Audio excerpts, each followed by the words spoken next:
Welcome to Tabletop Cinema, where we bring together the worlds of filmmaking, tabletop role-playing, and video games. I'm your host Mikey, a freelance filmmaker, tabletop RPG game master, and variety streamer on Twitch. I was just on Dark Souls 3 a couple of hours ago, but now I finally get to get some progress done on the main scenario quest of Final Fantasy XIV Endwalker. So this is the final expansion in this story arc, which began with Final Fantasy XIV. So, major spoilers. This is the main set of quests. Major spoilers ahead.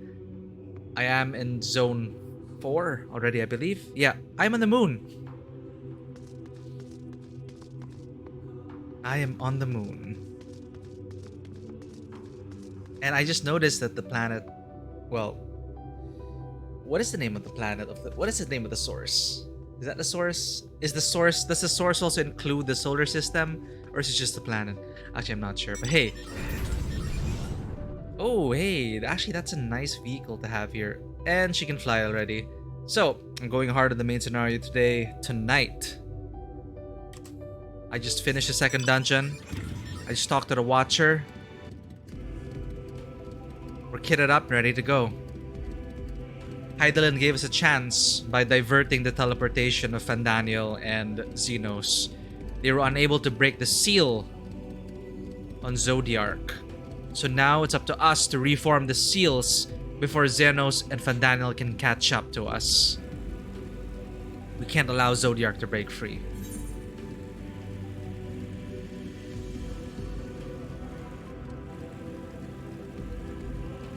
Oh, that's the wrong scene. Check this out.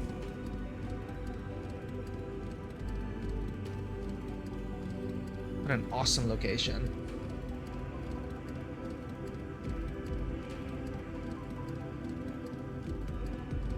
Wow. Alright, going hard because I need to catch up with the MSQ. Everyone is pretty much done already with MSQ. I'm so behind. And now they're doing hunt trains in the new zones. So, no more distractions. Just gotta get through this.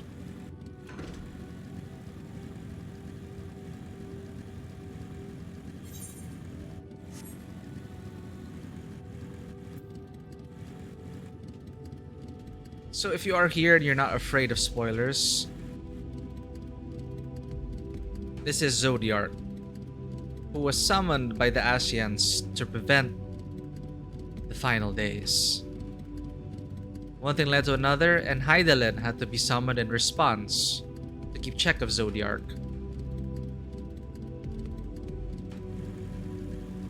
Now, the source was shattered.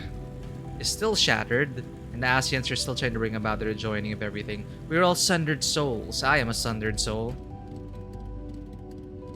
As to who I am truly, or my true nature as the Warrior of Light, there are really strong hints and even some confirmation that I may be an Ascian myself. The one who chose to wander away from everyone else. And here I am returned. Well, we need to keep Zodiark in check. Only one seal remains. We need to fix the others, starting with this. Where? When? How long?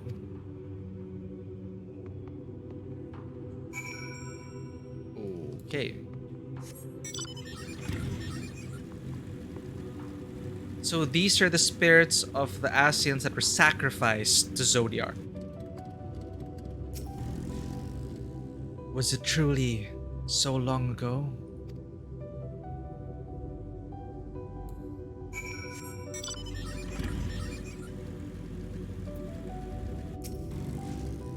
We were happy, at peace with the star.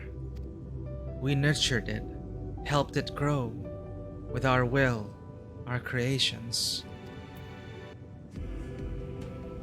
Until their imagination literally ran rampant and the creatures destroyed their world.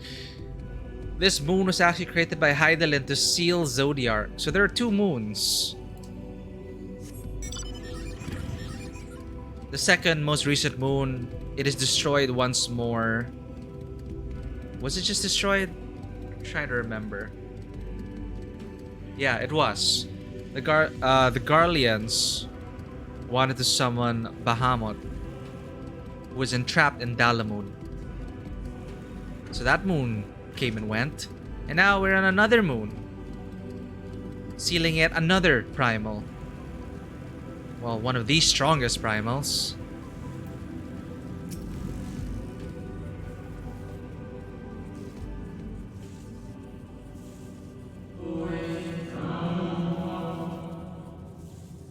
We were the star's beating heart. It's alive. Every soul a drop of blood flowing through its veins. To live, to learn, to create, to make better. The star flourished, as did we. Do you remember?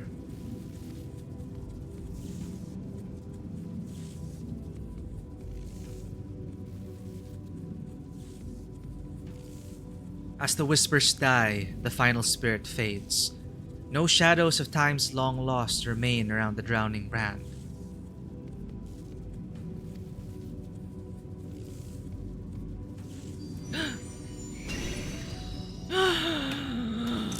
Screenshot. Ah! Doggo. Ah! An unusually lustrous dog is gazing at you with what seems to be fond anticipation. So lustrous. It's so adorable. It appears to be waiting for you to follow it.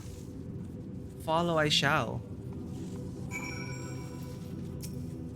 Hello, lustrous dog. Follow the lustrous dog and try not to fall behind. I need to pet you.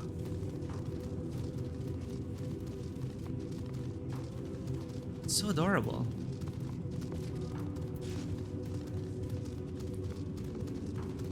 Bunny chasing a dog, who'd have thought?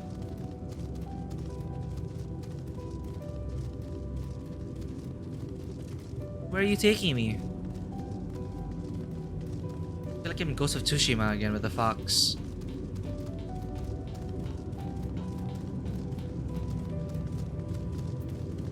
Ooh, we're getting quite close, aren't we? I would not have found this path if it weren't for you, lustrous dog.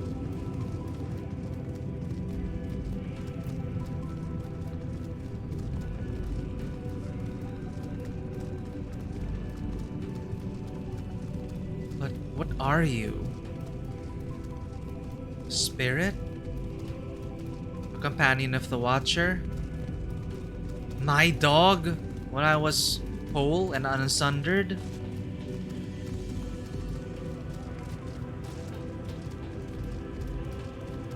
Did we... Oh. We went across.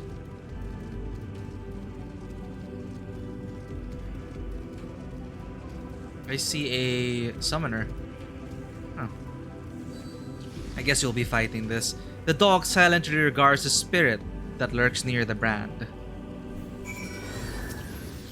Perhaps the dog will let you pet it once you have dealt with the lingering spirit. Yes! That's exactly my thoughts. I can't even / pet you now. Oh, I can pet you now. Pet. What a lustrous dog. Is that Hydaelyn? Looks like Hydaelyn.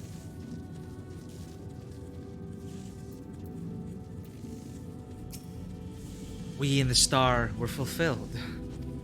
Wanted for naught. Mourned for naught. So why? Why did it have to end? Oh.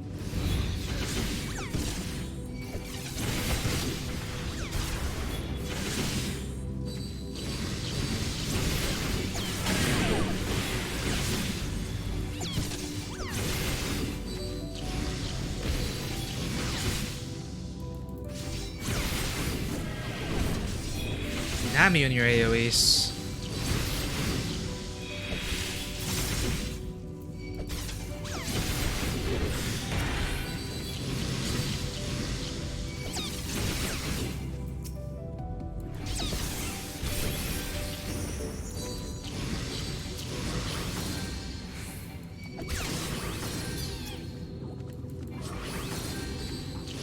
Confiteor!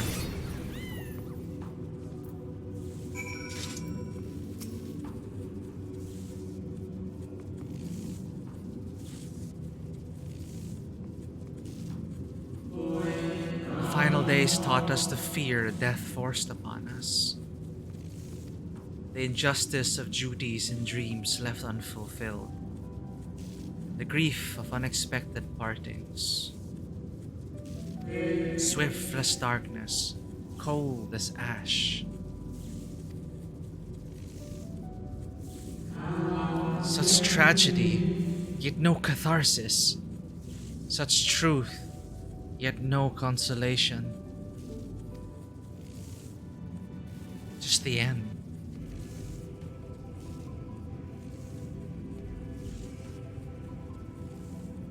As the whispers die, the spirit fades. All is silent and still around the numbing brand. So I need to clear these spirits out so the Watcher can continue fixing them. Hello, lustrous dog. The lustrous dog is once again staring at you expectantly. And who are you to deny it? Follow and try not to fall behind.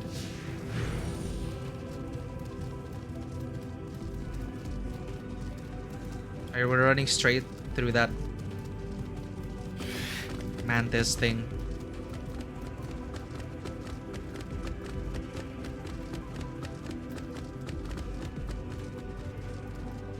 Where are we going?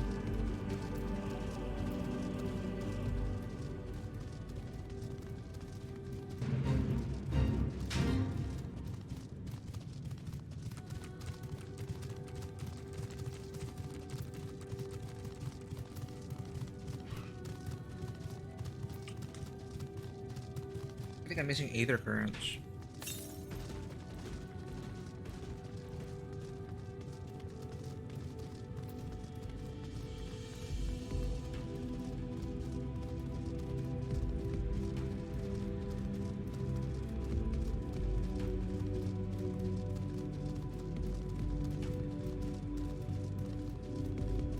Oh, hey!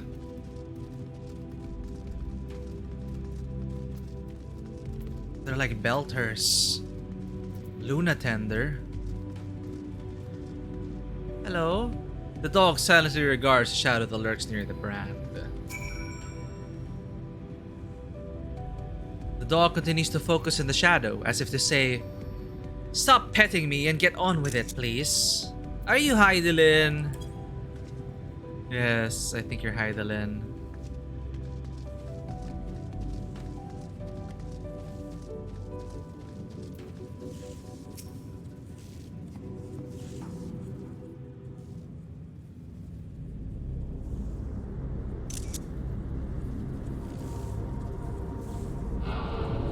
Our perfection came crumbling down.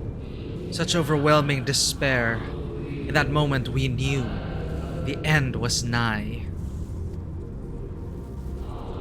The faintest glimmer of hope remained. We gave our lives that others may live. We gave ourselves to Zodiark.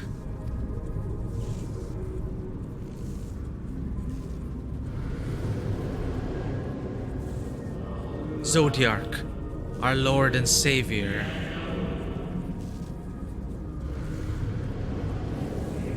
To forge our world anew.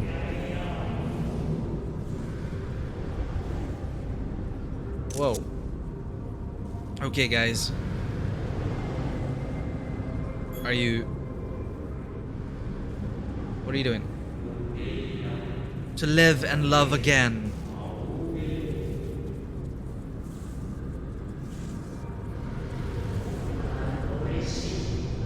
Become one with the star. Fill earth and heaven with life. Birth paradise where fear is distant memory.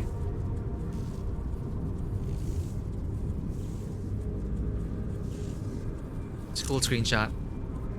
Disconnected for a while there. I think we're back though. Fill earth and heaven with life. Birth paradise where fear is distant memory.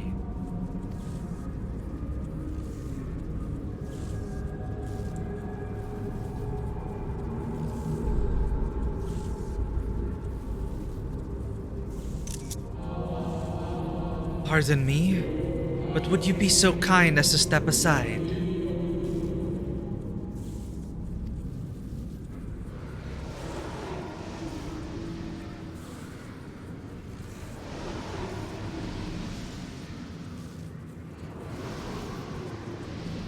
Emmet Selk?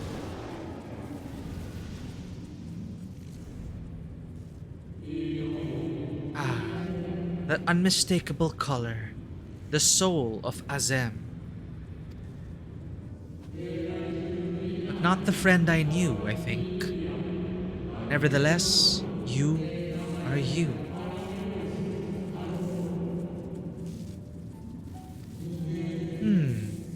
So, Emmet Selk meant for you to have him.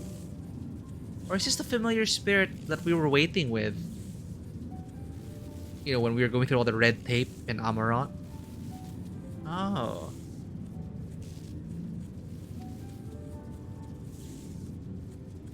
You seem surprised. Why might that be?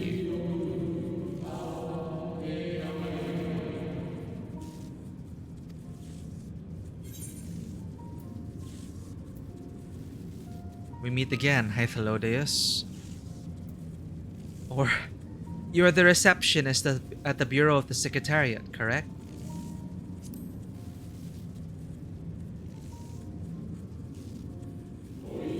Chief of the Bureau of the Architect, in fact.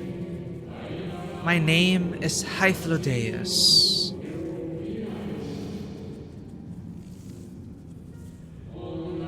But how did you come to be familiar with our bureaus? Emmet Selk showed us.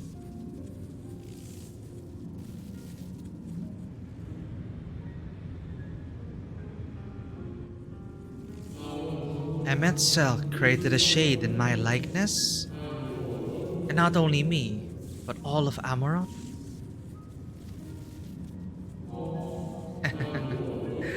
How very like him.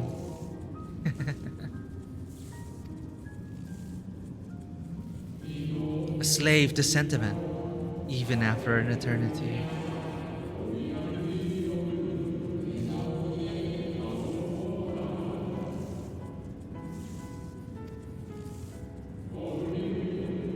As you may have guessed, I am different from the shade you met before.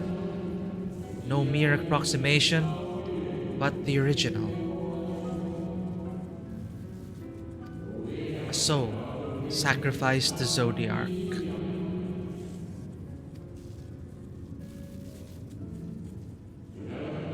We remember in vivid detail the events leading to our purgatory.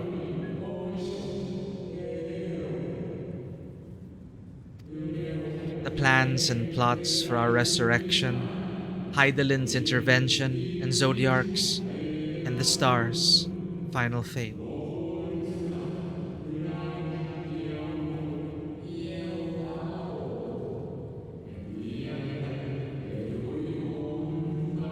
Seems like he's saying more than what the subtitles are saying. And then we drifted in a waking dream, our minds steeped in fog, until you came. I know not what you and your friends intend for Zodiarcs or the future of the star. Nevertheless, in you I place my trust and faith. In you I choose to believe, as Emmet Selk did. Believe in yourself, and all will be well. Only it were that simple.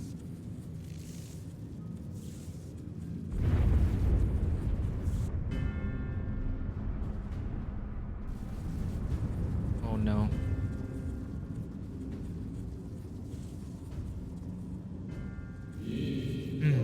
More new arrivals. Though...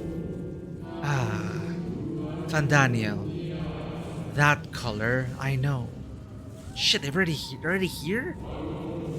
And another I do not. An unfamiliar, but fearsome being. You know, I actually don't even remember the nature of Xenos. Like, how is his spirit able to hop around? What is he?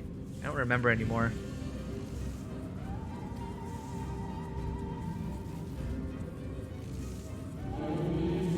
I have kept you from your duty. By way of apology, I will ensure that the shades hinder you no more. Protect the final brand.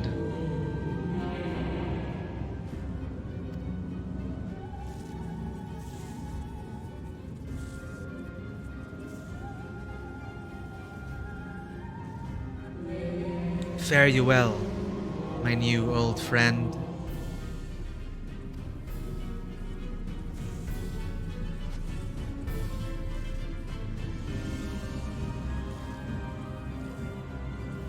And Danielle!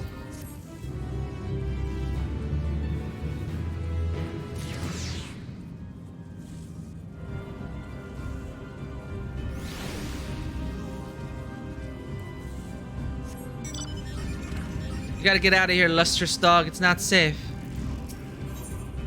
The martyr.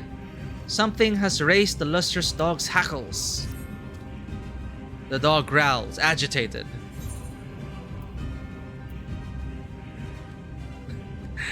Cry havoc and let slip the dog of war. That's you, by the way. No. We must protect the brand. Come on, boy. Or girl. The dog nudges you with its nose. You get the feeling it wants you to hop on? Ah! Ride the dog. Yes. Oh my god. This is so majestic. And I'm side saddle. Uh-huh.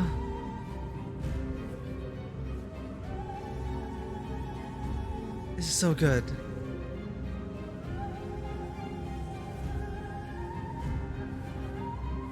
Aww.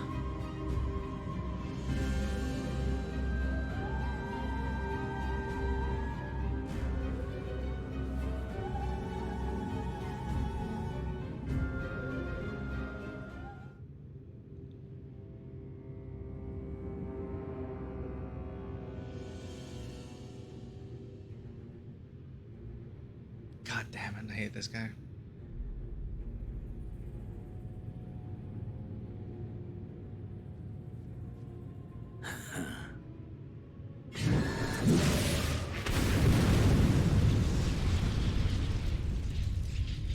Just like that.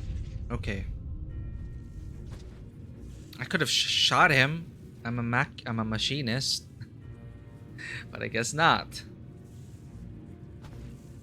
In the nick of time to savor the crowning triumph. Unbound and free at last. Arise, Zodiac!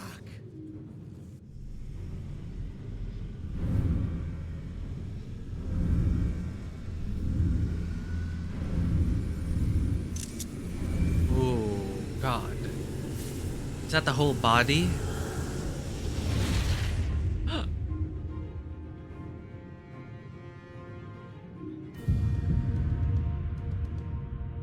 Is the moon gonna blow up now?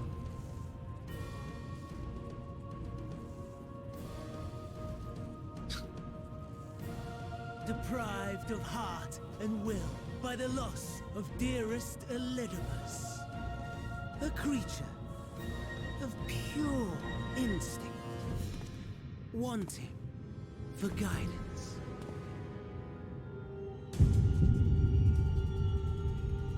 But powerful, oh so powerful, more so with every passing moment. Such potential, even in this incomplete state. Still the savior who delivered a world from certain doom. So, here we stand. Wait a second. So, I need to get my history right. Zodiac was summoned to prevent a calamity. Was that the final days, or did the final days come after Zodiac saved the star? I think Zodiac came in, prevented the calamity, but was too much.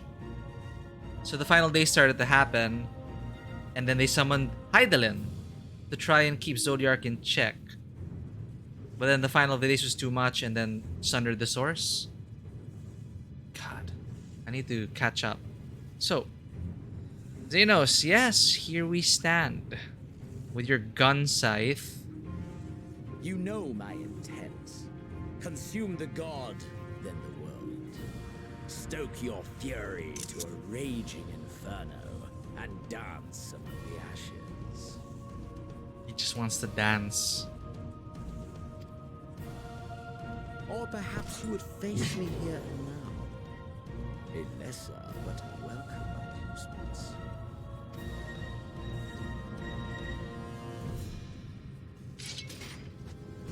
Yeah, let's just end it now. Come on. Yes. A taste to whet the appetite.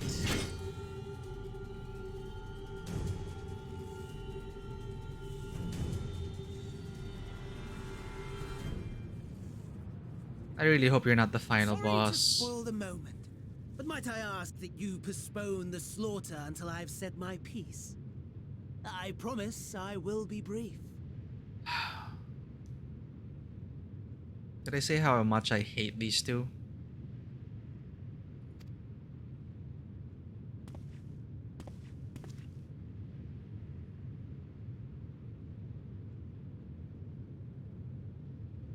Do you remember when I told you that I wanted to die and take everyone with me? I meant it.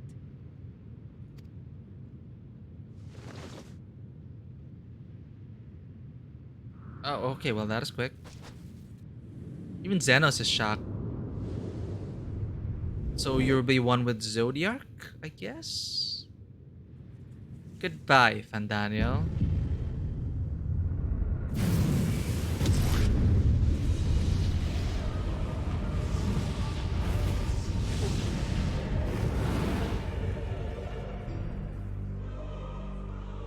I guess your partnership is at an end, Xenos.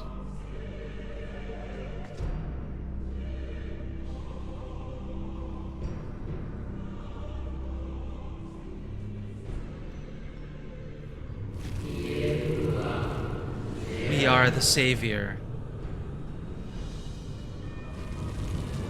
We are the guardian, the keeper of natural order.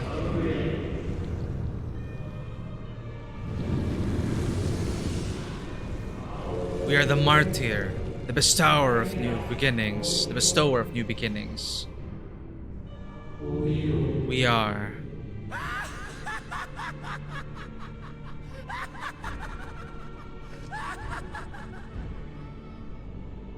Such lofty aspirations. And what sweet irony that the world's saviors will become the agents of its destruction. Cannot end this way. We must return and be made whole. We are the will of the star, now and forever. For the greater good, for the sake of the world. Wrong! Lies and delusion! The dead have no power over me. You will be silent. Silence as the grave! Now it's trying to take over Zodiac, I guess. No more, we beg of you. The star must endure.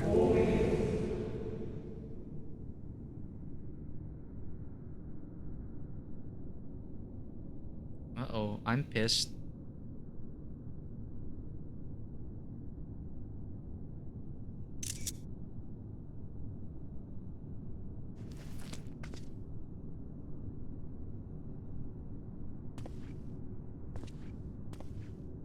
Believe and walk in faith. Let the light of your soul shine for all to see. Not quite the outcome you'd imagined, but a fitting one nonetheless. Oh, maybe he was the dog. Don't you think so, Hades?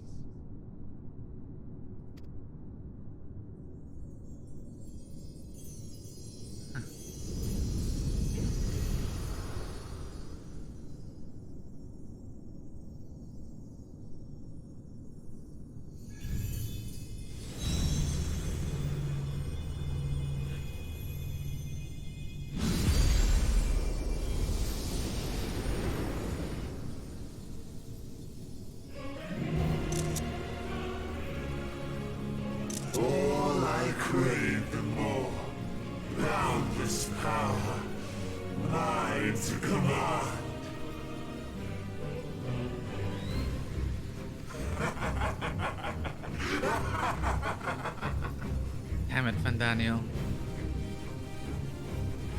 I had intended to pit my fractured divinity against Xenos, but a more tempting option presents itself. The greatest obstacle to my ambition. You will trouble me no longer.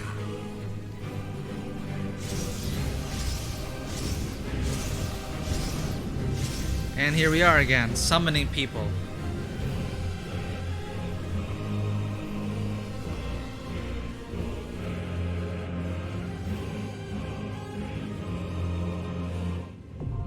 Dark inside. Okay, trial time. First trial.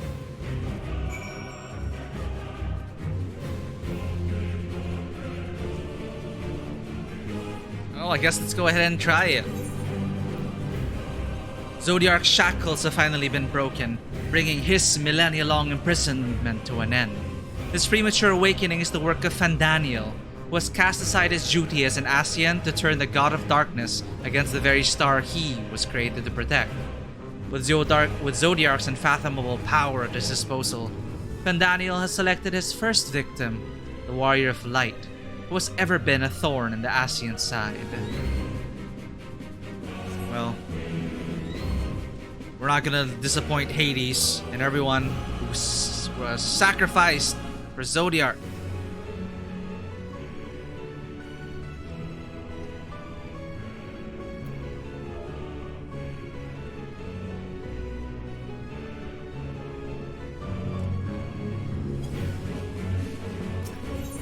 Let's go!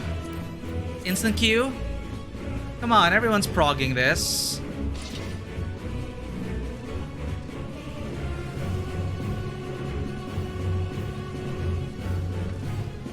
Man, haven't tanked in forever.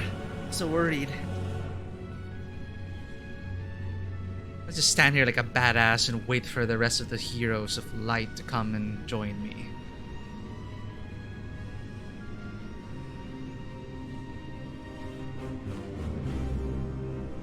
Awesome.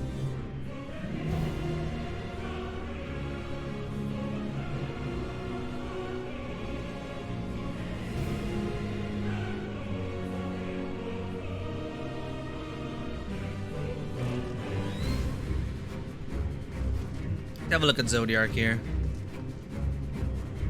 Incomplete, I say. Oh. Oh, it's definitely a muscular arm. How bad could it be? Well, my FC mates try this. You're half the party and they wipe like 3 or 4 times. But I'm excited to try this out. Like, totally not expecting anything. Learning the fight as we go. Hopefully everyone else in the party will be new as well. That'll be an experience.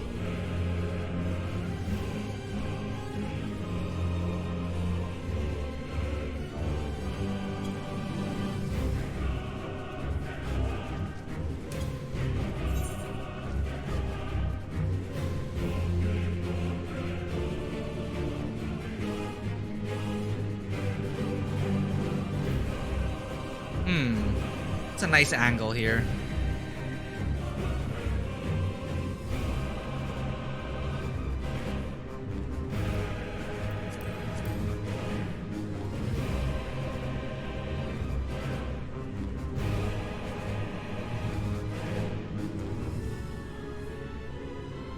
This is pretty cool. Oh, there we go. I apologize to this party. It's been a while since I tanked.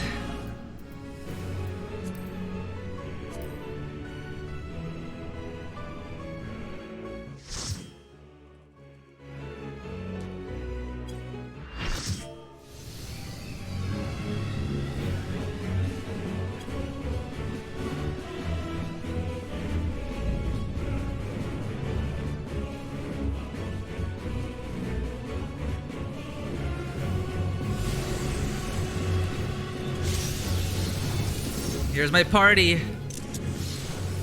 Establishing connection. All creation shall bend to my will.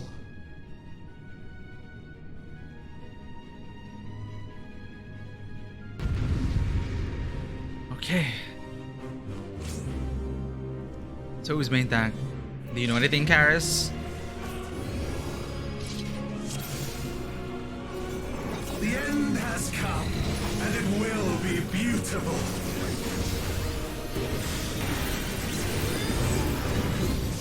Oh, we got a Reaper already. Heal check. The marvels of circus were but playthings.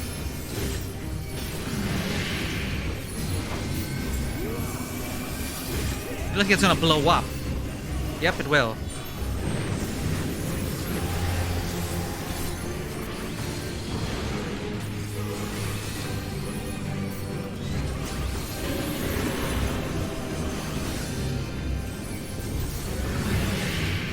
Square? What's that supposed to do? Half of the map. Got it.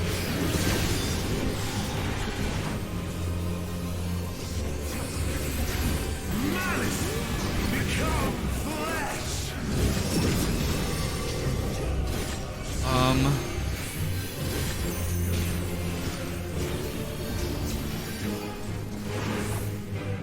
Should have stayed in melee range.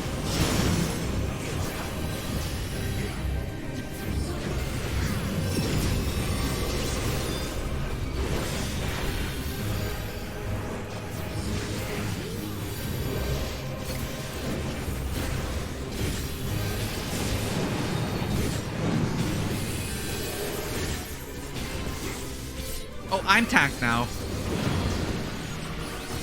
Will you live to see the end?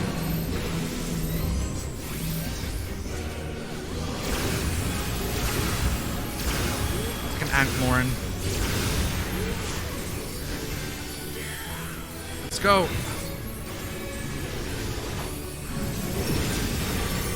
He's barely dying.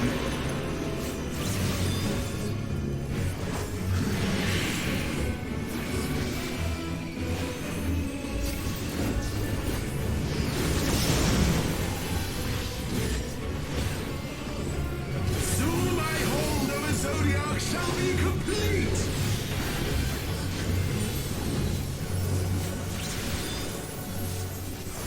Mine, all mine. Face change? Okay.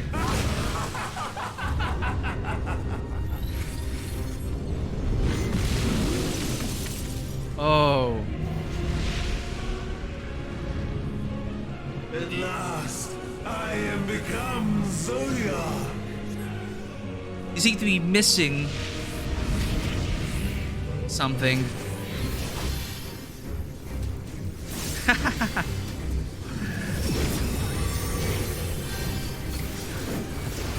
The natural order overturned. What's something spinning around? Well, do we go clockwise? For what? All in existence, bent to my will. Oh, how fun! Damn it! I got rid of them. My life's work, my masterpiece.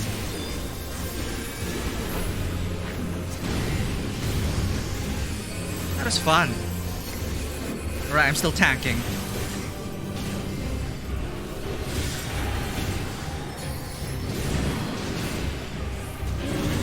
Open your eyes and dodge. Those go first and the right and left, I guess. How I've waited for this day. Oh shit. She rescued me. Thank you.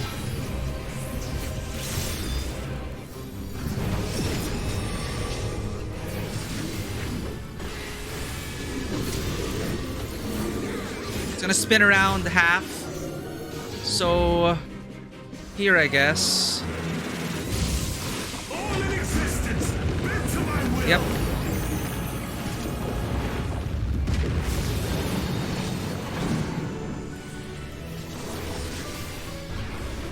The great cataclysm, faithfully recreated. Come on, get them back up. Let's go. From broken skies fall tears of flame. All shall burn. What is that?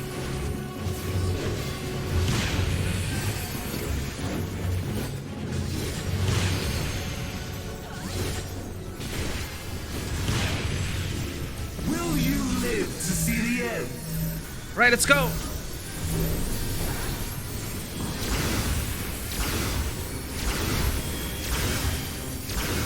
How many more? Got it.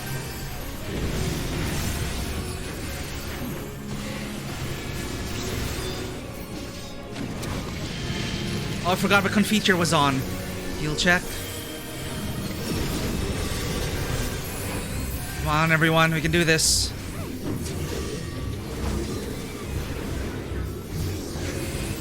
Spinning around, jump here. All in existence. Hope I don't get Venn diagrammed.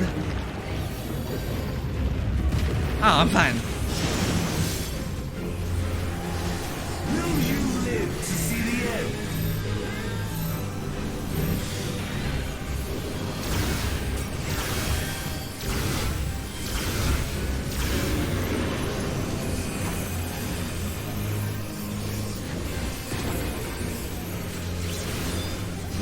I'm just gonna follow this tank.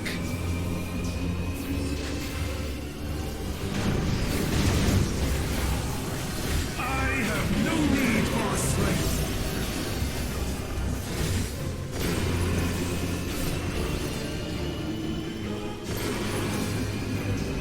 Okay, square. That half. This is half. Okay.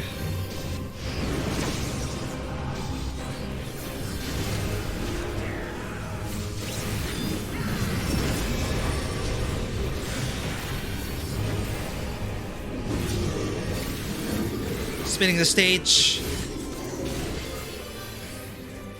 I think this should be fine. All in existence, bend to my will. Nope.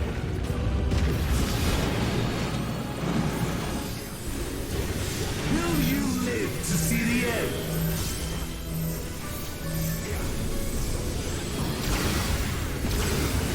Oh, it's all I can do to mitigate. I forgot the reprisal. Triangle. So, cone.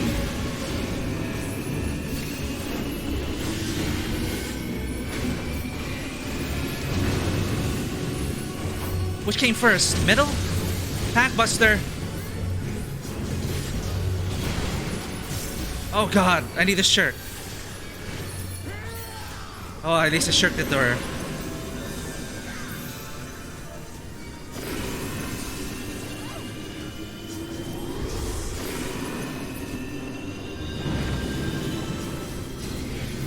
Choked for a moment there.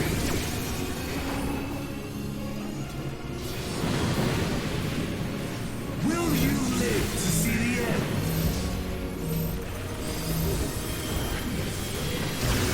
Ugh. This is gonna hurt.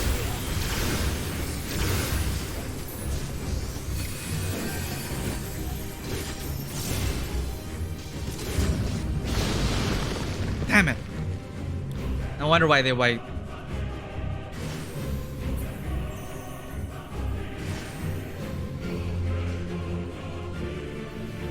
tanks are down. This is bad. This is very bad. Very, very, very bad. Hard casting it. Okay, we got this. Provoking.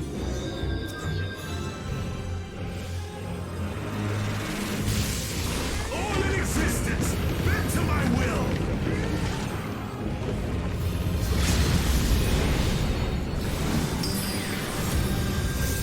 LB3, we got this. See the end. Reprisal.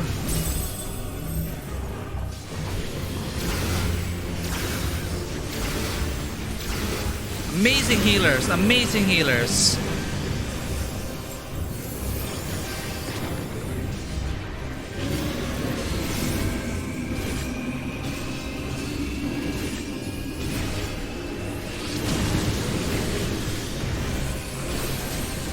Get away from me.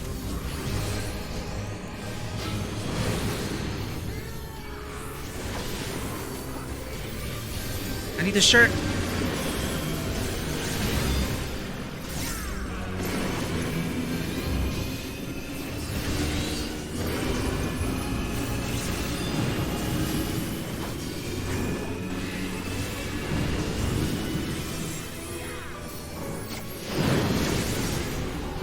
Will you live to see the end?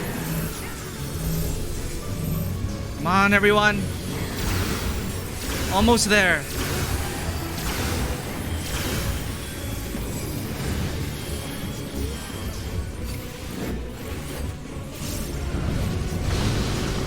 Oh, God.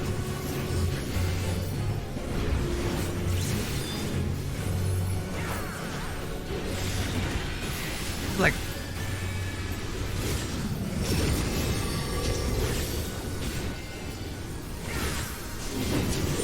We're fine here.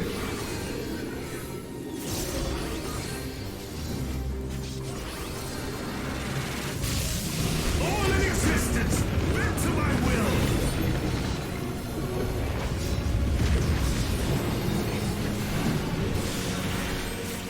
Will you live to see the end?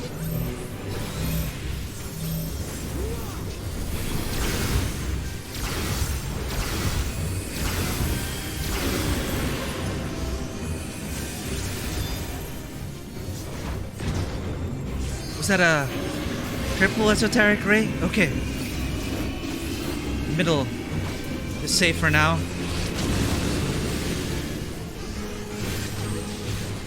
I got this. Provoking.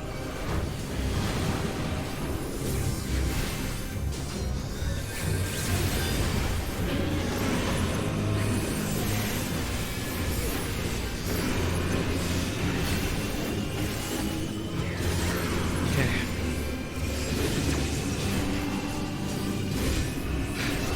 Cone.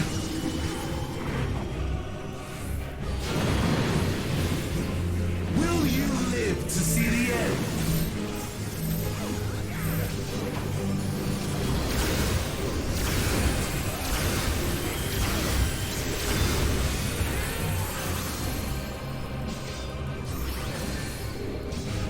Shit. Knockback immune. Wrong button.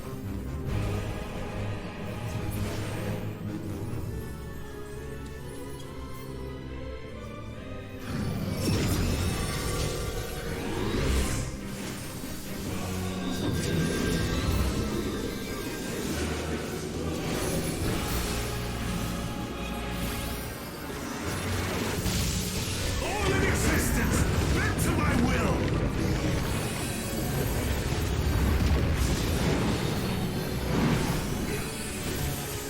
Will you live to see the end?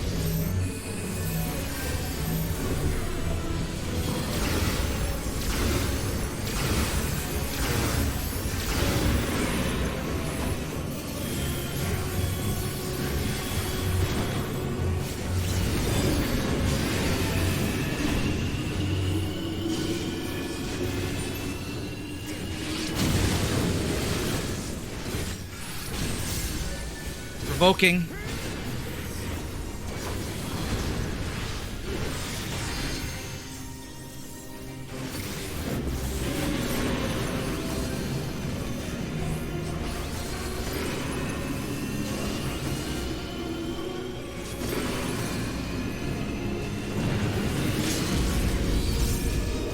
Limit break it and end it!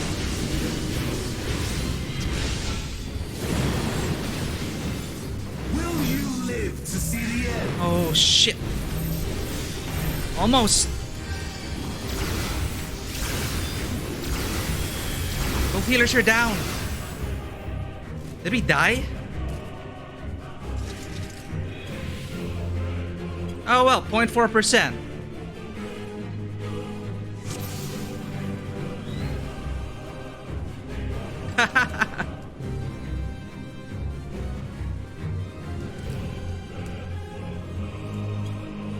I should have used an invuln.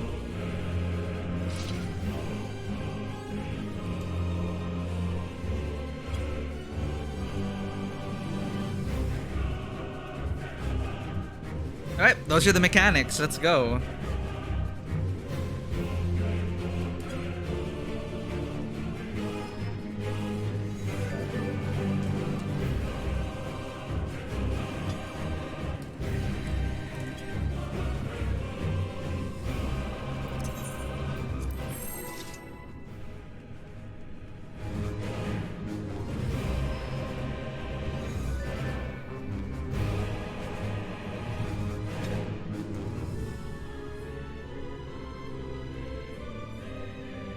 Unless Karis was supposed to be main tank. Or I guess I'm main tank now.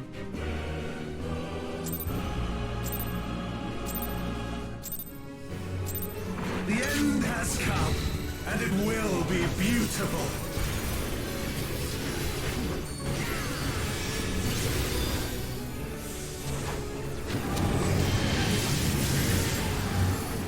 The marvels of Sirius were the playthings. I have to keep just looking around.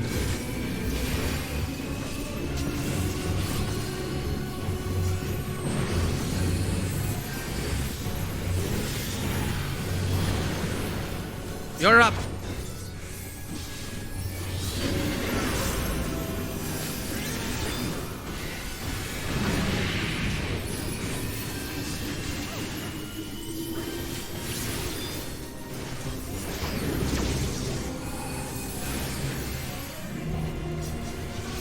Where are the raid wides? I need to pay attention to that. Become flesh.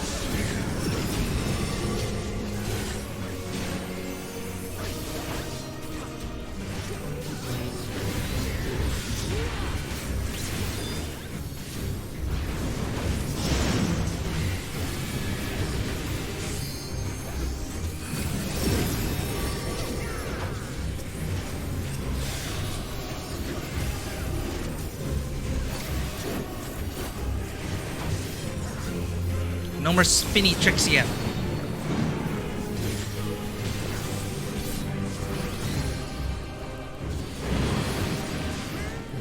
Will you live to see the end?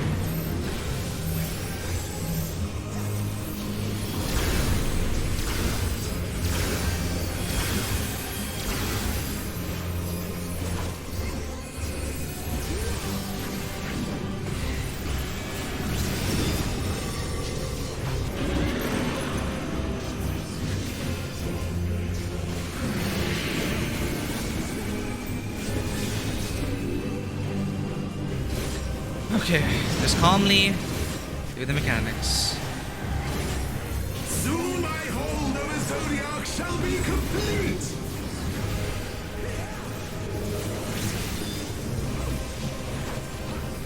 Mine, all mine.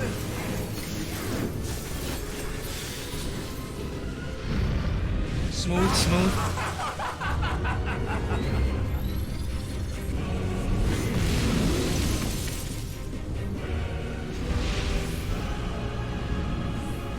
At last, I am become Zoya.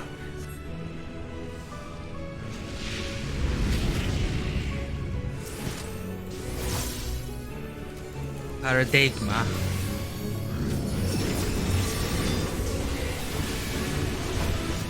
The natural order overturned.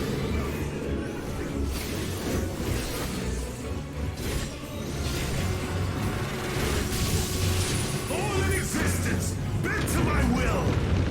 got this. We know the mechanics.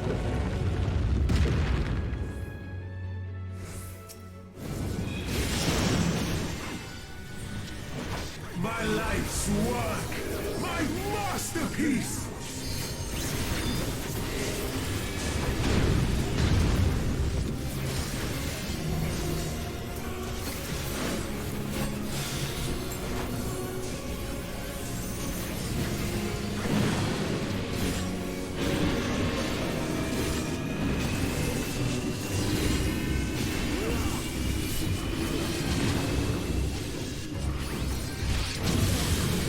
Oh, come on. I've waited for this day!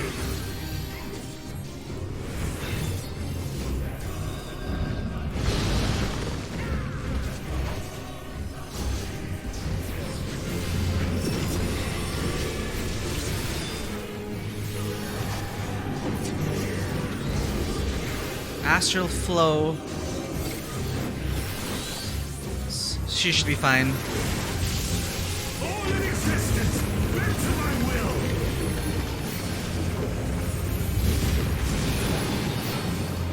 We can still act there. The great cataclysms, faithfully recreated! Astral Broken eclipse. skies fall tears of flame! All shall burn! Okay.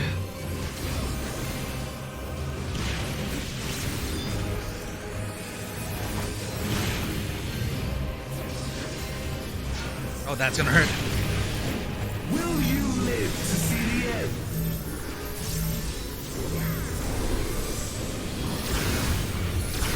Oh god.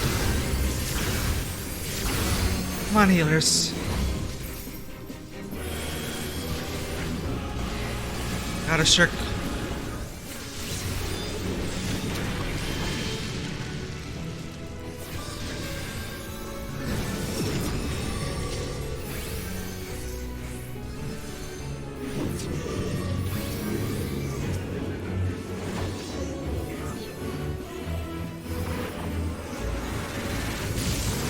All in existence, bend to my will!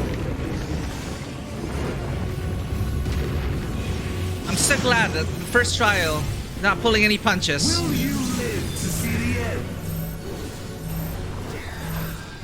Reprisal.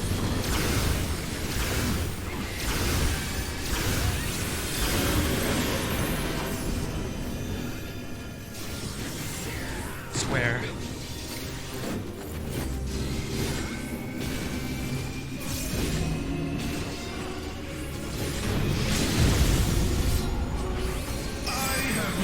Good, LP3.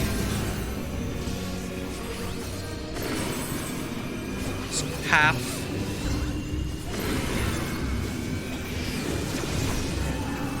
Oh, square. And a square.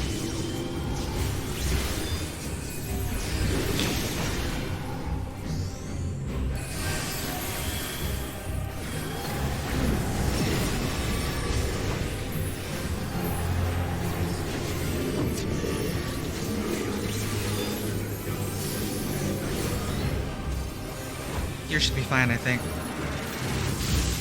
All in existence, bend to my will! I hope. Nope. Will you live to see the end?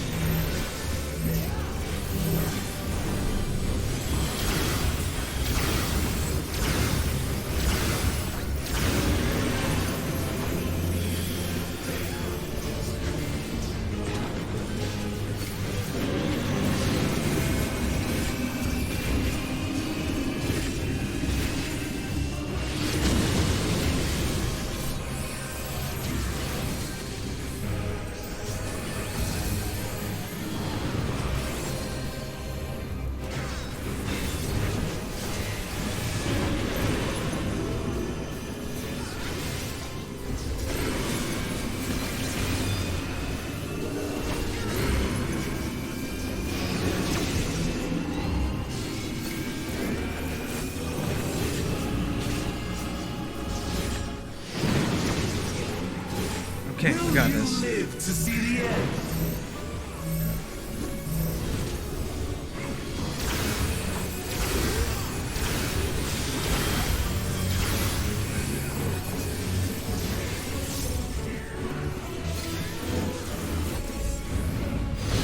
Damn it! Keep falling for that.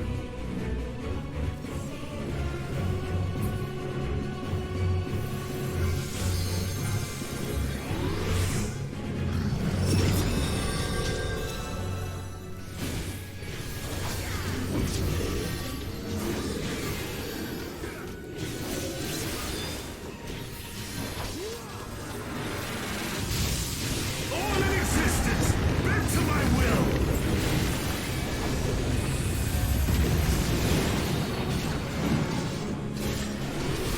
Will you live to see the end?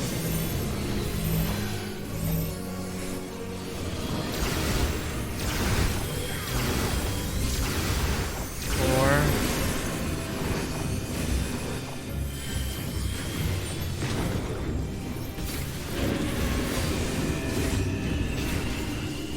All the mechanics.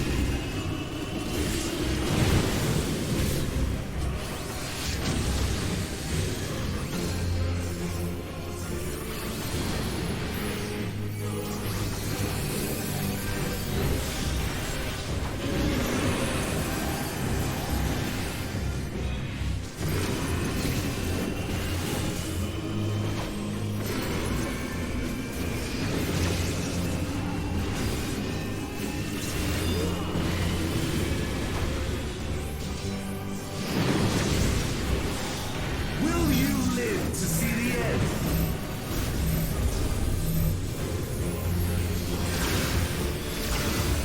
Focus.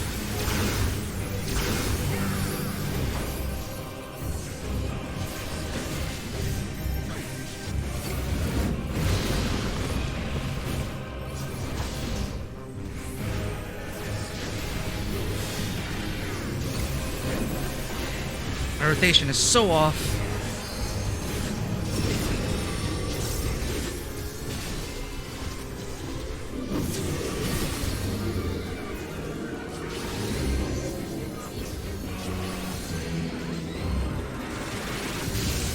All in existence, bend to my will.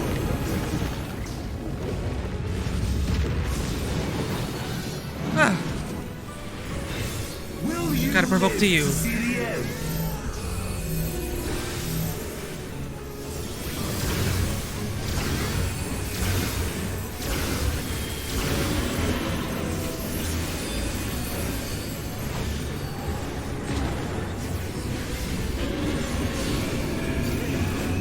okay.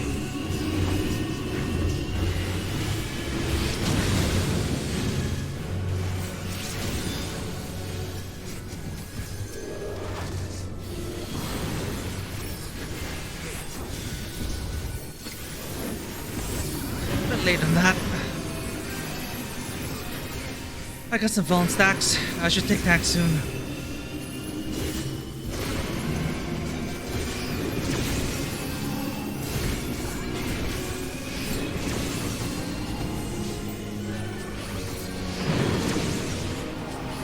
Will you live to see the end?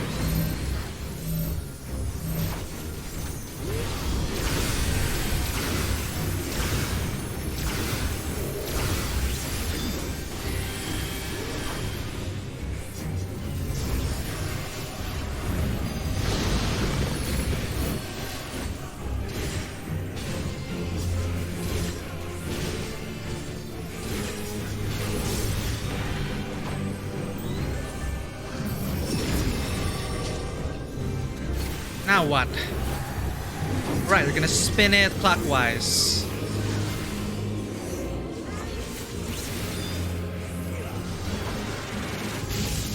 All in existence, bend to my will.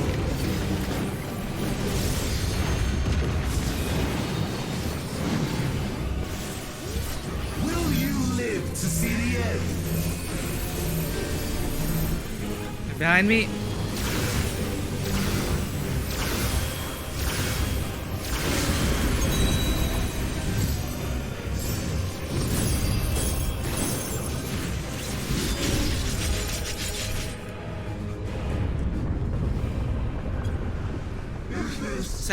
limit of your Why not? power. This is how it ends.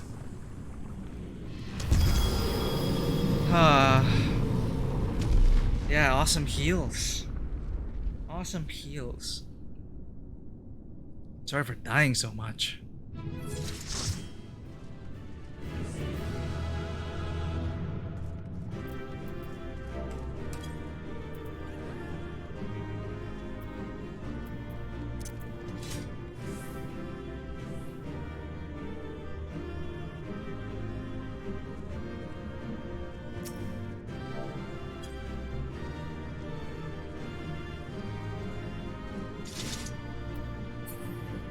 Nice.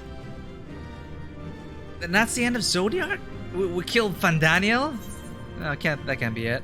I forgot to give player comms. Crap.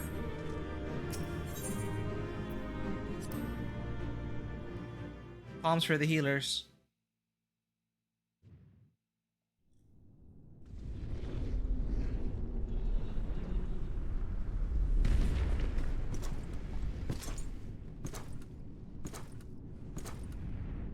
Are you enjoying this, Xenos? Are you jealous?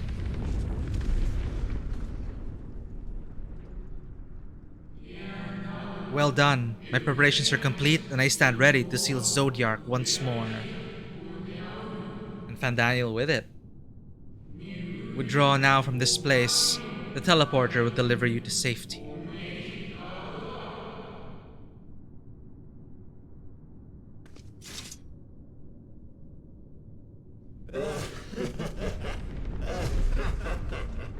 Incomplete and insufficient. Of course he was no match.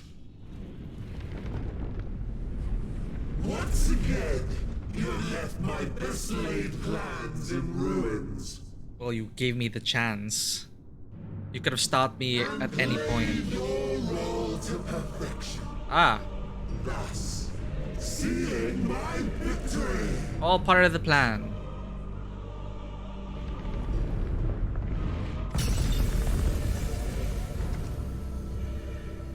From the first, all I Oh. wanted was for you to kill Zodiac.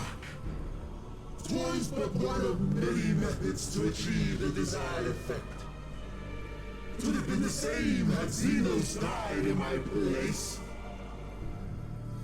But what better and more satisfying way to ensure success than to take control myself?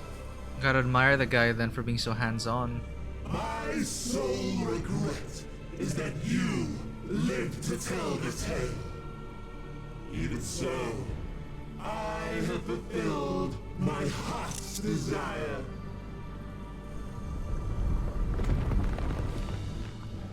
Let your murder mark the beginning of the end. The coming of the final day! Triggered by the death of Zodiac?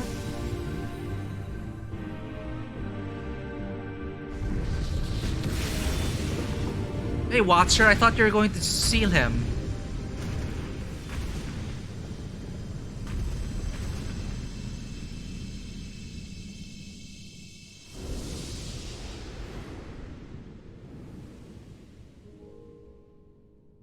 How quickly strength fades and blood cools.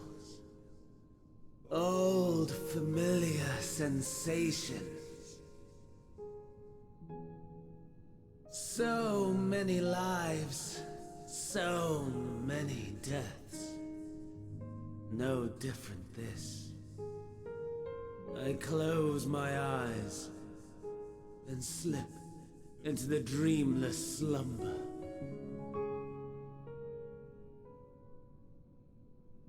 A tired song and dance. Routine. Always I wake. But not this time. Nothing left unsaid. Nothing left undone. Inherit my hell. I intone with glee. The man I was would weep for what I have become. The all-consuming contempt.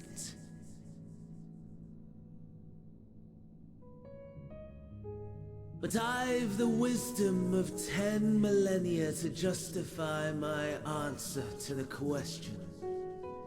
No value in their existence. Not a whit. For all that I looked. None that I did see. A final chance, then, for Heidelin and her faithful. In Cataclysm, prove me wrong. I sneer. All shall return to nothingness, as was your will, Emperor Sunday. I, the star, and every living being, consigned to your oblivion.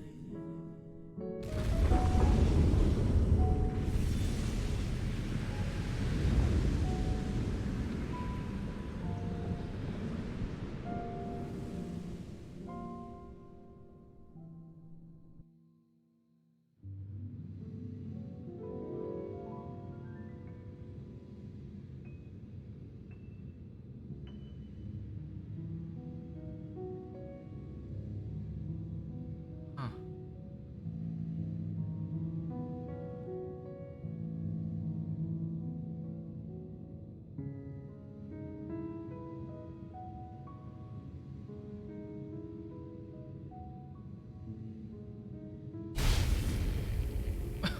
Everything was okay until it wasn't. At last. Heidelin? What?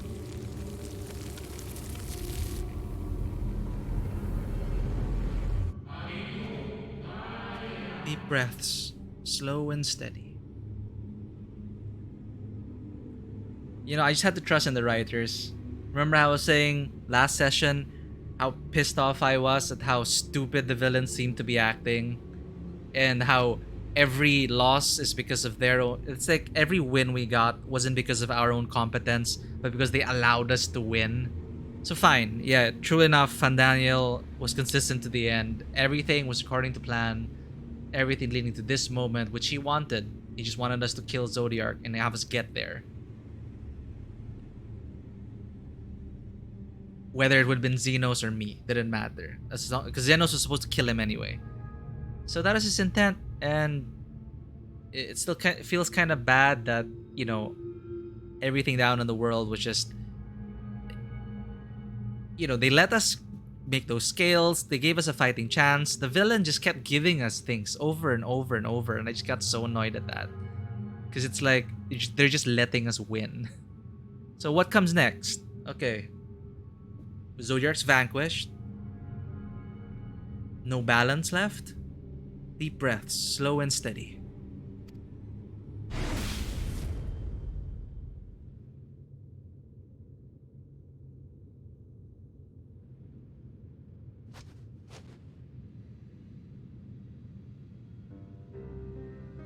You saw it too, yes? The blue star below, thrown into turmoil.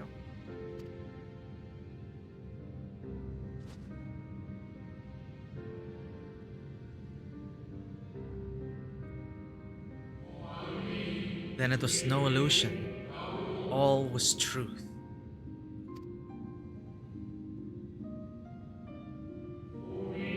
With the death of Zodiark, the laws of nature over which he presided have begun to unravel. The final days are upon us.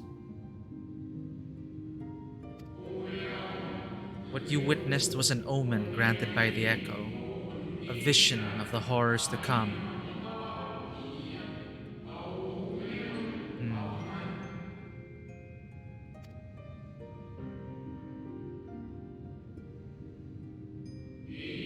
time grows short.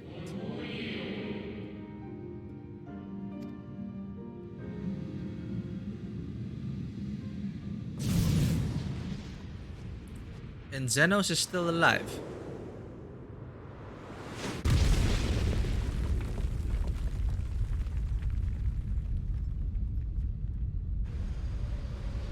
What are you?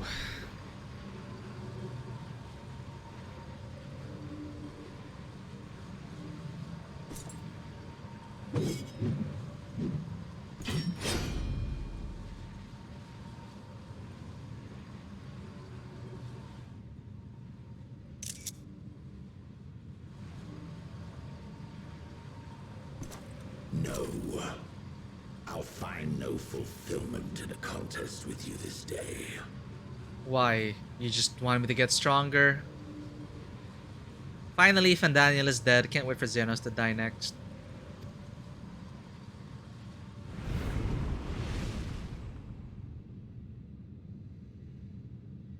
Slavering beasts gather at your gates, ravenous and eager. Already you turn to them and away from me. Jealous? Again?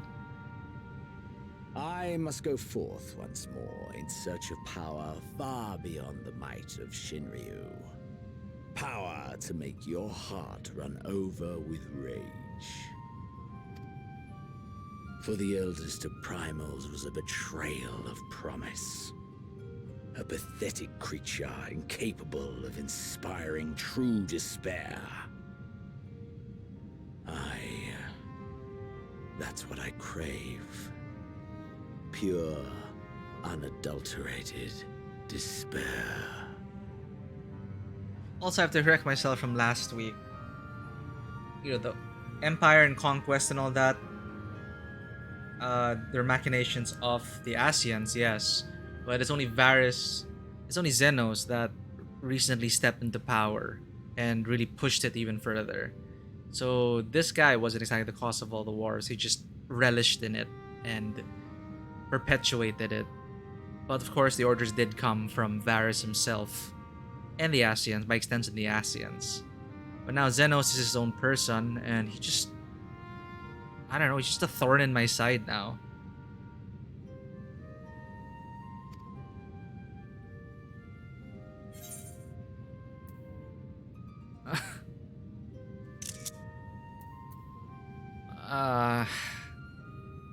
You know, this feels like a moment where you just wanted to say this cheesy line that hope will win the day. I really do. I really hope it does. But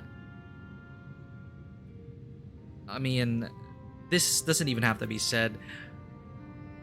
But I just want to tell him anyway. I will not fight for your amusement. That's all it is for him.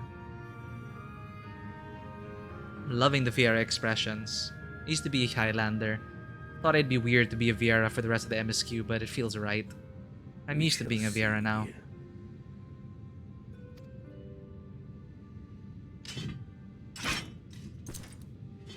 Oh, did I hurt you, Xenos? Nice outfit, though.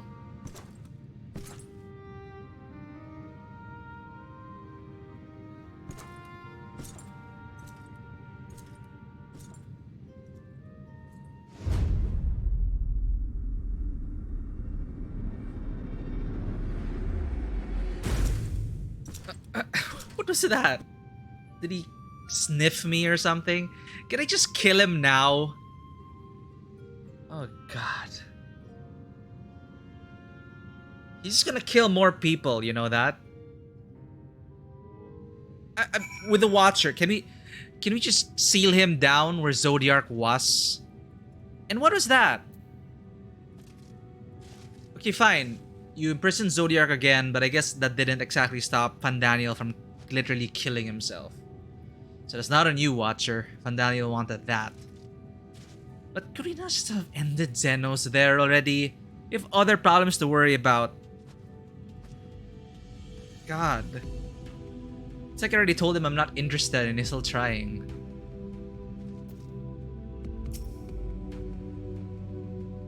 I sense his presence in the moon no longer. If you need not follow, then I beg you stay and listen to what I have to tell you. Of Zodiark and the end of all things.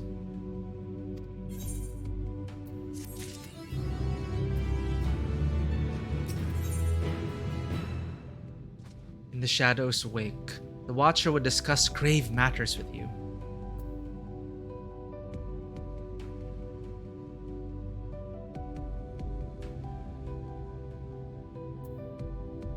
Like, sorry, I'm just reading a bunch of things. Catching up with chat here.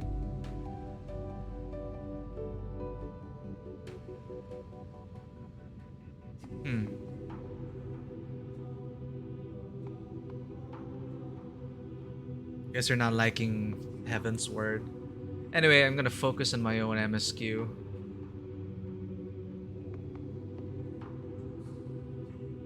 Huh.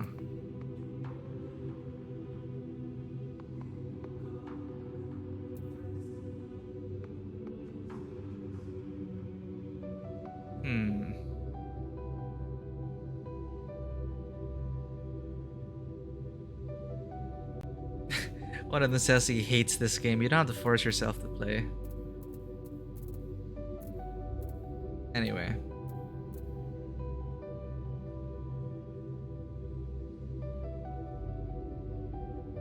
Well, that was an interesting trial. They didn't pull any punches. They finally decided, you know, people are like level 80 now.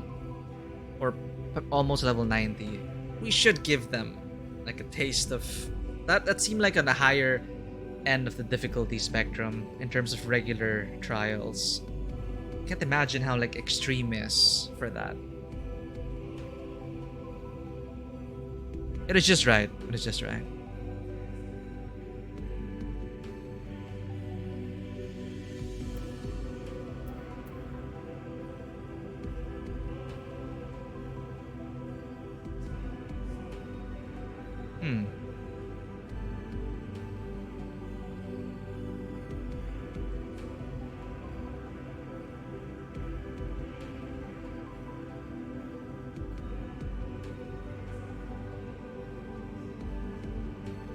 Okay, they're just doing trials. Okay. In Shadow's wake, the Watcher will discuss grave matters with you. Before we speak at length, I believe a change of surrounds is in order. I have more than ill tidings to share, you see. I sensed others arriving not long ago. Though my communions with Hydaelyn have grown infrequent, I have learned enough from her to know these are your comrades. And as luck would have it, they have already reached my abode. Come, let us join them. Yes! Time to tell them all that happened. Big oopsie on my part. We fell into Fandaniel's... Well, we fell into his hands.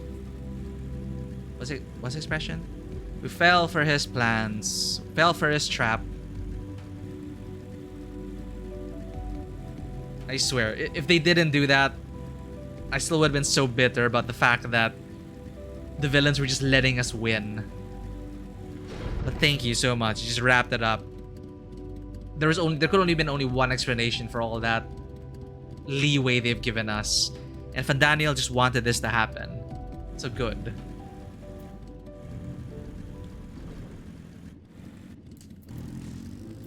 We freed, in a way, inadvertently. We are just right. Good on Fandaniel. Good on Fandaniel for that. I was just getting so annoyed at how incompetent they were seeming again. So finally, well, he's dead. As far as we can tell, for now he's dead. But as an Ascian, is he part of Zodiark? And if we vanquish Zodiark, what happens to all the souls that were sacrificed for Zodiark? Are they still out there in the ether? Or the live stream? We'll see. But yes, I'm just glad that they finally said, Fandaniel finally said, you know, all of me grandstanding and letting you win and not intervening when I could have and stopped you outright, it is all part of the plan. And now you killed Zodiark. Congratulations. You've began the final days. Nice. Alright, I'm gonna use the bathroom and give my friends the bad news. BRB.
Right, we're back. Just gonna get updated on a few things.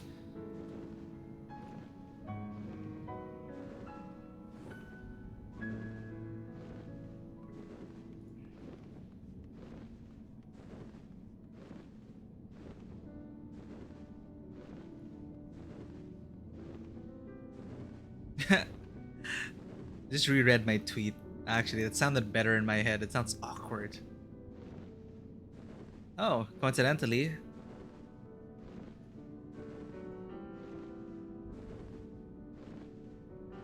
PC Gamer says Endwalker is a 89, but a great but messy send-off. Yeah, I need to stop looking at social media. I'm gonna get spoiled again. I'm trying to remember what Xenos is, or if that was ever explained. I don't want to Google him now, because Googling Xenos will most likely contain spoilers for Endwalker. So I'm probably gonna ask my FC. Like, I'm just trying to remember what he is and why he's able to hop between bodies. If he's not an Asian.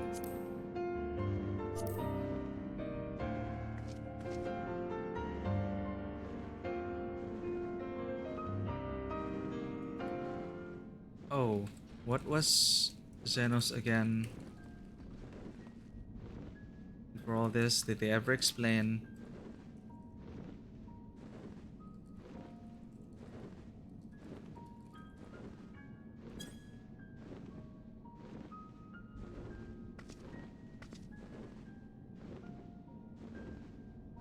Oh shit, how everyone here in the FC is done already with Shadowbringers.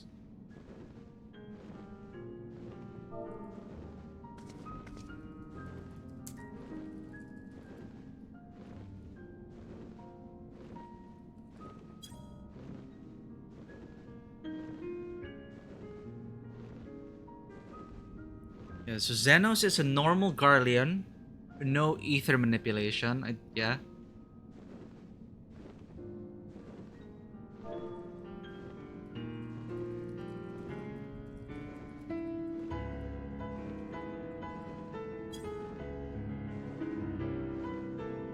Ah, there we go. There we go. So, my FC Met says, Xenos was part of those horrible experiments where they took someone with the Echo and gave their powers to a Garlean. Yeah. Experimentations in Kryl to give the power to, like, Fordola. And the Echo to... Okay, I'm trying to refresh. Yeah, so he gained some Echo, and that's his manifestation of the Echo, I guess. So in Stormblood, Xenos did die. We did kill him. Elidibus decided he could use a prince's body to do more stuff. But that made Xenos superpowered because now he can access ether plus have a Garlean super body. And then he did the whole Shinryu experiment also. So he's basically this cocktail of experiments. That cocktail allowed him to survive without his body. Yeah, he was already dead, but Elidibus basically resurrected his body. And he forced himself back into his own body because his soul occupied something else. So even when Elidibus took his body, Xenos used the Echo to be a wandering soul in the bodies of the dead. Ah, so it is thanks to the Echo.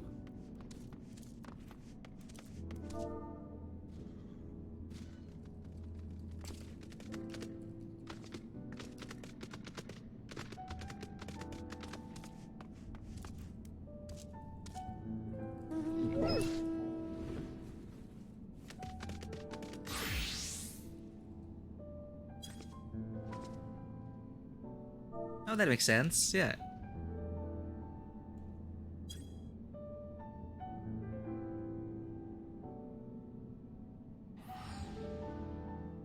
Yeah, there we go. I was like wondering so much, and I can't Google him because of Endwalker spoilers. Yep. So in short, it is a stronger soul thanks to being granted the Echo through the experiments by the Garleans, same way they experimented on Kryl to get her Echo and give it to Fordola. So, series of those horrible experiments, and when we killed him, his soul was adrift because he had the Echo. Somehow survived in the live stream, and he found his body again after we took care of Elidibus. Elidibus, who puppeted his body and gave him superpowers.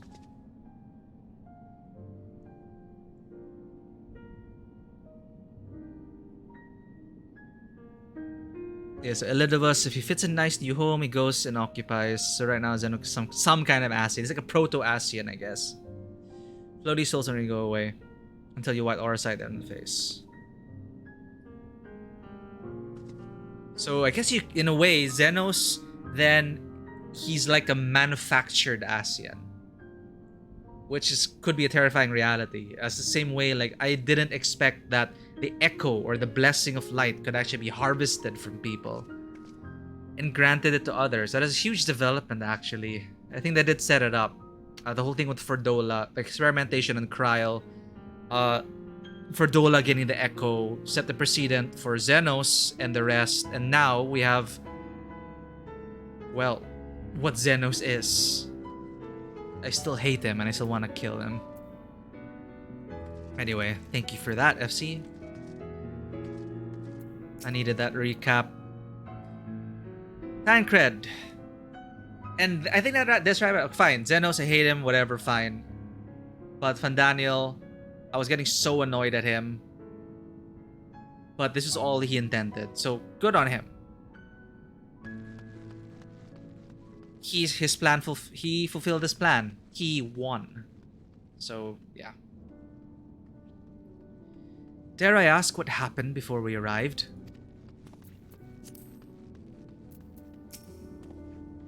May we presume this being is a native of the moon? So tall. Yes, they are indeed the three I sensed. How are things back there?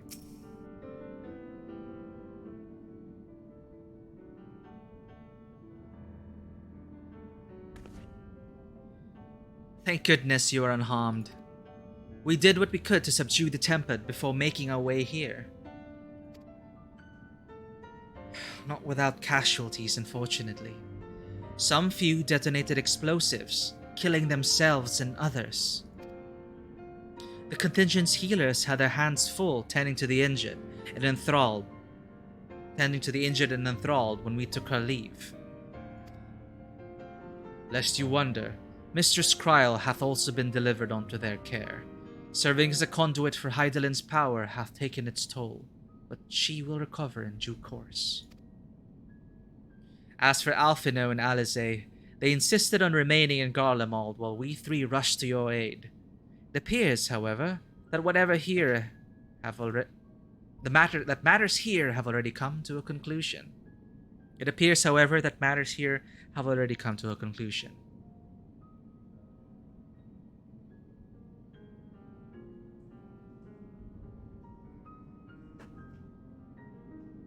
But what manner of conclusion, if I might ask? And is this the ally whom Hydaelyn bade you seek out? He is not unlike the shades of Amaranth. He's not unlike, perhaps, but not the same. I was created by Hydaelyn, together with this place. It has ever been my duty to keep vigil over Zodiark. Or rather, it was my duty. Do I got a story for you? Do I have a story for you? I looked so eager to tell a story. Look at Oriange, so stressed out. Then Zodiark is no more. And not without consequence, I am afraid. For now the delicate weave of the star, preserved by his presence, will begin to unravel. If you mean to avert the final days, you shall have need of... Oh no! The Watcher's being unraveled.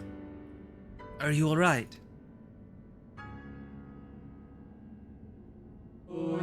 My attempts to forestall Zodiark's release have all but exhausted my strength. If you might allow me to rest a short while, I will share with you all I can. Hope you don't disappear. Please do. You need not exert yourself on our account. These crystals contain records of your time here, yes? May we peruse them while we wait? Ooh, lore. By all means, if you would review them chronologically, Might I suggest beginning with those on the upper floor? I shall leave that to you, Karen, while I see what can be gleaned from the crystals on these lower levels.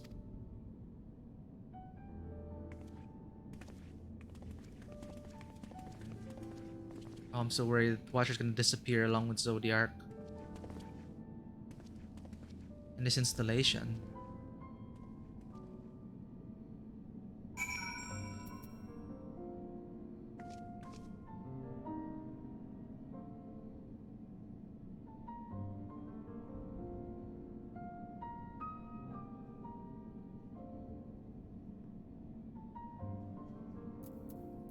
Right.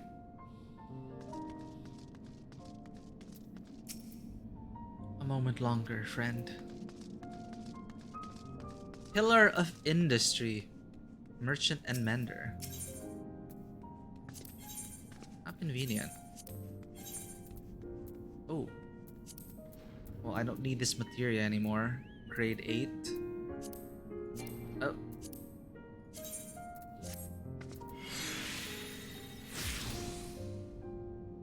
Oh! Oh, there we go. I thought I chose the wrong option. Yeah, extract for the soulbound. Okay. I wonder how you interface with these things. Do they just flood your memories?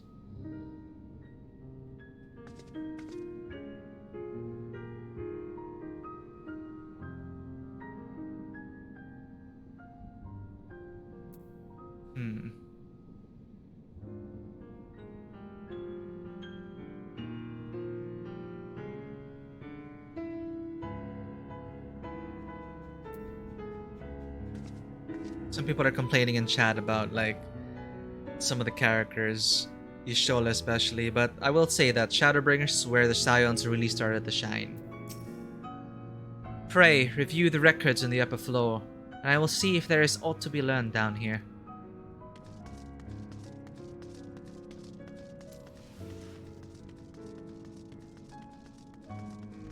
I guess we're in the same quest step. Zodiac defeated. While he may have been in an incomplete state, that's nevertheless an impressive feat. But even if you hadn't, his demise was inevitable. Thavnair would have seen to it one way or another. That said, he probably would have wielded Zodiac's power to wreak untold destruction before taking his own life, making this the better of two unfavorable outcomes. Yeah.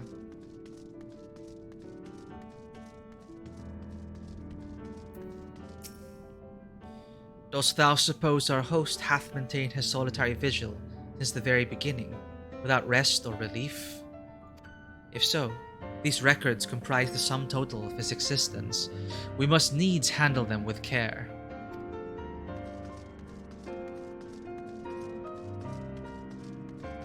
But how much can the Watcher observe from the moon? Let's see. As you gaze into the crystal, ancient knowledge of Zodiac flows through your mind. Daily summary. No abnormalities detected. Daily summary. No abnormalities detected. And daily summary. No abnormalities detected. What's wrong with me? These appear to be records of a long, lonely vigil on the moon, dating back to the beginning of Zodiac's imprisonment.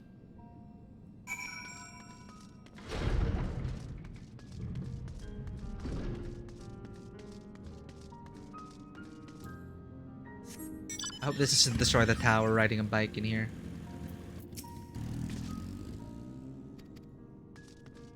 Faintly glowing crystal.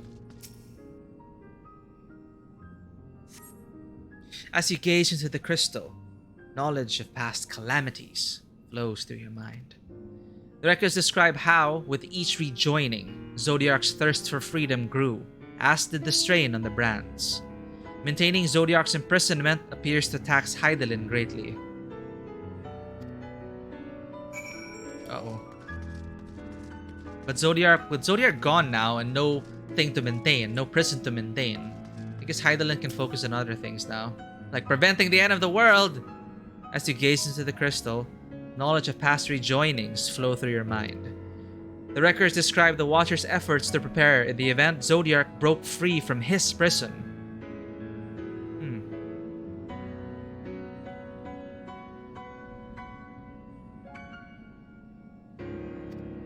The records go on to describe maintenance carried out regularly with the Loparids. The Loparids. Oh yeah, we haven't met them yet. The game is not over. We're not even in the halfway point. A long way to go.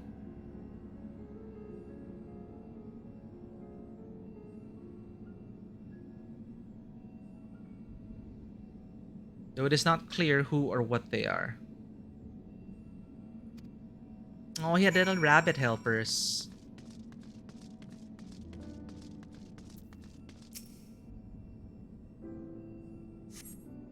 As you gaze into the crystal, a record of an unexpected visitor flows through your mind.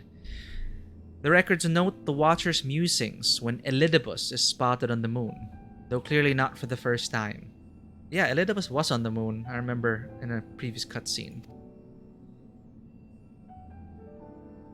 It is clear he and his brethren have a keen interest in freeing Zodiark from his prison, and yet they have made no attempt to destroy the brands. Perhaps they prefer he remain hidden from mortal eyes until the final rejoining, which is prudent until Fandaniel got impatient. Perhaps they realize we would never dare bring harm to Zodiark, so long as he remains imprisoned. True, we were kind of trapped, because if Zodiark was the one holding the world together, the only way was to keep him imprisoned. Did you learn anything of him, Poet?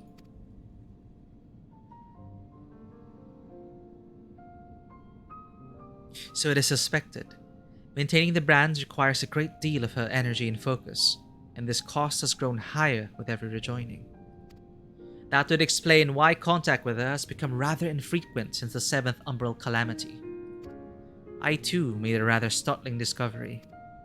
This heavenly body we know to be the moon was in fact created by Hydaelyn. When the Watcher said he was created together with this place, I thought he only meant this facility. Truly, Hydaelyn's powers are far beyond imagining, beyond anything I could have imagined.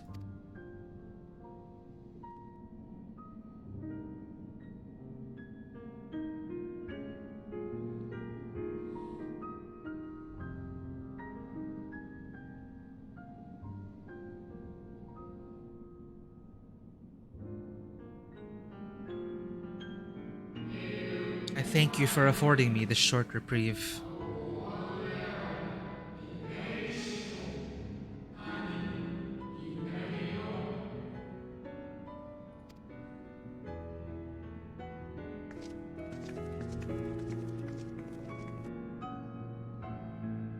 Now let's talk.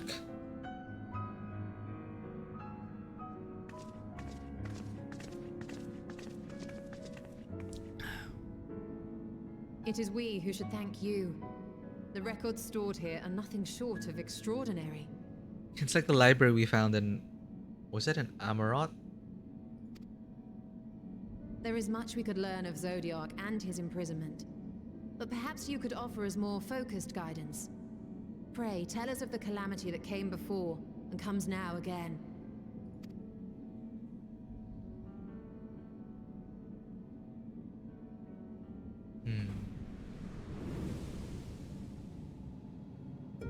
Pretty.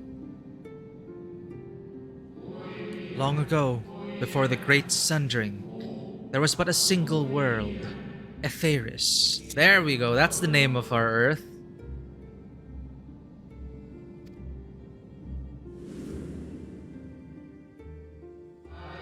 One day, from within the Earth, a terrible cry issued forth, affecting a profound change in all manner of life. We were not exempt. Our creation magics ran rampant, giving shape and form to thoughts of hopelessness and despair.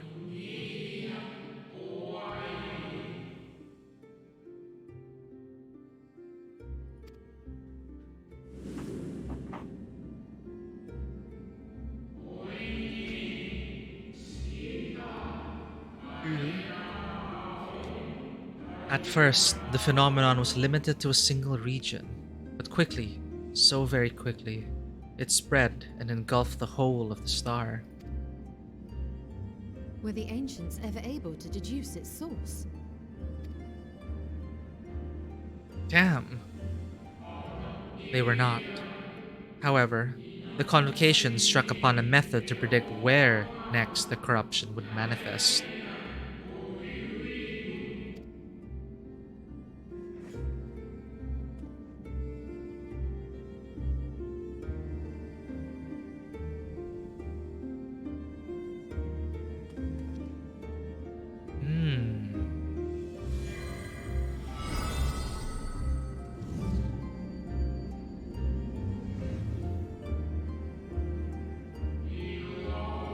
The etheric energies which flow through all of creation in the form of various currents.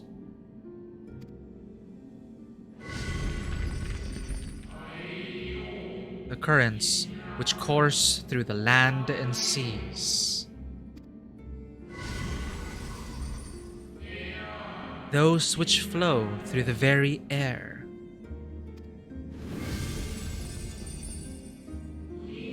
And those of a celestial nature which encompass both our star and this moon. Celestial currents. I cannot say I am familiar with the concept. Nor would I expect you to be. Few scholars of our time knew of their existence. Their invaluable knowledge helped us to better understand the nature of the calamity.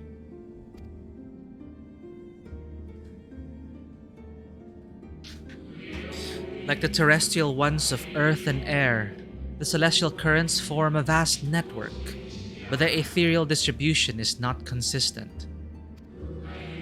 The convocation soon realized that the inciting incidents occurred in regions where the flow was weakest.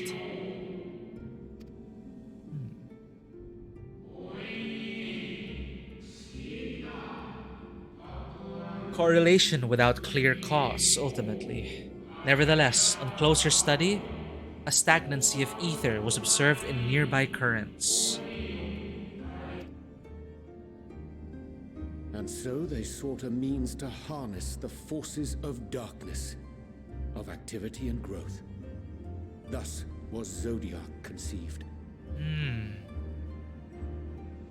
No less a power than a god's could set right the laws of nature and quicken the flow of ether within the star. Oh, they kind of had to terraform the aether currents. Precisely. With the advent of Zodiac, our end was averted.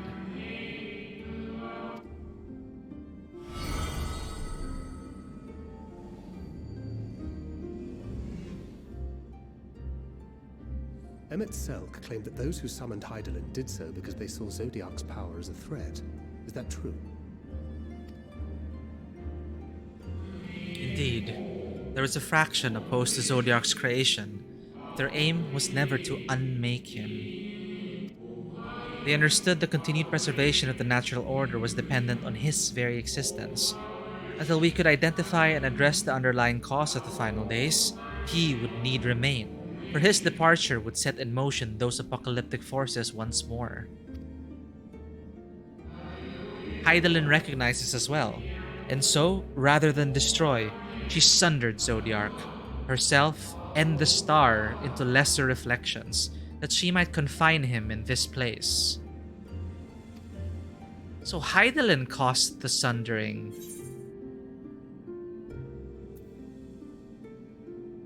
Then what she told me in the ethereal sea was false? I don't remember what she told us exactly, but I could have sworn she beseeched me to banish the darkness.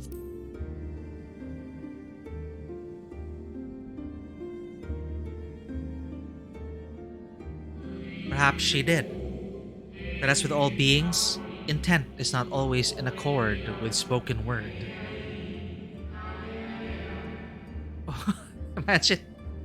Imagine Hydaelyn coming to us and it's like, what the hell did you do? I said banish him, not kill Zodiark. So awkward when we meet Hydaelyn again. Okay, we didn't kill Zodiark. Fandaniel killed himself. But imagine if we were the one that dealt the final blow. It's like Hydaelyn's like, I didn't mean banish that way. She can't be vague sometimes. Hydaelyn can be super vague.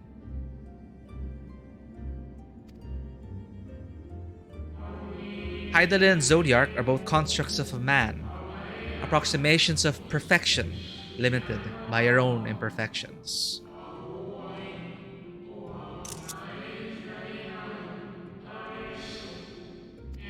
Zodiark was, without question, the more powerful of the two, having been born from the sacrifice of half Etheris' population. Shit, they Thanos snapped people into Zodiark.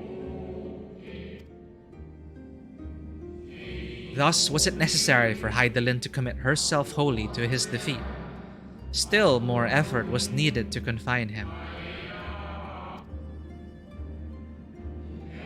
Maintaining the brands taxed her greatly. With what power she dared spare, she cried out to any who might listen, and offered her blessing to those who heeded her call.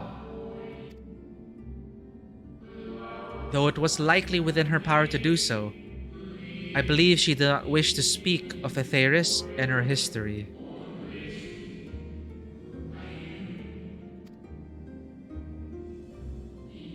Like Zodiark, Hydaelyn's purpose is a reflection of her creators.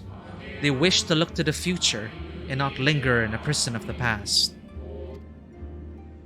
The Ascians set in motion 7 rejoinings before we came to oppose them. How many more worlds would have been lost had we not placed our faith in her? How many more souls living in the present would have been snuffed out for the sake of those long dead? Well, in light of recent events, I see no reason to doubt your words. And even if Hydaelyn is not a god in truth, if Minfilia believes that we should trust in her plans, then I choose to do just that. Brought her up. Which brings me to a rather important question. Let's suppose we try but fail to stop this second coming of the final days. Should the source fall, what will become of the other worlds? Good question.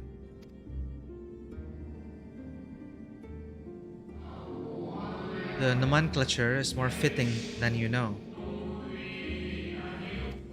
Everything just ends. Bring ruin to the source, and its reflections will share in its fate. No! You know why he asked that?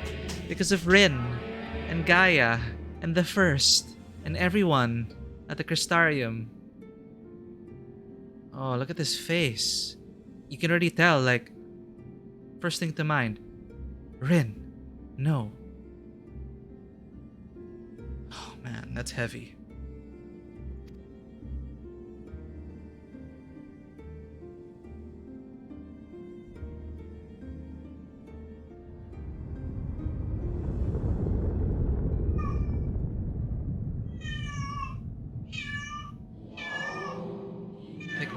My cat heard the moon shaking. Ah, it is ready. What is ready? This way, if you would be so kind.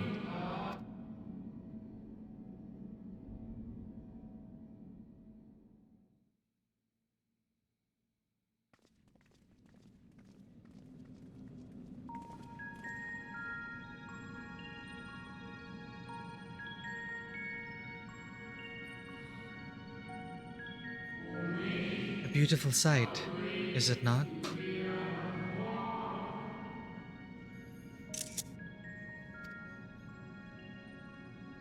Yes, but what is it?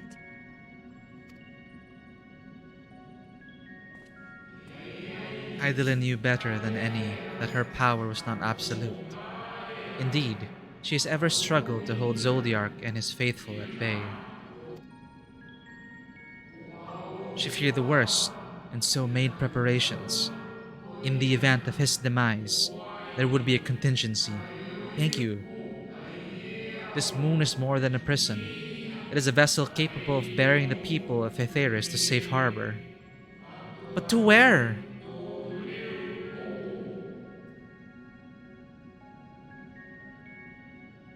You need not go far to find its pilots. In fact, I should be happy to take you to them.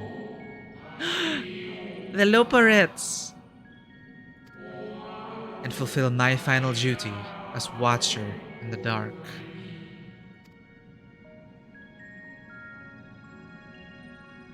That's a Death Star we saw.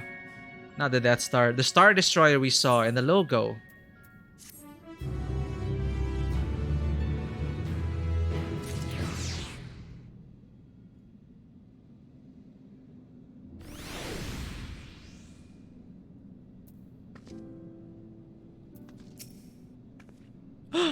You can get it as a mount. It may be true, but others will struggle to believe it. I can scarcely believe it myself. The moon is a ship? Well, now I've heard everything. I should very much like to hear more of this extraordinary story. No, it's a mount. It's a mount. I need it. Okay.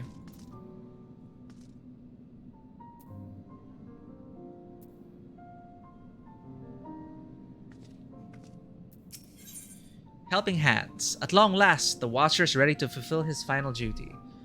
So, what happens now?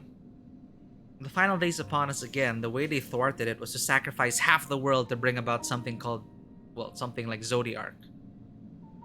In order to rebalance the ether currents, which, for one reason or the other, began to fail. I guess, you know, much as we in real life, the Earth doesn't have... I mean, we will become extinct at one point, I think. It's just a matter of time. Maybe there's that. The star was just failing and ready to collapse, but Zodiark was keeping it. So what now? Is this deliverance meant to kill half the population and bring about another Zodiark? Let's see. How are you gonna stop it?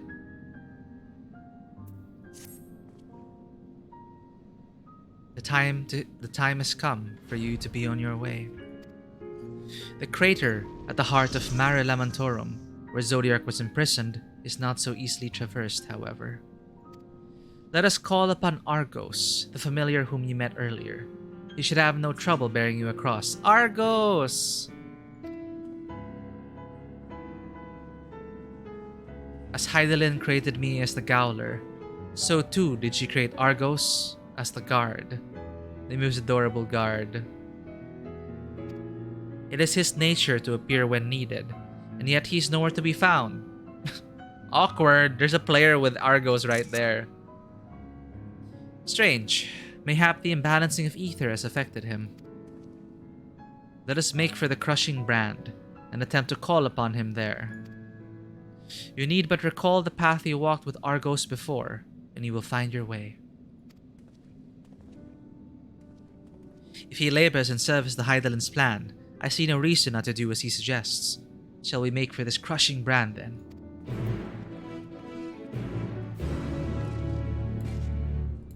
Argos, you're right there. Oh, where don't I? Oh, oof. I wasn't paying attention. Argos, where did you take me? It is here, right? Like a hidden path.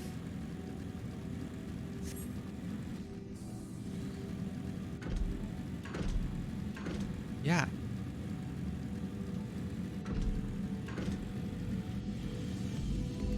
Yes, it's here. Hope you're proud of me, Argos boy. Found the path again. Ether current. Northeast. Aether. Ether. Aether. Oh. Here we are.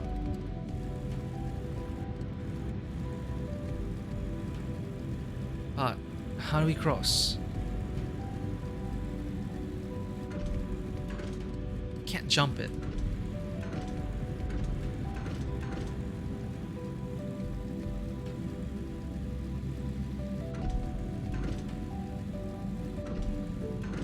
Oh, come on. I can't jump that.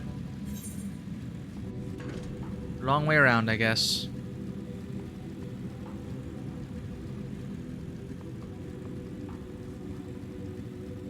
I don't remember passing here.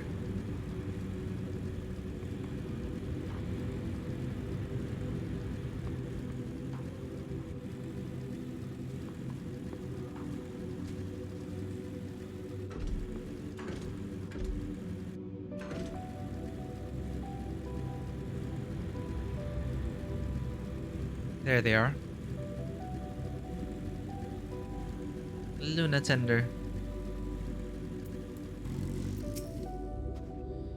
With a little preparation, it might be possible to traverse the gap on foot.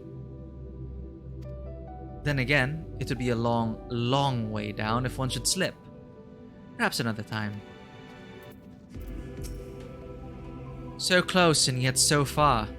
Does not the harsh terrain remind you of somewhere we've been before? The Dravanian Forelands, aye. A place that rejects the intrusion of outsiders, where solitude reigns supreme. At the very least, it sounds suitable for Zodiac's prison. Naught could prepare me for the boundless beauty of Aetheris, shining, shimmering amidst a sea of stars. Oh, I am wowed too as well. A blue sapphire, and but one of countless other jewels, brimming with life, no doubt. Was that a hint for future expansions? Interstellar travel.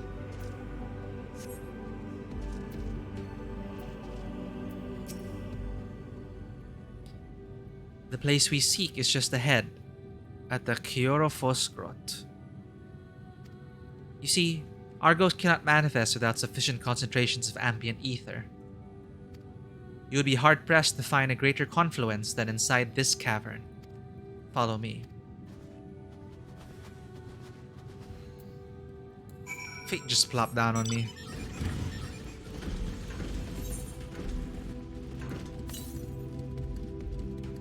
Ether current.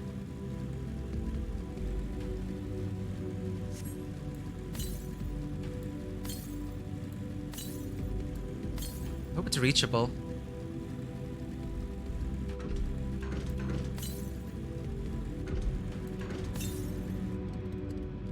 No.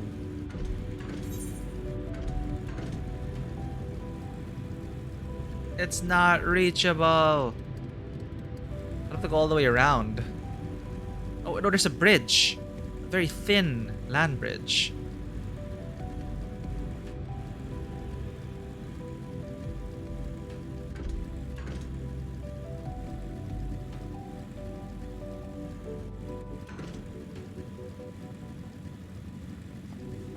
And is there access to the ether current? Does this go around?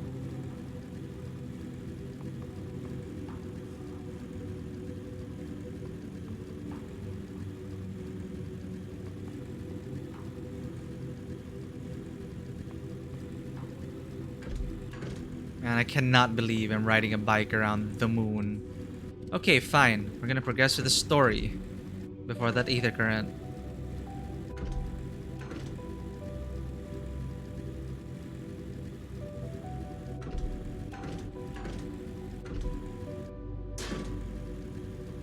Ouch.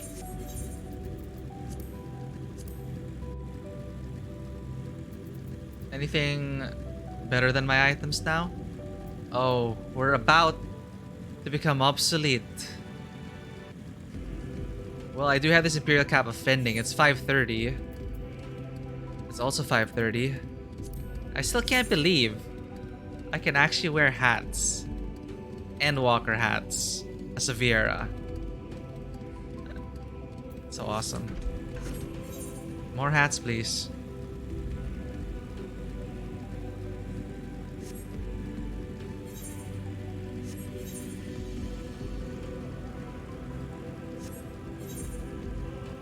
I just had sudden flashbacks of Mass Effect 1 and the Mako and the moon.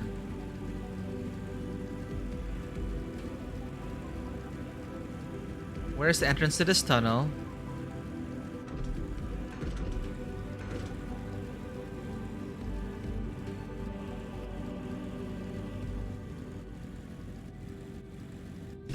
The Chlorophosgrot. Chlorophosgrot.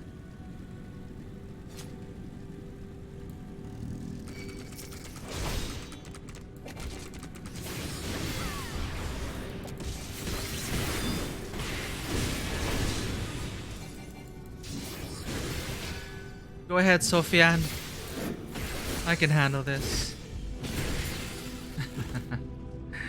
Yeah, we are on the same quest step. But I take a long time doing MCU because I like talking to everyone. The god of Zodiac's prison, eh? Blood red eyes, slavering maw, and built like a behemoth, I'd imagine. Let's hope he's friendly. Well, Thangred, I don't want to spoil it. This entire cave is thrumming with ambient ether. Alas, any further analysis will have to wait. Curious. This doth... Excuse me. This place doth call to mind Plaeni, home of the Numo.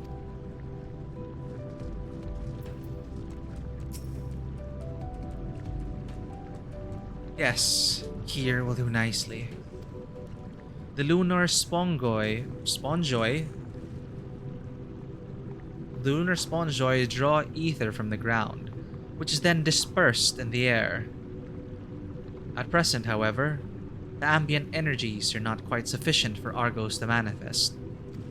Might you be willing to spare some of your own to help the spongoi along? Given time, the lunar spongoi would suffuse this place with sufficient ether, but we need not wait if you're willing to provide a helping hand. That's why their hands are outstretched. See, the little things. Tancred can't, because he's already low on ether, or he's a hard time accessing ether because of the teleportation incident.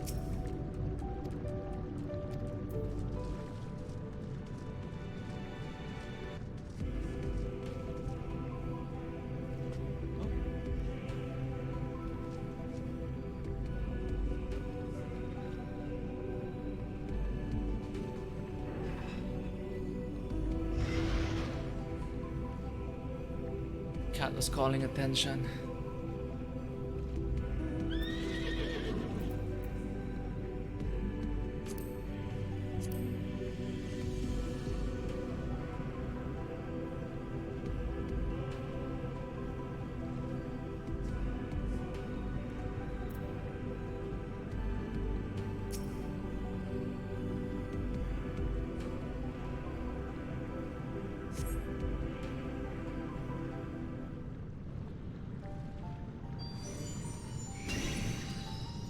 Hello!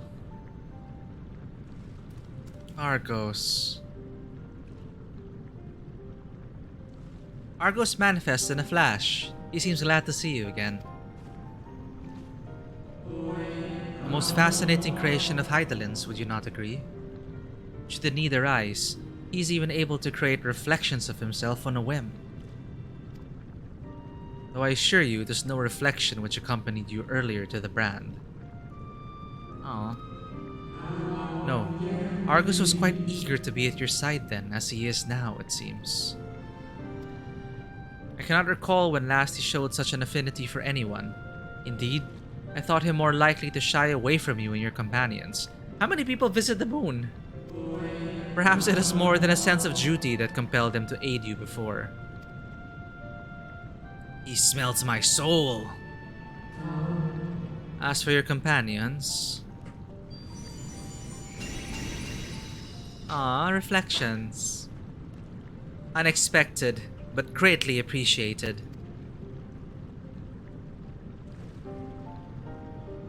I believe we are all ready. Then let us return outside that you may cross the chasm.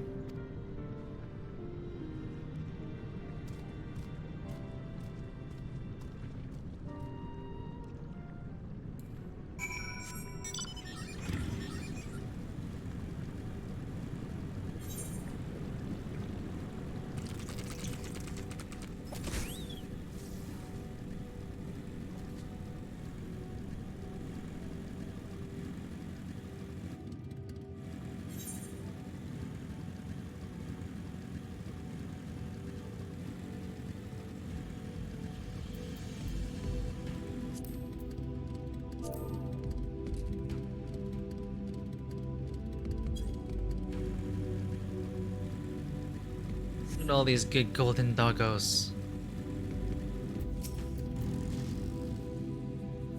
I was expecting something a little more intimidating and less man's best friend. To whom wouldst Hylian entrust the command of so grand a vessel, I wonder?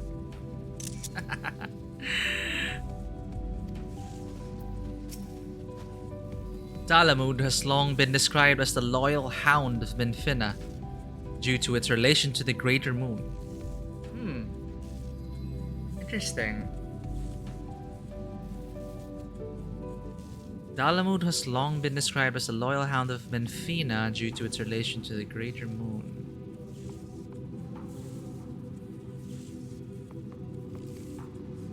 It seems highly improbable, if not impossible, for ancient peoples to have known of Argos. But now I wonder whether there is some connection.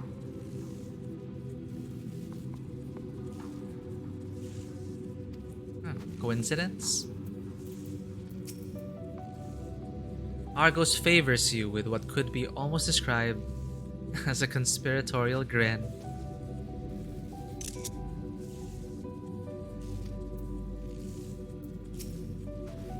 Your destination is a structure there across the cradle of darkness.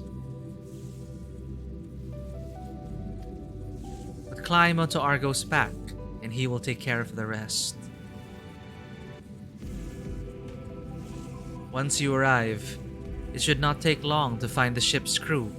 The facility is designed to rouse them from their slumber in the event of Zodiark's destruction. What a rude awakening! Hope they're gonna be in a good mood.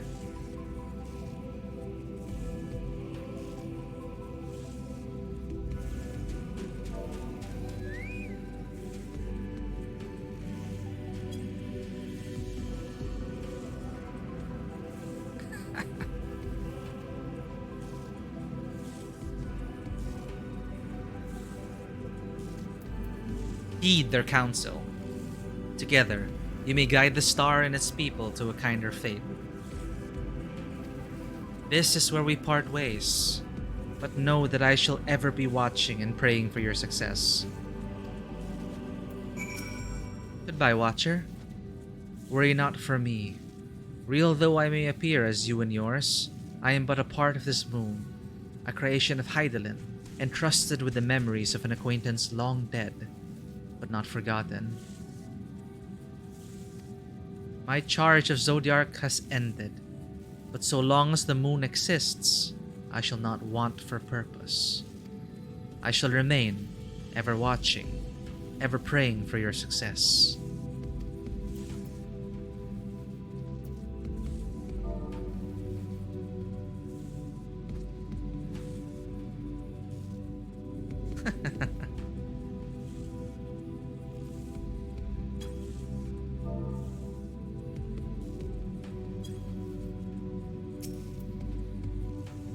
To whom wouldst Hylian entrust the command of so... Oh, he already said that.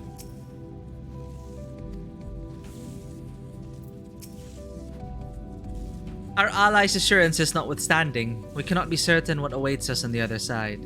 So perhaps it would be best if we did not all go at once. I propose the two of us cross first, while Thancred and Noriange wait here. Yes, right, Argos. Onward! So adorable. A malefic ether yet permeates from the crater. Remnants of Zodiark, most like. I like these these guided tours. Like, I should just not touch it because they focus on things. And I like the, the discussion while you're traveling.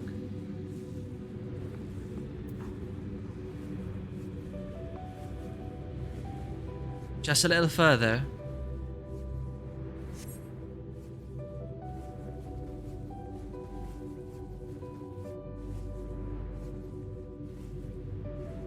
Oh man, these tiny rabbits.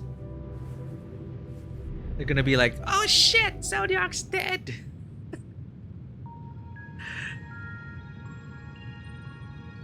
It's game time. You're prepared for this, right?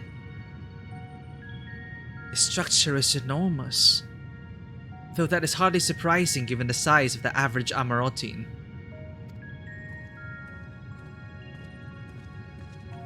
Apologies for the wait. Right then, let us head inside and... Oh? Ah.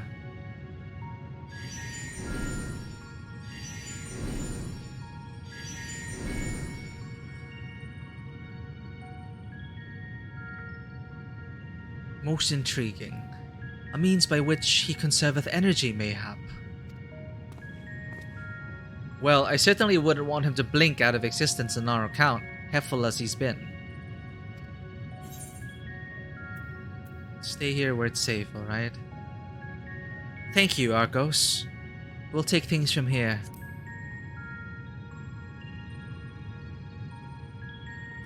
If Argos is to remain without, let us not keep him waiting over long. / nod.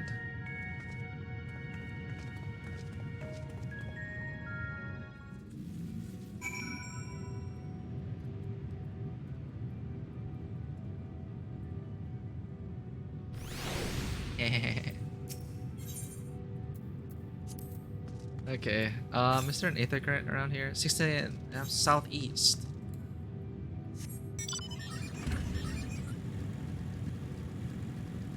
Aether current. Can't miss that. Question is if I have access.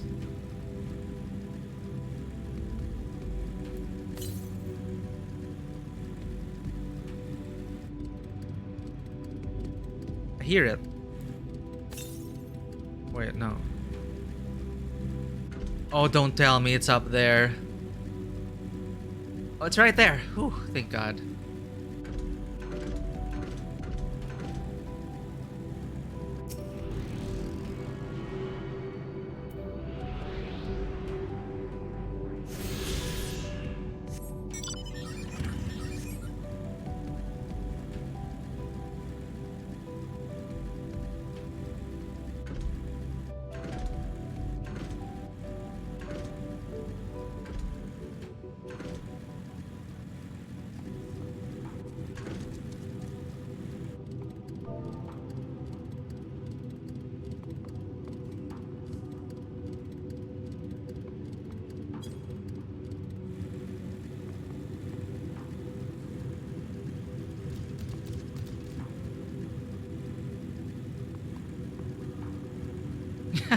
Coincidentally, my FC mates are here trying to spawn the S rank. I can't fly yet, so I probably can't reach the S rank. So, I'm stuck here. Oh.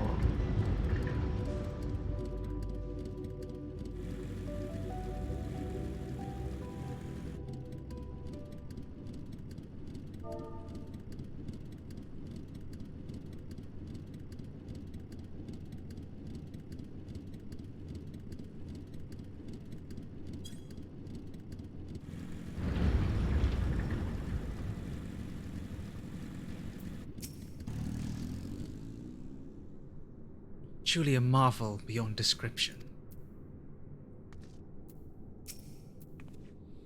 Its scale is reminiscent of Amarot, or rather, the replica we visited on the first. It's so huge, and I think based on Loporet preview, they're like so tiny. I'm excited to meet my bunny cousins.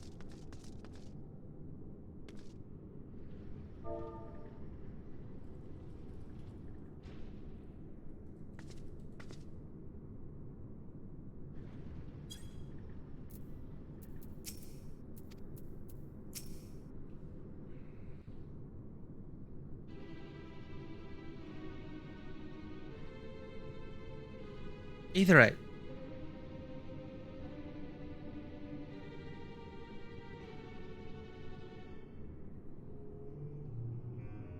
Our moonship pilot should be around here somewhere. Is that right?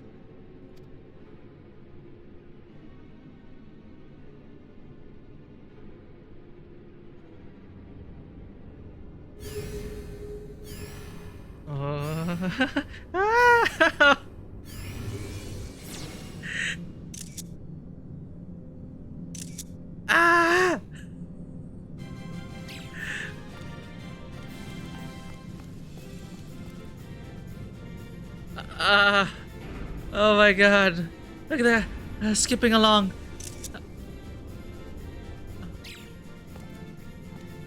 I'm so sorry. We killed Zodiac. I mean, no, I didn't kill Zodiac. Fantana killed Zodiac. Look at look at our faces. It's at Final Fantasy IV.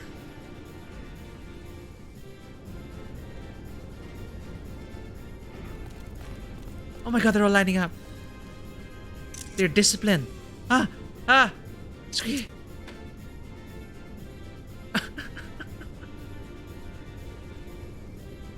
Oh, that's so adorable. Oh, okay, here's a head loperate.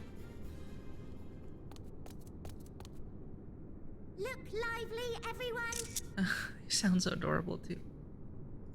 I know. This 1243rd inspection is a mite ahead of schedule, but it is of the utmost importance. For Zodiac, alas, is no more.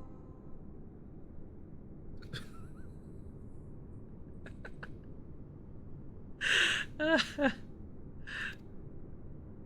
of now, our mighty moon has a new purpose: to bear the people of Aetheris to safety.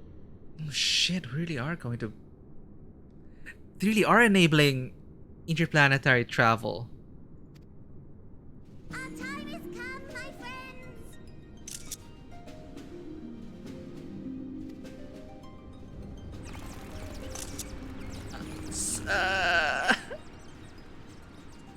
We must be swifter than swift. There is much to do before our guests arrive. I expect your workstations to be immaculate, and don't forget to relay our signal to Aetheris. So they're loperates and Aetheris? Questions? Yes? No? Maybe so? No? Then hop to it! I'm dying.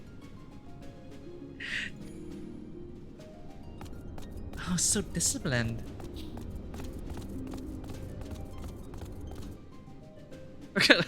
Me, the big bunny in the room. Is a rather curious crew she hath chosen. Their endearing forms intended to ease the passengers' hearts, perhaps. Oh, Ryanje, just admit it. You find them super adorable. Perhaps.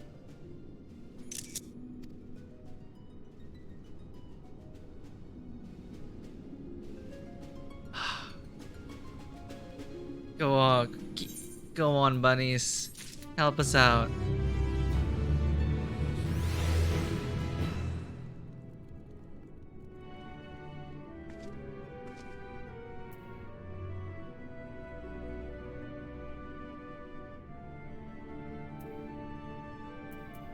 What's happening here? Just kind of come and chat.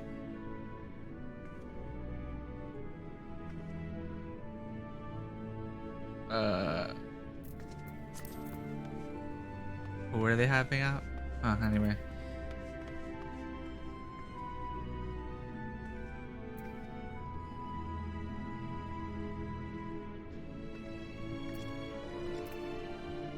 I'm so amused by this conversation. It's happening in one of my linked shells.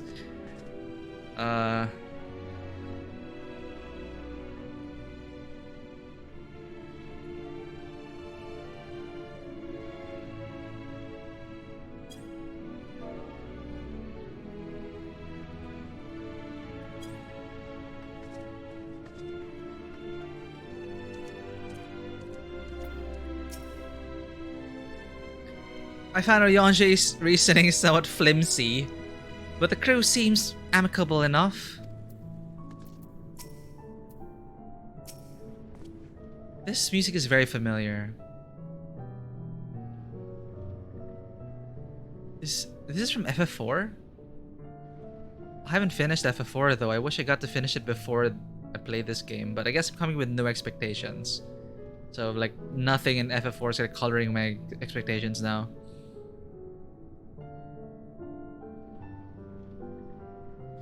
Given the present crisis, Hydaelyn doubtless sought to facilitate cooperation betwixt pilot and passenger. Indeed, it would require a heart as hard as diamond to raise one's voice in anger to beings possessed of such profound saccharinity. Ryanje is so smitten by them.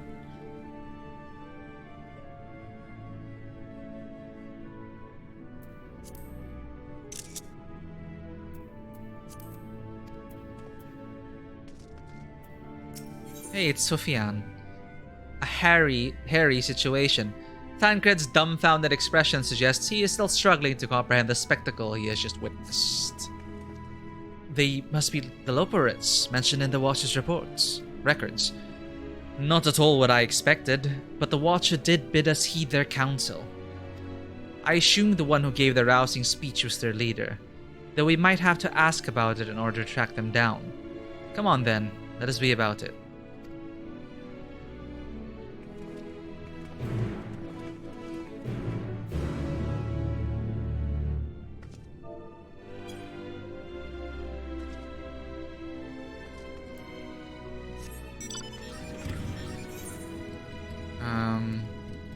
Down?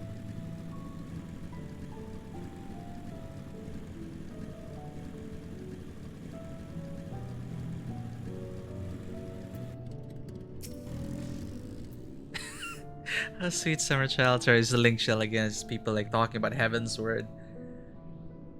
The Loporites all appear to have set about their tasks. Whither is their leader, I wonder? Ryanje is looking for them. Finds them so adorable. I find them adorable. I have bunny ears too. Oh, oh my god. I'm dying. Oh, no.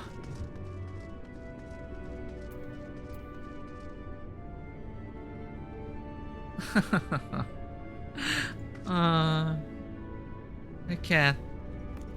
I can't.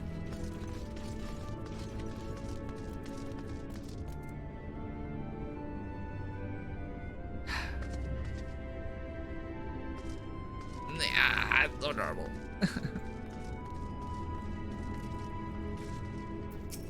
Is someone dead? Oh, play dead. Yes. Oh, gemstone trader already.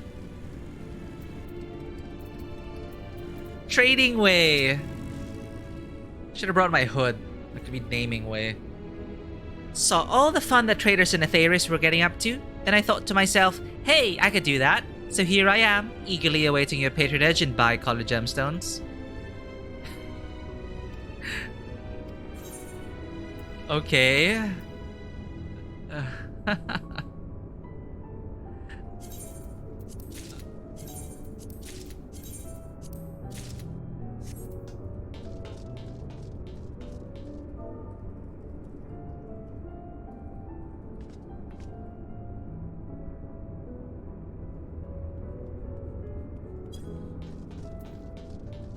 Dwarf rabbit. Of course, bring the dwarf rabbit to this minion. Chipper Loperit. I want to talk to the others first. Do you say anything? No? Such a fascinating apparatus, though it's hard to believe it could house so many crew members. Even so, there's nothing else here to suggest other types of accommodation. So they just put like in cryo sleep. And I can imagine like a capsule. Yeah, like capsules of these things.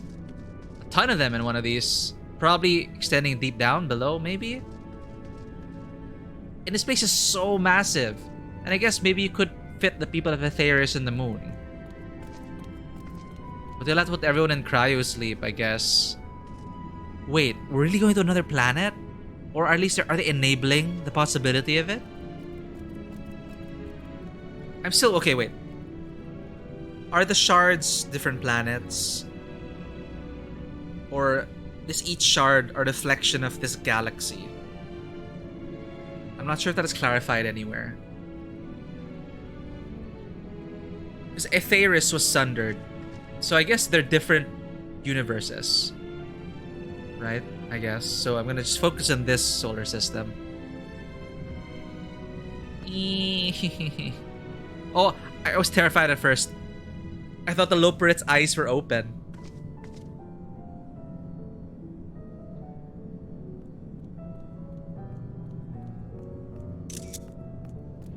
Looks terrifying.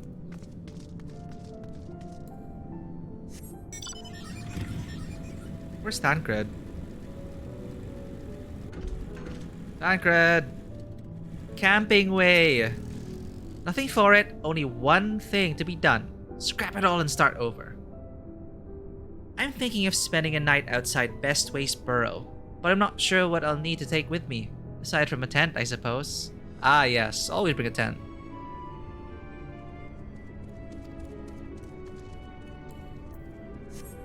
They're so... It's like... Yeah, they've prepared for this. Maybe it's like they just slept one day and it's just like waking up. Right? Waking up... It's like just like waking up after a day. High time we got serious. Put our backs into it.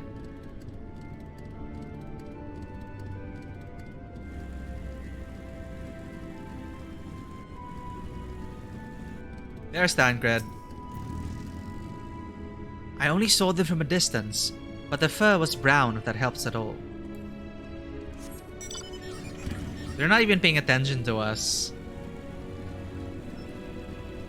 Well, they do have a lot to prepare, I think. After 1,000 years. Oh,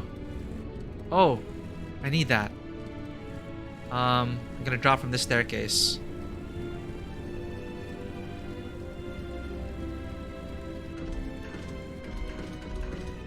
What? Oh, damn it. I thought you couldn't fall down.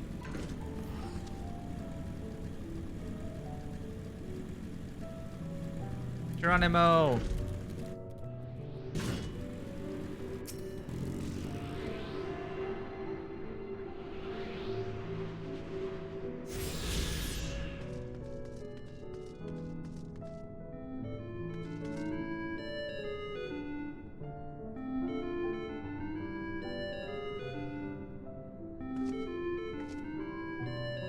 It's so adorable.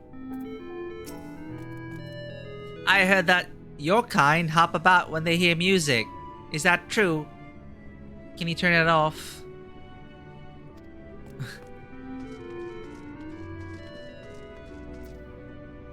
Oh god.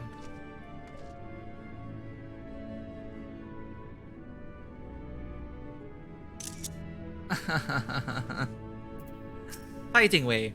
I've decided to form a fellowship of protectors to escort people as they arrive. So relax, you and yours are in safe paws. Very, very safe paws. Thank you, Fighting Way. Now let's talk to this chip elaborate. Hum hum hum. Are they the ones making that noise? Or is that the computer?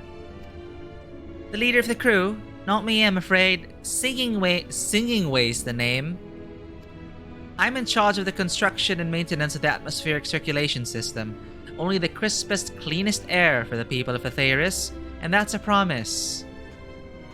Oh, they're so innocent.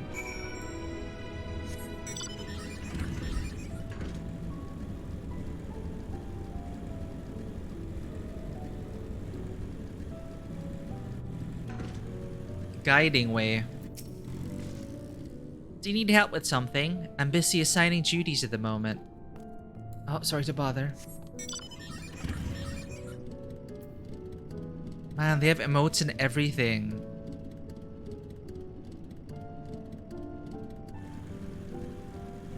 Weaving way. What do you think of our clothing? I'll have you know I'm the mastermind behind this design. Dozing Loperate. No. Oh no. I feel the same.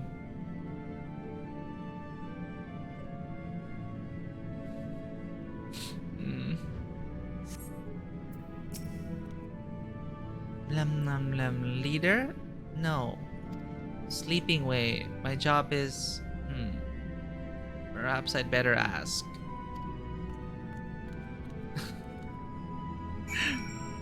Damn it. I guess cryo sleep was rough on you.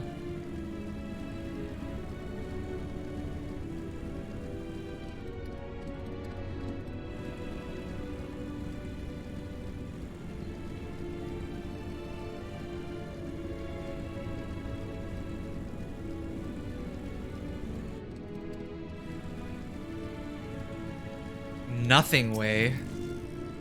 We're all going to die someday. So what if it happens a little sooner? Wow, nothing way. Crushing way. Why are you lazing about? We'll never be ready for our guest's arrival if you keep working at that pace. I guess you're the taskmaster.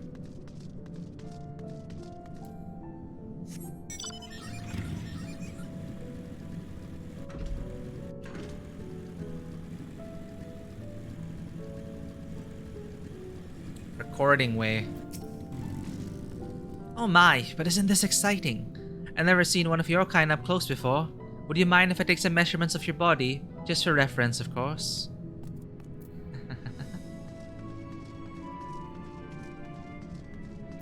Snappy Loperate. Oh, this is the one with brown fur.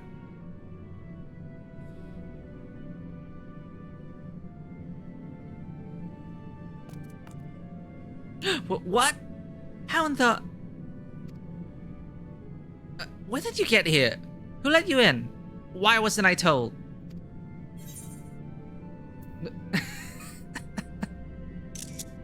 Take me to your lead. Take me to your leader. Were you the one giving orders earlier? Oh, this is the fun choice. Well, this is a fun choice. Take me to your leader. I know it's a reference, but just saying it to this is not really that welcoming. Well, we learned about I guess. Hum.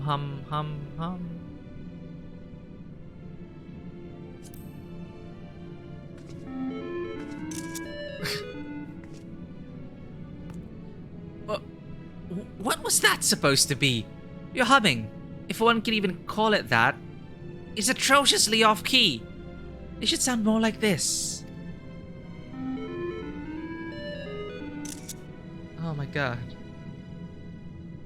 As leader of the Loperettes, I cannot allow substandard attempts at musicality to go unremarked, even if you are a guest. But being the magnanimous soul that I am, I'll give you this once. I'll forgive you this once.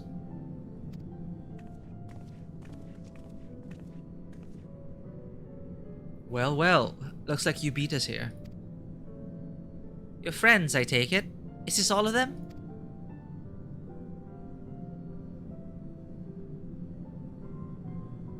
A group comprised entirely of children. What must their parents be thinking?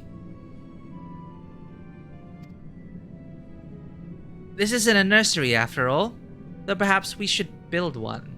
Or did we build one already? No matter. You needn't worry about your pretty little heads. All will be well, I promise. But goodness me, we shouldn't be standing about gawping. I must take you to meet the others. Children? If you could run along back towards the entrance, you'll find a path that leads to the central platform on the upper floor. There's no wrong way to reach it, but it's a large, glowing ball at the center. You should find yourselves lost. I shall gather the others to meet you there. Well then, back to the upper floor it is.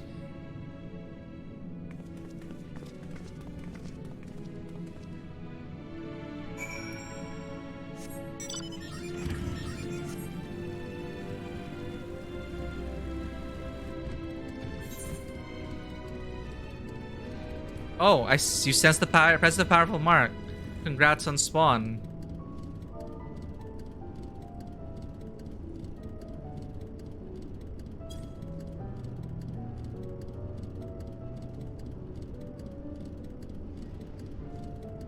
Hunt well, hunters.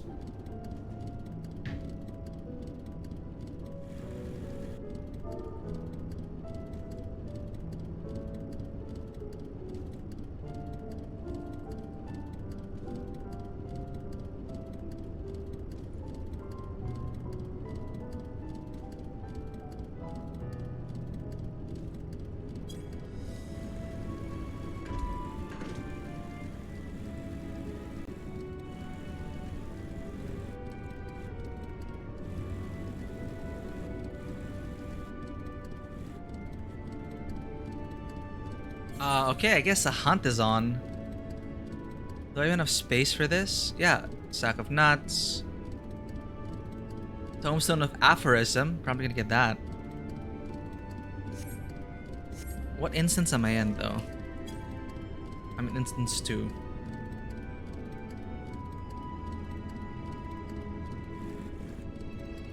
I guess you can spawn per instance. Why is this person dead?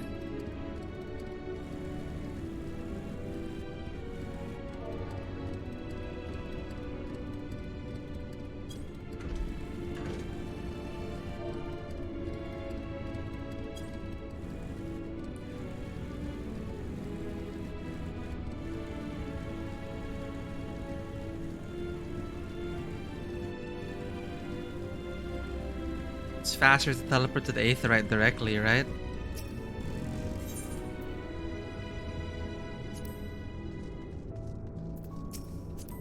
Ah, there we go. I need to join the party, right?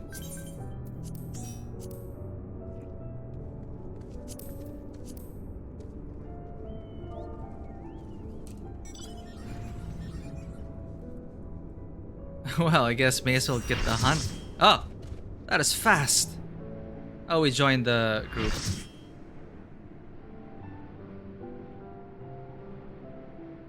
I attuned to the Aetherite, right? Yeah, I did. So I can teleport back. Well, here we go. Hunters already doing the hunts. Not surprising. They spawned the S rank, so let's do this. They're gonna do instance 3, but we're gonna continue the MSQ after this. Oh.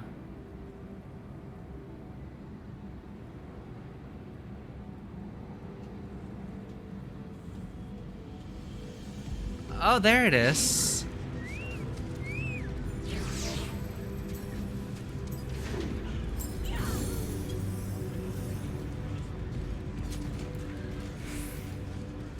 I haven't seen my FC mates in forever. Look at everyone here. Ruminator.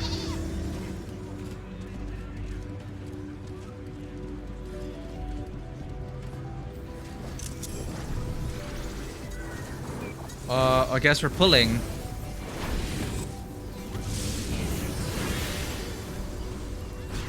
Ah! I forgot to turn off spell effects. Oh well.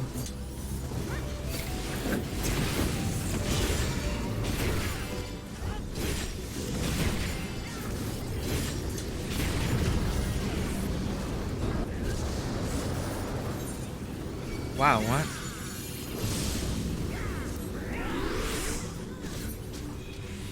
It's dead though.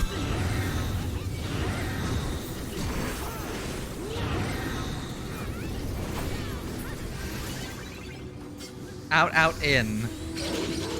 Oh, we got it.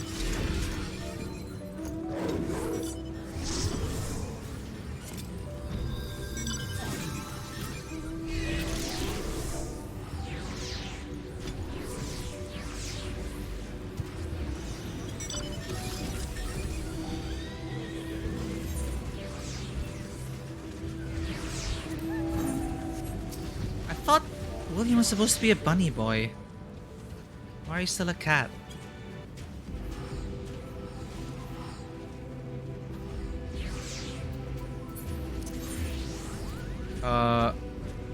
Other, the moon. Best ways burrow.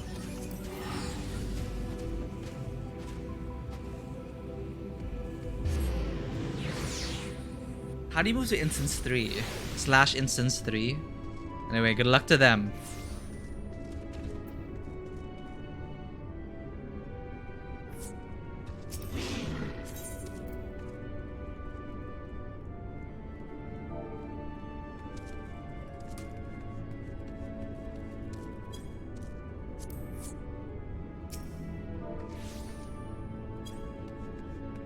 Toodaloo.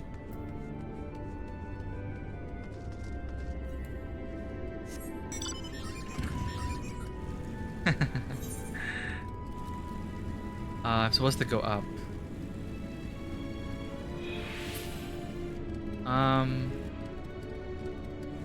That looks like the way up.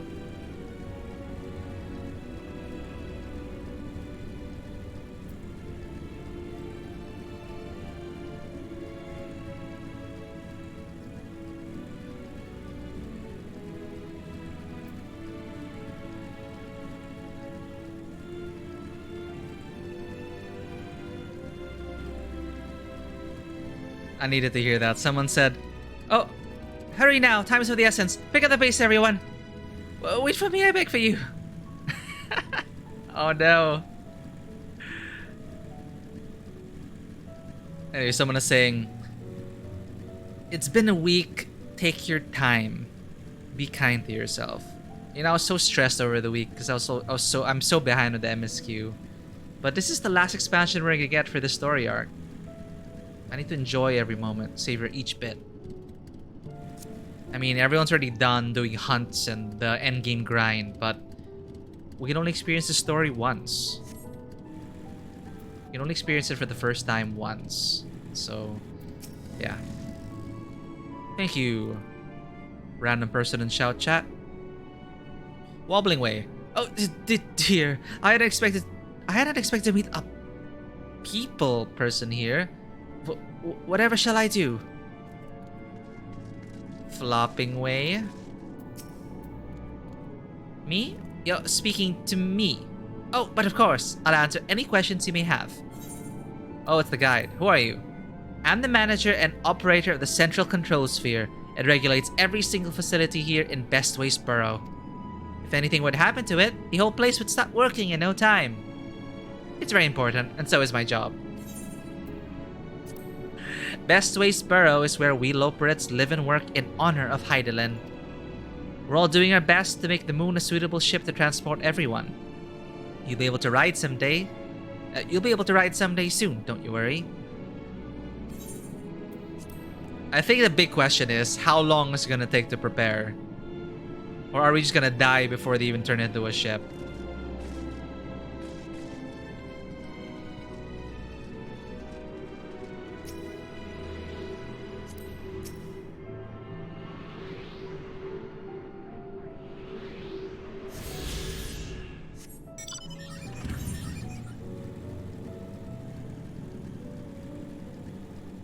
Processing power optimal. Overall status fantastic. Oh, it's a console.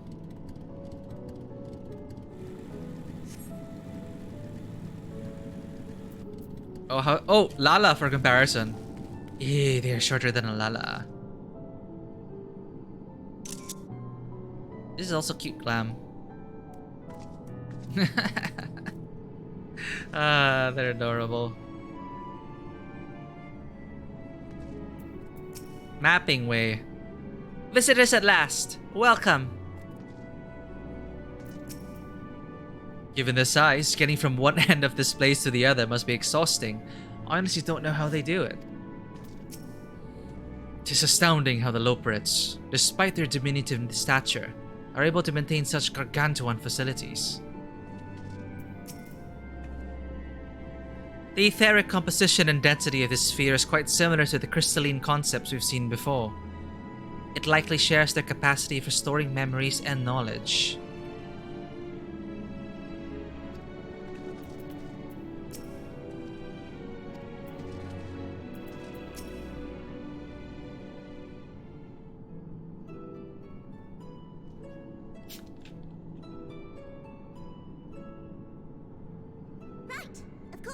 Introductions are in order. Ahem.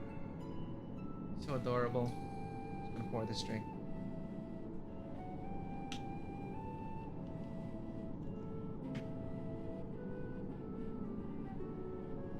My name is Livingway, and we are the Loperets, created for the express purpose of commanding this ship and bearing the people of Aetheris to a brave new world. More specifically, I am the one whom she charged with the execution of her most vital plans. You might say I'm her right paw. Ah, that's so adorable. Okay, Hydaelyn. Hydaelyn comes up with Argos. And are the Loporrits natives of this, the moon? Well, the moon was created by Hydaelyn. So, did Hydaelyn also create the Loporrits? Or are the Loporrits a seafaring, spacefaring civilization? Well, let's find out. Nothing weighs the name, map reader and navigator of the heavens.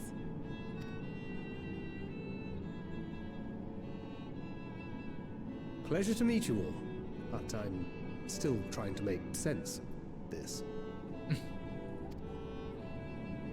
Confusion and bewilderment are completely understandable. Fear not, I shall walk you through it.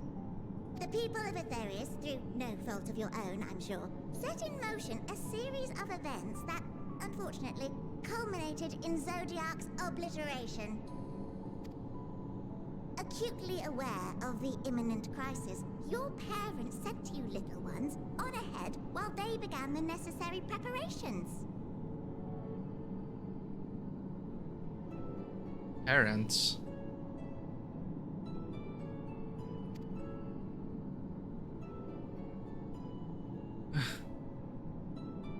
Still not following? No? Very well, I shall elaborate further. Look at this. She's enjoying it.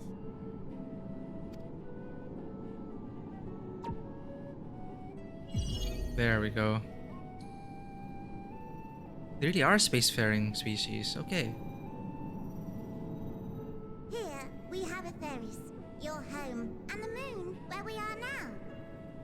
Without Zodiac around to keep things lively, so to speak, the celestial currents of the star have doubtless begun to degrade.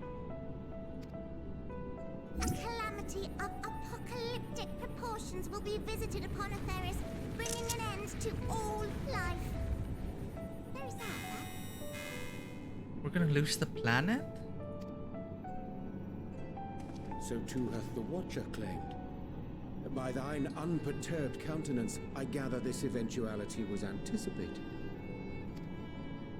The doom and gloom. Oh yes, quite expected. Imagine, if you will, that Aetheris is a delicious carrot that I've forgotten to eat and left out in the midday sun. Ouch. The most earnest wishes or prayers will not stop it from rotting to the core. So sadly, there's nothing to be done but to abandon said carrot, Aetheris, in case the metaphor is lost on you, to its grisly fate. And the only thing to stop it is either to just leave it or summon another Zodiac. But that would require sacrificing half the world. No, it's... wow. Is this really gonna happen? Are we going to lose Aetheris? Everything? No, it can't be. And this moon will serve as the vessel to deliver us to a new home. Because I'm thinking of the implications to the game itself. I mean, if we leave Aetheris, you're basically leaving the world of FF14. There won't be a game left. So I'm curious to see how they're going to resolve this. Just so! We will gather up as many people, supplies, and resources as our stores will hold. And then, once everyone is aboard, it's off to another star. Oh my god.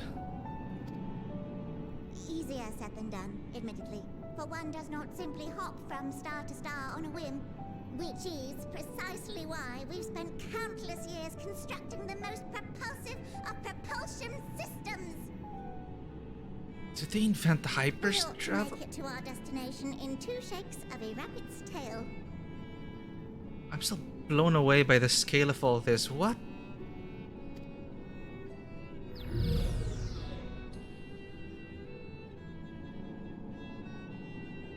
Impressive technology. I dare say it is beyond anything we have ever seen. These... No need to shower us with praise.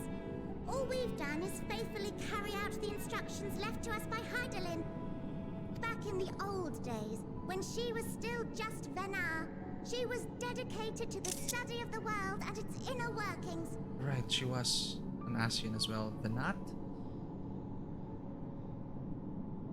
She learned about And the hyperspace Watcher, travel. the real one, not the simulacrum you met, was one of her fellow researchers.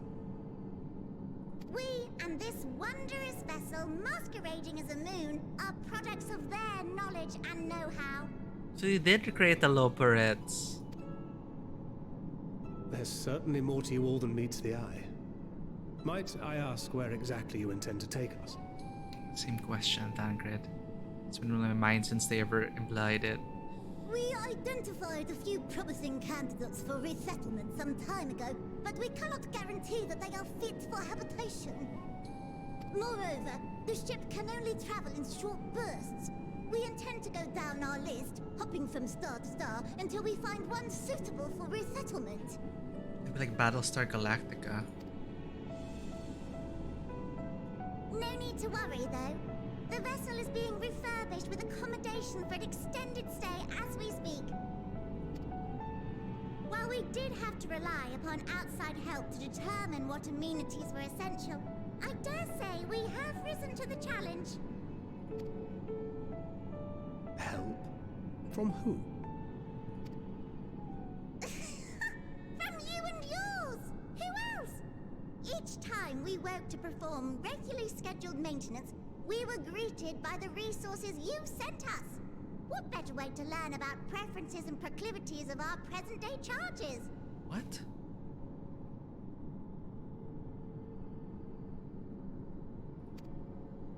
Ah, but you're still adorable little children. Perhaps your elders were responsible for the deliveries. Ascians? I'm not sure what led you to conclude otherwise, but I can assure you that we are all grown men and women. And I very much doubt my elders know this place exists, much less how to send you so much as a starlight missive. What? Then who in blazes let you on my moon? Your moon?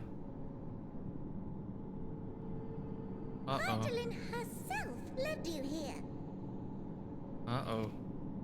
You don't say! Well, really? Not children? Then why are you so small and stunted? Like little baby carrot people? Actually, we are the size of, we're the size of Ascian children. So our elders being the Ascians. What? Okay. Baby carrot people. While Amarotines were a great deal taller, in the present day, persons of such prodigious size are exceedingly rare. So, you're saying everyone's not like the Watcher? Oh dear. Oh, confound it all! Someone could have at least scribbled a note about your profound miniaturization. That's why all the accommodations are so massive. That tome in thy possession. Oh, this? One of the first books sent to us. A compendium of the people of Atheris, with a few blank pages at the back for minor corrections and updates as needed. Isn't that the book from the Alexander raids? What? I think it is. Oh, wait, whoa, wait.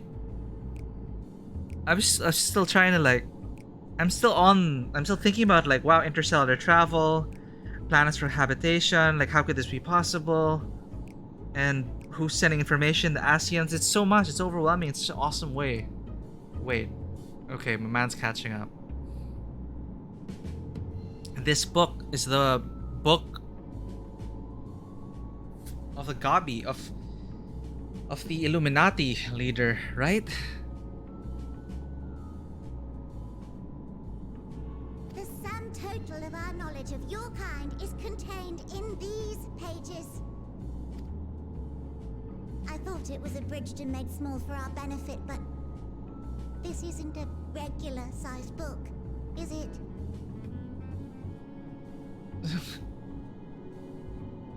It is a regular sized book.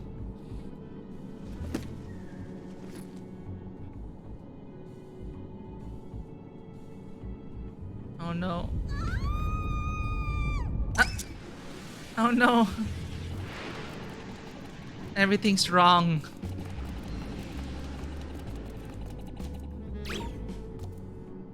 Building Way, can you hear me?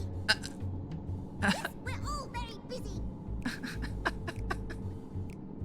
Change of plans. I need you to rebuild the domiciles at 1/3 the scale. Actually, yeah, just scale it. Scale it all. All of them. Yes, all of them, and but me no buts. See to it with all speed. At least I'll have like leftover materials for other stuff. Perhaps you could tell us a bit more about your terrestrial collaborators. Yes, in due time. But first, I'd like to hear more about you, if it's all the same. I'd rather not risk any other complications due to outdated knowledge of our passengers-to-be.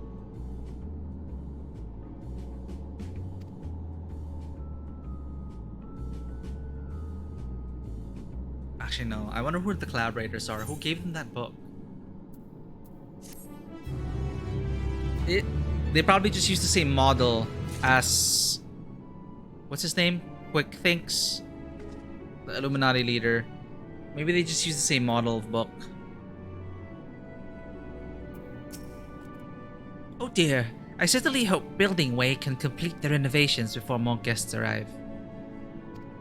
Or perhaps he should leave them as they are. That way, you'd have more space to lounge about. I should have realized something was amiss when Living Way referred to us as children.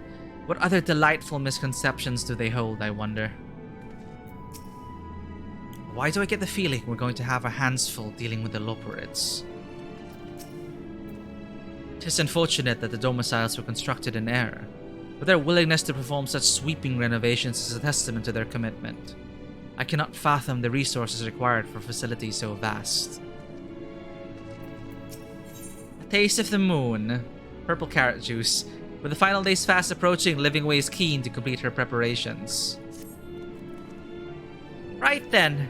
Now that you're here, we need you to teach us all you can about your people. And quickly! It won't be long before the final days are upon us in all their terrible grandeur, so it is imperative that we be prepared to receive our passengers-to-be. If there is anything at all that may displease them, it must be addressed post-haste. And address it we shall. Here at Best Ways Borough, we have assembled everything required to offer our guests the best way forward. Aww, they're branding too, Heidelin. We have produced myriad amenities we understand to be essential for day-to-day living, and I wish to hear your opinions on them.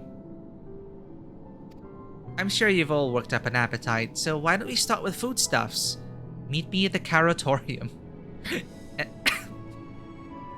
And we'll see about filling your bellies.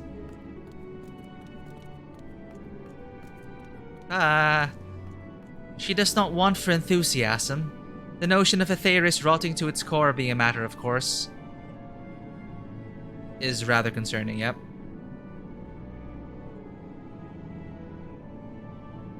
Yeah, the notion of Aetheris rotting to its core being a matter of course is rather concerning, though. Nevertheless, let us take this opportunity to learn more of the Loperids and this vessel. We can't just abandon Aetheris.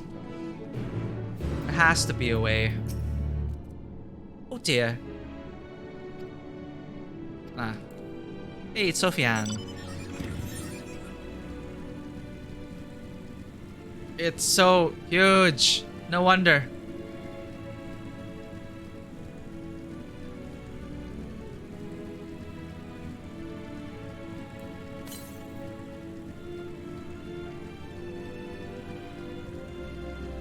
Do we have to go down?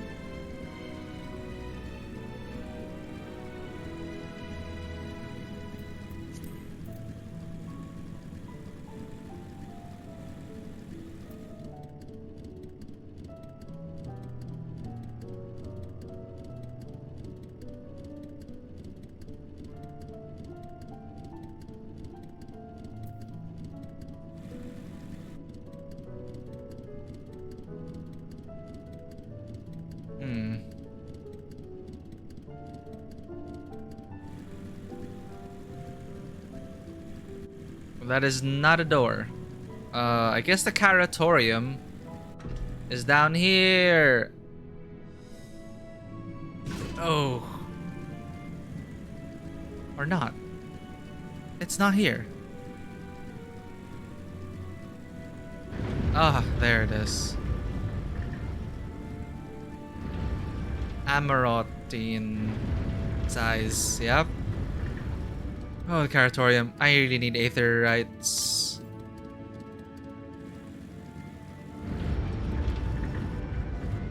What food do you think mankind likes? Oh, excellent question. Well, carrot, surely.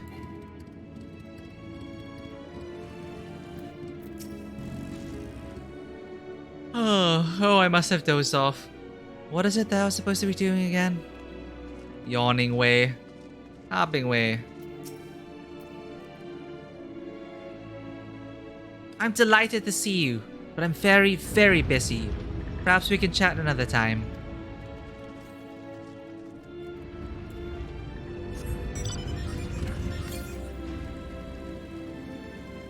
Northwest.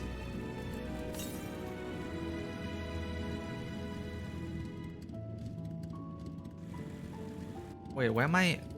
Oh, I'm on the wrong channel, so I couldn't see it. 145.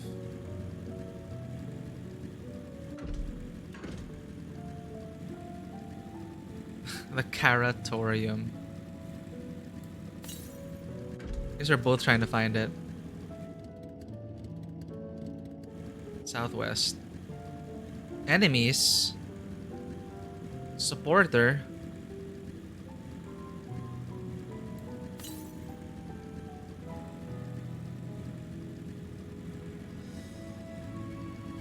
Ah!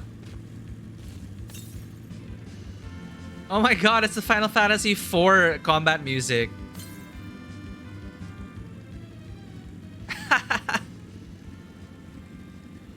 Are we in right, kitten?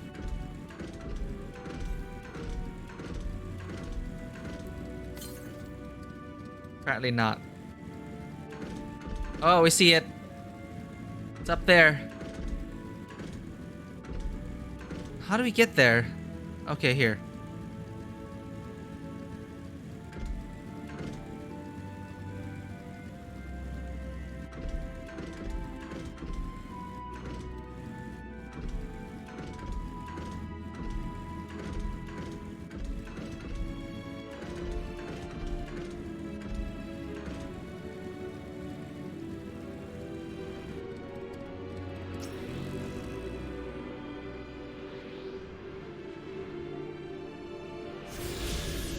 Nice. I wonder if this person's looking for it as well.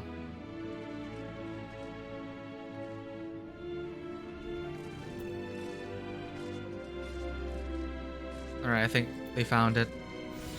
Good.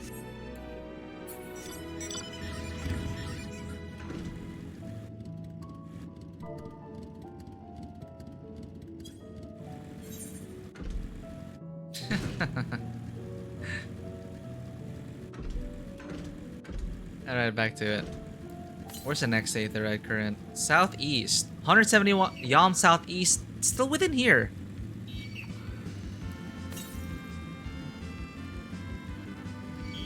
$87 Yalms to the east.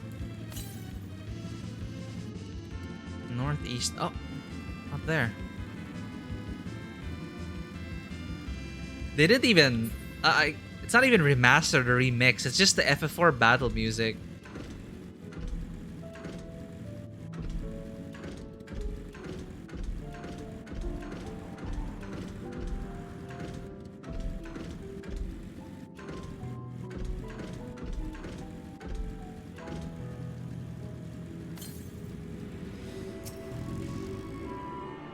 How many Aetherites are here? Aether currents, I mean. Oh, still have a lot. 6. Oh, that's pretty far. The moon already. It's on the moon. Oh, look at that. How cracked it is. Shoot, these things even have bunny ears. Ah!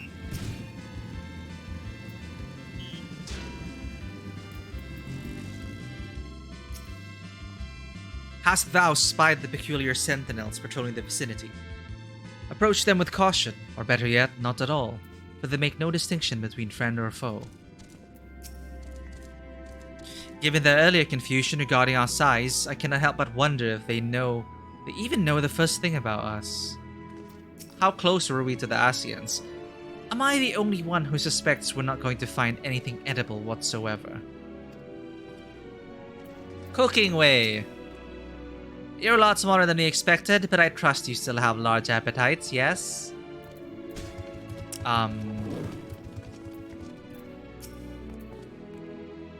Welcome to the Caratorium. Here we create prototypes of the various sundries required by our soon-to-be passengers. Allow me to introduce the head of foodstuff production. Cooking away! Pleasure to meet you all. Our work has involved no small amount of trial and error, but after many, many cycles of painstaking labor, I dare say we have created the finest cuisine our guests could ask for. I've learned all about the essential nutrients for a healthy and balanced diet from the reference materials we received. Why, I've practically worn the words from those invaluable pages. Naturally, we've also considered ease of growth and production. We'll not want for ingredients. I must insist you try some. We have fresh stock recently prepared on account of, well, because we just woke up, and we're all quite famished. Hop along the platforms here, and you'll find a storage unit full to bursting with delectable delights. Help yourself to anything you like. Uh-oh.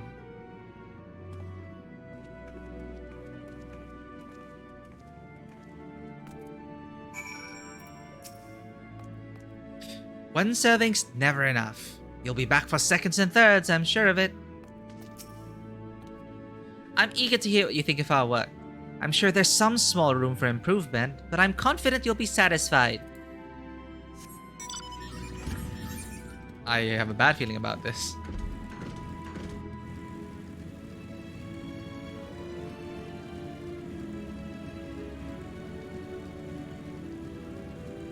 Falling way. I have to go up.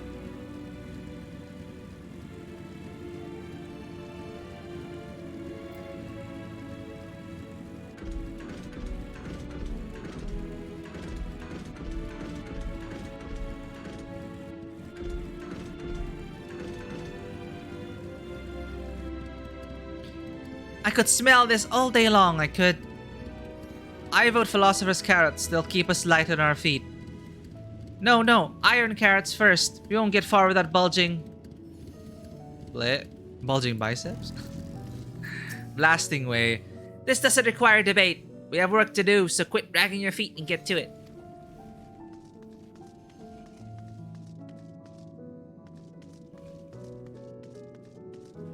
Well, here's conundrum. Which carrot should we start with? That's what they were talking about. I don't think I got to this part in FF4. Bulging fuse. Storage crate. Super carrot output exceeding limits. You open the storage unit and find a rainbow-colored assortment of carrots. Which carrot will you choose? The unassuming orange carrot, the peculiar-looking blue carrot, vibrant yellow carrot, the ominous crimson carrot. Take a moment to reconsider. I think I'll take a bite of the ominous crimson carrot. The soft texture and redolent aroma of this crimson creation belie its staggering weight.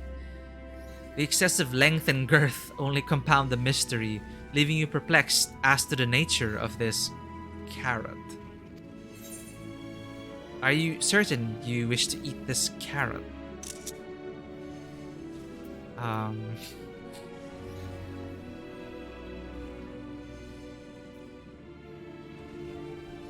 Okay.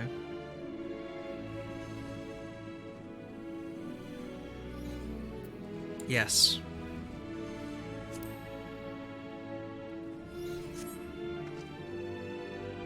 I can't believe there's like Viera eating these giant carrots. On second thought, you elect to simply take an obscenely large carrot for now. Due to its bizarre qualities, it would be prudent to ask Cooking Way whether it is safe to eat first. Ooh. Oh. I guess I'm gonna help these people. Aha!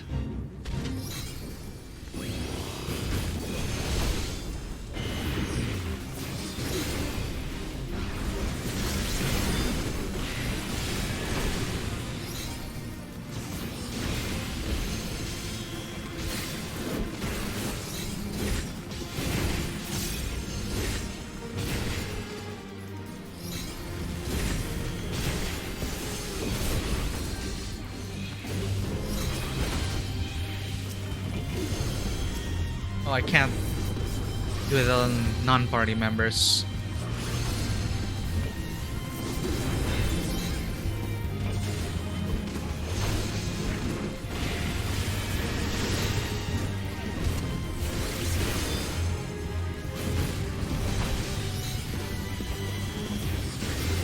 Super Carrot! It is no surprise to know Lopera to owes him. Falling Ways betrayed by his greatest creation, and now enlists you with your aid in silencing the malfunction and miscreant.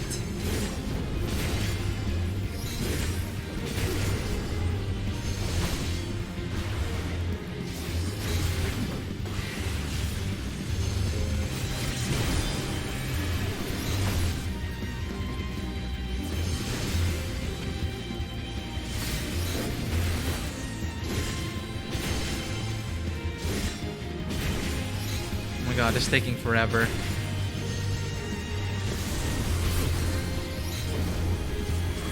Extermination mode activated. Weaklings must perish.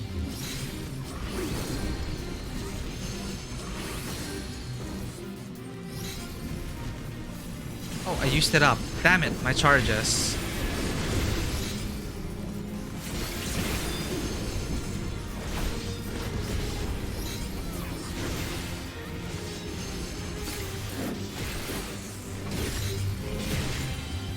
I forgot, I have a chocobo. Damn it.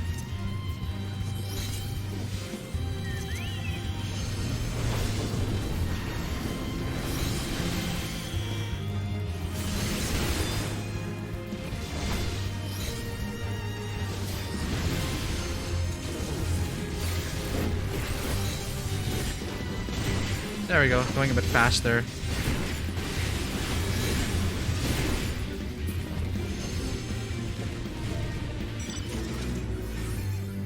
Oh, that's a lot of gemstones. Phew, that was far too close. This has provided me with invaluable data. My next order of business is cranking the output up to 300%. What? A robot nearly killed you and that's your takeaway? Oh.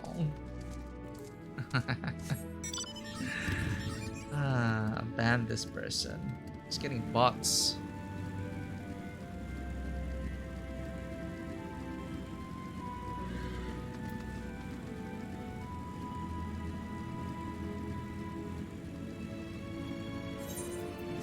So I have a red carrot. Obscenely large carrot. Even Viera are like to swoon at the sight of so grand a carrot. That or be offended by all those who assume that they would.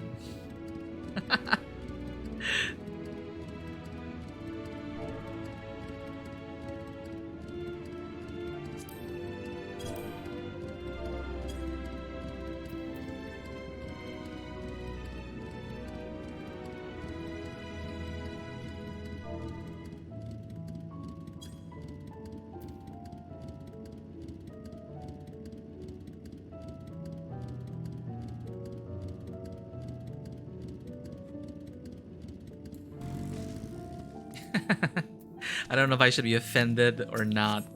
I don't really like carrots on their own. Does my Vera like carrots on their own? Okay, fine. Carrots are fine. I'm not crazy about them. Okay. I'm eager to hear what you think of our work. I'm sure there's some small improvement. Oh, okay, same thing. So, did any of our selections set your mouth to watering?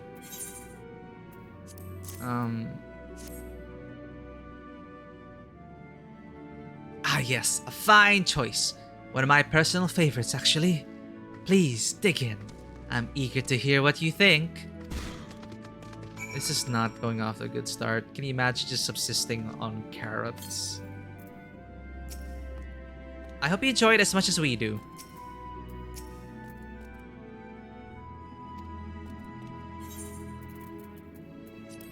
What do I do? Eat the obscenely large carrot. With great trepidation, you take a bite of the carrot. The carrot is oddly tender, but as you begin to chew, a rich aroma fills your nostrils. A newfound vigor begins welling within you. The rumbling of your stomach, however, suggests it may simply be indigestion.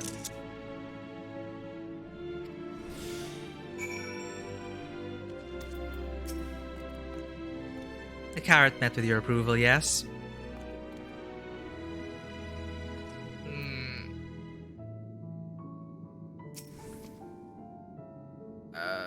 I don't feel so good. What did you think? Unlike anything you've ever tasted, yes? The iron carrot can be difficult to digest, but the boost to endurance it promises makes it the perfect meal before a day of heavy lifting. We have plenty of other varieties too. Bleeding carrots to improve blood flow, dream carrots to help with sleep. So you see, we have a carrot for every occasion.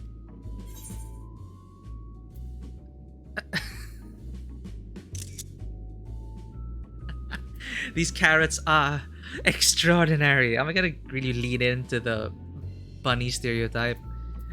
But what if I don't like carrots?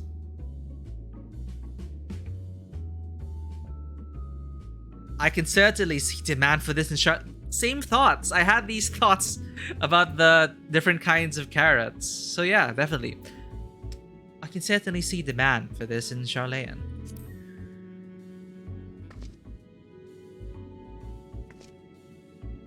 Sharlayan? What in blazes is that? I take it you too had a wide assortment of carrots to choose from and not else. Oh, where were they? I didn't get to see them. I didn't want to have to search for them throughout the whole place though. If I may ask, what exactly did these collaborators share with you about cuisine on Aetheris? Surely you are aware we have an abundance of dishes and foods you could emulate. Of course we are. But, well, it is only quite recently that we established contact. Who did you establish contact with? Even holding a conversation was a struggle at first. So imagine our surprise when they sent a mountain of books and documents with no clear instructions. The sheer amount of information was overwhelming. If it wasn't for the encyclopedia I found, we would have been at loss for where to begin.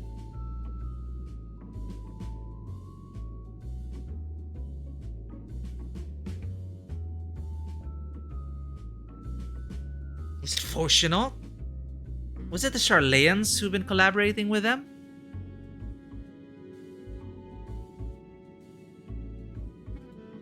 Okay, wait.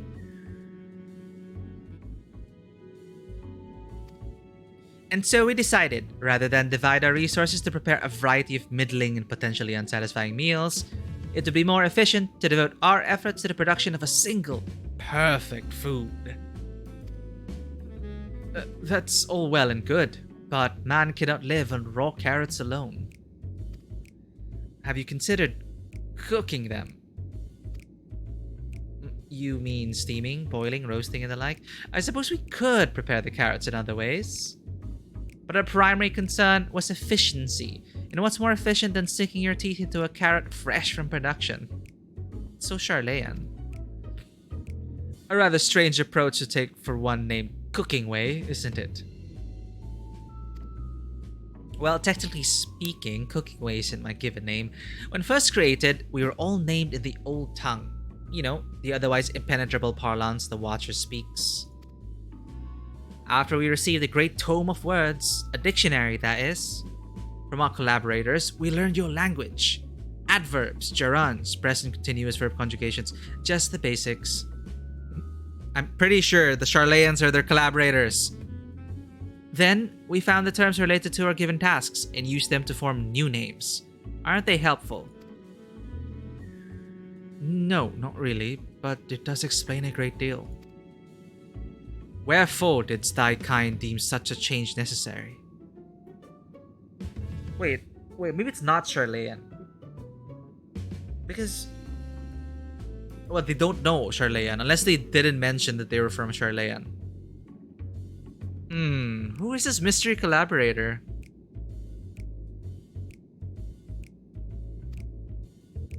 When the rest of your people arrive, we want to be certain they understand immediately what each of us does. We'd never be able to pronounce our original names anyway. I see. I hope our critiques, such as they are, were helpful to you. Though if you should decide to preserve flora and fauna from Aetheris as well, you would be able to offer the passengers a more balanced diet.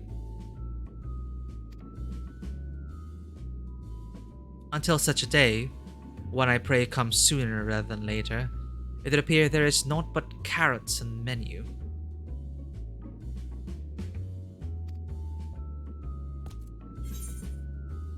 And we get purple carrot juice for it.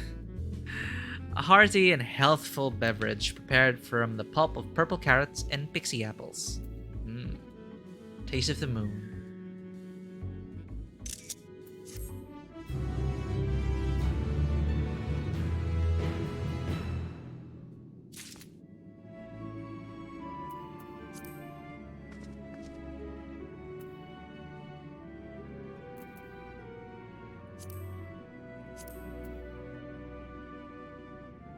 Dye gold new reclam gacha suit.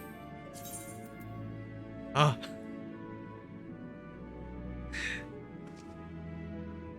Gajasura? That's what the race of people are? I forget. Hungry for more carrots? Fear not. You can eat to your heart's content after you've seen the rest of Best Waste Burrow. Orianje's deep in thought. Probably thinking about the mystery collaborator. I hate to admit it, but I did rather like the carrots. While I'm sure the Loperettes would hop at the chance to expound upon carrots in exhaustive detail, perhaps it's time we moved on.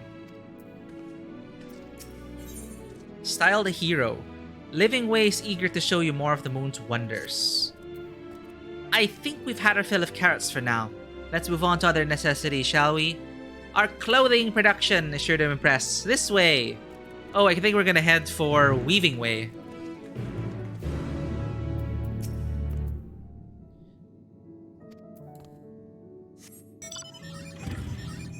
Oh no, just south of here. It really is just carrot production. My god.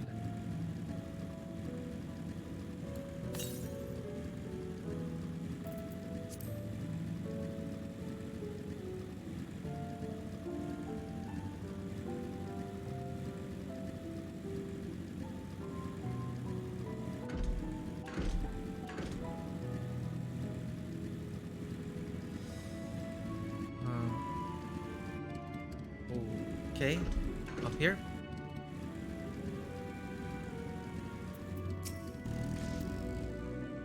Garments born of the heavens, crafted with methods ancient and forgotten. Dress befitting we who walk in shade, stewards of the esoteric. Huh. Do you suppose the clothes they prepared will be as grossly oversized as the carrots? It's hardly sun-silk tapestries, but perhaps we'll be pleasantly surprised. Orianche, you love fashion? Very poetic though, the way to talk about this. This is literally like Heidelin's creation.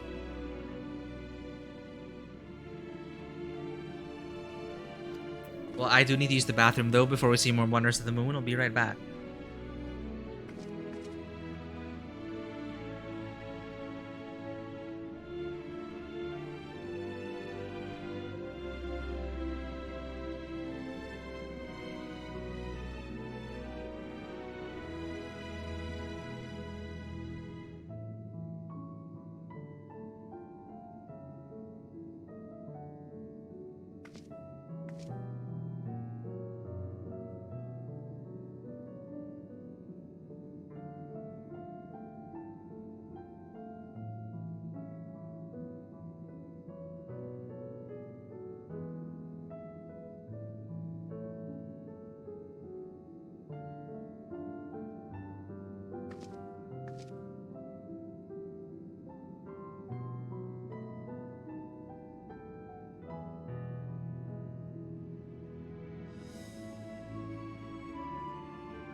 Alright, time to see the other wonder of the moon. Here we are, the apparel production station. We've chosen to employ more traditional methods for the task. Creation magics. Hey, it's Sophian. Hydaelyn, in her infinite wisdom, blessed us with the self-same affinity for magic her people possessed. We have other amazing talents, of course, and I know you're dying to hear about them, but I will regale you with the details another time. That said, we did run into a spot of trouble at first. Our magic alone was not sufficient to see our work done. In the end, we discovered crystallized ether was a powerful catalyst that could provide us with the extra vis we needed. Huh. My, how resourceful. Ah, the sweet sound of recognition. You'll also be impressed to hear we've read all about your habit of changing attire to match your chosen profession. For the sake of efficiency, I presume. This has also been taken into account with our designs. But why take my word for it when you can simply try on our clothes? Oh, it's changed. Make yourselves known to the workers and they will see to the rest.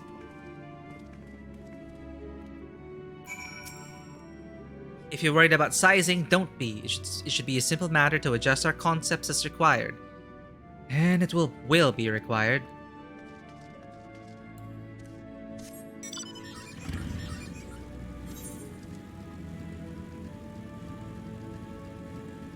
We bump into the other NPCs.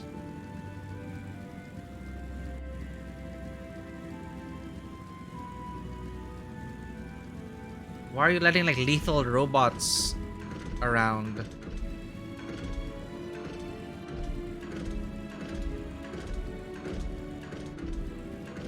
Restless Loperit.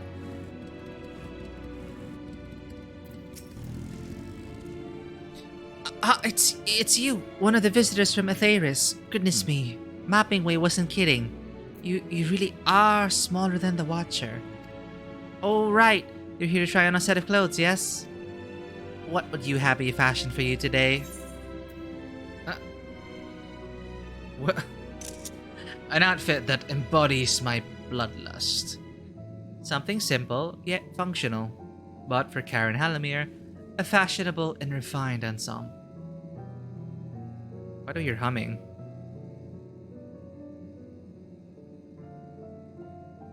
Okay, a fashionable and refined ensemble.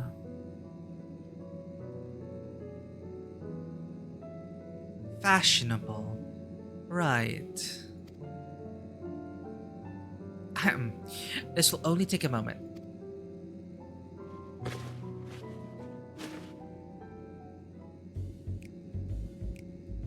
Oh no, it's Amarotine. Where? Elegant mask. There we are, all finished. I don't know, I don't have the heart to tell this bunny that.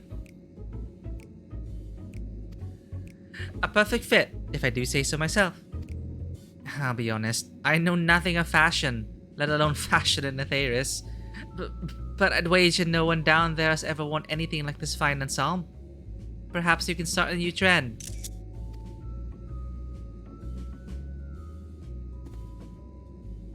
Would you look at that? Speechless. And then I thought you might not like it. If you have a mind to try something else, why not speak with my fellow artisans? I'm sure they'd be happy to oblige. You must continue wearing these garments in order to progress. You'll change back to your normal garments if you move too far away. Look to your map for the garment changes area effect. Speak with the restless Loperit to restore or prolong the garment change. Oh, man.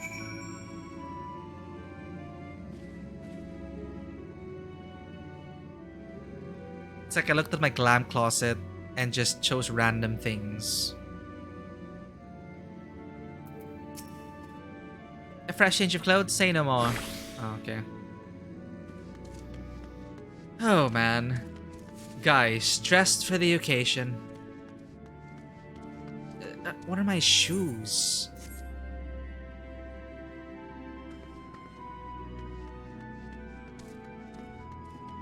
What is this?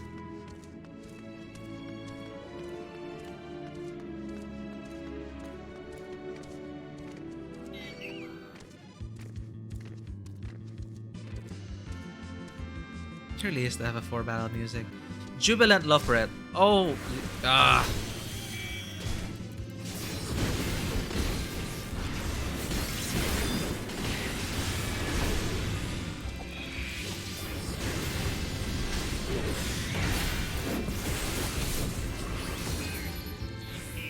Leave me alone.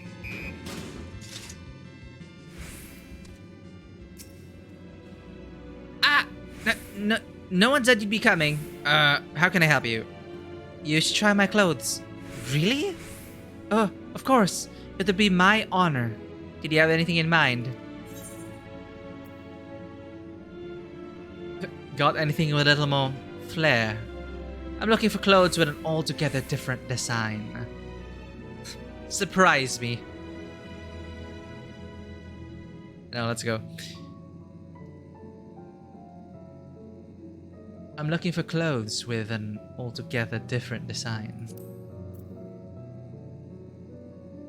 I think you can handle that. Let's see. This should do.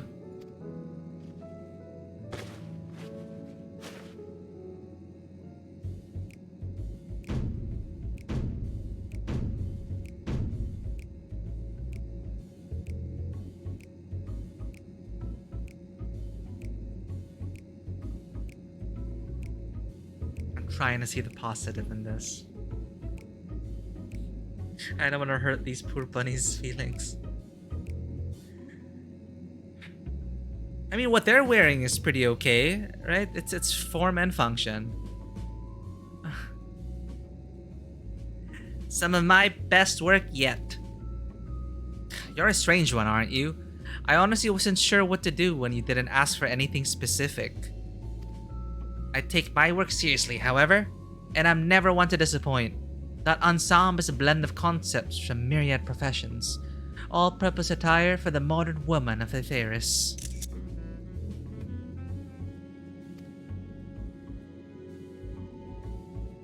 I was worried how the concept would turn out when put to the proof, but it looks stunning on you.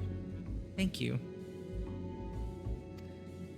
Won't you go and show Living Way? I'm sure she's eager to see what we've come up with.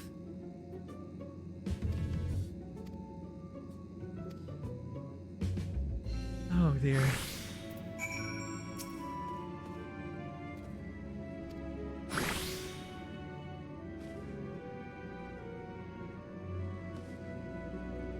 What are these armbands though?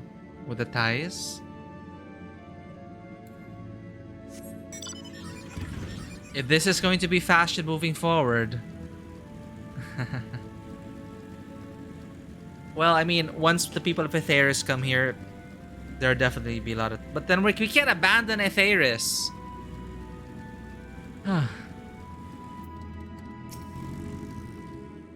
My, don't we look splendid? The result of much trial and error, but I know quality work when I see it. Shh, you didn't speak. I can see your adoration for the moon, and we Loporets in your eyes. No doubt your friends feel the same, having sampled our creations. I want to see them in terrible glam. Please. Please.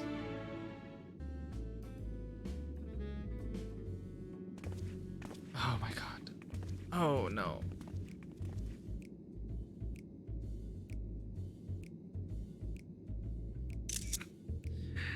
Sorry to have kept you waiting.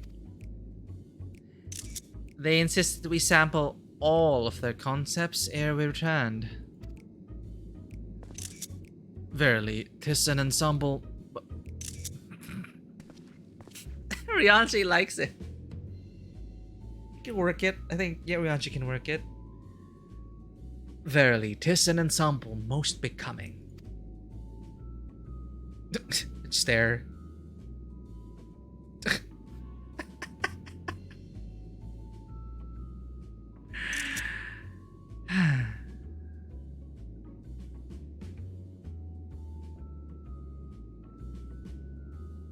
Future, everyone.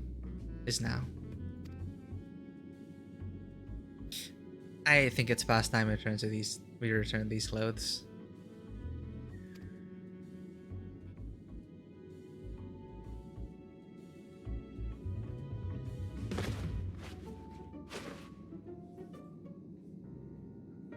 Oh no. I was so confident our garments would meet with your approval. Whatever are we doing wrong? Oh no, I hurt the bunny's feelings. The Watcher taught us that, in his time, everyone wore the same robes. To do otherwise was against social etiquette. Actually, yeah, they did wear the same robes. But we thought we could appeal to modern tastes by tailoring the robes to specific professions, but...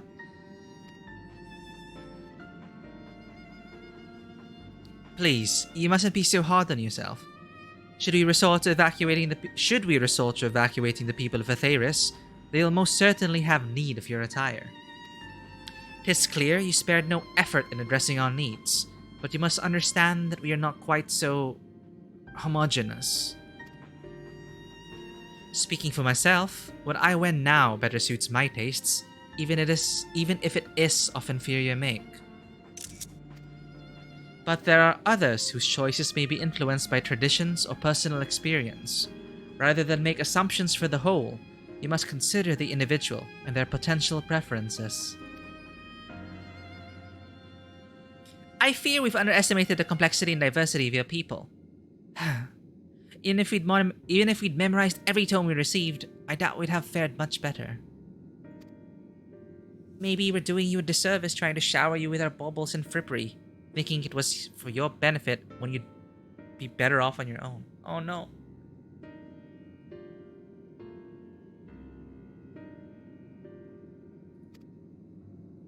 There are some who might agree.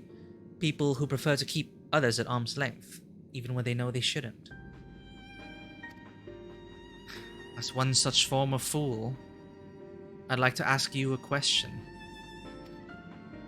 This plan to evacuate and escape the final days, did it account for the reflections of the source as well? See, yeah, now I want to know, like, are the reflections also other planets in the solar system? Or are they in another galaxy altogether, another solar system?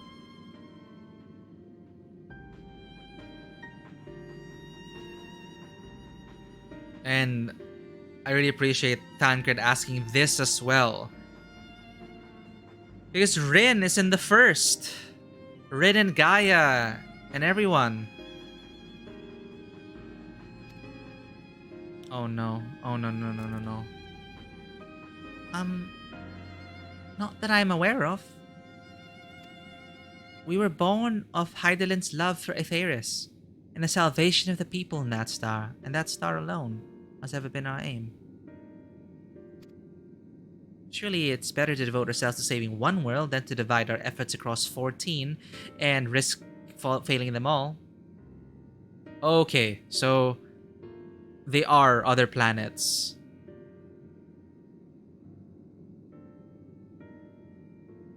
Well, we're not really important right now. And risk failing them all. Oh no. Look at Oriange also stressed about Rin and Gaia. Oh, this is so heavy. I suppose you're right. Look at the dads. And also Y'shtola, Runar, and the rest of her people. Living Way, might we have leave to explore Bestway burrows unattended? You have given us much to think about. Why, certainly. Until later, then.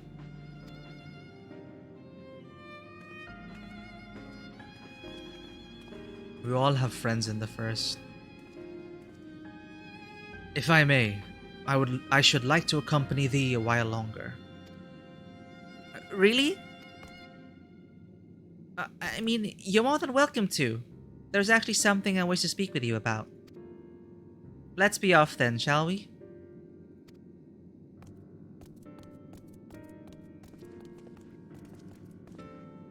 Man.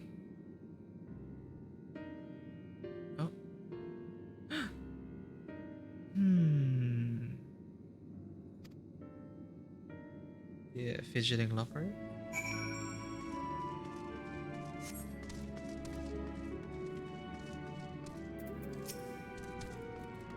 Ah! My apologies. I wasn't trying to spy or anything.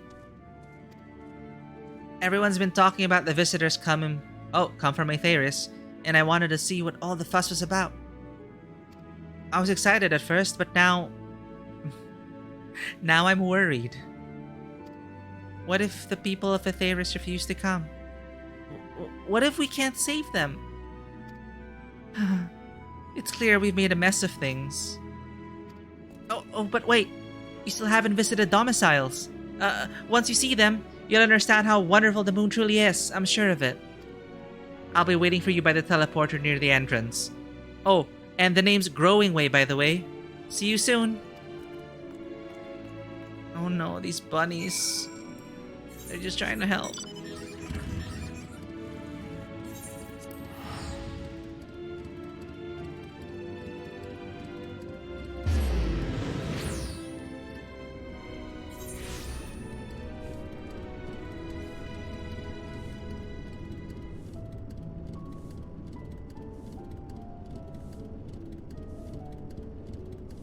Giving away minions.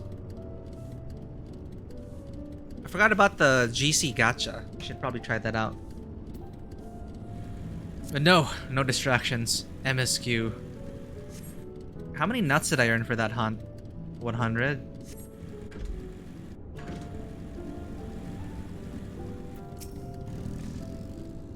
Well, this will all need to be redone, I imagine. But anyway, I can hardly believe that we'll finally have people here. I just hope we'll be ready for the influx of guests.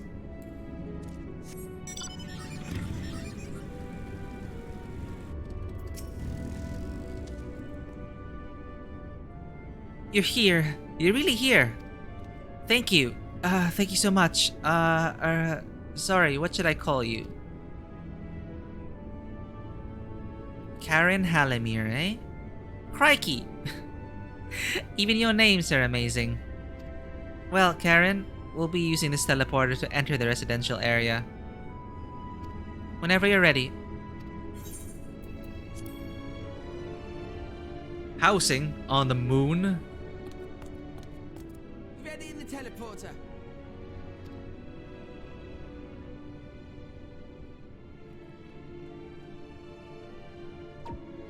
I hope nothing goes wrong.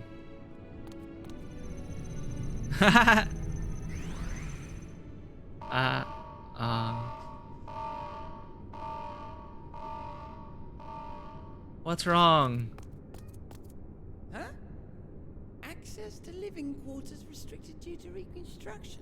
Then where is it? Oh no! No, Growing Way!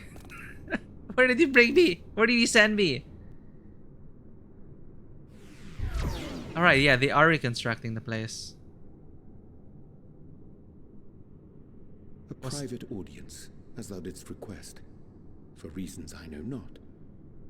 Huh? Oh no, it's Oriange.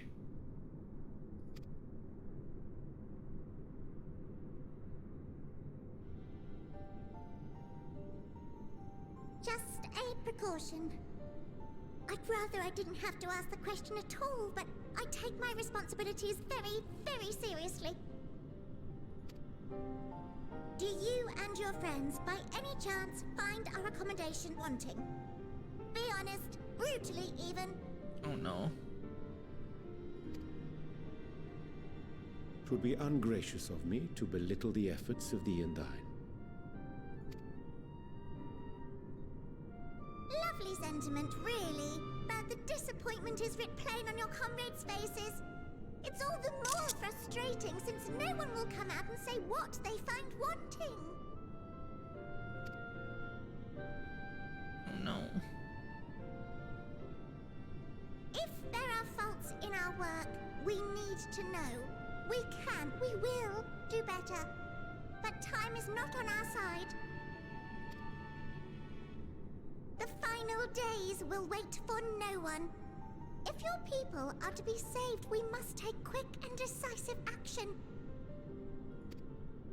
This vessel must serve as a home for as many passengers as possible, for far longer than we may like. Which brings me to my request.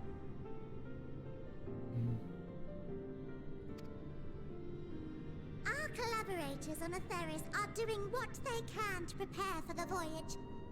Would you be willing to go and lend them a hand? It is old Sharlayan.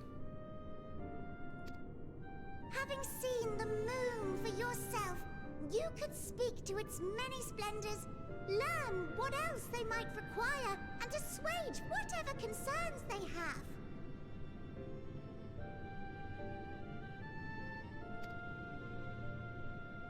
Wherefore wouldst thou entrust me with such a task? How to put it?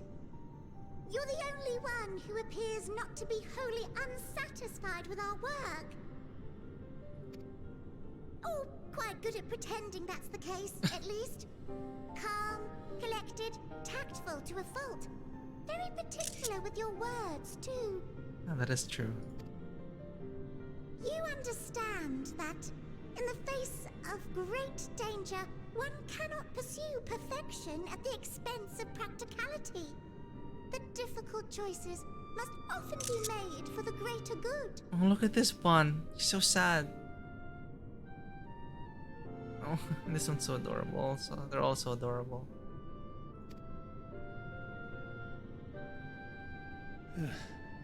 And so fate doth conspire to set my feet upon this path once more. I guess there was a reason why Oriange was approached by the Scions as well. Here we are again. Come again?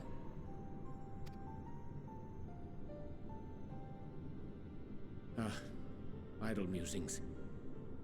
'Tis no trifle thou dost ask, yet full well do I understand the urgency and necessity.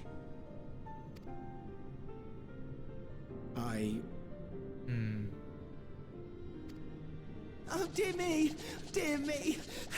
I was terribly sorry for the mix-up. Oh no! It's a bit of a malfunction. I hadn't realized the residential quarters were inaccessible, you see. But you're still in one piece. So, all's well that ends well, yes? Won't happen again. I promise. I wonder if Oriange was gonna accept, or if he... Maybe he's tired of, like, going behind his friends' backs again. For the greater good and all that. We'll see. No.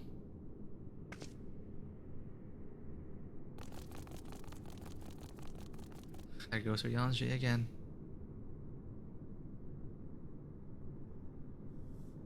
Maybe this time he'll be more frank with us.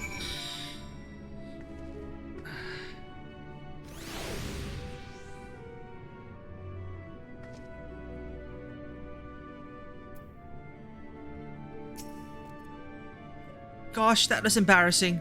I promise to be more careful from now on. Since the residential quarters are closed for now, I've rerouted the teleporter to allow travel between floors instead. Hopefully it proves useful in the meantime. A shame you couldn't see it though. You really would have liked it. Maybe.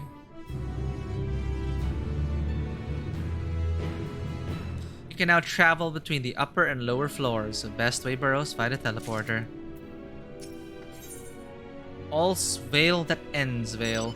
Growing Way is keen to put his recent mishap behind him. It may not seem like it, but we've been planning for this far longer than I'd care to admit. Each time we woke up, we'd have long discussions about how to save as many of you as we can. Felt like everyone had an opinion on this or that. But the one thing we all agreed upon was that the people of Atheris wouldn't take action to save themselves until it was far too late. That's why we're striving to make the moon a vibrant, magical place, they'd hope. That's why we're striving to make the moon a vibrant, magical place they'd hop at the chance to visit. Rather than waiting for the flames of oblivion to get them off their tails and force them to accept our invitation. The residential quarters may not be up to the necessary standards just yet, but there are plenty of other places worth seeing. You've already had a look around the Caratorium, but wait until you see what's waiting for you at the east end of the burrow. Follow me.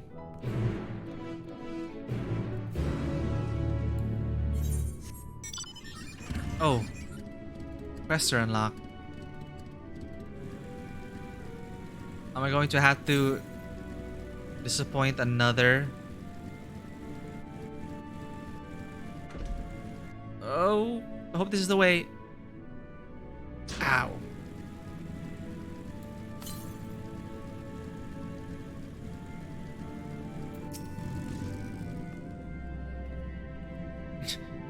What do you think of our clothing? Oh yeah, their clothing's fine.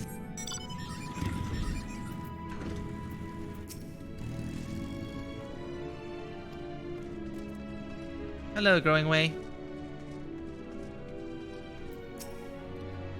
Good, you're here. Through this door is Greatest End's Veil. It is named as such because it's the veil to end all veils. The most beautiful forest you'll ever see. We understand the people of Theris enjoy taking leisurely walks through natural spaces and the like, so I'm sure you'll enjoy it. How about we start with a nice stroll to the fountain? This way! Oh no, I'm so worried now. They intentionally put 2 doors here for the suspense. Oh no.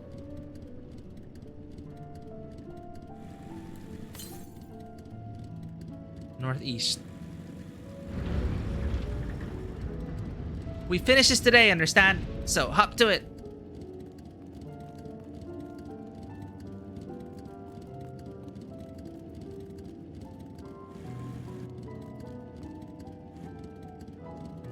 Anything?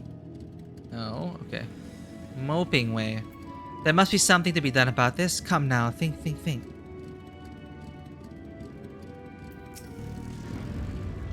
Are there truly more of your kind coming? I'd rather not be doing all this work for nothing, you know. I can see it now, it's... Oh man. It's kind of meta in that it's like back to FF4 graphics. That's their standard.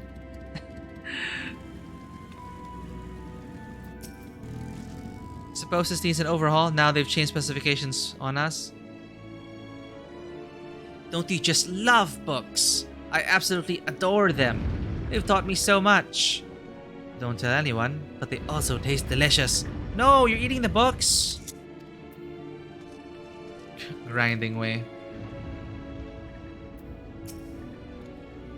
Do these floors look clean to you? I don't know. I feel like they could use a little more polishing. Actually.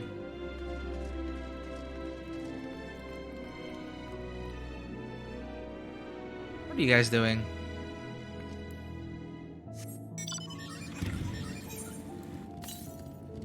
North. There's the Aether Grant.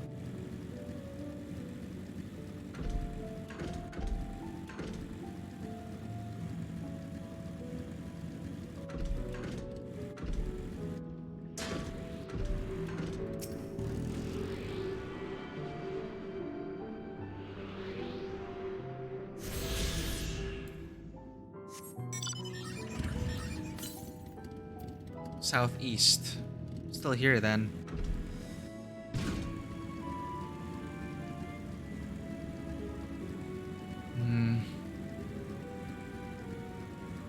Well, they can fix this place up after we've gotten people on the moon.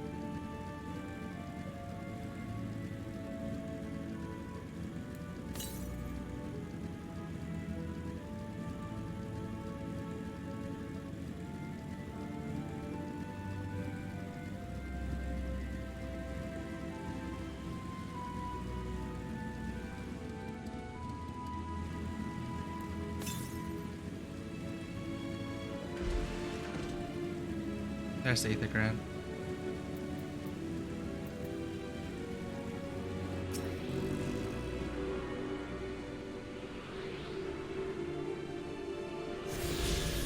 I feel like we've gotten a lot already.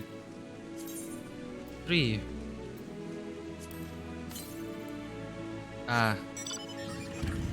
Yeah, next one's here in the moon.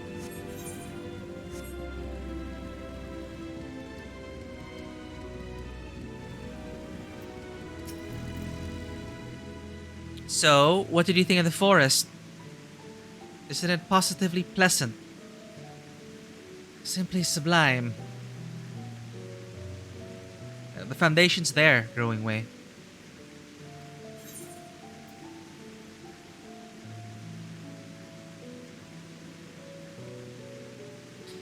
Tis as transcendent as burying your face in a chocobo's plumage and taking a good long whiff. Ouch. Unless you bathe your chocobo, I guess. I didn't see any... Wait. You don't mean those crystals out there are... I couldn't see the forest or the trees. Anyway. I didn't see any... Wait. You don't mean those crystals out there are...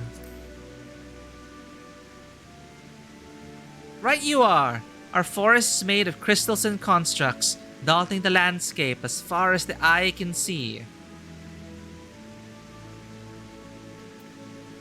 Building this place was a challenge, let me tell you. Since we were born here, we've never seen trees in person before, let alone a forest. The information sent by our collaborators was quite enlightening, but after much deliberation, we decided to use crystalline constructs in place of living trees. And thanks to our... Oh. And thanks to our atmospheric circulation system, this place produces air as clean as that you'd find in a forest on Aetheris. The fountain here behind us, powered by the large crystal adorning its top, plays a vital role in supplying us with fresh water. Much time and effort was spent making it the most spherical of spheres. And I dare say the unparalleled roundness speaks for itself. I enjoy nothing more than a nice long stretch and a spot of relaxation whenever I come up here. You look like you could do with a stretch yourself.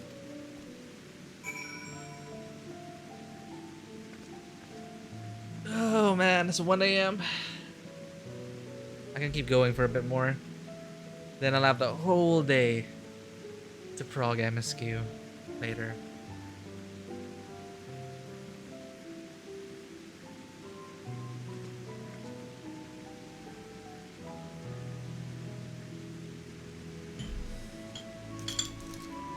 Now as a reminder to stretch from Growing Way.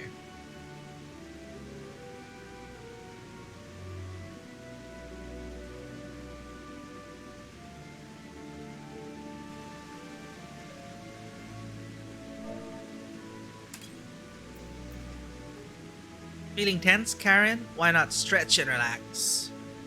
Growing Way looks at you expectantly. Perhaps it would be best to oblige him with a quick stretch.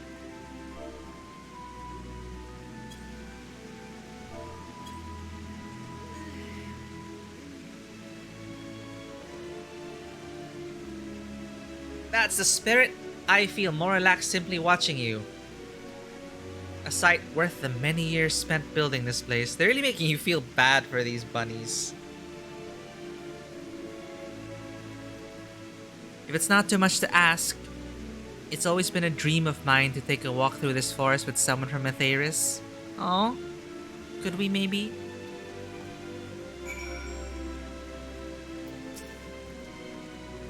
You will?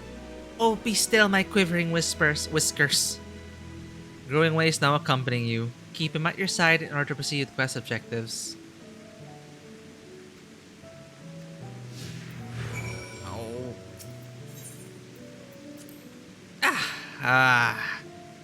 Nothing like a relaxing stroll to forget one's worries, eh?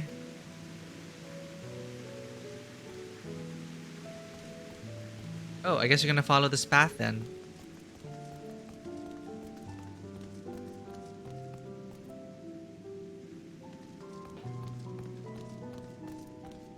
Growing Way. What do I tell you? A lot of people are not gonna be happy with this.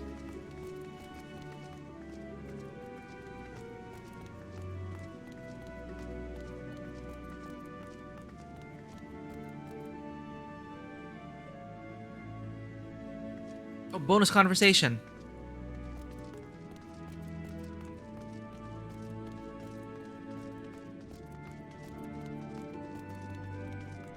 Oh, it's so adorable how they run.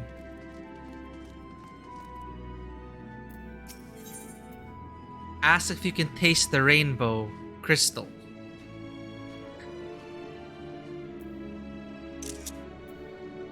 Oh, now I want some Skittles. What? No. I'm not sure what it is you do with crystals in Aetheris, but we don't eat them, and certainly not this one.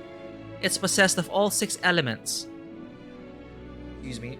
Wind, lightning, fire, earth, ice, water. We use crystals like these to maintain the moon's elemental equilibrium.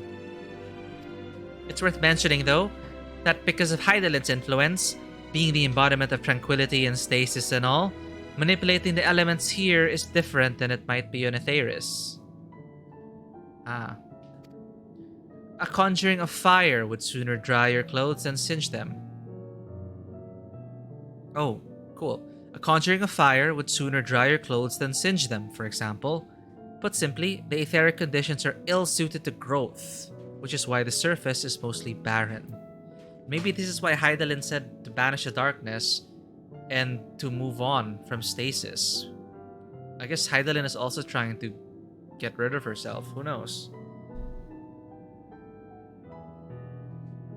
Or everything could just been in stasis. Or maybe it's too late for stasis. The Zodiarc's gone, so there's no turning back. Of course, this is all necessary to keep the raging energies of Zodiarc in check. That's true. Any other bonus conversations? I don't see any.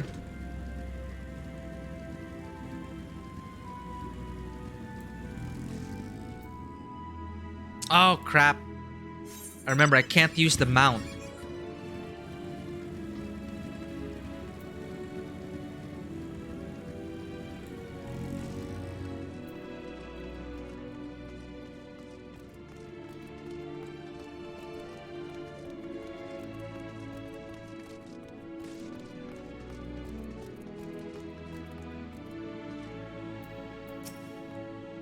I was thinking, Karen, that I could be more helpful to you by teaching you a little about the moon and what it is we do. When we were first created, the moon's sole purpose was to hold Zodiarc, and there was absolutely nothing to be found here. Eventually, Hydaelyn gave us her first task: furnish the moon with propulsion systems capable of facilitating travel to other stars. A big first task.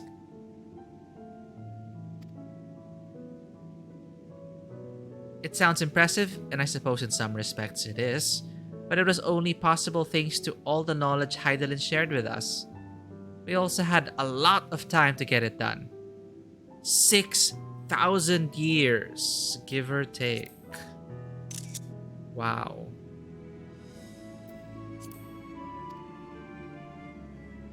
But anyway, let's keep going. 6,000 years, so 7 umbral calamities, 1,000 years between each of them. Why not? Alright, next. We asked if we could taste the rainbow.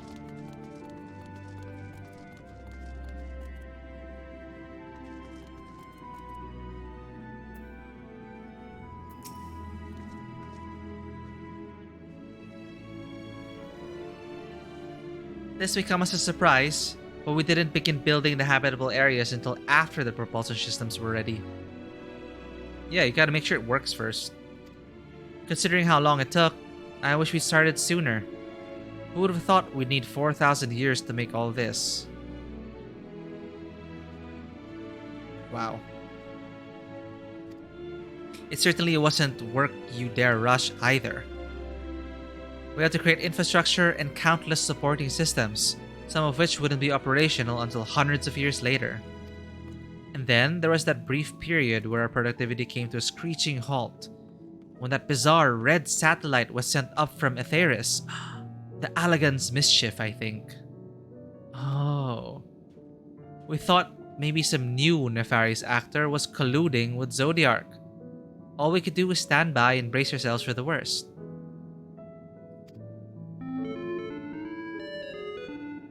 What? Oh, that's from them. I can't tell you how relieved we were when Hydaelyn informed us of its destruction. Oh yes, there was much joyous humming that day.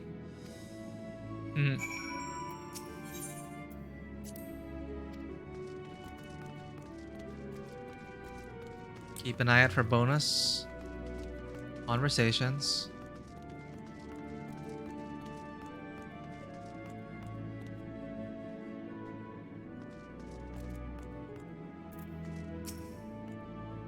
Say, do you notice anything particular? Do you see anything peculiar about the treetops? I mean, apart from the fact they're massive crystals and not trees. I'll give you a hint. Is the golden rings emanating from the glowing spheres? Oh. Along with the device fixed near the ceiling, they fulfill a similar role, a role similar to our sun, and do so better even. The sun and similar celestial objects in the great expanse radiate energy that is harmful to your bodies. These rings shield you from that energy while allowing you to bathe in the perfect amount of sunlight, or rather, a close approximation of it. Why is this person jumping around?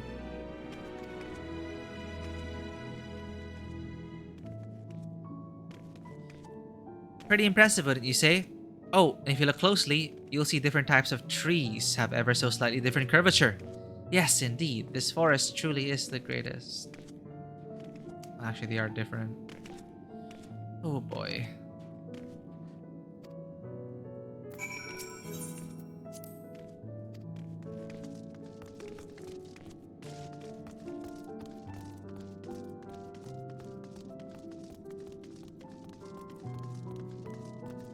It just feels unfinished. I'm sure you're gonna find a way. If we're even gonna use this, I really doubt we're gonna leave Atheris to rot.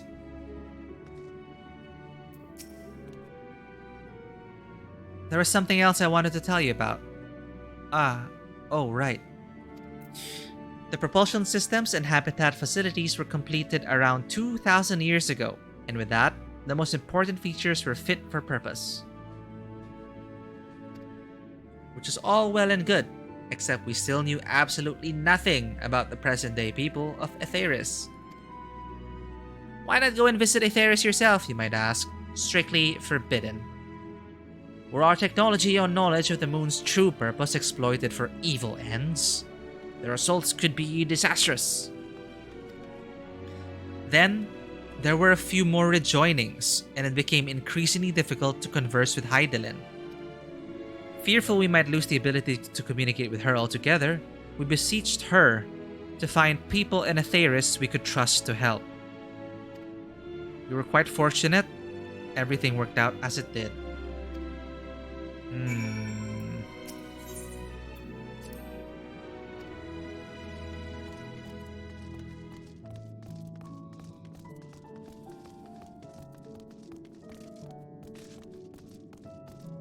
Huh? Someone's raving about the Loperids. FF4 and FF12 nostalgia. I really wish I played FF4 and 12. Like for the Evilist raids, I really wish I played 12. And for Viera, I mean, I know what Fran, but I never played 12, so.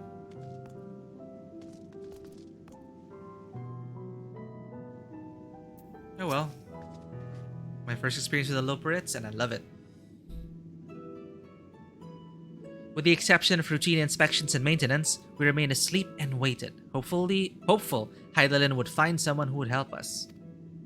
Eventually she did, and though her power was waning, we were able to speak to them directly for a short while. Someone from Old Sharlayan, I guess. We shared with them everything we could, including our knowledge of the heavens, and a means to travel here to the moon. They certainly didn't waste any time with what we taught them. No more than a few years after that, our collaborators found the means to convey messages and supplies to us from down below. It's no coincidence that they're playing this music now, right? Oh wait, no, this is just the general theme of Endwalker. Not like old Sharlayan theme. Hey Shadow, how's it going? Just getting some late night prog in. We just finished the first trial, but okay, I'm trying not to rush. Someone on Shout Chat also reminded me to be, not me, but reminded people to be like, don't stress out, take your time. It's the last expansion. In a while, just enjoy the journey. How's it going, Shadow? We played some Dark Souls 3 earlier, that was pretty fun. Got someone to help me out in co-op. But here we are in MSQ, finally have a free weekend to just play straight. Who knows, maybe I'll be able to finish it by Monday. But we're not even halfway, damn. And at the pace I'm going, it's gonna take this whole week. As long as I'm done before Christmas. That's the most important one. But yeah, even more people are done. People are doing hunts now. The energy's so awesome. FF14 also just won an award. A bunch of awards, usually for like best ongoing game. It's great. So hoping to join everyone soon. So, and these things are so adorable. They're called Loporrits.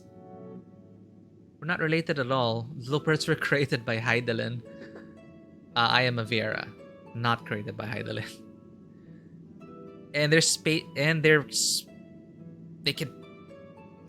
The moon is a ship. Okay, they certainly didn't waste any time with what we taught them. No more than a few years after that, our collaborators found the means to convey messages and supplies to us from down below. With all the letters, books, and other resources they sent, we learned enough to start making more meaningful changes to the moon. And now you're here, hopefully enjoying yourself as much as I am. It's so hard to argue with these things. It is not a forest growing way, but you all really put your hearts and souls into this and really followed Hydaelyn's work, orders, dreams, hopes and dreams, wishes, everything. I am enjoying this stroll. I knew you would like Greatest Ensvale. I knew it. Thank you again for coming here, by the way. I know it was just a walk through the forest, but it meant a lot to me. Uh-oh. There you are. I take it you've already received the Grand Tour. A shame we missed it. Growing Way! I've been looking all over for you. What did Oriange agree to? Oh, is this about the teleporter to the residential area? No, never mind that. We have more pressing matters at hand. I will be calling an emergency meeting shortly, and your attendance is required. Really? I can't imagine why you'd need me there, but if you insist. We won't be away long, so you all are more than welcome to continue looking about the burrow. Now, come along, Growing Way. What did he talk about? Oriange, stop hiding things again. Before we arrived, you seemed to be in the midst of a rousing conversation with your guide. Did you learn anything of import?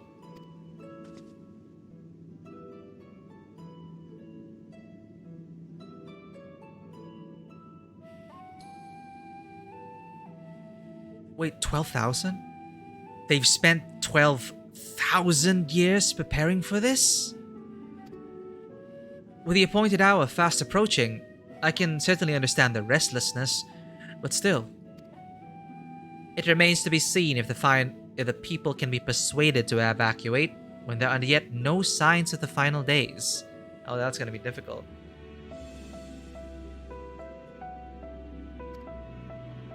What's more, the technology of this place defies imagination. I doubt there are many who would readily come to terms with living in such surroundings.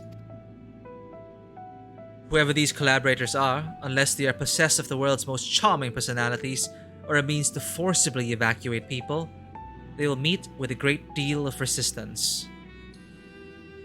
Okay, I really think my predictions are on point here. It's old Sharlayan. They're preparing for the migration, the great exodus, They're not telling anyone about it because it will incite panic and people won't believe it. And when the final days are upon us, their grand duty, old Sharlayan for thousands of years apparently, is to prepare for this moment. Mass teleportation spell that something like Louisoix envisioned during the calamity. He teleported all of us to another time. It should be easy then for old Sharlayan to set up a huge teleportation network, and they will possibly forcibly teleport us to the moon. No questions asked. That's it. People will be living on the moon until we find another star. Those are my predictions. Let's see what happens. Indeed, even if faced with annihilation, the decision to forsake all one knows cannot be made lightly. He probably heard about who the collaborator is, Oriange. Forgive me, friends, but I must beg your leave. There is another matter which yet begs for mine attention. Oriange is doing the thing again. Of course, we can accompany if you like. Oh, Thancred. Always watching at Oriange. Nay, that will not be necessary. If you will excuse me.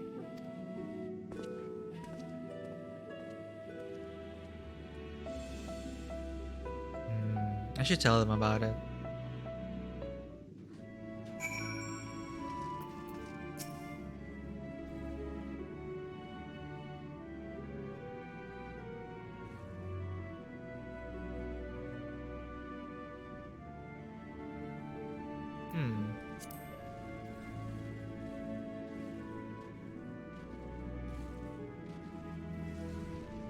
Oh, one of my friends is enjoying himself in this new FC. Thancred. Huh. What do you suppose has suddenly tickled his fancy? It's clear now that difficult decisions lie ahead of us. Preparations for the evacuation of Theris is indeed crucial, but I am not yet willing to forsake our world and its reflections, and I trust I am not alone in my reticence. 85. I think we're officially halfway through the MSQ. The final days will make brave fools of us all.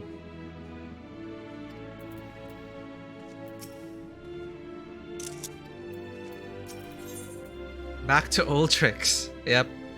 By now, Thancred can tell when his friends are up to something. Especially Oriange. Did Oriange seem strange to you? More so than usual, I mean. I know he has a penchant for keeping his own counsel, but I'd be lying if I said I wasn't worried. Would you go and see if he's alright? Why not you, Thancred? Y'shtola and I will remain here and see what else we can learn about the final days. If you hurry, perhaps you can catch up to him. Oriange usually puts more effort into concealing his clandestine endeavors. Or perhaps he's simply given up on trying to hide it, knowing we'll find out eventually. In any case, that he acts with good intentions is plain. So please, give him the benefit of the doubt. Better for only one of us to go, in case it's a delicate matter. Hopefully I'm overthinking things. Oh, don't worry, Thancred. We'll make sure your husband's fine.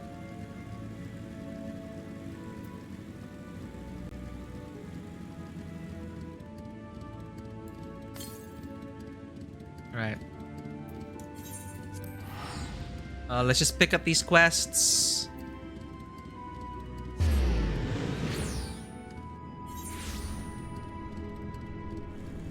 For Aether Currents.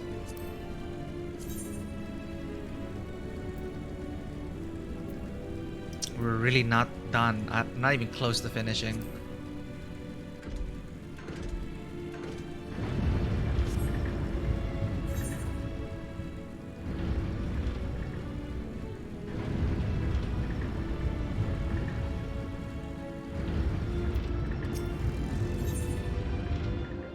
Carrots! It's what's for dinner.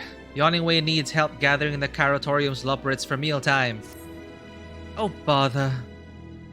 Oh, there's no sign of any of them, and it's almost time to eat.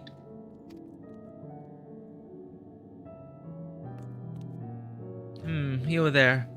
If you happen to be heading to the Caratorium, could you let my fellows know it's mealtime? If we don't eat, I can't take my nap.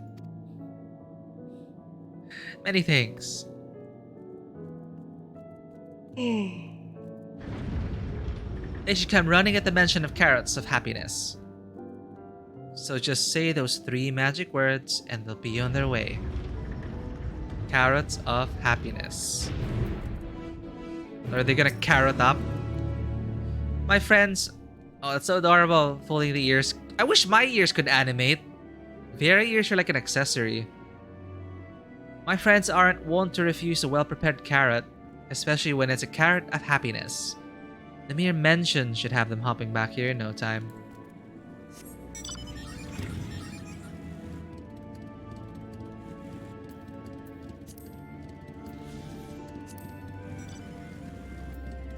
Taste inspection complete. Status delicious. Visual inspection complete. Status crystal clear. Sniff sniff scent inspection complete. Status bracing. Red, blue, and yellow. Alright, watching way. True carrot crimes. Oh god, these quest names. Watching way is a mystery and want of solving. Excuse me, miss. Have you by chance seen any thieves prowling about with ill-gotten iron carrots? They're crimson, tender, surprisingly heavy. The carrots, that is, not the thieves. If you haven't seen them yet, I'm sure you will. We've been told that you adventurers are quite good at solving crimes that no one else can be bothered with. Oh man, even the Loperits are stealing carrots from each other. Wonderful. I'm relying on you to solve our carrot caper. Honestly, that manner of fiend would deny a Loperit their dinner. Honestly, what manner of fiend would deny a Loperit their dinner? Anyway, our culprit, or culprits, took 4 carrots in all. Those are not easy to carry about, so I dare say they can't have gotten far.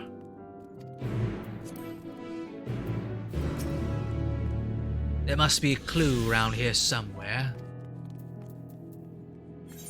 Alright, well... I got main scenario to deal with.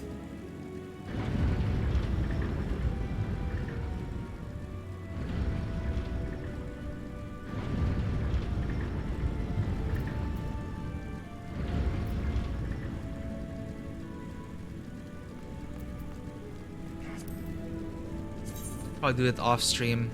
Aether currents.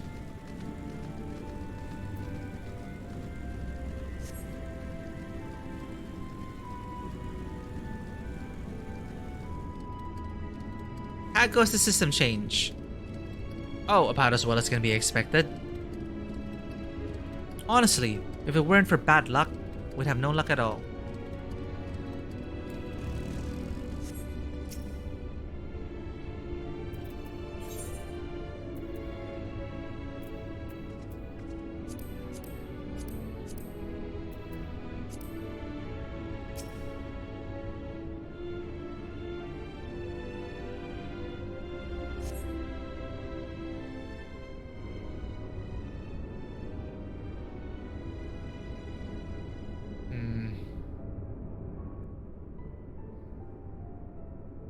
Maybe Orianje's hoping I'll follow.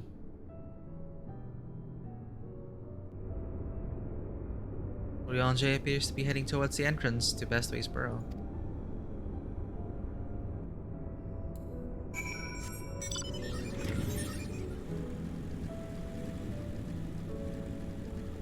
Elevator.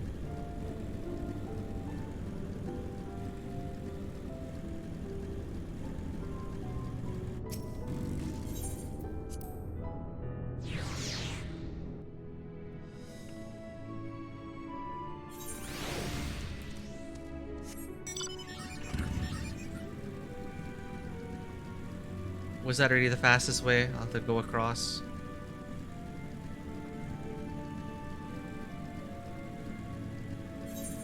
This place is massive. Ooh. We're already at materia level 10. Wild. Phrygian. Oh no. We are officially outdated. Item level 533. Sad. Let's get the whole set before saying goodbye to this armor.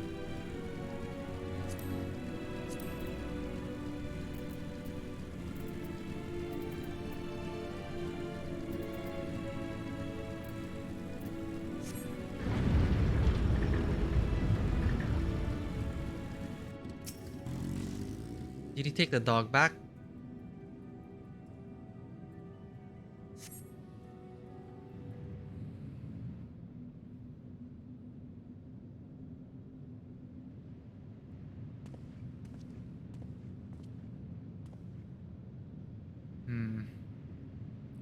He obviously sees me.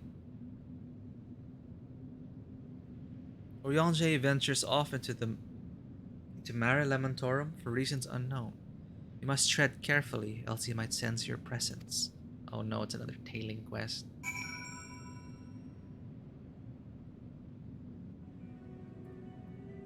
Follow Oriange from safe distance. The objective will end in failure if you're noticed or if you fall too far behind. Should you fail to complete the objective, you may try again, returning to the designated location.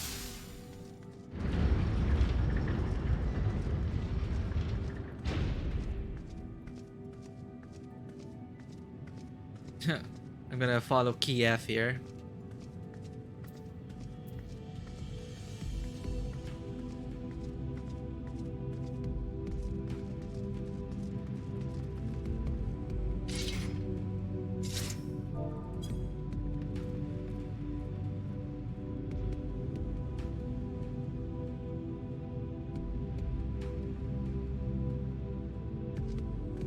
Did he say anything? I didn't catch it.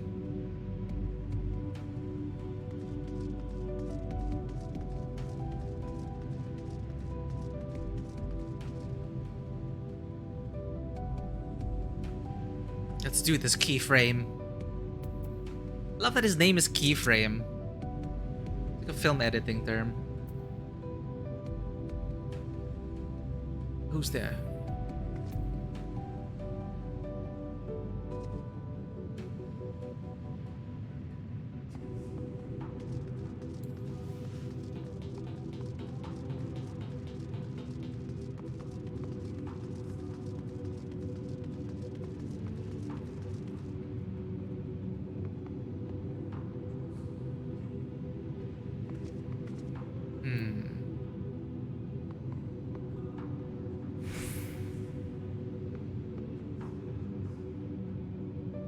I do appreciate that they're starting out adding systems like this. So it's not just the same old quests. Click glowy things, kill 10 things.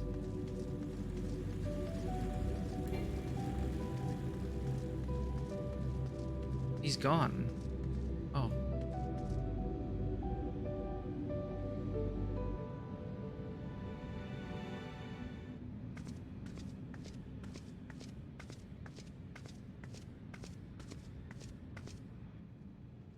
There we go. Thine arrival is timely as ever.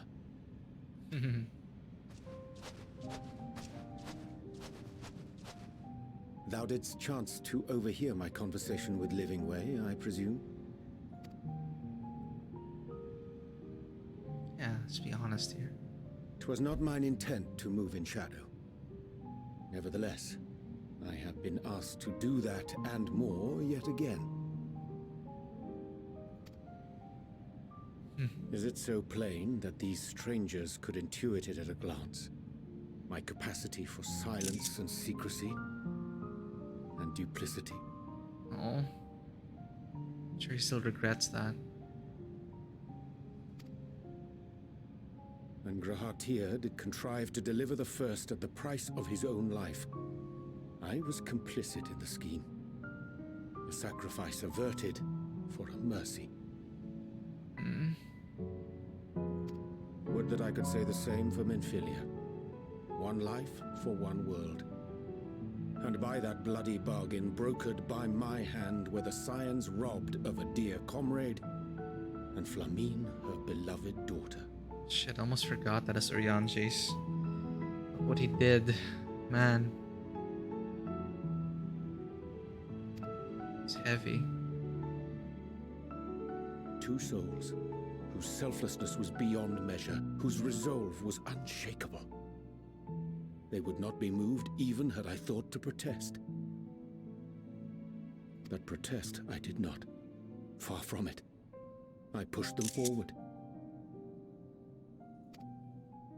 No effort did I make to seek out alternatives, ones that would not demand such terrible costs.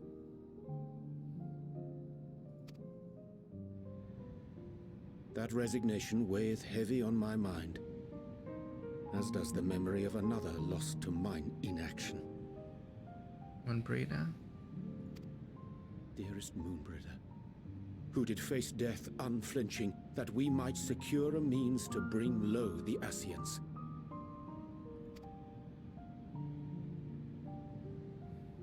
In her hour of need, I did naught.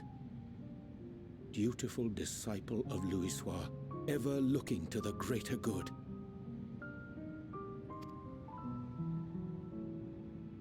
Had I shut mine eyes and bid her live instead, mayhap she would be with us today.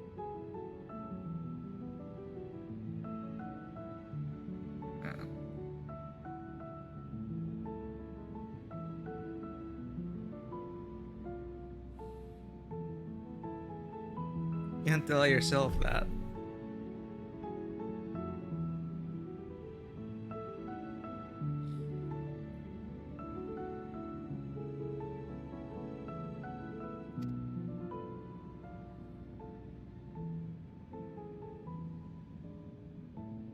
Selfish wants born of everlasting regrets. Most days I put them from my mind, but could think of naught else when asked to swallow the same bitter draught. Subterfuge and sacrifice. Mayhap the right moral choice, but one I regard with great trepidation.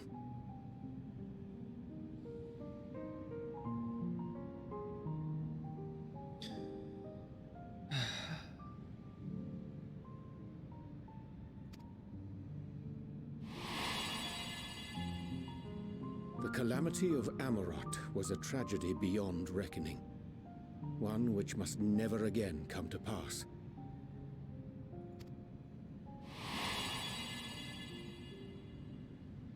Thus must we struggle, haunted by ghosts of those we have lost, clinging to those we pray we can yet save. But what of those we cannot? It's also thinking about Rin and everyone in the first. And all the other reflections. How do we make peace with the dreadful algebra of necessity? That is an amazing line.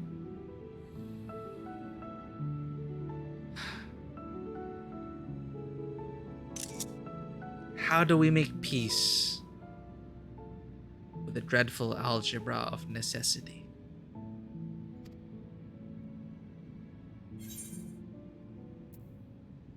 Sometimes there's no right answer. A faith in yourself and your decisions. Take heart and protect well those you can. Would that we had time to weigh the costs. Yep. Well, I would say all this in this order. Would that we had time to weigh the costs. Sometimes there is no right answer. But have faith in yourself and your decisions. Take heart. Protect well those you can. Ritra told me the same thing.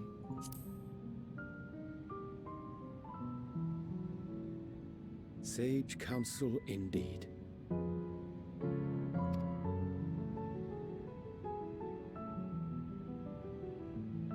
I see.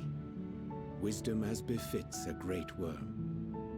Curious that he should think thee in need of such encouragement.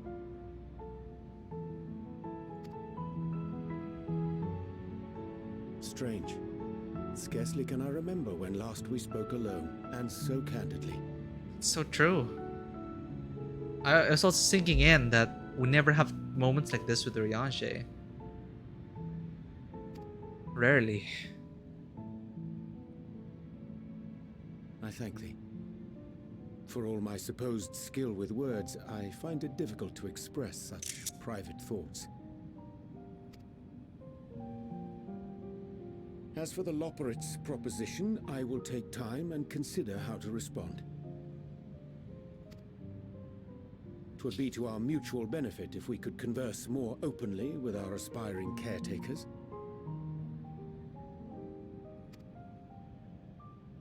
A concern I should be glad to address on the Scion's behalf.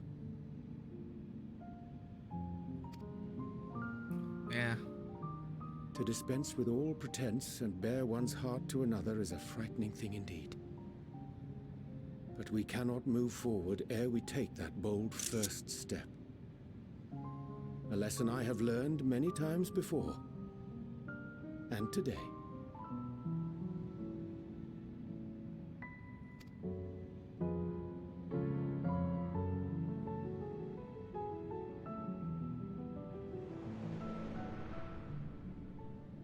Uh-oh. What are they saying? Curse these ears! I've had bugger all! What? I don't. Okay, are the ears supposed to help you listen in better? Oh no. No matter. We've got our plans. Oh no. Oh no. Oh no. Oh, they're so adorable, but they're gonna. Oh, they're not gonna stab us in the back, but.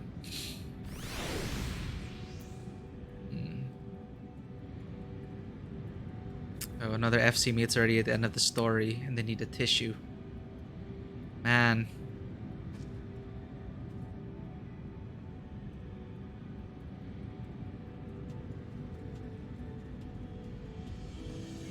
They're all pretty close to the end. Okay. What is that? What plans do they have in motion? In truth, my reasoning for traveling hither was to effect a plan of mine own. A plan which may pave a way forward for us all. May, I say, for there is no guarantee of success. 'Tis the reason I set out alone. That failure, should it come, would be mine to bear alone. Ooh, what's this weather?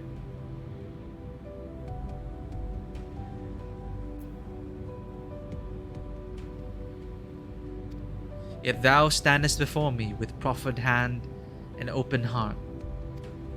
'Twould be remiss of me to refuse thy amity, and so I ask, wouldst thou join in mine endeavor?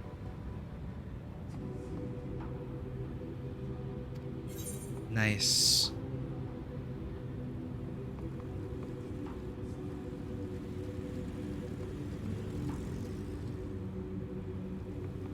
Let's do this together, Urianger.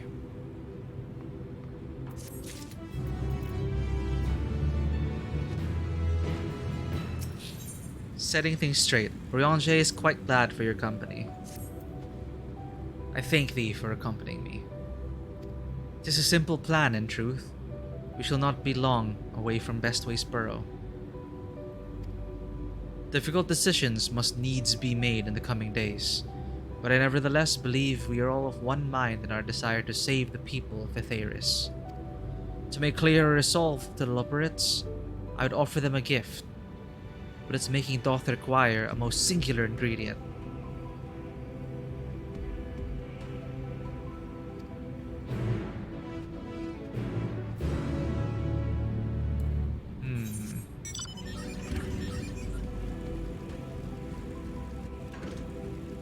Moon dust.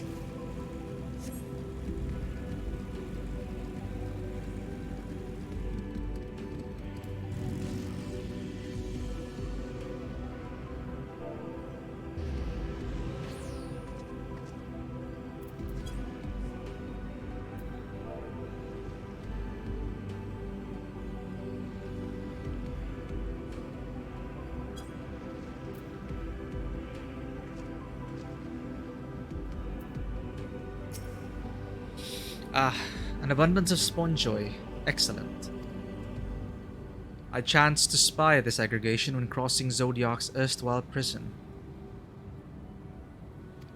Using a spell taught to me by the Pneumo, I believe these shall suffice for the gift I would fashion. The magic requireth considerable concentration, however.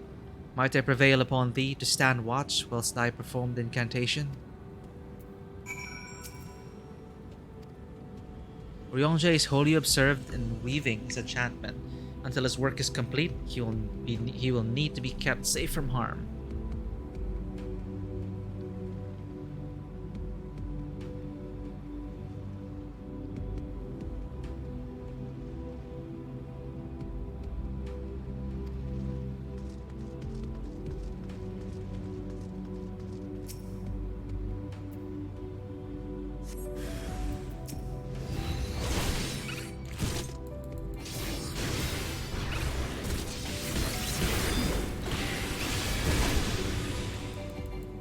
Thavnair.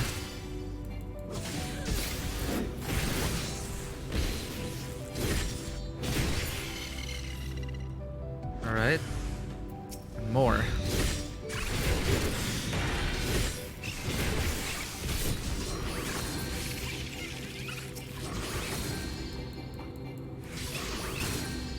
Man, this is stronger now.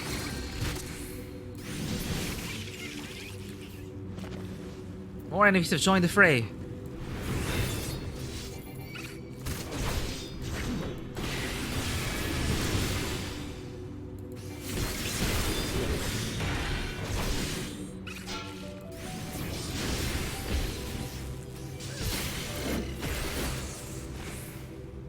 There we go.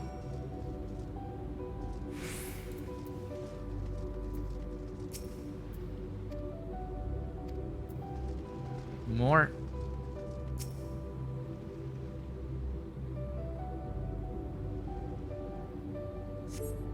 Serving the nearby area, you see no sign of potential threats. This would be a good opportunity to see how Ryonje is faring.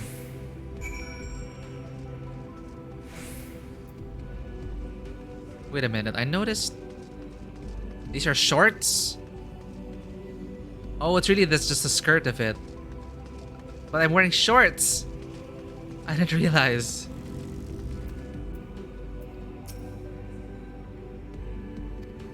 Ryonje remains fixated on his work.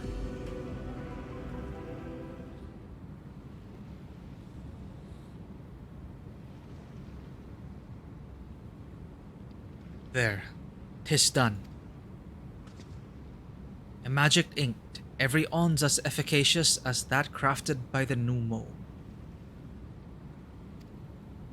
Rare is the occasion I would conjure mine own, but is nevertheless a most useful skill. The resulting product is, admittedly, possessed of no preternatural properties, but its hue is one of mine own choosing, which I pray the Loperids will appreciate. Karen! Ryonje! Oh, thank goodness. I thought you had been eaten, or had perhaps fallen into a crater. Is it it's her. Y'shtola's been looking all over for you, Karen. She says she needs to speak with you about something most urgent. Dire, even. Lies! She was also quite clear that she wishes to speak with Karen alone, which means I'm afraid you must stay behind, Ryonje. What are these duplicitous bunnies now? But worry not. It just so happens we need your help with an errand, delivering a package from the Watcher's Palace to Bestway's Burrow. It's quite large and heavy, perhaps even too heavy for we poor Loperids, and we would be ever so grateful if you could lend us a hand. Well, I suppose I should be going then. How about an extra pair of hands before I go and meet with Y'shtola?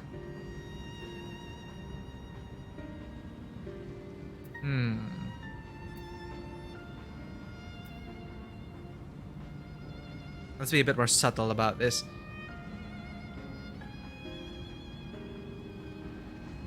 How about an extra pair of hands before I go and meet with Y'shtola?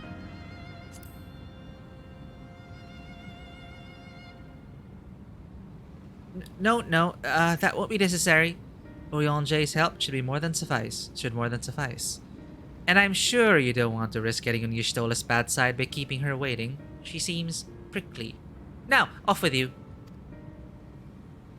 Worry not, Karen. I shan't be long. God, I hope they don't do anything to him. Pretty sure it's too convenient for him too. And we get to Y'shtola, she's gonna be like, no, I never said anything. Oh no, Urianger's in danger. What do we do? I wonder what the mission they want for him to do is.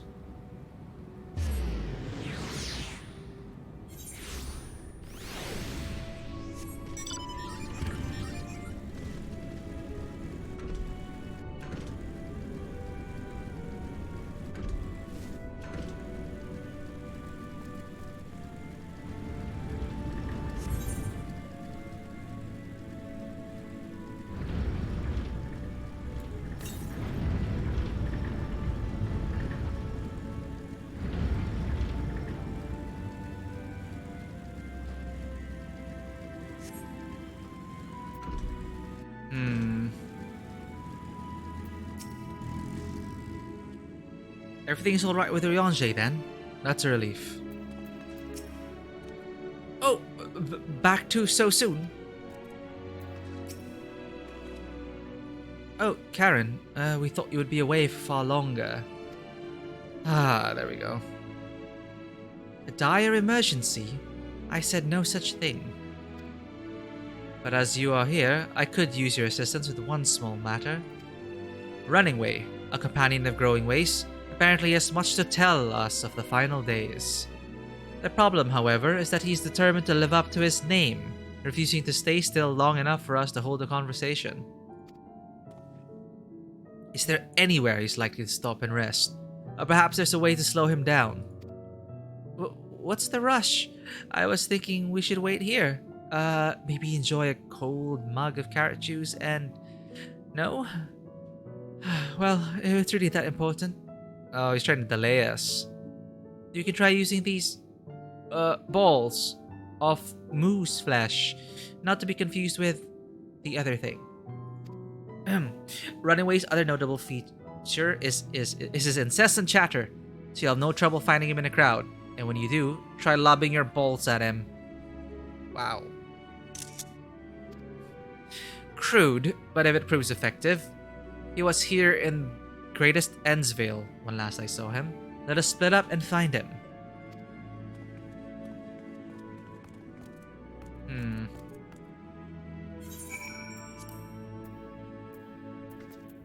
Oh, I forgot. I need to clear this. 2 days.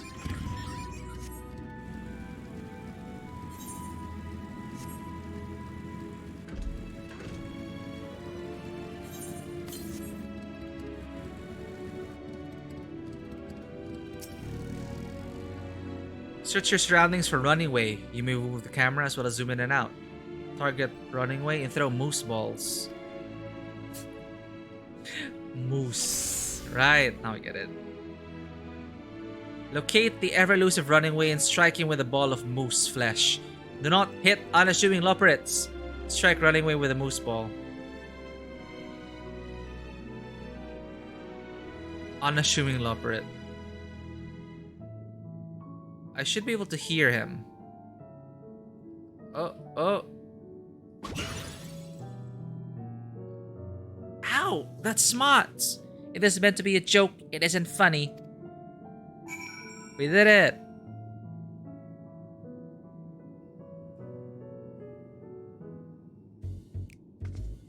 I'm sorry about that.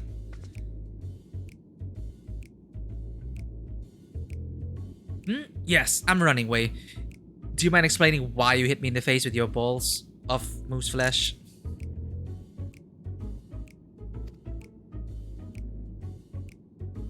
God damn. I'm highly knowledgeable about the final days. Oh no, more lies.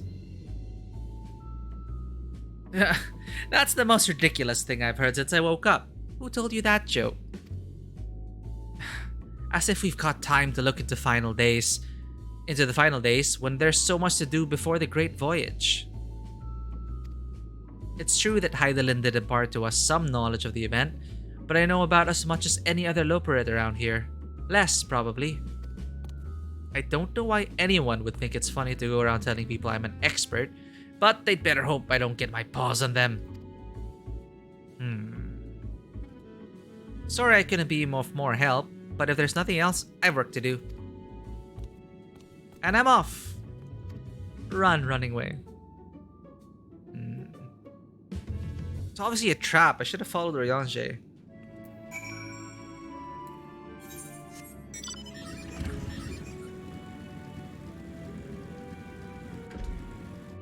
I really hope these aren't like evil bunnies. The Lalas already did a lot in Ul'dah. Oh no, you caught him. I mean, well done for you. Any luck? I tried near the entrance, but there was no sign of him.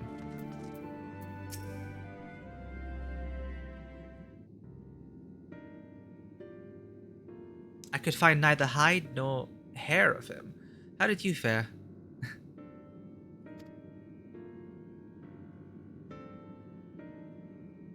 So, he knows no more than the others.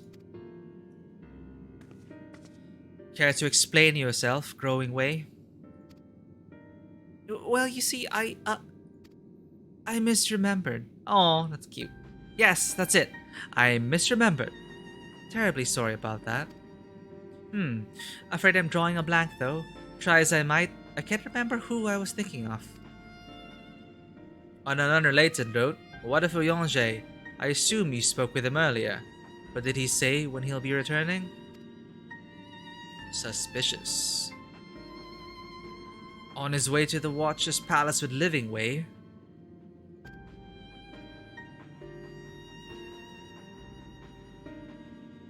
Between Growing Way's sudden lapse of memory and our lack of other leads, maybe our time would be better spent lending Oyonge a hand. What? Now hold on a moment. It's all coming back to me. Yes, I remember. The information you're looking for is in the archives. Yes, that's where you'll find all sorts of useful knowledge, including that pertaining to the final days.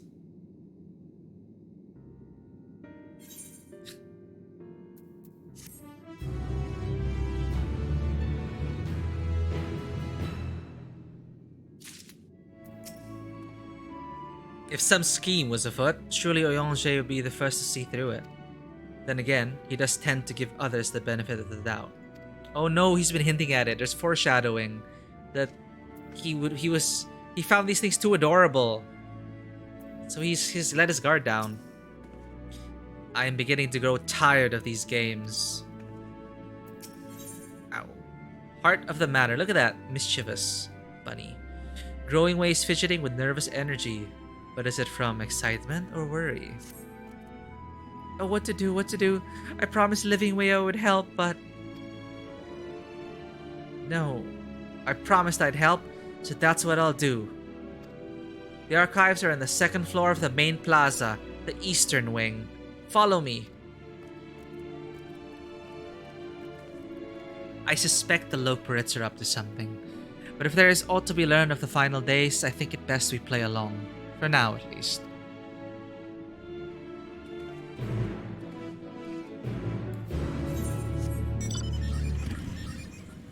Ah, 2 more quests. So that's 1, 2, 3, 4, 5. 1, 2, 3, 4, 5. Oh, if we do all these quests, we'll be able to fly.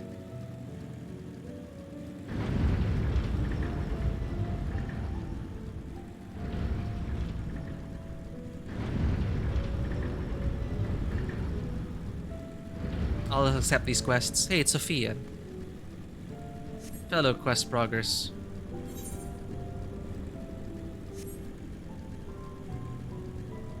Knocking Way. High time we got serious. Put our backs into it.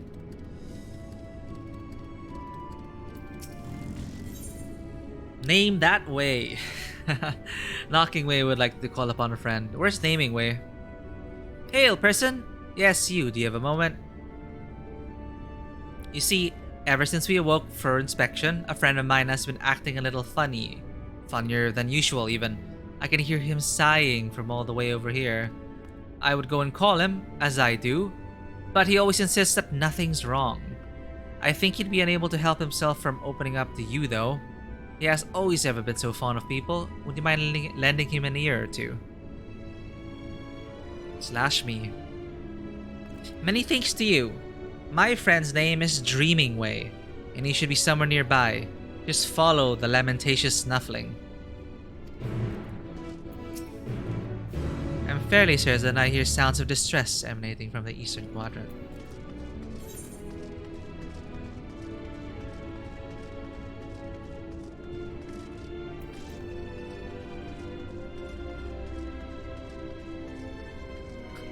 There are two people in chat now named Communism Vanu and Unlawful Falafel.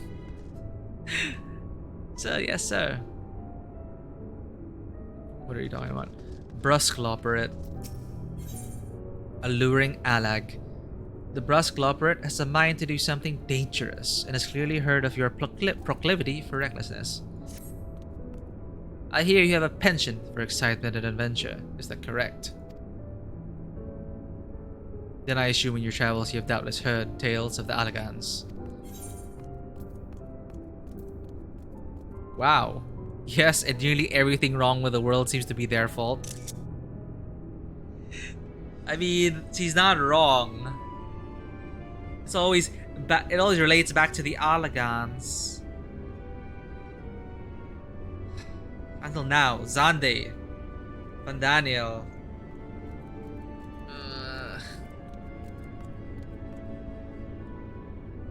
The Alagans?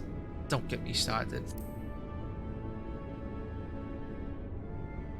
I thought as much. I asked because I have plans to survey. Oh man. Getting sleepy. I asked because I have plans to survey an Alagan relic not far from here. The weapons guarding it, however, make it too dangerous for me to go alone. I trust you see where this is going.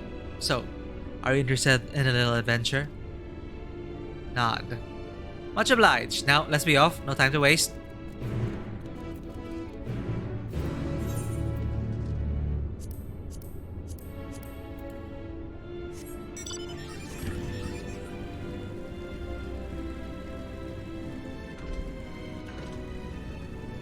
Alas. Level 84 quest.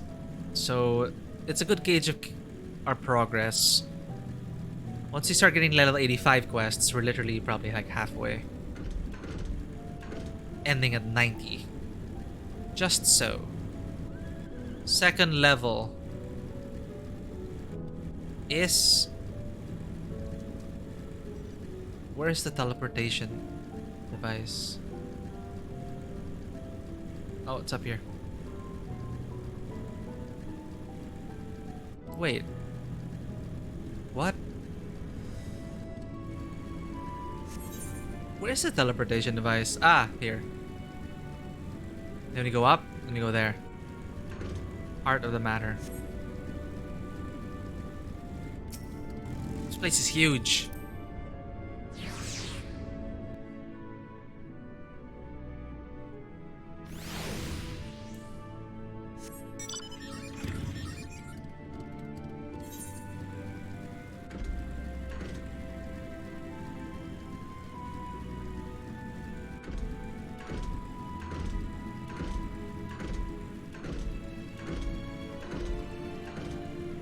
Okay, what are you bunnies up to?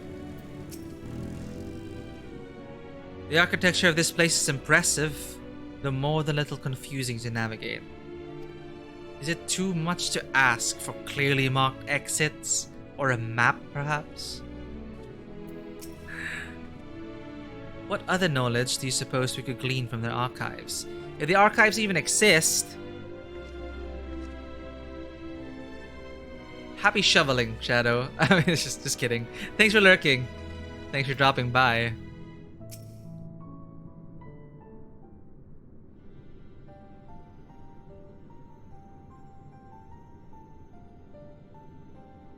The archives are right through this door, but it seems to be locked. Oh no. I guess we'll just have to go and find whoever has the key. Stop delaying. Stop stalling. Look at Ishtola. Growing way. Enough. If you have naught else to tell us of the final days, you need only say no. We cannot afford to be wasting time here as well as you well know. Did you yourselves not tell us we must act quickly? Yes, we did, but the moon was to be a perfect paradise for the people of Atheris, and we're running out of time to make everything ready for their arrival. We hoped you'd see the wonders we have to offer, but you found nothing but faults and flaws in our work. Only one of you saw our potential, so you others must be kept here. Oh no. Ah, so that's Living Way's game. Run us about in circles, and failing that, lock us away so we can't put the plan at risk. Everyone except Oyange. He understands what is at stake, what must be done. I fear you've misjudged us, Growing Way. Never have we decried the notion of using the moons as a means of escape. That said, my heart breaks at the thought of abandoning Atheris and her reflections to their doom. If there is a way to avert the final days, I wish to find it. We all do. We may fail, but our efforts would never be at the expense of your plans. Oh. But why would you take that risk? There's no room for ifs and maybes now. The people of Atheris will escape here to the moon. They'll be safe, and we'll finally get to see all their happy, smiling faces. I'm sorry, but we can't let you leave. We just can't. Oh no. Betrayal. The cuteness let my guard down. Oh my god.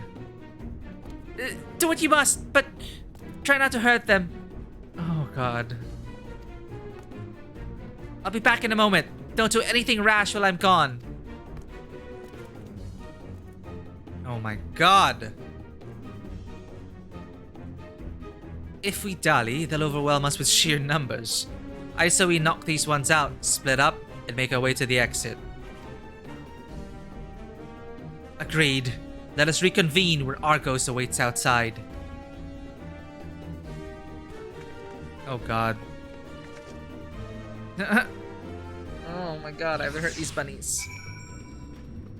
Ah! Well, that's it. Surrender. You wanna escape? Caesar.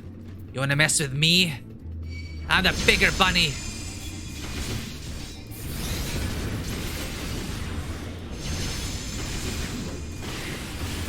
Of course I don't want to kill you. I'm sorry. We need reinforcements. Larg. Ow, that hurt. I'm sorry. You're in for it now. We can't lose. We're not done yet.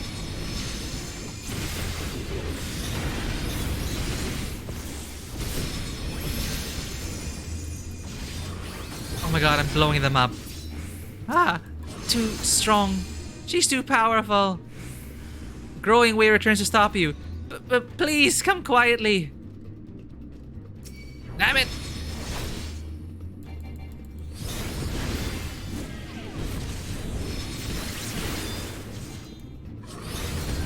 Oh, I forgot about Confiteor.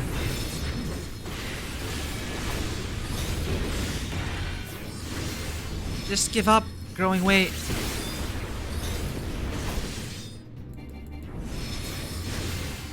I'm sorry. This is gonna hurt.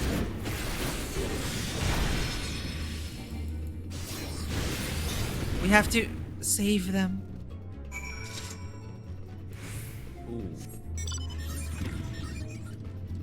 speak with Y'shtola. Right. Exit. Damn.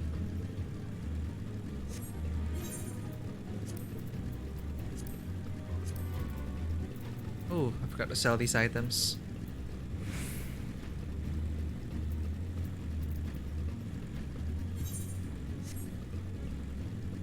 Oh, that's not it. This one's also... I guess it's proceeding at a similar pace. I've seen Rosalind around.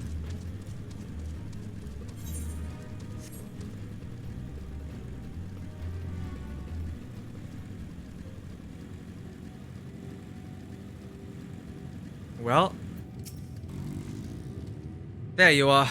Didn't rough them up too badly, did you?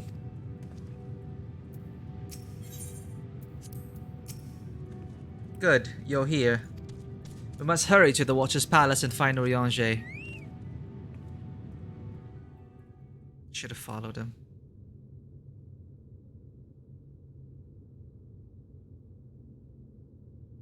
Oh no, what are you gonna do to him?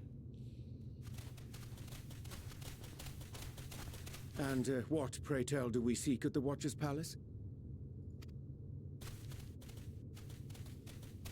Oh, come off it, friend. You know full well why we're here. He's so adorable, though. The time has come for you to return to Atheris and help your brethren prepare for their journey here and beyond. Forgive me, Living Way, but I cannot in good conscience proceed with this plan. Oh no. Huh? But what about the final days? The death and the doom? Oh, we have to hurry before it's too late.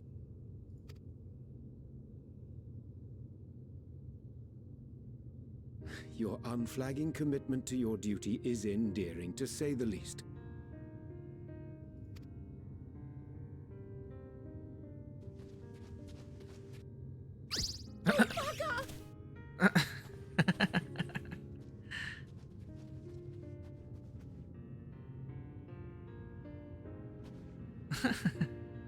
Be at ease.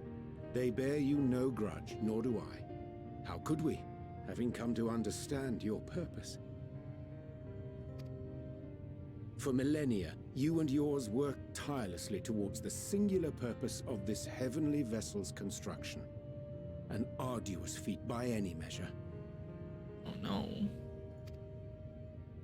'Tis clear you have spared no effort. Why, your very names are a testament to your dedication.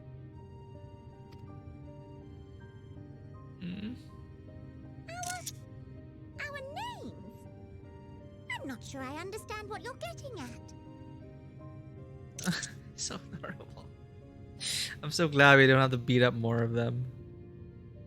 Names are an expression of the self, a declaration of one's hopes and aspirations.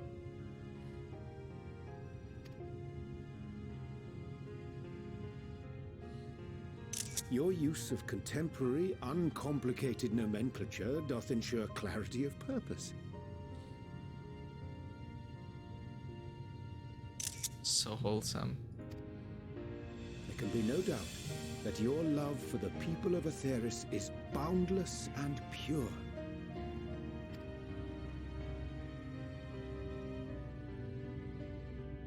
Yes! Yes! A most mellifluous phrasing.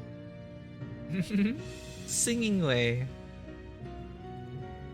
What does mellifluous mean? Sweet or musical, pleasant to hear. Indeed, Urianger. We Loporrits were born of Hydaelyn's love for Atheris.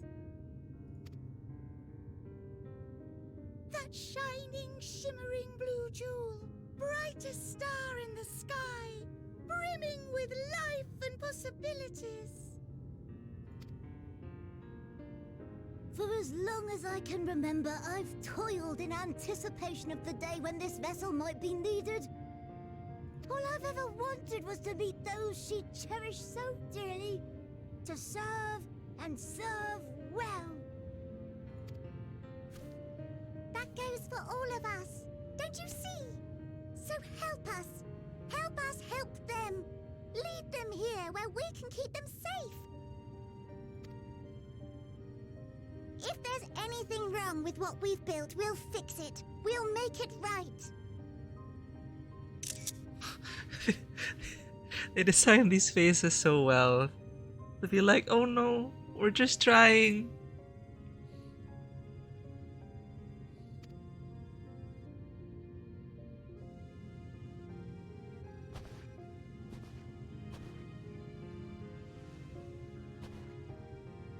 Your works want not for repair. Yet there remaineth much for you to learn of men and your own kin besides. Singing Way, thy name bespeaketh more than the simple marriage of rhythm and rhyme. The songs of Aetheris are beyond counting, and span the length and breadth of emotion.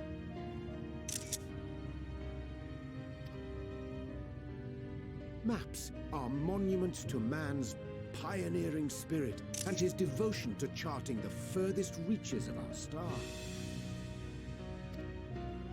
Many have devoted their lifetimes to exploratory pursuits, to venture unto the highest mountains and the deepest oceans in search of unknown frontiers. And thou, my friend, I do not think we've met.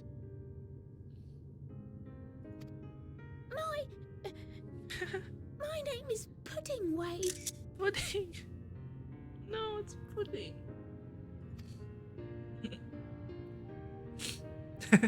Pudding Way? Yes, indeed. A name of deep and abiding significance, I'm sure. But one perhaps better communicated through delicious deeds than tasteless words.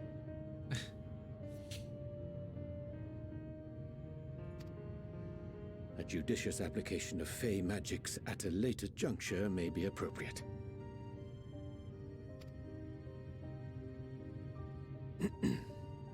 And Living Way. 'Tis no easy feat to convey the significance of thy moniker. When I was a bookish boy, a dear friend of mine was fond of peppering me with questions as I read, to my occasional annoyance. One day, I posed to her a question of mine own. What doth it mean to live? After much contemplation, she proffered this answer. Is this Brida again? The anticipation of a half-read story's conclusion. The hope today's mistake may serve as tomorrow's lesson. The wish that a new acquaintance may one day call thee friend. She believed it to be all these moments and more.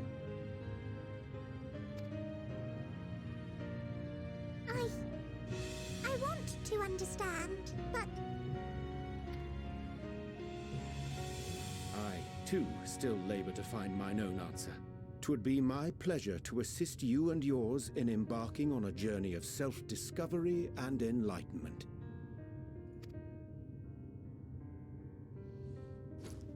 For thee.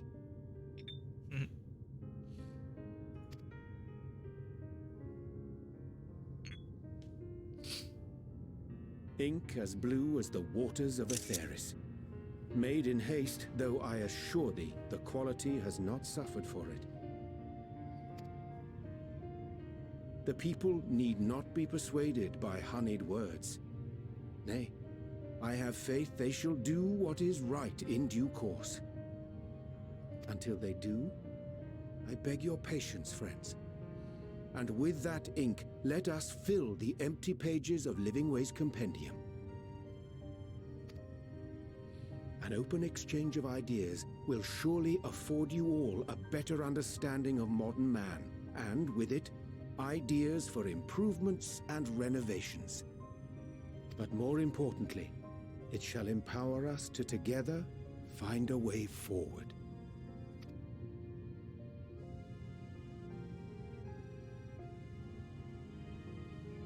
I hope you're right. Thank you for this lovely gift. Hmm?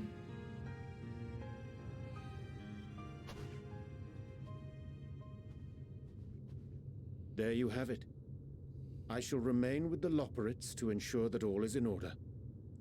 It's like, well, we did leave you with Faye as well. This really is Rianche's wheelhouse. Though we must needs prepare for every eventuality, you would all agree that the evacuation of our star is a last resort. Hell yeah. To accept failure is to accept the demise not only of our star, but that of Reen's. Yes. Of all reflections, and the souls that call them home. Which is why I have every faith that you shall fight to the last. That such drastic measures may prove unnecessary. Should the worst come to the worst, and I pray deeply that it won't, I'll take comfort in knowing preparations were made under your watchful eye. Oh. Thou mayest be assured that if calamity cometh, not a soul will be left behind. If being the operative term.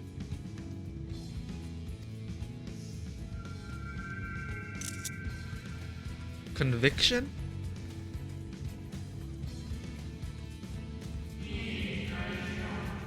Oh, the Watcher's here. That flower, how came it into your possession?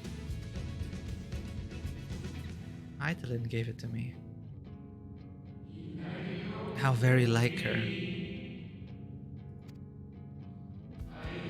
Guided by its light, you may come to know her true intentions. Intentions which remain a mystery even to us.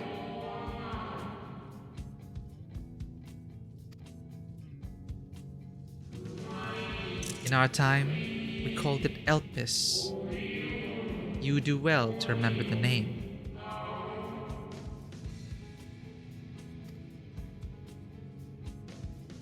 Elpis.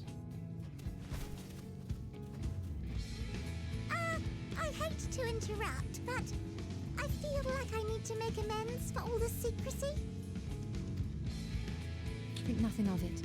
We haven't been the most gracious of guests. Do convey our apologies to Growingway and the others. But of course!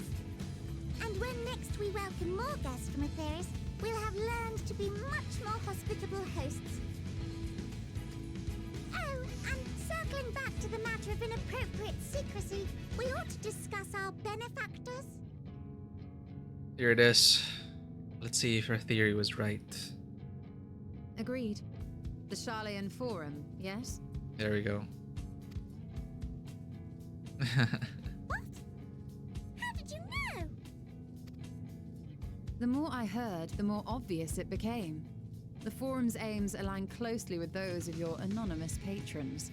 A telling coincidence would be an understatement. Though had we not taken it upon ourselves to peruse certain restricted tones in Labyrinthos, we might still be unaware of their plans. Yep. We saw all the preparations they were doing. Helped us align. Well, they would have told us about the forum anyway, but... Huh. But let us continue this discussion upon our return. I dare say True. we have kept Alphino and the others waiting long enough.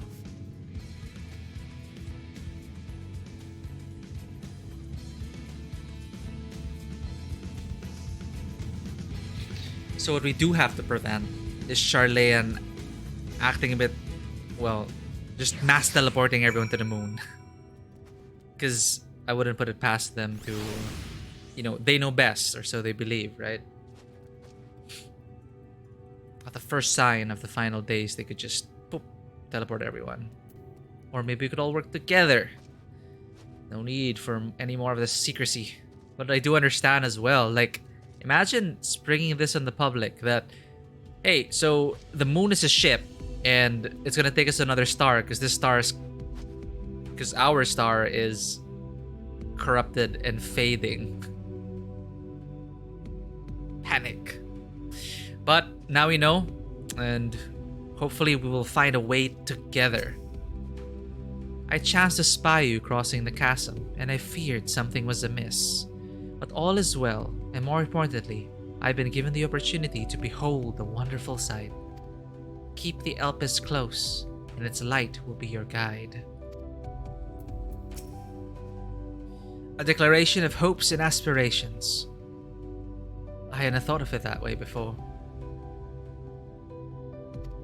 The Loperids may be in good hands now, but that doesn't change the fact that their plan is a last resort I'd rather not employ. Let's see it doesn't come to that. For the first in all the other reflections. The Loperids think so highly of the people of Aetheris, yet it seems this evacuation plan is the only way they know how to express their adoration. If we had been more clear in our intentions from the start, mayhap we could have avoided this wrinkle. Something to keep in mind in future. The others will be so happy to hear Uyonje is going to stay and teach us all about Aetheris. We'll have to be careful not to get too distracted by his lessons. There's still maintenance to carry about, after all. It's so fitting. Uyonje, if he's gonna be here for the most of the rest of the game, then that's fine. It's like he learned so much about the Fae, which really helped us, and now he's here to teach the Loperids. Nice to meet you. Name's Puddingway. Sorry again for all the trouble. We promise we'll do better. Honest. Well, that was all rather embarrassing, wasn't it? At least we're on the same page now. People and Aetheris. We'll save both. Or at least give it a good try. What will you say? You Loperids sure are an excitable bunch. Make sure everyone listens to Uyonje with you. Tell Growingway I look forward to our next walk together. Death flag. I will. I'm sure he'll be glad to hear it. Oh, I can say everything. Make sure everyone listens to Uyonje with you.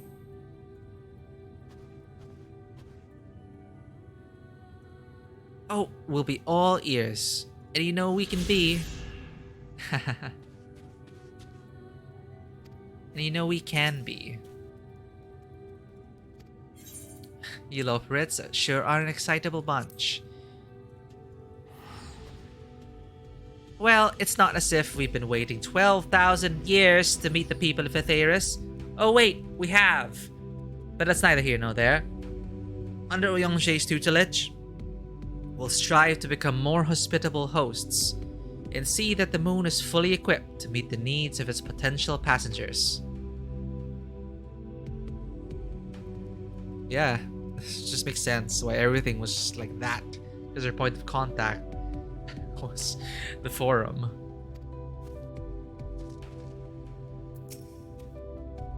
There's little I can do to help stop the final days, but should you need to know of star traversal, look no further.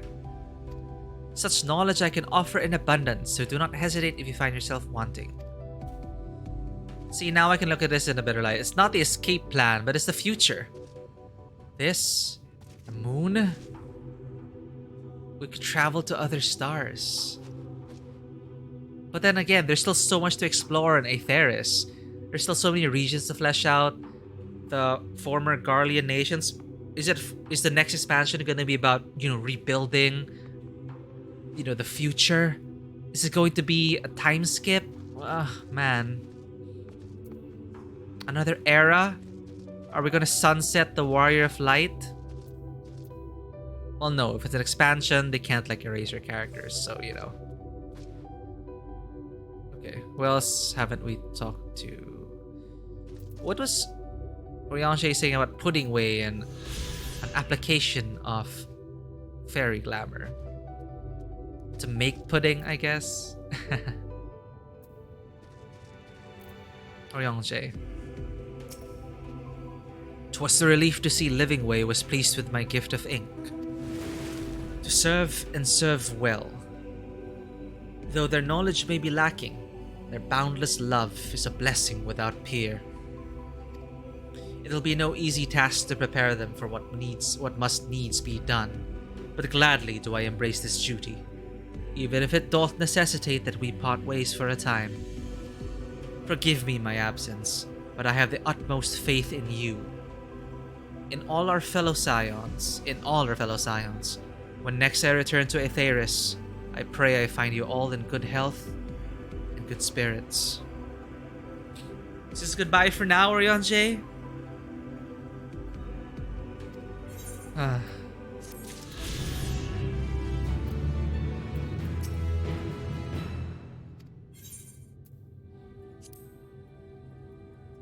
Man. Oh, that's so wholesome. I need not remind you of the dangers we face, nor the countless lives at stake, both in the source and its reflections. Go with courage, my friend, and pray, give the others my regards.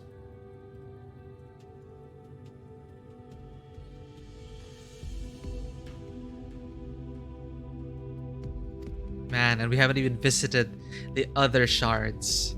God, there's so many possibilities that can go from here. It's still super sad to see the end of this story though. But I'm so hopeful now of new beginnings. It's okay, before we get ahead of ourselves, we're not even halfway through, damn it.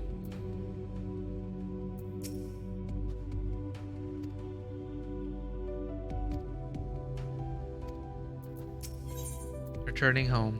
Your excursion to the moon concluded, Y'shtola is keen to return to Aetheris. With the Loporits in Orion-J's capable hands, we needn't worry about affairs here in our absence. Knowing now the face of their earthly collaborators, there's much to discuss with Alphino and the others. Let us return to the Tower of Babel. Our battle for the star will soon begin in earnest, and we must be prepared.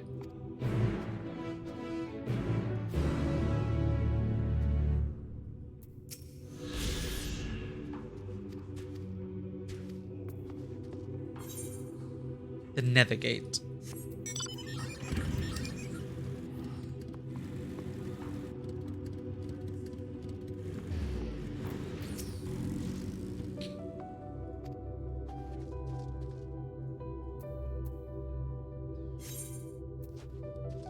Well, I mean, I guess it could teleport directly to here.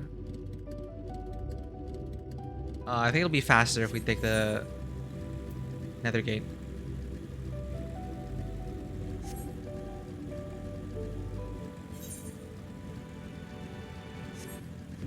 Welcome to the moon, if it's your first time here.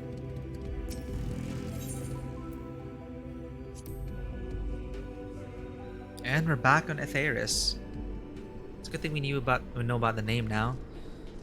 Alright, let's see what happened in our absence, and what does the final days really imply? What is going to happen?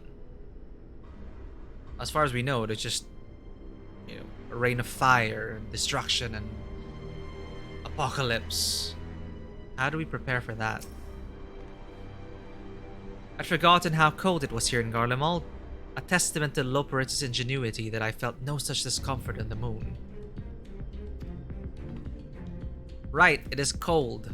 Back to reality. Gods, I can scarcely believe we went to the moon and back. Same here. But we'll have time to reflect on that later. Right now, we need to head back to Camp Broken Glass and deliver a thoroughly detailed report to Lucia. Man. But if everyone knows about this, because if we do report and this news does leak, what's gonna happen? I'd like very much to know how everyone is getting on here as well. They'd only just begun to treat the tempered prisoners when we left. I share your curiosity, but warning our allies of the final days is of greater importance. I speak not only of the contingent, of course. The heads of state of every nation must know what we have learned. Really? Is that the best idea? Now I'm thinking like old Sharlayan. See, they thought to keep it from the world. But maybe the world ought to know. Maybe we need to trust in mankind. It's hard to. It really is. We know not when or where and we know not when, or where, or in what manner the final days will begin to manifest, and so we must see that everyone is prepared. Agreed, though we may wish to stress the importance of discretion, lest the public be sent into a panic. Not that anyone in a position of responsibility should need to be told as much, but it bears repeating. Anyway, first things first, to Camp Broken Glass. Man, this is gonna be... It's like a sledgehammer, this story. It's gonna hit them hard.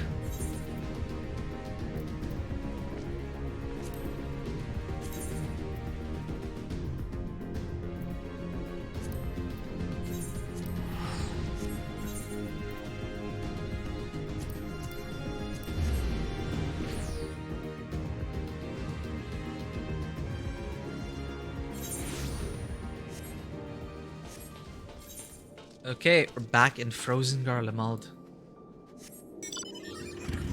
How's everyone doing?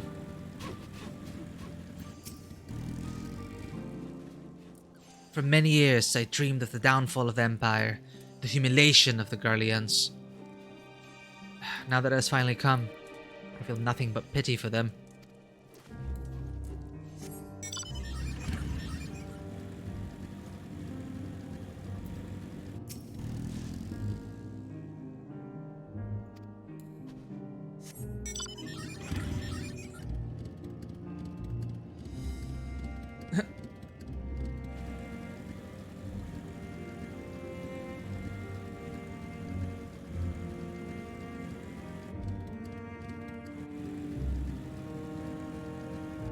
I'll report to them in a bit.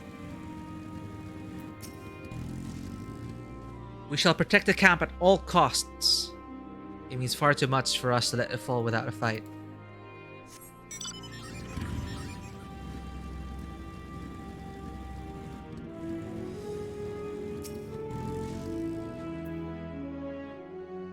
It's only thieves, you know, watch out for black creature the like, start for cook, watch out, man. Saw that, read that already.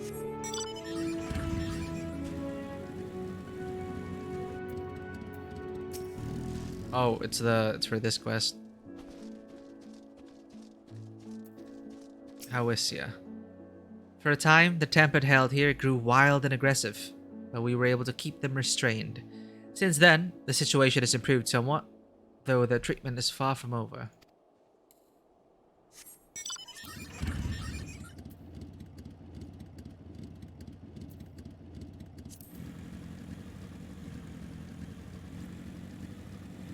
I think that's everyone.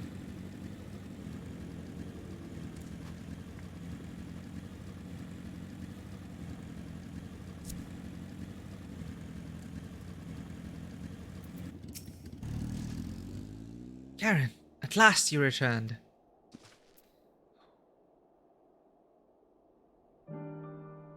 This is a lot. Dump on anyone.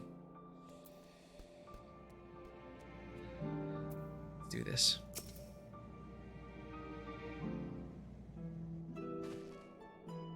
It's good to see you all again. No worse for your lunar adventure, I hope.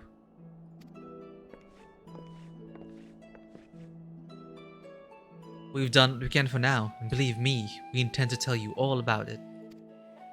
But before we do, might you tell us what's become of Garlemald in our absence?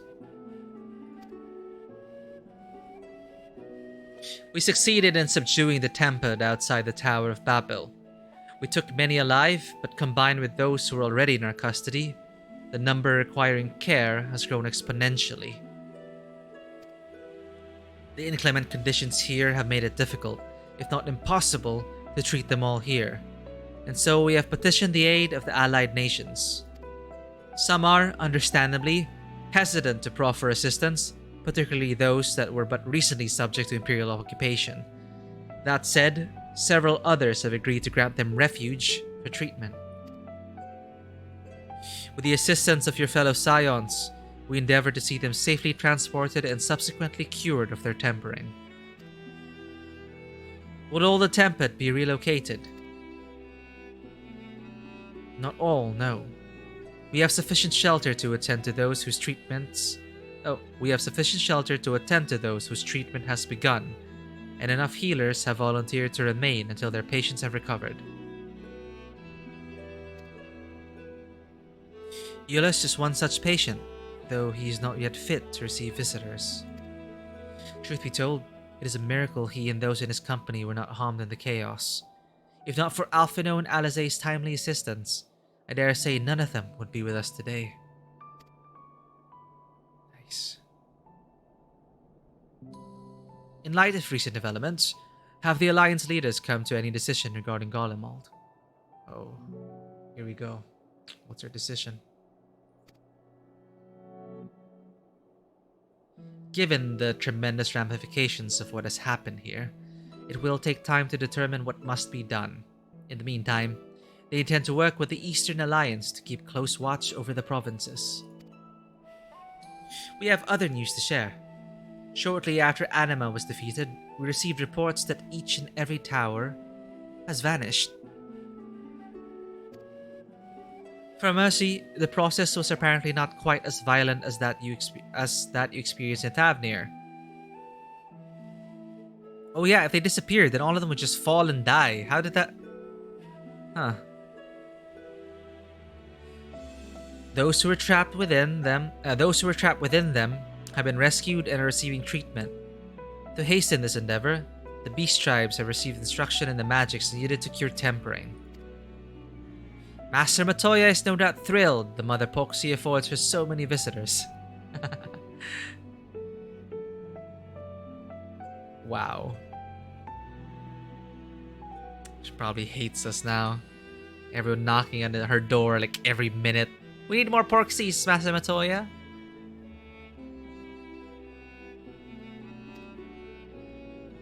Yes, we are grateful for ongoing efforts, as well as those of our comrades near and far.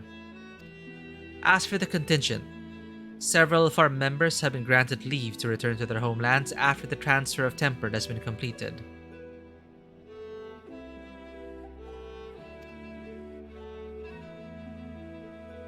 Lucia and I will remain, along with a small force to continue offering aid to those here in Garlemald. The Empire may be no more, but there are yet those who call these lands home. I believe that accounts for recent events here. So, what of the moon and the Telephoroi? Oh boy. Gonna have to sit down for this.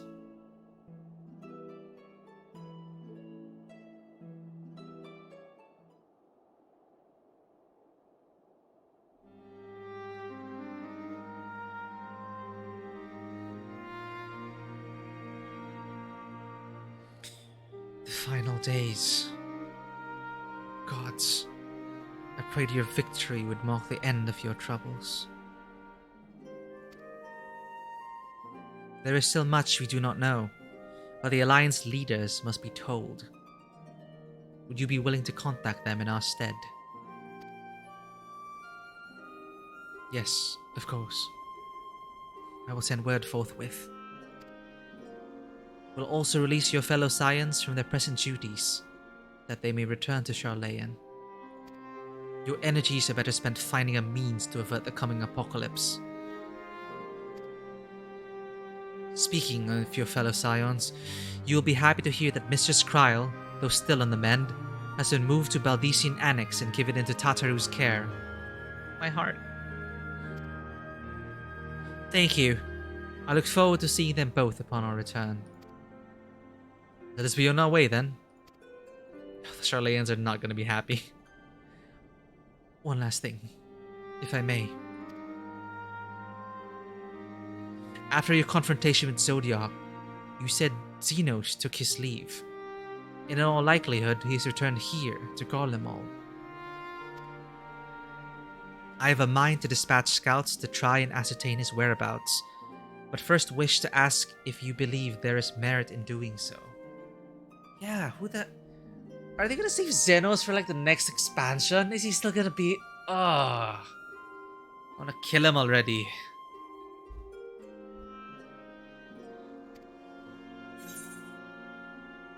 But it's too dangerous to send scouts after him. Can't risk their lives. An admirable but futile endeavor. If you're expecting a trail of destruction to follow, you won't find one because he's after the... I don't know. Nothing here satisfies him anymore. So, did we win because we made him so bored that nothing else is gonna satisfy him except for, well, me? Ugh, that's gross.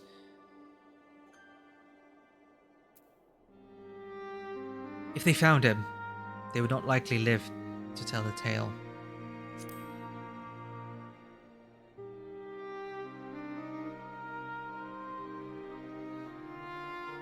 I suppose you're right. Now it's like the boogeyman.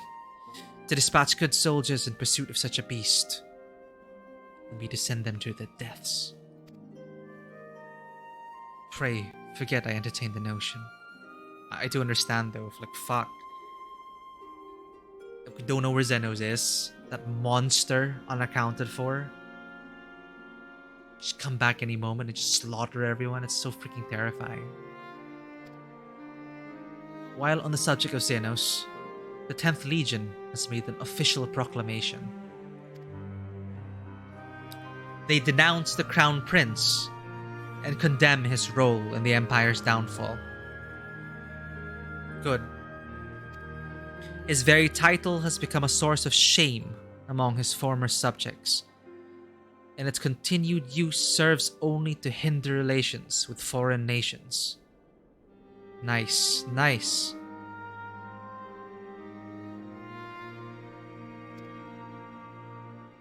For this reason, he has been declared a Xenos Viator Galvus, outcast and enemy of Garlemald. Open season, everyone. Just, it's freaking terrifying. You just kill everyone. But together, we can probably handle Xenos.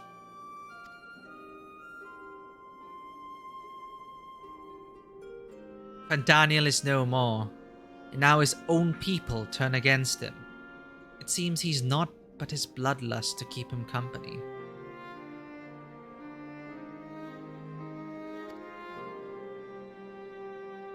Better that than an army to see it sated. At any rate, I will not keep you longer. I pray you safe passage back to Sharlayan.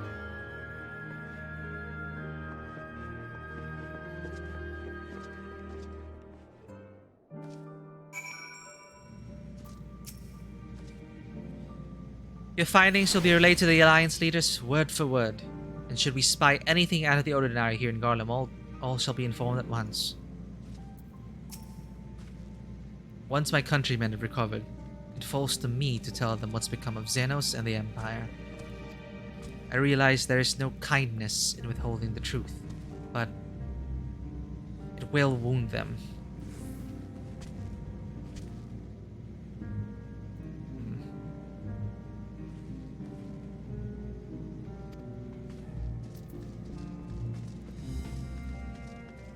Imagine that. Waking up, seeing your home gone.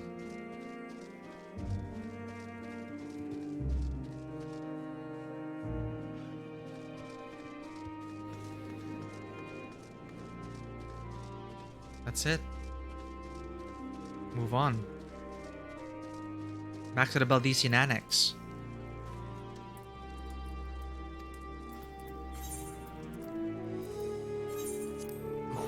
Teleportation costs.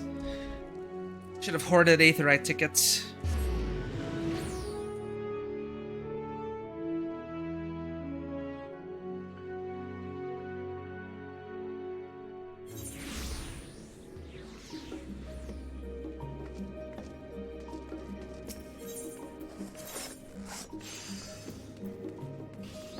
Oh.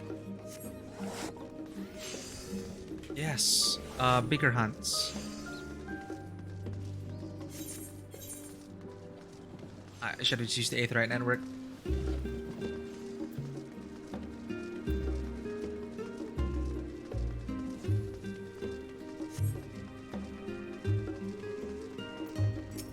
Northota.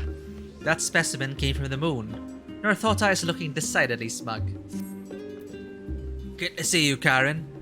I've heard a great deal about your recent exploits, as has everyone else. That's why I feel confident recommending you for associate-level hunts. The challenges you face from here on out will be significantly tougher to contend with.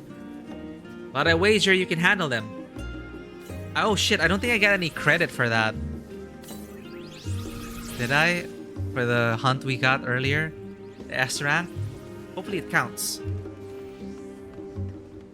Challenges you face from here on out will be significantly tougher to contend with, but I wager you can handle them. You've yet to give me reason to believe otherwise. Associate specimens are not only more threatening, but also more difficult to track down. You'll have to seek them out in the world's most inaccessible and inhospitable reaches, like bloody Garlemald. Gods, I hate that place.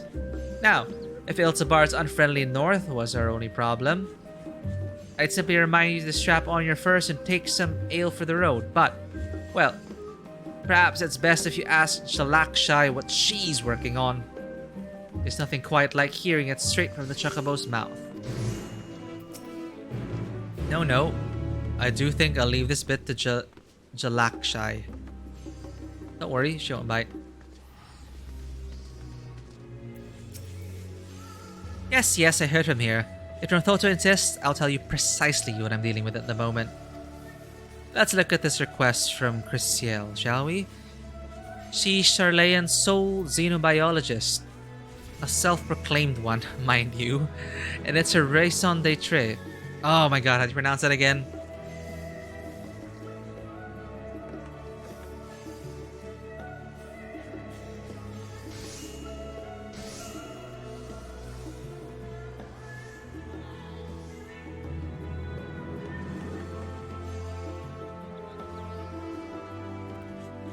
Raison d'etre. To prove that life exists upon stars other than our own. Well, I can't tell you about our moon trip, but she's onto something. And there'll be more xenobiologists after this. The fact that the Loporits literally said there are a list of possibly habitable planets out there. And there's a whole list to get through. It's like they're just reassuring us that FF14 is going to be here for a while. Now, I'm not sure how gracefully the engine's going to age, but it is still reassuring that there's so many more adventures left, and that we can, along with Bozja, even Doma, Dalmasca, Wurlit, and now Garlemald itself, rebuilding them. It's like, man, so many more stories to be told.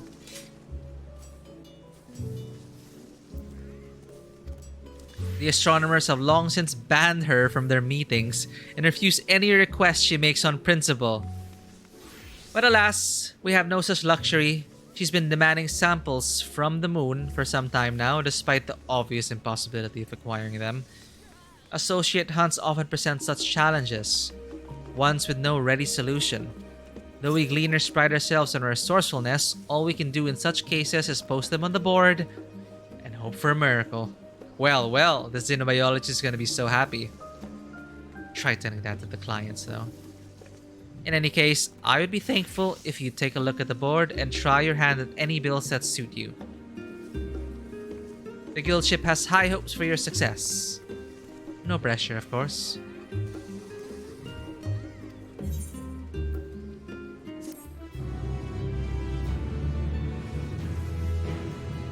Associate Guildship Mark builds are now available.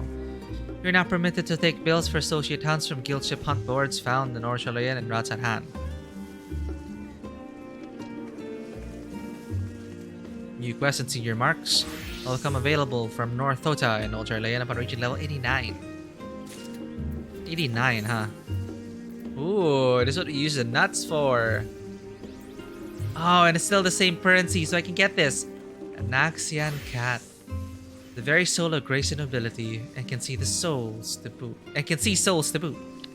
And the Abalos wings. Highly recommended for those who feel an affinity with Void Scent.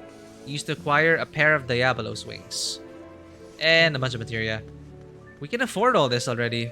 No mount? Maybe I'll wait for the mount, if this will expand. We still haven't filled up our nuts yet anyway. A hunt train should solve it.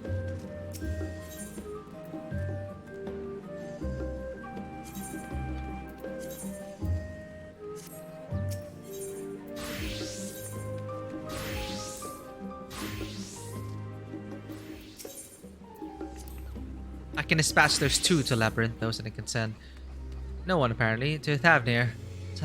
God, so we could really use a pair of hands in the field.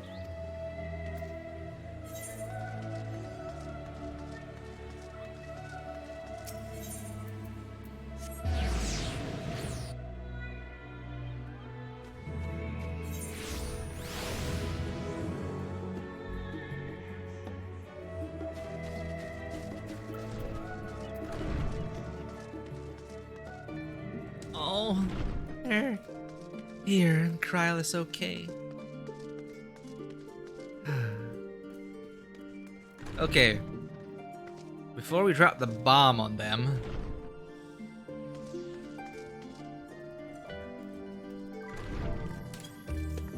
I'm going to use the bathroom and maybe get a snack for energy. We're loving Endwalker so much. BRB.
So I just had a cookie and I realized something. Here's another theory. Or I could just play the game, right? But it just dawned on me. If darkness was needed to save Aetheris from the final days, was why they made Zodiark to suffuse the Aether currents with darkness, then is Gaia, the Oracle of Darkness, someone we're going to turn to? I'm pretty sure. I'm waiting till we hear from the first again. With the Rin and Gaia, I think they're key to saving not just this, not just Aetheris, but its shards as well. Yeah.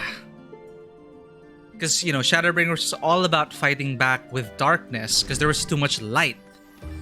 Same thing here. To stop the final days, we need to find a way, with the help of the Oracle of Darkness, to bring balance back. Yeah, that's how we're gonna do it.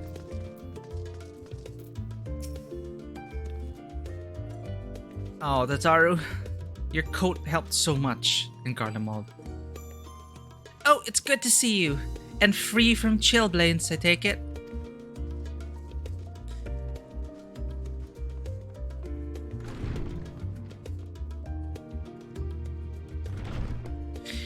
You'll be pleased to know everything's been kept in order since we've been away.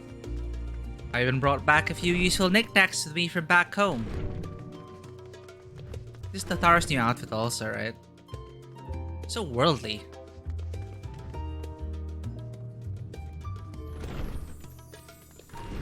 But no sooner had they arrived than I received word of Kryl in poor health, and you on the moon.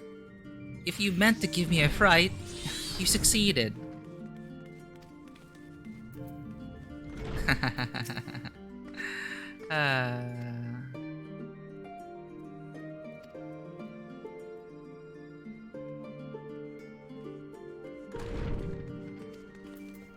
are you doing, Kryl? Welcome back, Karen. We were so terribly worried about you. Though it is plain I have caused my own fair share of worry, and for that I apologize. Hydaelyn called to me that day when you entered the Tower of Babel. Her pleas were faint but desperate, and I knew at once she required a vessel to carry out her will. What came after feels like a dream barely remembered, my body flowing through the life stream toward Garlemald. When I regained consciousness, I was all aches and frostbite, exhausted of ether. So exhausted, in fact, I could only laugh, for it was in that moment I understood Raha's wariness for the Tower of Zod. Would that I could laugh at a time like this. Though we prevented Zodiark from being unleashed upon the world, I am curious to know what else took place there on the moon.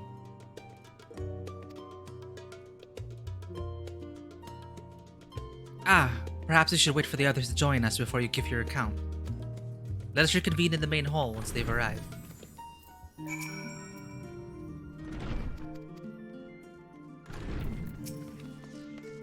For a blessing, I've recovered enough to get out of bed.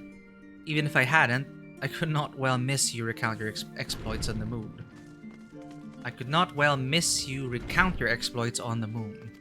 Yeah, it is a story.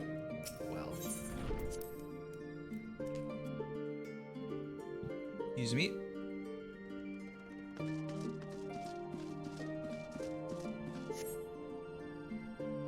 Alright, I need to change to something a bit more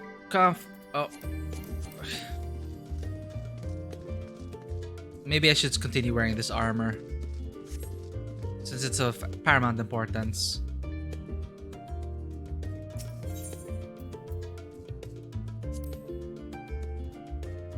No time to rest. No time to change.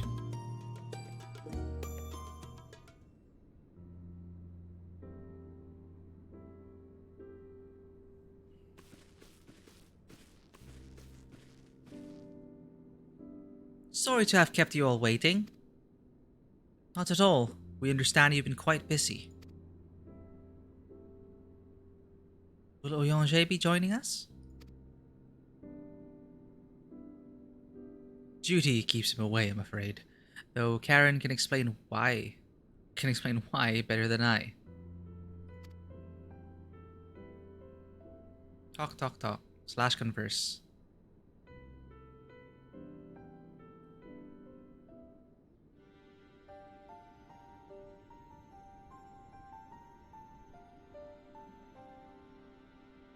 The final days, as befell Amaron. And we are to escape via the moon. What of the source and its reflections? Oh man. Mr. Exarch. The first will save it. I'm 100% sure Rin and Gaia are important. But then that is optional content. Could they really be the key to our salvation? I wonder how they're doing in the first. What if I go there now and talk to them? Where are they even? Where was the last location of Rin Gaia? I don't remember. Anyway. I have no intention of standing by while the world falls to ruin. So, how do we stop this? Unfortunately, we have no answers at present. If the celestial currents have grown stagnant, as was the case in the time of Amarot, the solution would be to alter the flow of ether throughout the entirety of the star.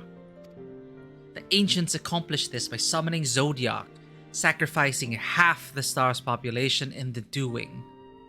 But it should go without saying that such a sacrifice cannot be repeated. Which leaves us with the daunting task of identifying the underlying catalyst of the final days, a feat which even the Amarotines could not accomplish. Yeah, there we go. The cry from the core of the earth. Unfortunately, we found no clues in Mare Lamentorum. There is still much we do not know about the catastrophe itself, let alone what may have caused it. The final days were marked by the corruption of the Amarotines' creation magics, but we command no such power, which invites the question, what havoc is in store for us? Ugh.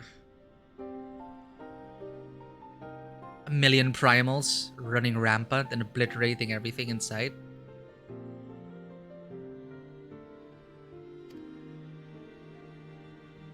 If we knew that much, perhaps we could draw some parallel with the events of the past, and thereby form some semblance of a plan. Perhaps we should start with a forum then. Having worked with the Loporits in secret all this time, there's surely more they can tell us. Look at his face. He's just so exasperated. Uh-oh. Forgive the interruption, but I have urgent news. The forum is holding a public assembly in the plaza outside. Some sort of announcement. What is Father up to now? There is only one way to find out. Ooh, what's this? Are they gonna say, we're all going to the moon? Snap. Or is it going to be only a select few who will go to the moon?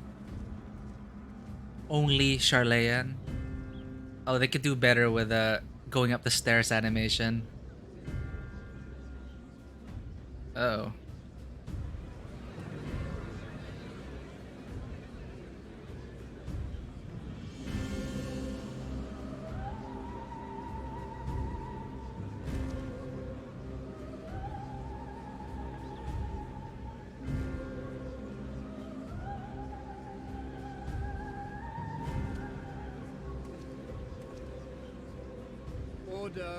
Order, I say.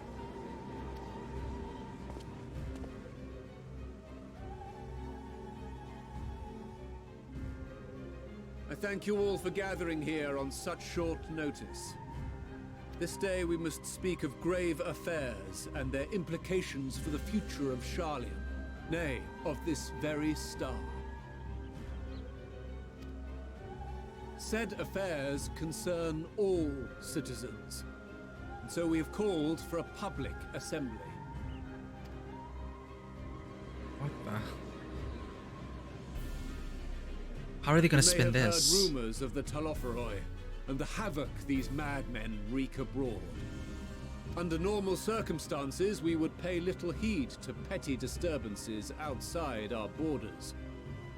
The final days, however, are another matter altogether.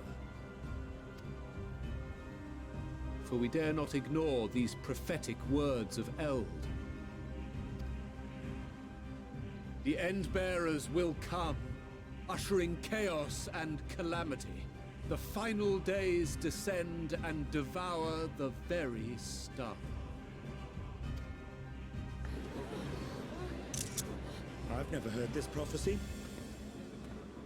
Is it true? Will all that really happen?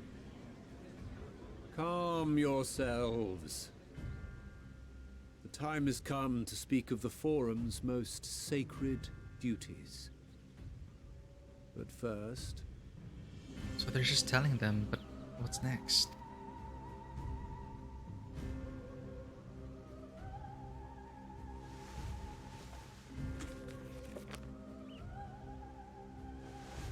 Give voice to the voiceless. Let bindings be unbound. There we go. By unanimous decree, I declare the enchantment broken. Now they can all speak freely of it.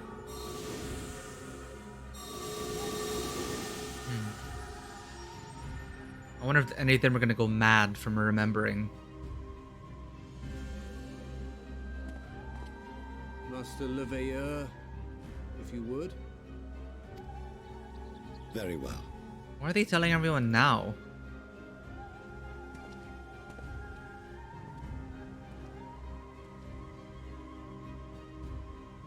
"270 years ago, our forebears began an expedition in the Dravanian hinterlands, in search of a route to access the ethereal sea. This much is public knowledge. Their findings, however, would become the Forum's most closely guarded secret. What those researchers discovered in the hinterlands was not a passage unto the ethereal sea, but the very heart of our star, and Hydaelyn herself." What?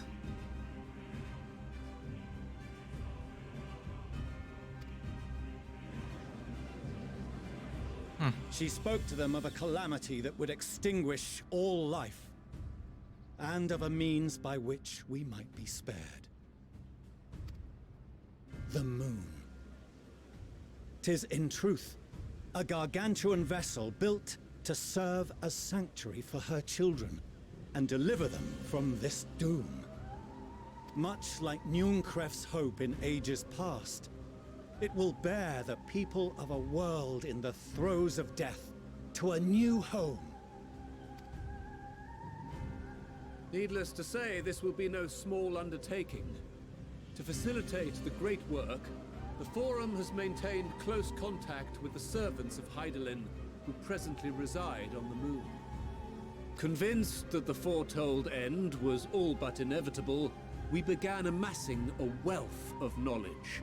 Not merely for the betterment of our nation, but in preparation for the journey to come. You reveal this to us now? By the gods, how long do we have?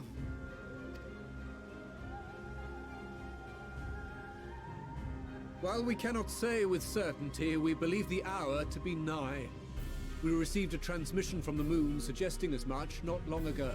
Oh, and now that's the lie.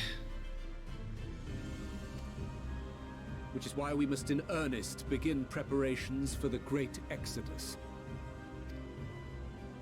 For his impressive contributions and the leadership he demonstrated during our withdrawal from Dravania, we have elected Master Leveilleur to oversee this initiative. Nice shot here with the kids in the background.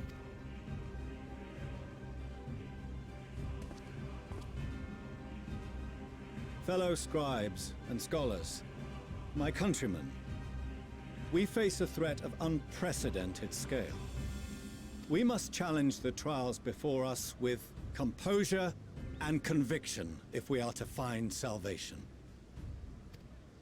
The wisdom of Sharlayan has ever been a shining beacon in the darkness, and so it shall continue to be. It is our solemn charge to see our heritage preserved for future generations. For those who will come after, we will brave a new frontier. Shit. I have a bad feeling they're just gonna save themselves.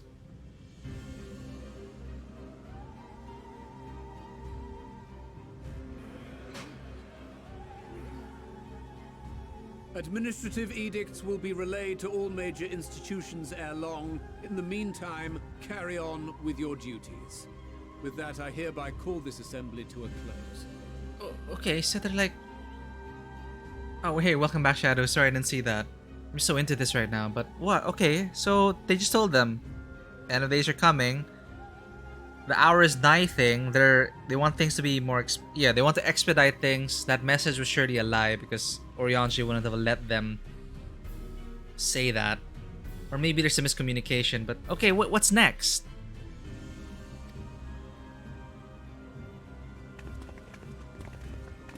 You just dropped the bomb on the public. It's known now.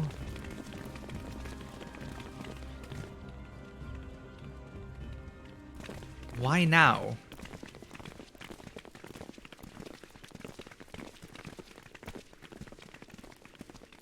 Did they know that we were going to tell people? Do you remember people? what Mother told us when we visited home? That it wasn't until after we were born that Father seemed to lose himself in his work. If that great work of his was the evacuation of this star, then... Yes. It wasn't for his benefit.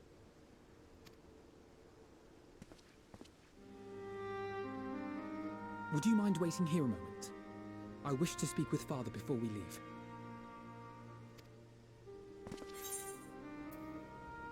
Keep it civil, eh?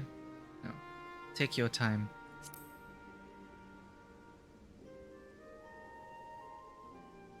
Thank you. I shan't be long. If it's all the same to you, I have a few choice words to share with Father as well.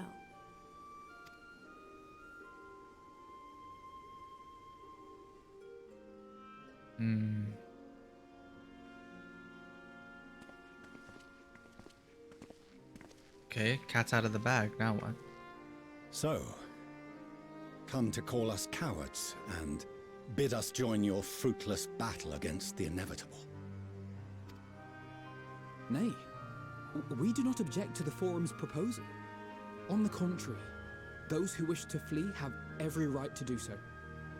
Urianger is cooperating with your associates on the moon to ensure that all is ready should evacuation be our only recourse. Then whatever your business, I suggest you be brief. Though we cannot boast the boundless wisdom of Sharlayan, we have first-hand knowledge of foreign cultures and have conversed with no small number of peoples. These experiences have taught us fundamental truths that cannot be recorded in any tome, nor charted on any map. The beating heart of this planet is its people, many of whom would give anything, even their lives, to protect the lands they love. Many may choose to join you in the end. But what of those unwilling or unable, for whom escape will never be an option? What would you have them do? To ignore the plight of those one might conceivably save is not wisdom, Father. It is indolence. Throwing his grandfather's words back at him. Well, Alphinaud's grandfather, Fortunate's father, Louisois.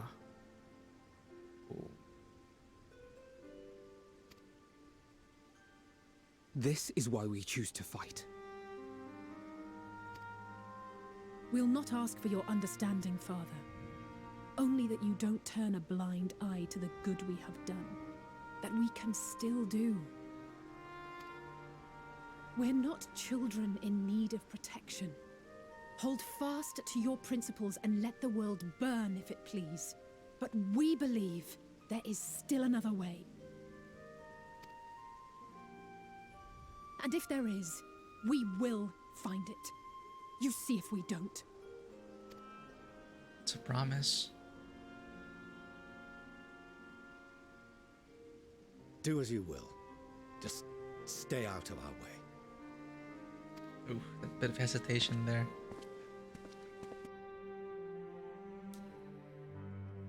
At least you're able to say your piece. We got you. Were he not so consumed with self-righteousness, he might tell you how proud he is of you both. Bold words call for bold action, and there'll be no turning to your father should plans go awry. Yeah. As if I ever would. So long as there are those who wish to stay and fight for this star, we have to do what we can to help them. And for the first. And if we're to do that, we'll need to be well rested. Wouldn't you agree? And having triumphed over what we once thought to be the source of all evil, I can think of no one in greater need of at least a dozen winks. Oh yeah, it's been a while.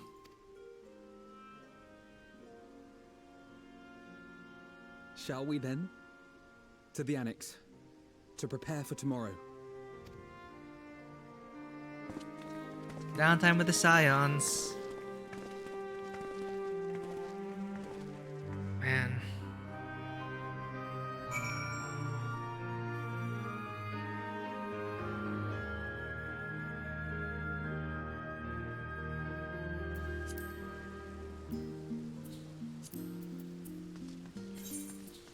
Oh, why's everyone here?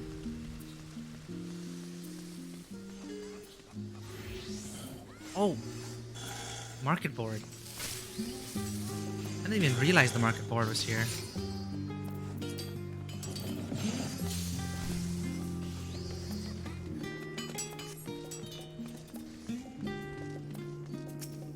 Man, a lot of people. More people today, or this time while we're playing.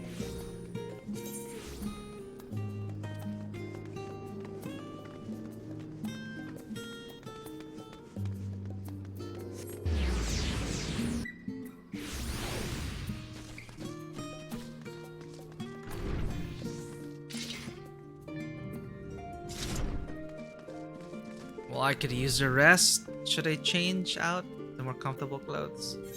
Yeah.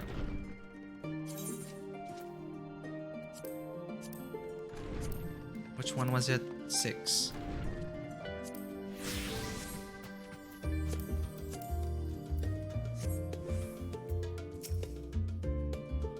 Kryl tells me the Forum made a rather momentous announcement. So there's to be a great exodus, is there? I'm reminded of my narrow escape from the Isle of Thal. The realization, the running, the mixture of relief and regret after. Why me, I asked myself. Why me? Why us? Why now? Why wonder?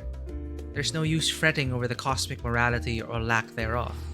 We're here, and we'll get through this together. And who knows? Maybe my luck will rub off and grant everyone a narrow escape. There's no praying for us much. There's no harm in praying for us much.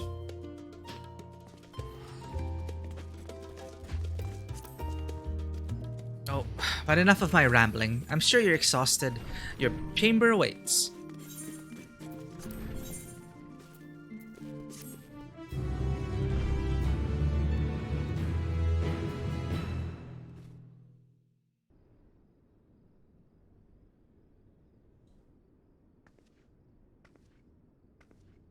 Yep, it's good we dress down a bit more casual for this cutscene.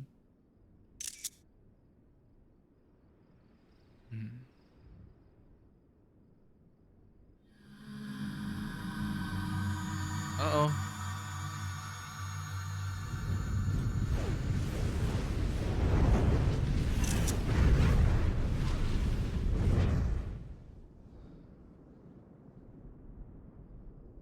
I know the Loprits in Urianshe.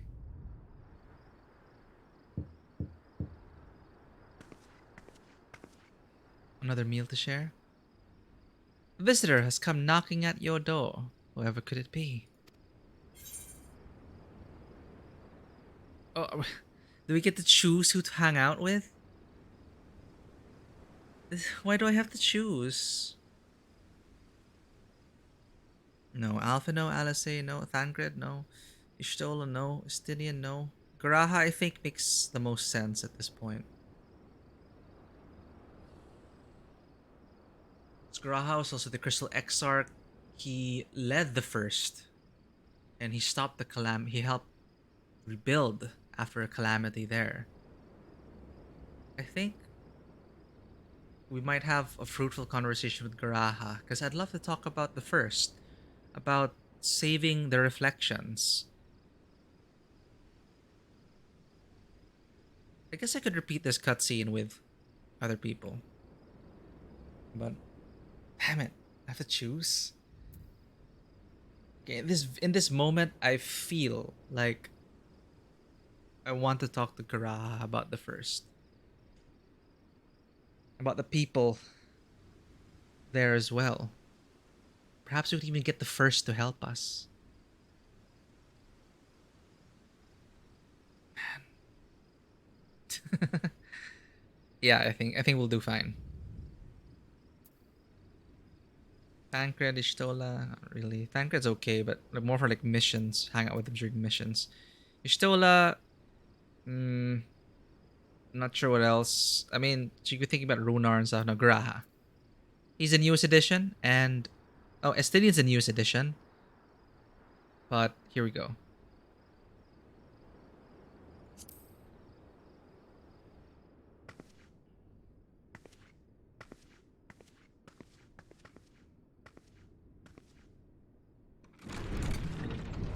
It is him. Oh, apologies. I didn't mean to. If you could spare a moment before bed. Oh my god. I forgot. He also is. Well, of course, people ship him with the Warrior of Light, right? I like Garaha.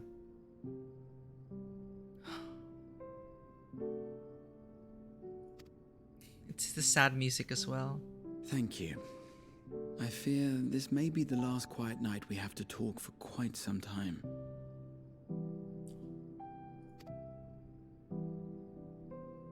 I'll come in.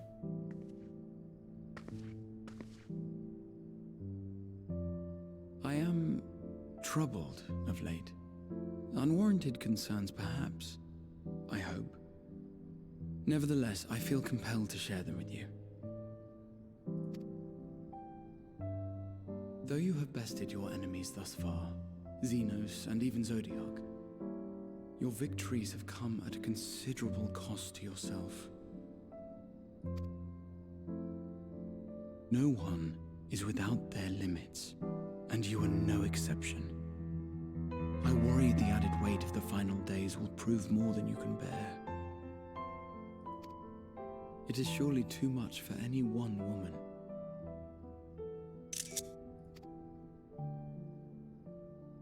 But you needn't bear it alone. Let me share your burden.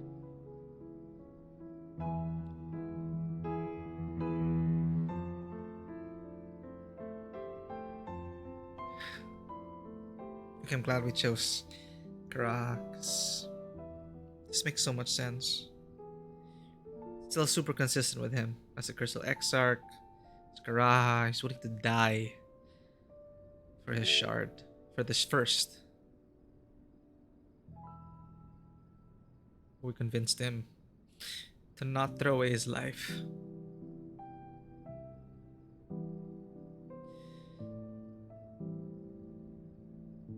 He said, Garaha, there might be another way.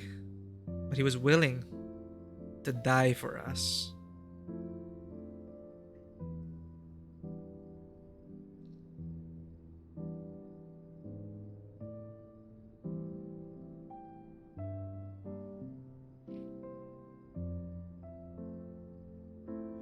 I love this song.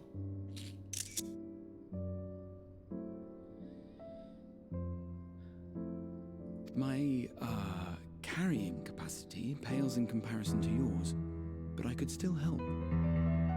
Shoulder the occasional satchel from your ever-growing mountain of, baggage. Do you have inventory problems, Gra? All my inventories are full. You have already done so much to help relieve me of mine own encumbrances. 'Tis only fair that I repay you in kind. Of course, it needn't be only troubles we share. Moments of joy may seem few and far between now, but there will come a time when we look back fondly on this journey. The inquiry at the Forum, our march through the snows of Garlemald, our impromptu dinner in this very room. All of it. And that is to say nothing of the journeys yet to come. To the ends of the world and beyond.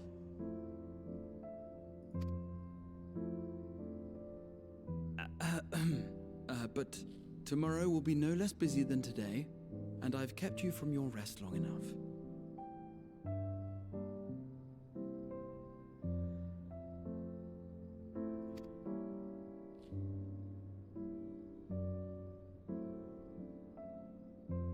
Sleep well, my friend. Sleep well, Ra.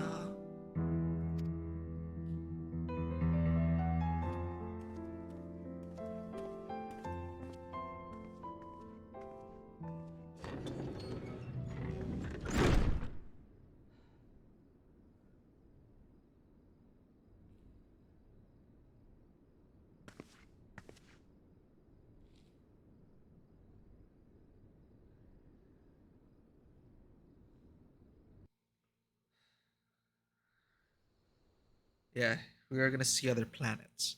A short while earlier in the Alamigan quarter.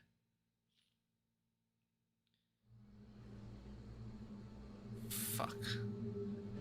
Xenos?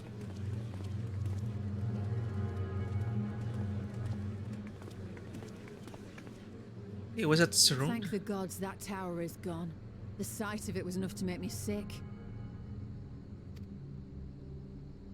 Thank the Ilsebar contingent, more like.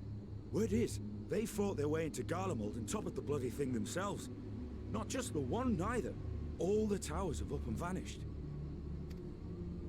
Aye, I heard the same. Commander Aldin and his troops helped keep casualties to a minimum, too.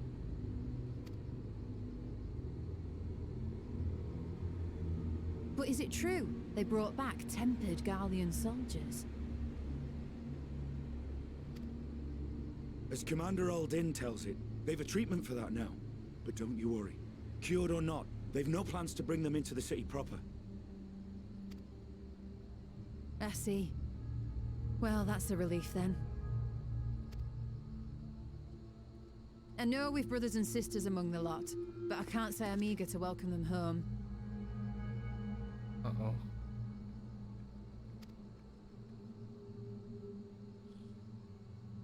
Won't need to think about it for a while yet. They're to be looked after in Alagana for the time being. Euless?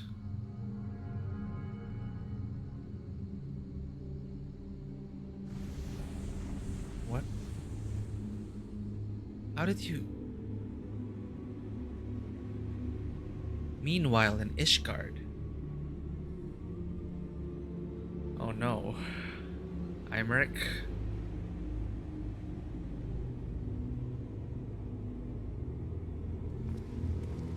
Oh hey, crafting class guy. Firmament with Elto custom delivery. Oh, him and these two, the Dark Knight and another commission of paramount importance. I'm glad they're like inserting these NPCs that you've seen or like you've encountered throughout your adventures. Just they still exist. I wonder how they're doing.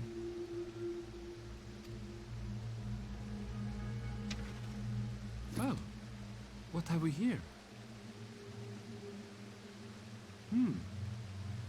Oh no, Aaronville. What? Are you all right?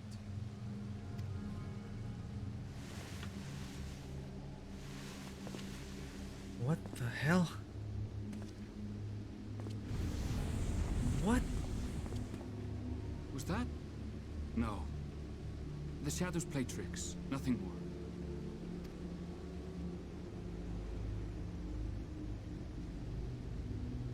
The towers are gone, and the Garlean threat is abated. Yet, why does it feel as though it's about to get much, much worse? You know, they say it like that, Aaronville.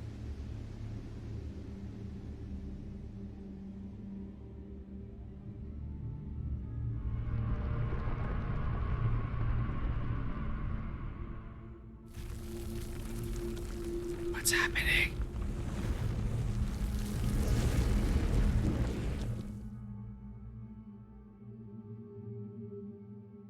Thavnair.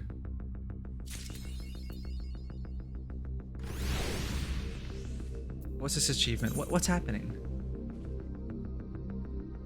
Higher. Complete the main scenario quest returning home. Oh, why was that a reward? For what? Oh, one of my FC mice is already doing the last trial.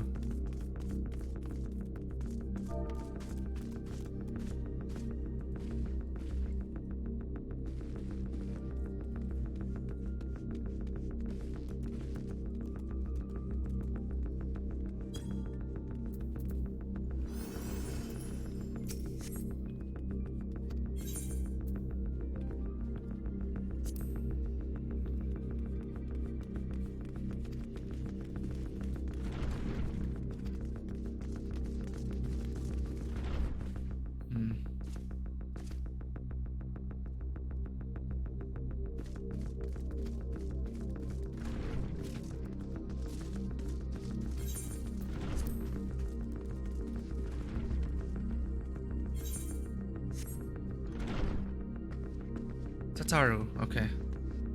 Question mark, question mark, question mark. 85. Skies aflame. Tataru is furrowing her brow in consternation. Is there anyone inside the main hall?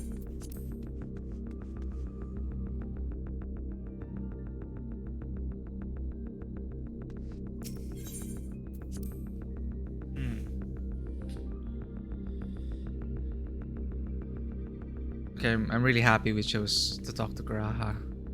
He said really good things, and there's so much history behind that. Even though I only got to know him in Shadowbringers. In fact, I almost forgot about him from the Crystal Tower series. I don't remember even how he was. But, you know, in one expansion, I really liked Garaha as a character. Tataru. Skies aflame. Tataru is furrowing her brow in consternation. Oh, Karen! I was just about to call for you. I'm afraid we've received another call for assistance. This one comes from Radzat Han. The others have assembled in the main hall to discuss the situation. You must join them at once. I heard all about the final days from Kryl, but I had no idea we'd feel the impact of it this soon. Oh, maybe they weren't lying. Maybe the Loporich and Oriange did already say that. Well, we don't have much time.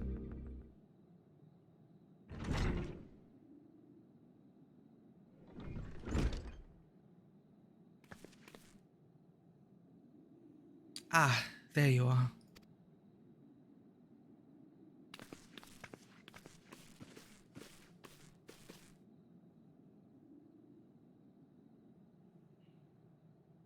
Our worst fears have come to pass, but moments ago, we received grim tidings from our contact in Radzat Han. Vile beasts have appeared as if out of nowhere, claiming one victim after the next.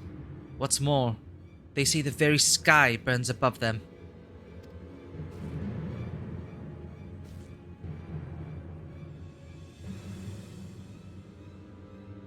Good gods, are the final days already upon us? It would appear so. Sadly, that is all the information we have at present. No doubt the people of Radzat Han are busy fighting for their lives. Then we must go at once. They need our help. Agreed. Kryle, you'd best remain here with Tataru and gather what knowledge you can. You are in no condition for a long journey, I imagine.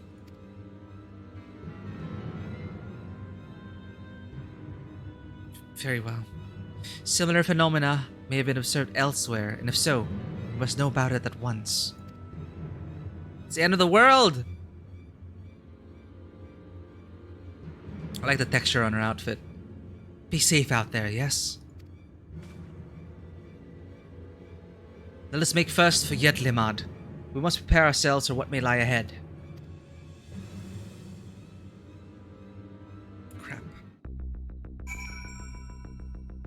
This is it? This is like the point of no return? This music is just gonna carry on until the end? And we're gonna see the whole world change around us? Oh. The whole sky turn red? Is this gonna be a thing? A global scale quest? I'm glad for Kryle's support. I'll also call upon Hori Boulder and the others to assist us. They will be our eyes and ears in the field, as they have been many times before. I trust in them. No similar creatures have been sighted here in Sharlayan. That said, the early signs may manifest in other regions ere long. We must be prepared for every eventuality. With the fall of the tower in Thavnair, the Hanish were beginning to enjoy a semblance of peace. And now this. We do not wield the creation magics that the ancients did. Yet still these abominations appear. Whatever could be the cause. Xenos? I'd rather accompany you to Thavnair, but Raha's concerns are well founded. The last thing I would want is to be a burden. And so I will remain here with Tataru and do all I can to gather knowledge that might serve us in the battle to come. Godspeed in your journey, Karen. In ancient times, the phenomenon was first observed in places where the celestial currents had grown weakest. It would seem there is a stagnancy of ether in the skies above Razat Han, unbeknownst even to Vitra.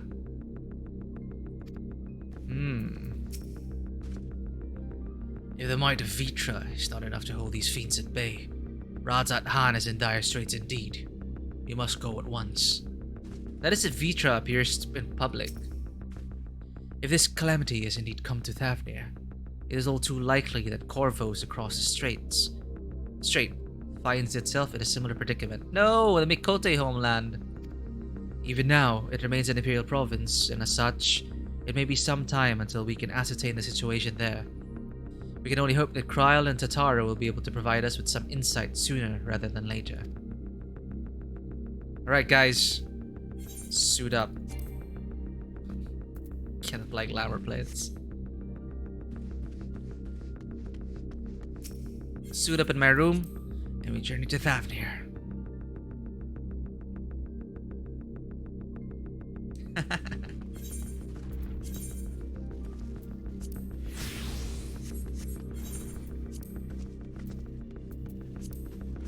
Right, we're ready.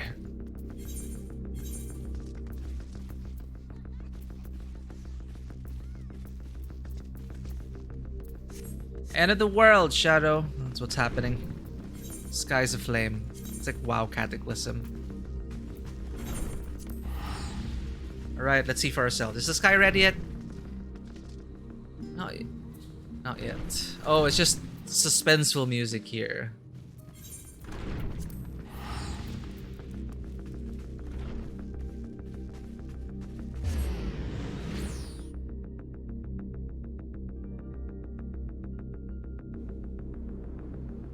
Oh, already. Cutscene. And lo, vile beasts did rise.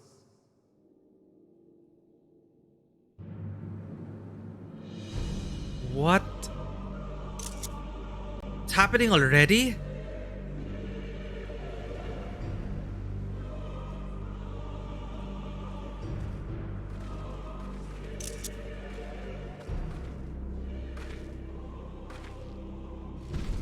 Leaving naught in their wake but blood and ash. Sun scorches earth and boils seas. and our sins ascend unto the heavens. Oh God. Bruised to unmake all we were.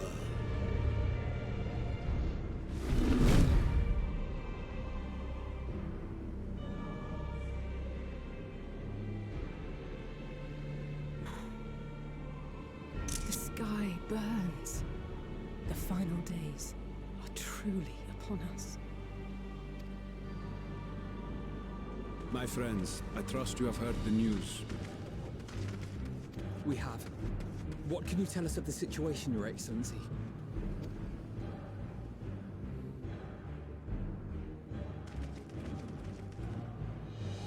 Last night, the Isle was rocked by tremors, and the earth itself cried out. Aloft, the heavens began to burn. From all about, unholy beasts, the likes of which we had never seen, came forth in fury and rage.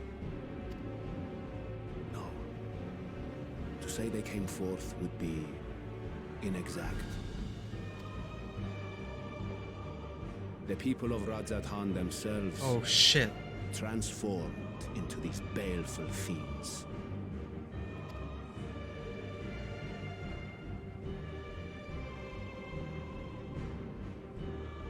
Though the phenomenon was observed throughout our lands, the first creature, the largest and most dreadful of the lot, wrought havoc upon us here in our fair city. Though they bear superficial resemblance to divinities of legend, they are ungodly abominations. The people decry them as blasphemies. The Large One's rampage has since taken it to the northern reaches of the island. I mean to dispatch our radiant host in an attempt to quell the threat. And what of Vritra?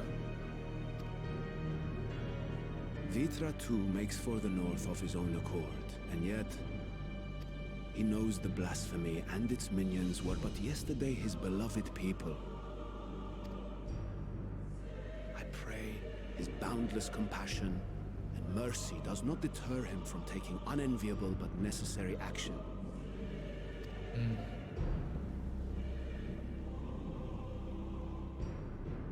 Understood. I ask that you allow us to aid you in quelling this threat. You would risk your lives to help us yet again? I have no words to express my gratitude. We're here to fight. Our regiments approach the north from several directions, with a number of units set to depart from the docks of Yedlinburg. They will make landfall in an area of dense jungle, where one can expect to encounter dangers even beyond the fell beasts we hunt. I leave you to your preparation. You will find me at the docks when you are ready to depart. Dungeon 3? Okay, shit's getting serious.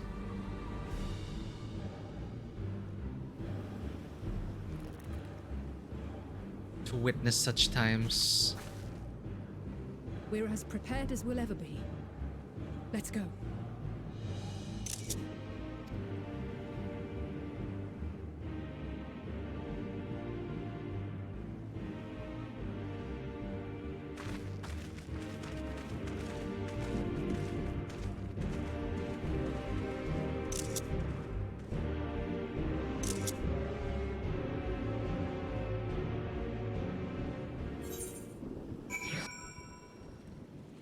We got this.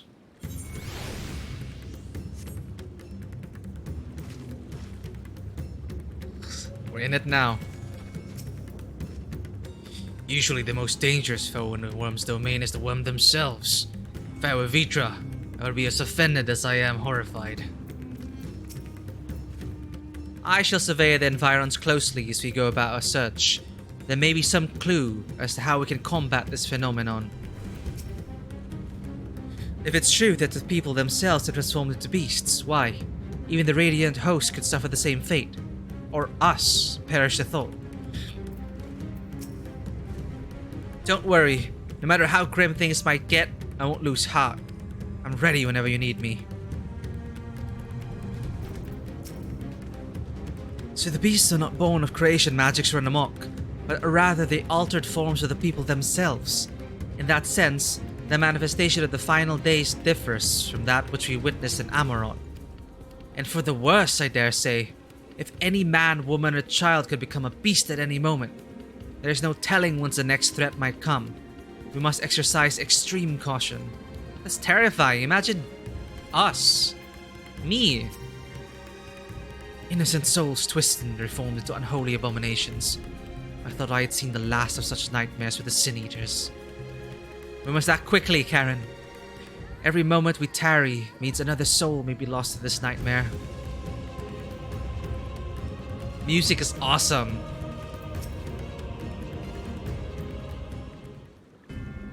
Oh crap, I couldn't talk to these people. No!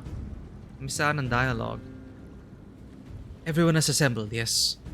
I thank you for leading us your aid in our battle against the blasphemy. Let us review our plan of attack. I would have you board this boat and circle around to the north side of the island. There you will find a dense jungle we call Vanaspati. It is a sacred wood, home to many temples and a number of villages. Vitra and the Radiant Host have gone there ahead of us. I ask that you join them and do all in your power to destroy the blasphemy.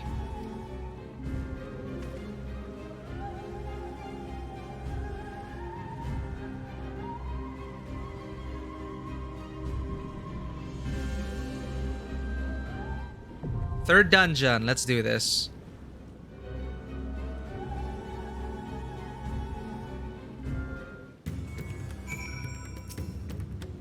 I pray we are not too late to spare the settlements within Vanaspati the fate that has befallen our city. Once we meet with Vitra and the Radiant Host, they should be able to tell us more of the present situation. Gracious Marga, grant your strength to the Radiant Host. Yes, we save all we can. Stay strong. Every life we save matters. Nice. They say we should evacuate to the ward, but would it even protect us from this?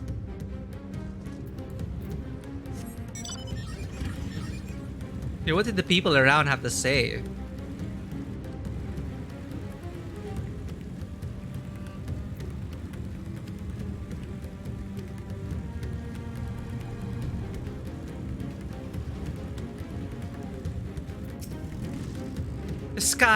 The sky is burning. We need to organize a town-wide evacuation. Surely we shouldn't just stay here. Alas.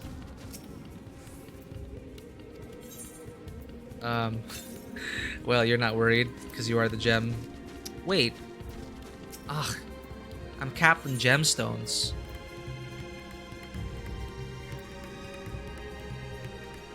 Maybe these will sell in the market.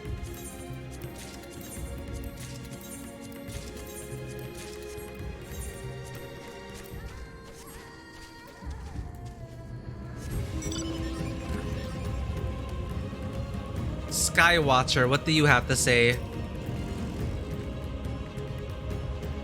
A wise woman once said that she who does not pay heed to the skies will most surely get wet. Some sound advice if you ask me. Oh, it's the same dialogue.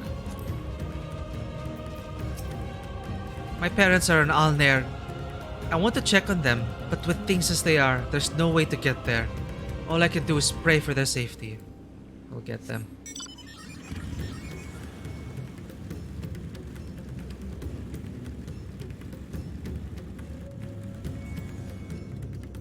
Oh, it's a already child.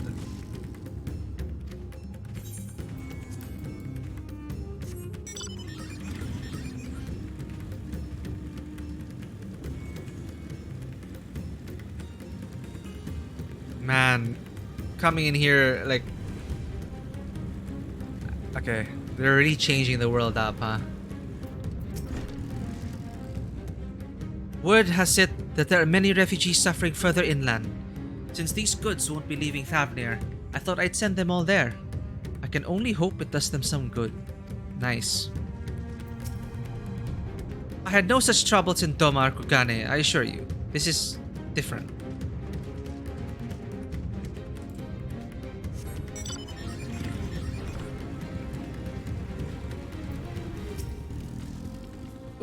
what are we meant to do in this situation? The Radiant host never prepared us for this.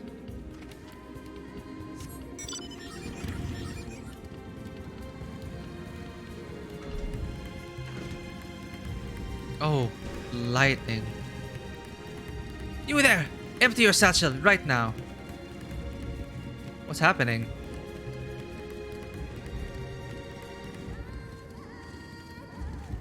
Oh. Damn. Things are getting desperate. All this here needs to be broadsides or player. Oh, it's just random dialogue. They don't even acknowledge.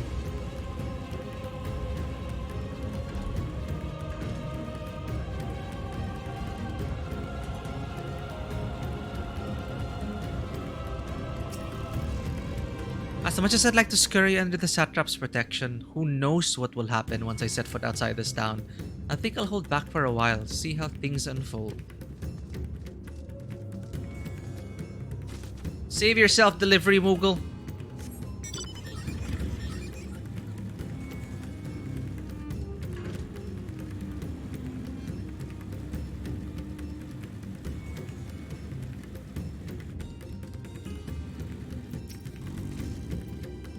I take it by your appearance that you don't hail from these shores. How fascinating with your barami. Are you gonna say anything about the end of... No? Oh, she said something new. Yedliman, gateway to the Thavnair Sea in the old tongue. Means new port. The waters are shallow. The Radiant hosts are already spread thin, and their meager numbers aren't enough to protect this place. Understandably, more than a few have fled inland. Whatever you do, take care of yourself out there.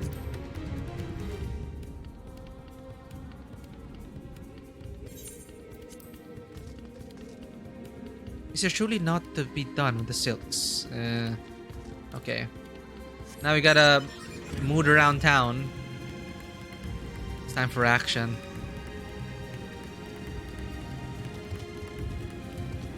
Is that my fisherman friend?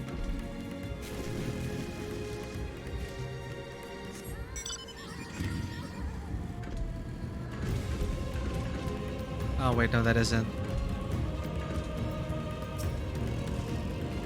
Even if we have to flee the island itself, we can't just leave Yedliman standing empty. Someone needs to stay here to oversee the docks. Someone like me, I suppose. We'll save you. We'll save everyone. We'll save as many as we can.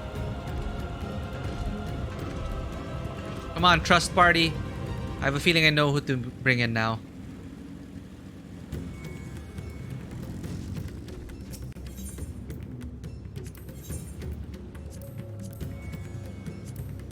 First up, Garahatia.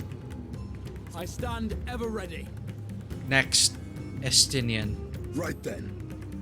Finally, Y'shtola. Or should I bring Alize? No, let's bring Y'shtola. Victory will be ours. Here we go.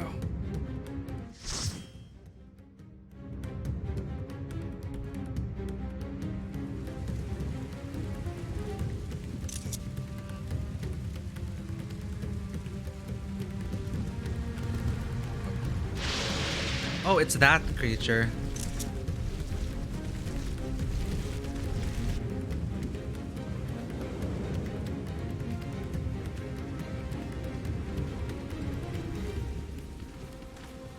Ready, everyone?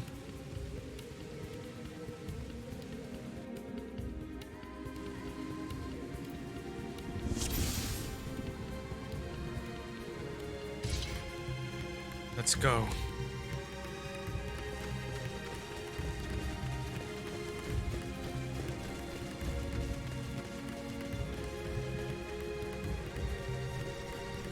God save us! What is happening in the Aether? All hope is lost. Gah!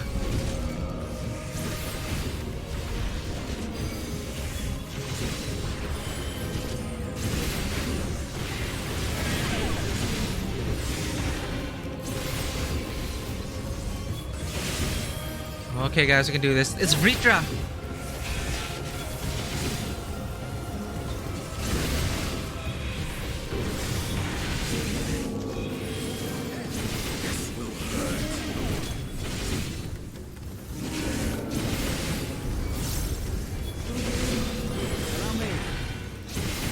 shit, these things are tough.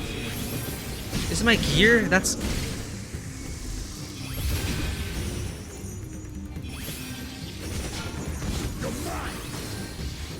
Feet here.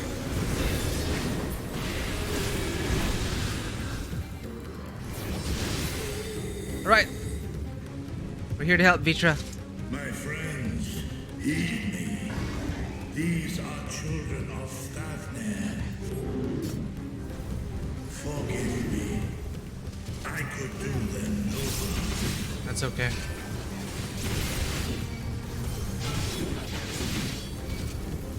This will hurt. Allow me.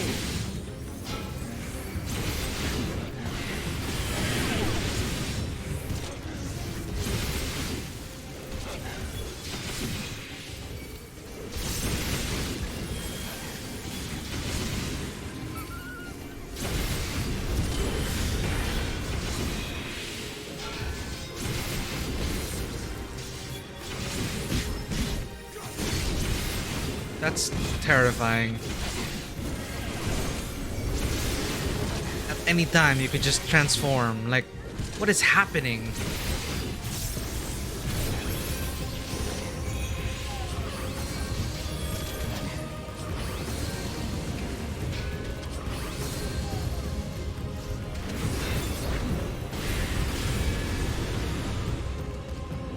If this is the only way, I shall silence the beast of the air. Pray continue onward. Air support. A sound plan. Let's go. Man. Wandering Wellspring.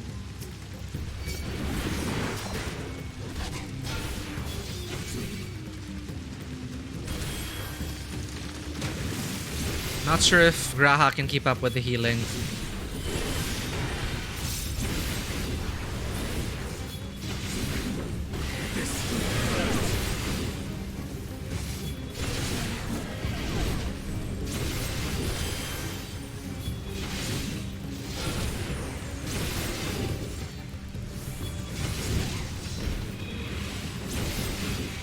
Not on my watch.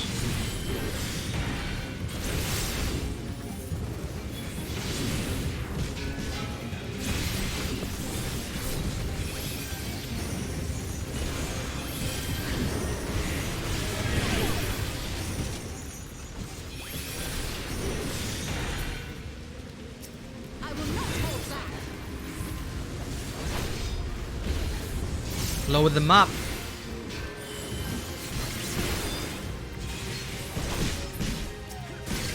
Good.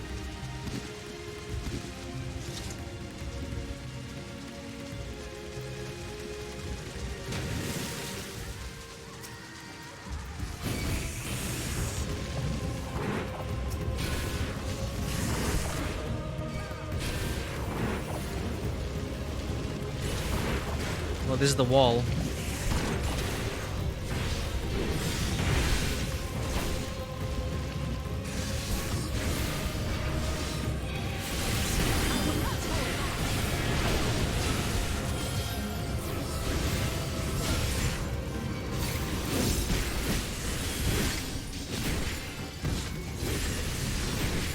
Terminus Trampler.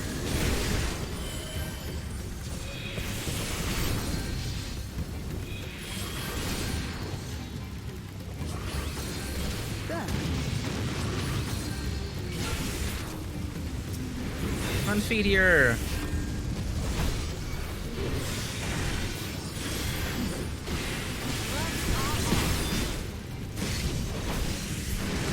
Whoa! Explosions. Uh-oh, Radiant Host. It's too late. Too late for us all. All we can offer is a swift death.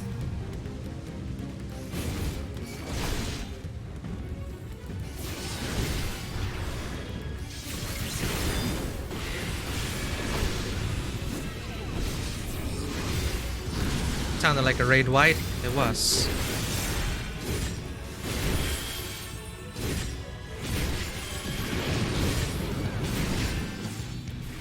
What?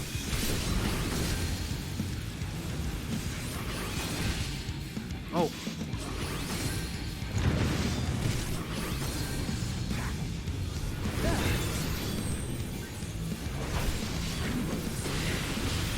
Oh, this is gonna hurt.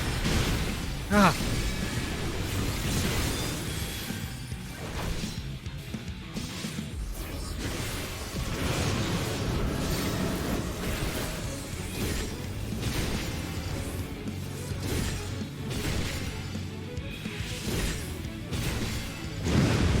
Ow.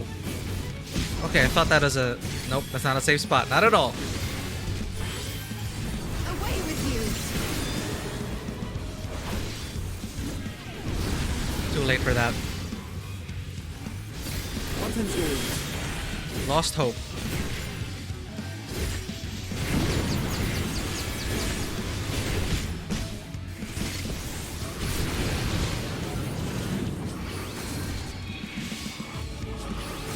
So which one do we go to?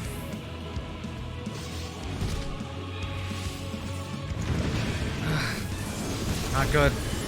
Already at 2 vulnerabilities.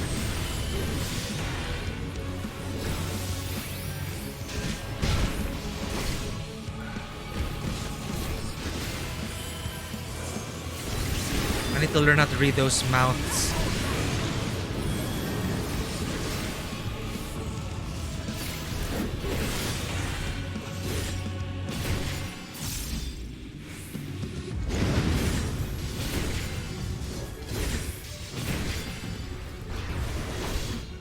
What is left? You underestimate me!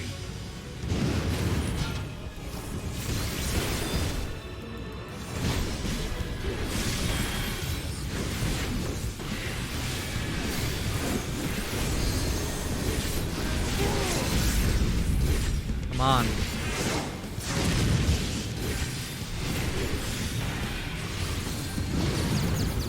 Here we go again.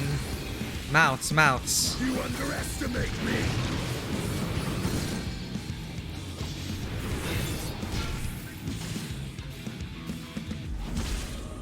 Oh god.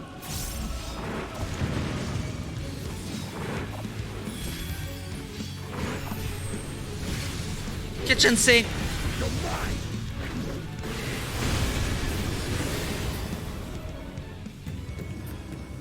Forgive us.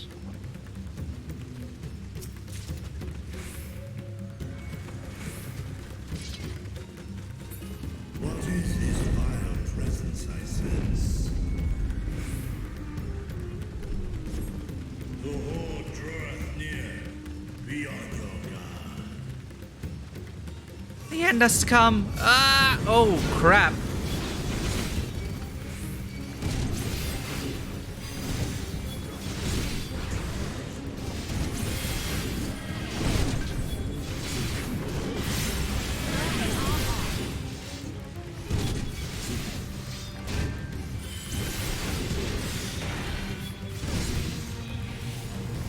Go on, Ishtola. I want to see some explosions.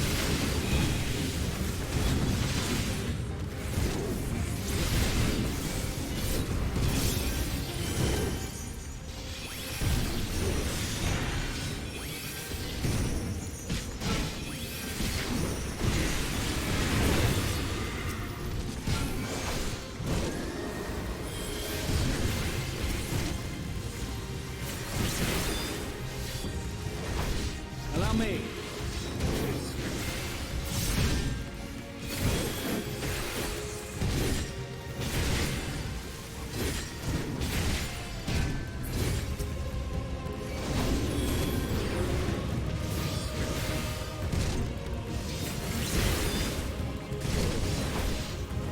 I wonder if I can handle 2 mob pulls.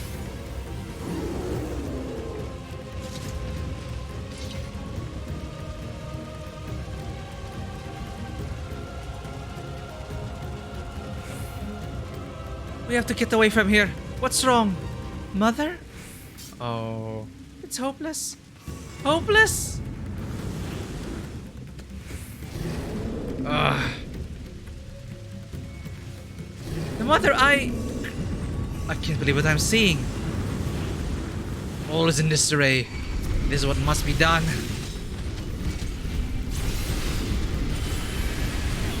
Is it the hope? Is it the hopelessness and the despair? Is that what this thing is feeding off of? This will hurt.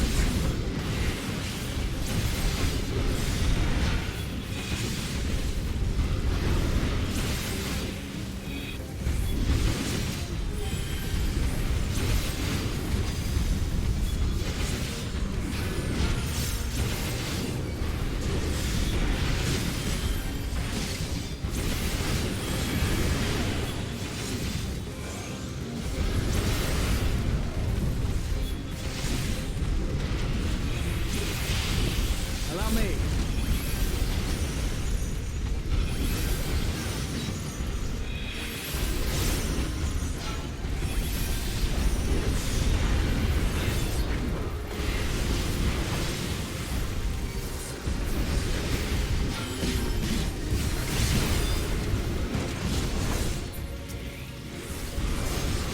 Damn.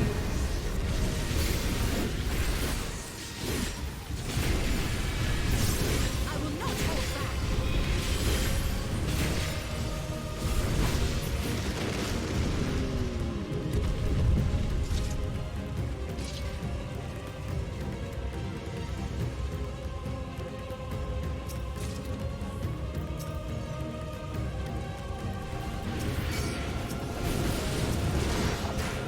Can we handle 2 pulls?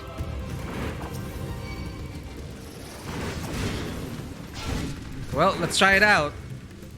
Can you keep up, Garaha?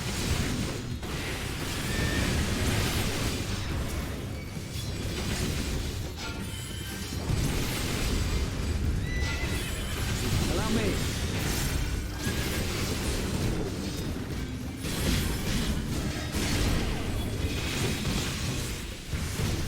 Allow me.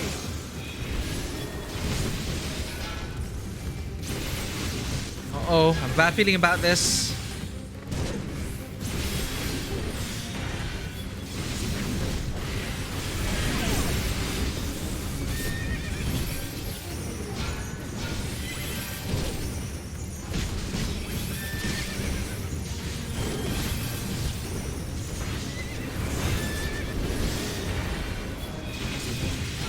Still holding up.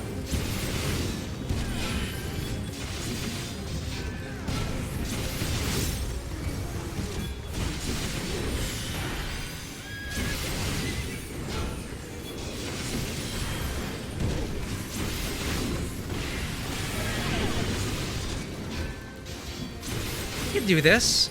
Well, I had to use hallowed ground in the opening, but I think we can handle 2 mob pulls, or Garaha can handle 2 mob pulls.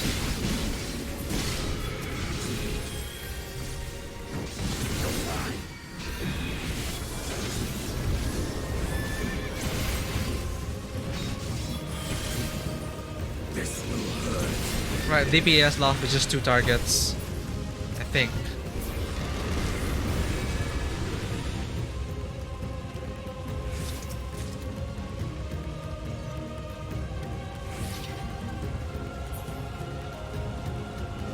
What is this now? Terminus Wrecker. These really are the creatures from the final days. Anything to say? No choice but to go through it. We shall.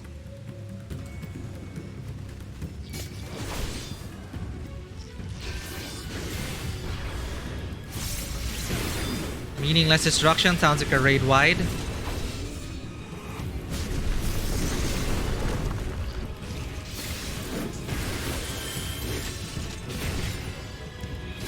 Unholy water. This will hurt. Eh?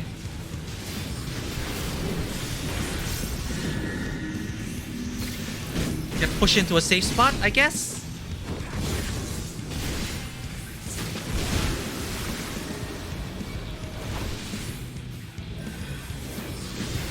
I'm sorry about facing.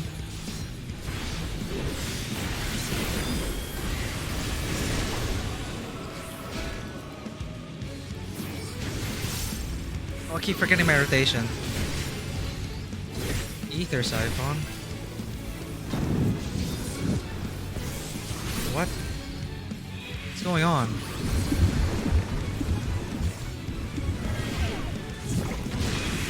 Ah! Good on you, Trust.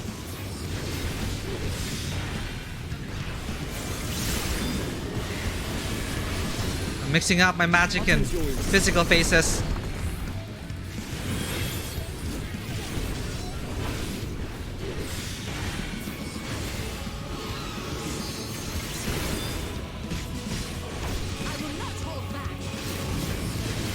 Here we go again. Ether spray and get bounced back.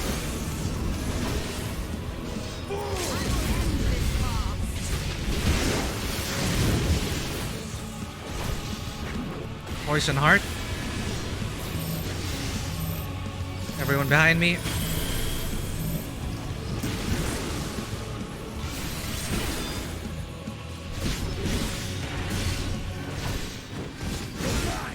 Ow.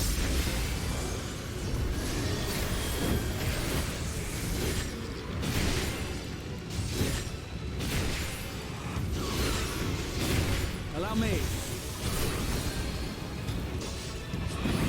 That's yellow. So ether spray. Get in a bubble.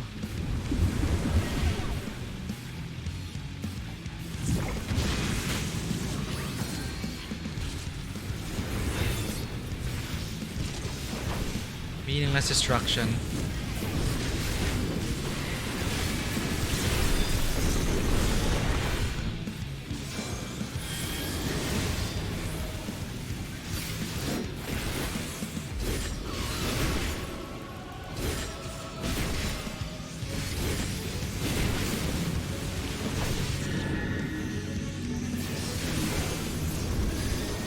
Oh, it's dead. Unlike anything I've ever fought. You haven't fought... I think you fought worse in Garlemald.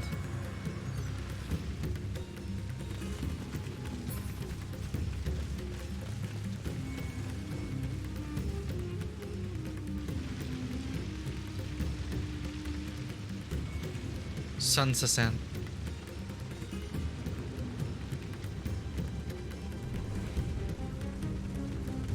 Whoa, look at the sky. A star shower.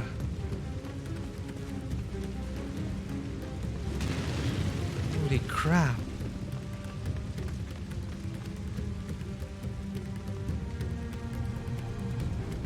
This is wild.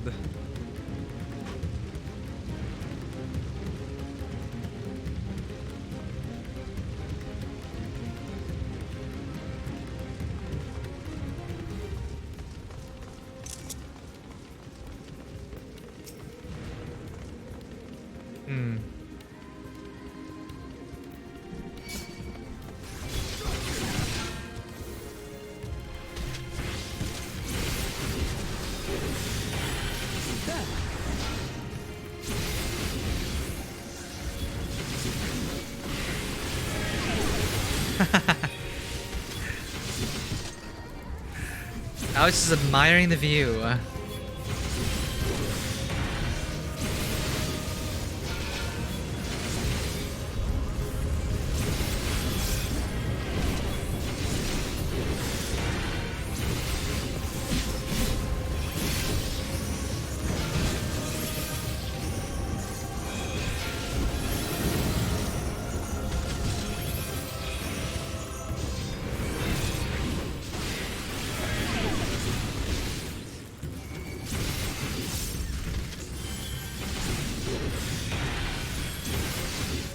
We're fine.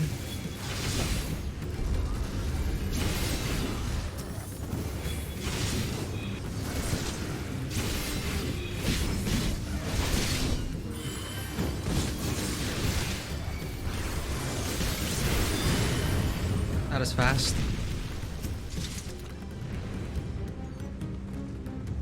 Oh, okay. This is a path. Awesome.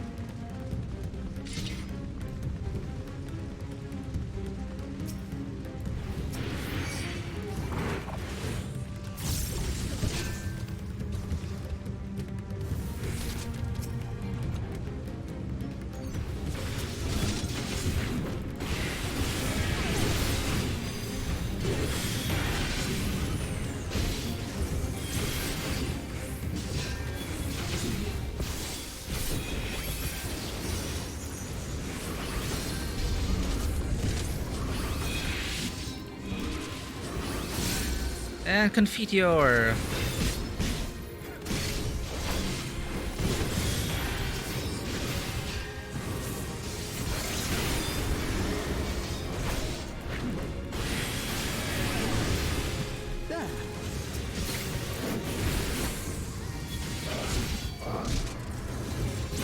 On the shack, come here.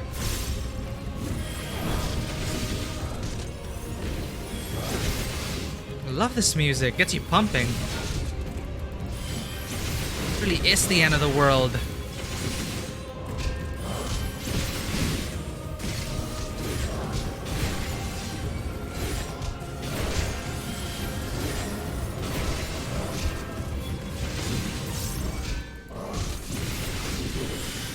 Don't worry, Garaha. I got this. For now. Allow me.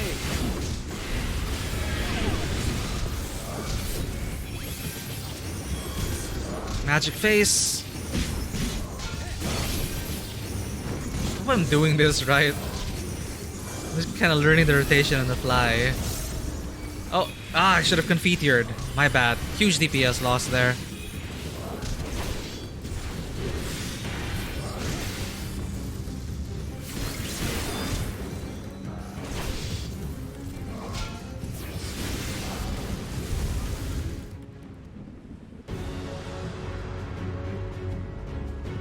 Wow, look at this. Insane.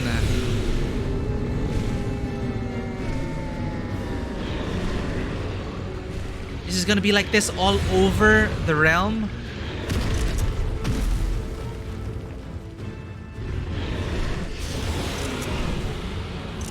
Blasphemy, Zvarbanu.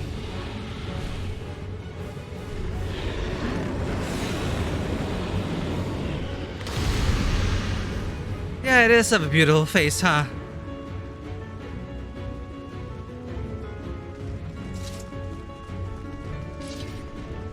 Right, you ready, Trust Party? Over there, yes?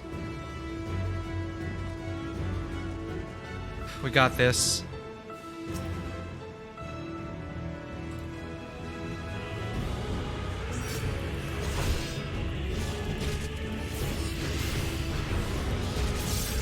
Flames of Decay sounds like a raid wide.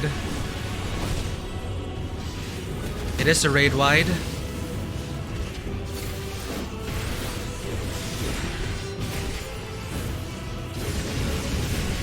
What's this? Ethereal Disruption?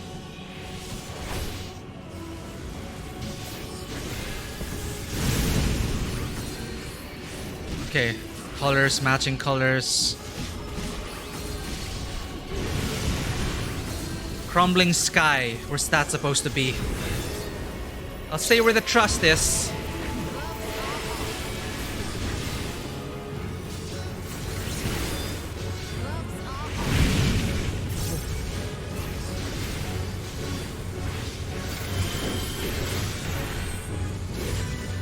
Oh, this is gonna hurt.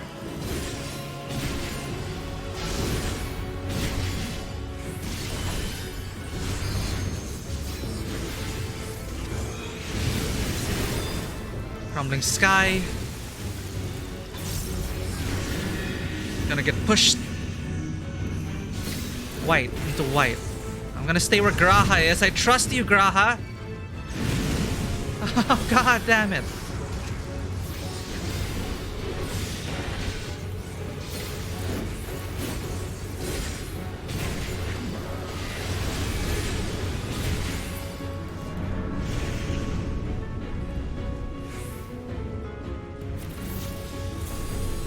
Come on.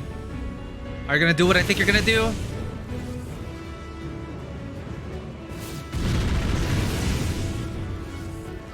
Okay, we're fine.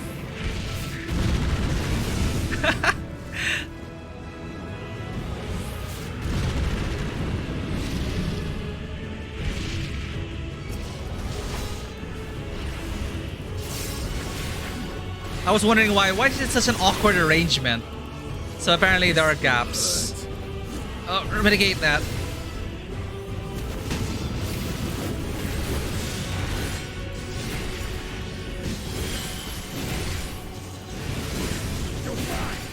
Okay, I'm just gonna follow you. I'll stay here where you stole us, staying. I trust you again, Karaha. We're gonna hurt each other, though.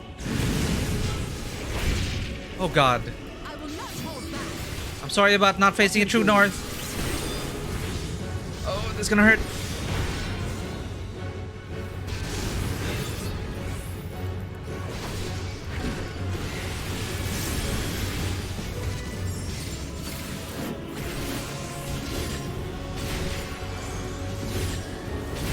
I don't got right. Navigation's not up.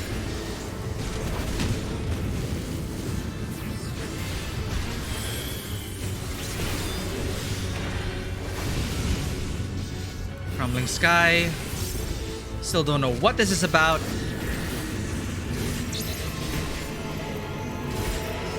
We still have time to adjust. Nice and even.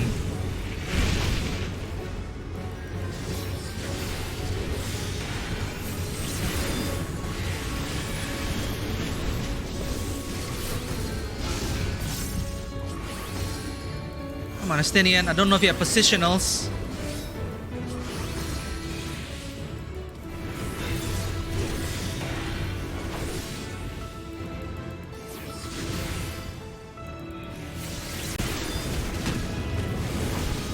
Nothing for that.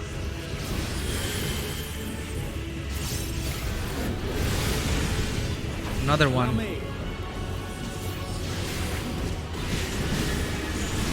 There we go, easy enough. That wasn't as bad as the first trial. Well, this is just a dungeon, so in Graha I trust. In my trust team I trust. Look at that sadness now.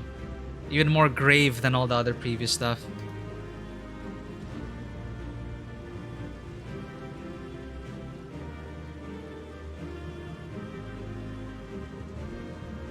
Let's go in order. Vitra is close. Still fighting in the skies above.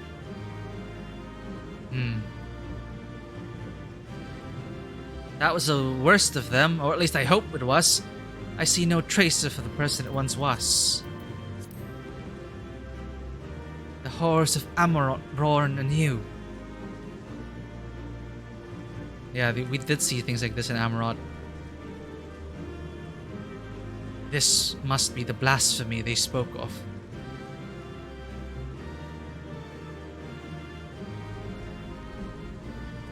Anyone could just turn. What the hell is going on? Alaka short rest. Ooh, glam, glam, glam. This is for healers. Ooh. Man, actually, most of the armor I've seen throughout this whole expansion, they all look good. Anyway, back to serious matters. Glam can come after we save the world. Worlds.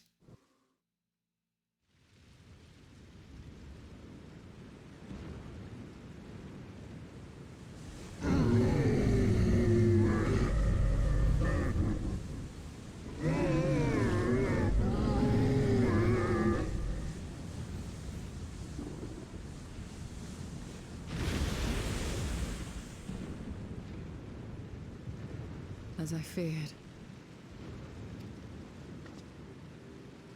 What is it? The beast was there, and now it is no more. Yes? Indeed. We saw it plain. But you didn't, did you? Oh no. I saw nothing. Not the blasphemy that perished here, nor the other men turned beasts. And because of this, I now see all too well. What?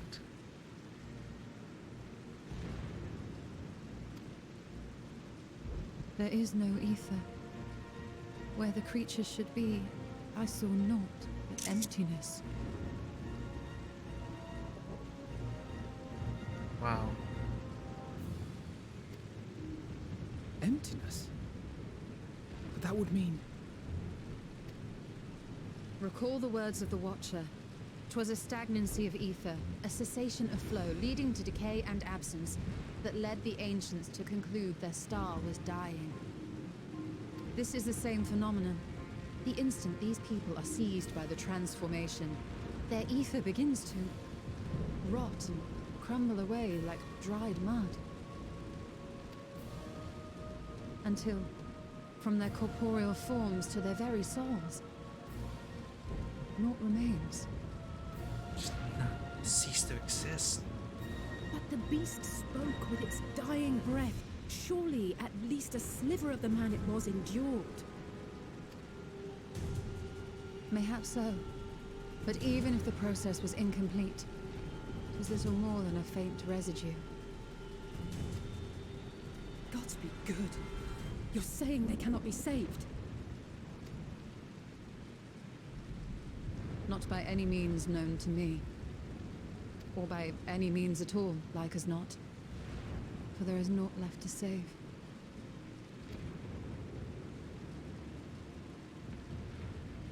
They return not even to the ethereal sea.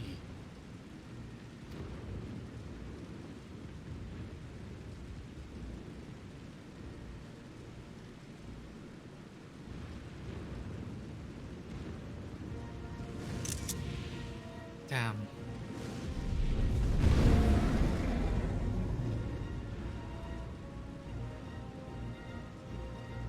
The beasts rage on, their hunger insatiable. Even deprived of their master, they perpetuate his legacy of hate.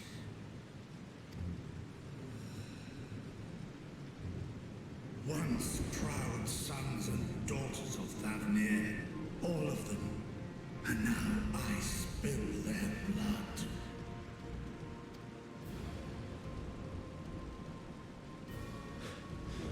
Vitra, my friends, I am heartened to see you safe.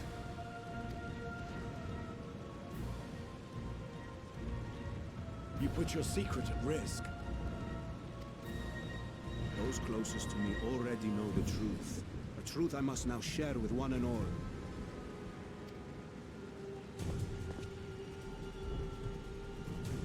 Vitra, calamity has come to Radzatan. Our fair nation is rent by screams of pain and despair.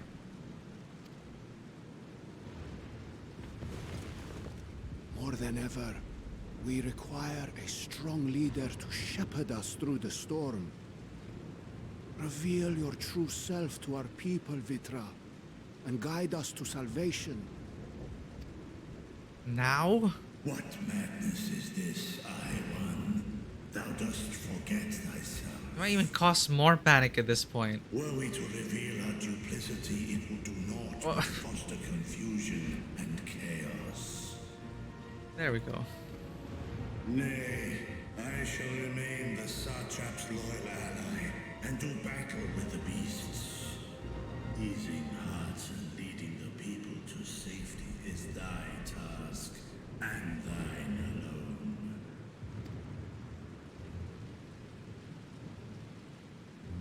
I ask that you remain at Ahewan's side, and render unto him what aid you may. I know not what lies ahead, but without you, Radzatan will not survive. How can we stand up against this? Take me with you. There we go. Trailer time. I am as at home fighting in the air as I am on land. Take me with you. Were my words unclear?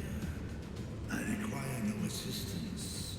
Thy place is at Ahewan's side. Nope. Estinian, here. What's that? Link pearl? The last thing you ever wanted. A link pearl.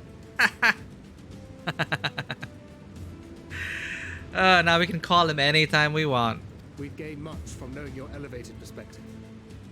And it'll keep you from getting lonely, which I know you will. Uh-huh.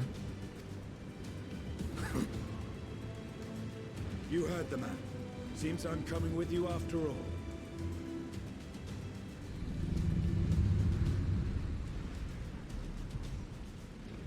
Then I pray thy grip is iron. Be it on thy head if thou dost chance to fall. Fair enough. Now, shall we? Like ancient times. Justinian's so OP. He's a dragon now.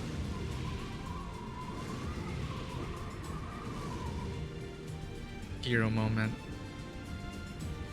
Don't give up hope. I fear it is as Vitra says. We will not survive this on our own. While I am loath to impose upon you again. I would insist if you did not. 'Tis the very reason we have come. Then once more I find myself without words to thank you properly. Let us return to the capital and plan our next course of action. What's making, like, anyone could just turn this at random? We have to find that out. It's so terrifying.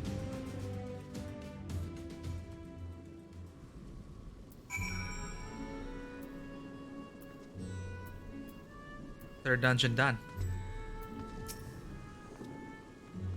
All life must end in death, yet death in turn gives birth to new life. Such is the flow of ether. To think that natural cycle could simply be cut off, the very thought makes me shudder. After so long and so many sacrifices, we finally found a way to cure the tempered. But these poor souls, they vanish without a trace. Is there truly no saving them? While Estinian and Vitra defend Rad's at hand from above, we on the ground must find a means to prevent these transformations, and soon. Stillness in the air puts me ill at ease. We must be wary. Worry not. I can see your ether and that of our companions. We have not suffered the fate of those unfortunate souls.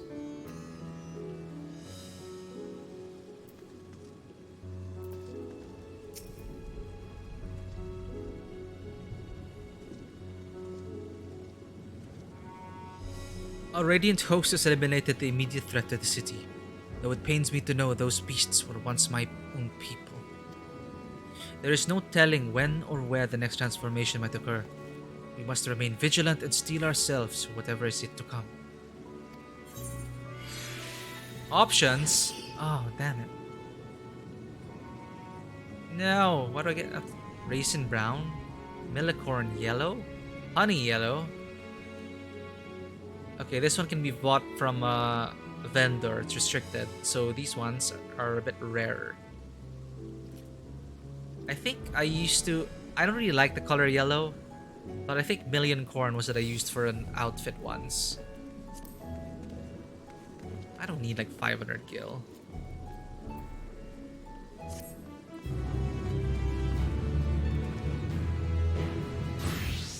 We now enter Vanaspati with the trust. Okay, dungeon.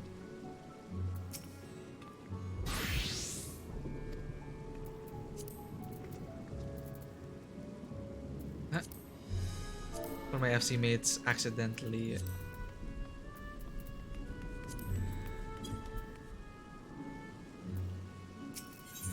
The blasphemy unmasked. Who said I'm ruined? I'm ruined.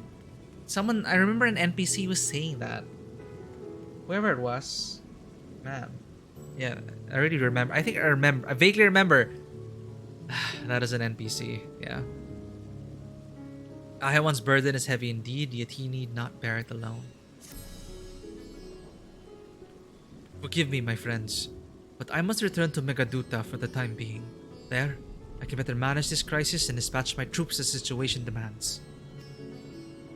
In that case, we shall carry out an investigation of our own here in the city. Mayhap the residents can tell us more about the first of the transformations and the condition under which it occurred.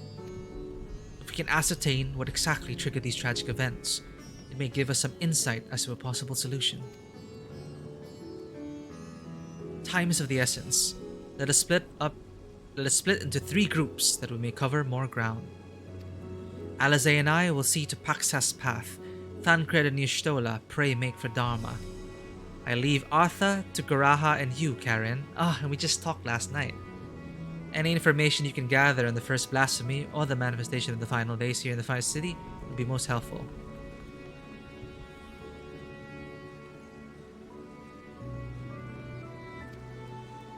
And we have completed our respective inquiries.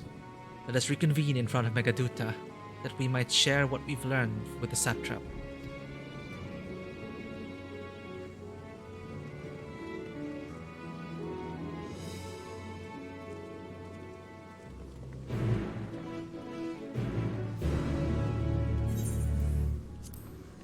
Shit, everyone's still awake.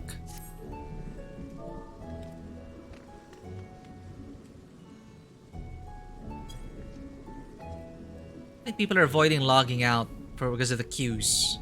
I'm not sure how they're doing it though. Does this work if you auto run? Does this prevent you from like AFKing out? Well, I don't know. Queues haven't been that bad when we've been playing, but in the afternoon, ooh, I like this combination. Okay, this looks casual. I like this. Dalmascan top. But what are those expedition boots? What pants are those? Hemiskin Bray of Maiming. And those gloves? Ghost Bark Armlets of Maiming. It's dyed also. Coordinated. Deep wood green dye. The earrings too. Eden Call Earrings of Slaying. Cool. I think people are dressing for the part here. Anyway, Garaha, it's just you and me.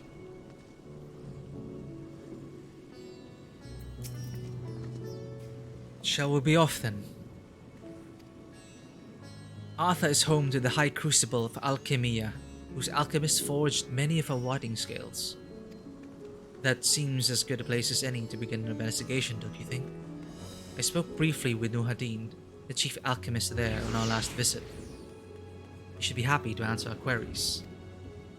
Garaha is now accompanying you.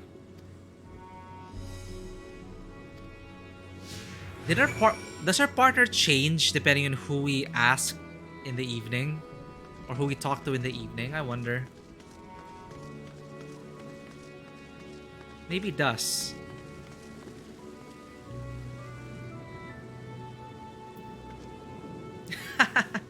Thanks for hanging out, Shadow. I mean, well, again, like you're super spoiled by now with so many huge story beats happening here.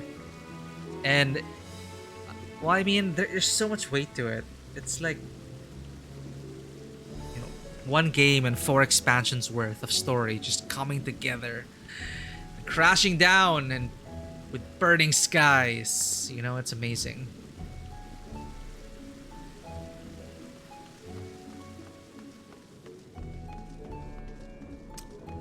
I don't have much to say about WoW. I just know the discourse surrounding it, and it's more, I guess, heartbreaking. I have a friend who just unsubscribed from WoW. We did play back when it first launched, you know, amazing times and everything, but all I'm hearing is just negative stuff. Unfortunately. Yeah, my friend even stopped playing Classic now because he just realized, you know, I just need something new. Like, you can't really capture those days of WoW launch anymore. Or at least, not anymore. Yeah, and again, I gotta thank this person in Shout Chat a while ago. He was just trying to remind everyone, like, because people in chat, they were kind of saying, oh man, I'm so behind, or I have so much to catch up on, everyone's doing hunts. Me, I was also feeling quite bitter, like I'm so slow in my progress, and everyone is so ahead. But the guy in Shout Chat was just like, this is the last expansion for this story. Enjoy it while it lasts. There's no rush. We'll all be there at the end. WoW 2, with the state Blizzard is in, they haven't even done much this year. I'm not holding out any hope for it. Because Blizzard is going to restructure at some point. And everything they do is just pretty much affected at this point. It is. I have around 30 minutes left and I'll really have to hard stop. I shouldn't have eaten that cookie. That cookie gave me some energy to get... Okay, wait, no. I'm glad I ate that cookie because it gave me the energy to get through that last dungeon. But we still have a long way to go. This is only level 80... 85. We're just halfway through the game. Oh, snow. Ouch. Hey, if you are... I'm here. I'm gonna be here for a long while in FF14. I do have a very active FC. We're all in it together. Really grateful to be part of the FC. So I'm definitely not gonna quit after the story. There's a lot more in store. And the way the story is going, I don't even know what's gonna happen next. It's like, sure, I know we're gonna stop it somehow. We're gonna win, right? But what comes next? Anything can happen. So yeah, I'm gonna just do these few quests, just conduct the next series of investigations, then perhaps we'll find a nice point to end. We just did the 3rd dungeon, that's good. I feel the progress. And we got a cat boy to accompany us with. Let us make for the High Crucible and speak with Nuhadin. His discerning eye may reveal to us truths we have overlooked. Oh man, yeah. He's great. He's a great character. Especially in Shadowbringers. We're not even attuned to the Aetherite. What is this?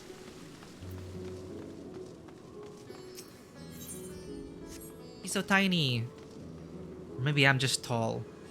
Well, Mikote are really not that tall. Yeah, I mean, look. It's a Mikote female. And... Wait, Garaha really is short. They probably put his slider like next to 0. Oh. There's another Mikote.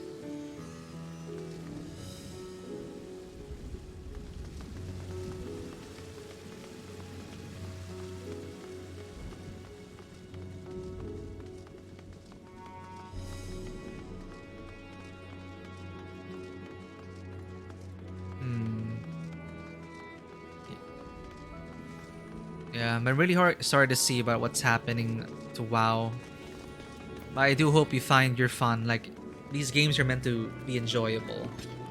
You know, what's worse is you feel like it ends up becoming a job or too much of a hassle to put time in. That's why my friends ended up quitting a bunch of their games as well. According to the message in the base, this Aetherite has been temporarily disabled. Makes sense, I guess. There's so much more people now. Oh, right, because early access is done. This is officially the first week of release.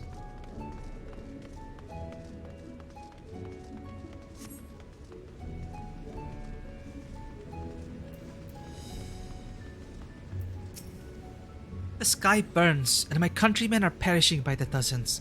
What grim fate awaits our fair city? Yeah, I really am enjoying this though. Bonus conversations, where? I want bonus conversations with Garaha. Maybe I should call him Raha now. Since we're close, right? We talked last night.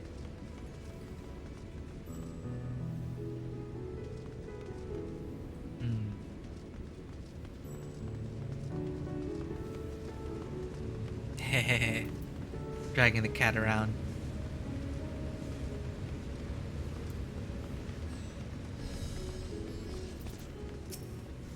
Swift work without sacrificing quality. Oh, we already talked about that.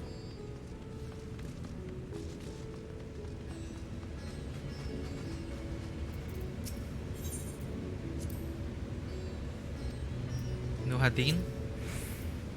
Ah, I remember those red eyes. You were with those Scions who commissioned the scales from us, yes? I welcome you back to the High Crucible. What brings you here in these troubling times? We are assisting the satrap investigating the crisis that plagues the city. Did you happen to catch sight of any of the creatures? I did. As I was going about my work, I was disturbed by crashing footsteps so powerful that the very ground shook. I rushed outside and could not believe what I beheld. the night sky was burning. Suddenly, I heard panic screams coming from the direction of Balsan Bazaar. In the next instant, a monstrous beast poked its head out from amidst the stalls. A handful of the Radiant rushed to the scene, only to be sent sprawling as the fiend and its minions propelled themselves skyward.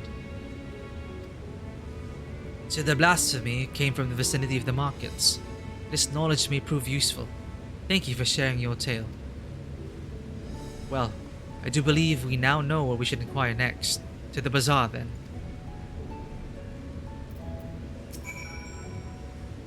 After toiling days and nights to fashion your allies' warding scales, a great number of our alchemists were granted a respite. In part because of this, the damage here at the Crucible was limited. On the other hand, we have not heard from many who were at home during the attack. We can only pray that they are safe.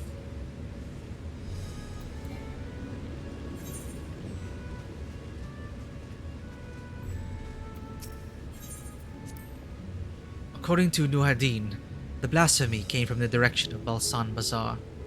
Let us inquire there to see if any of the vendors or customers can enlighten us further.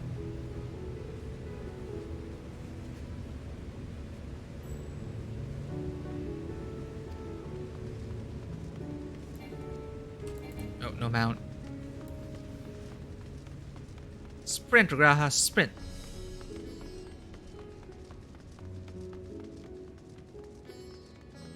He really is so tiny.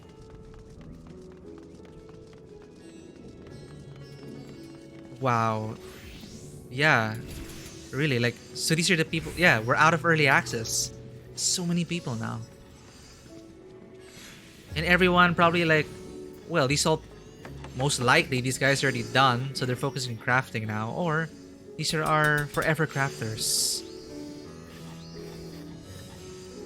Well, these are the markets, hard work.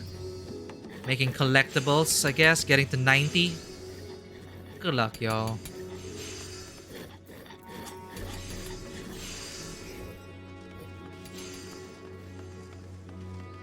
Bonus conversation. Discuss the textile stalls. So this is Thavnair weave. I must say, it bears a resemblance to the traditional fabrics of Corvos. Small wonder, really, given that it's just across the water.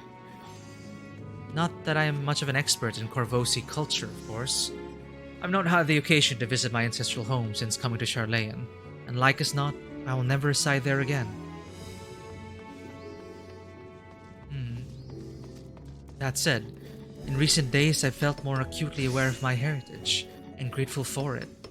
It is thanks to my forebears that I inherited the royal eye, and with it, the wisdom of ancient Alag. And so, well, I simply hope that my countrymen are safe. And one day, when the calamity is but a memory, I would like to see Corvos again, if only once. And I'll be there with you, Graha. If you'll have me. Forgive me, but my shop's closed until further notice. Needless to say, we've more pressing concerns these days. We have come not in search of wares, but information concerning the enormous fiend that tore through the bazaar. Did you perchance witness anything? Afraid not, my friend. I was here the whole time, so I only saw its little minions. Made a mess of the place, they did. While that was all going on, the great big one tore through the west side of the bazaar. You'd have better luck asking there. The beasts that attacked us were scrawny little things, but they caused as much damage as that bigger one. Until the Radiant saw them off, it was all I could do to run for dear life. According to Nuhadin, the blasphemy came from the direction of Balsan Bazaar. Ah, already saw that. Western side. So the other half then. That way, alright. That gave me quite a fright. What in heaven's name was that thing that came screaming out of myriads? Myriads.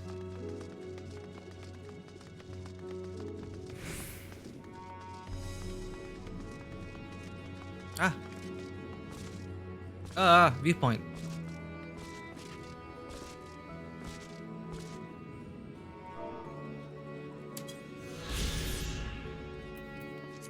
009. The Leatherworkers Guild.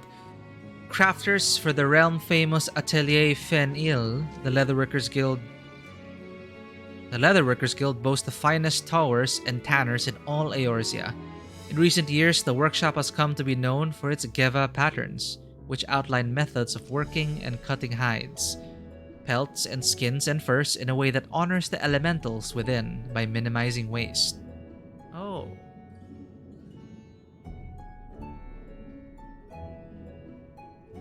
Nice.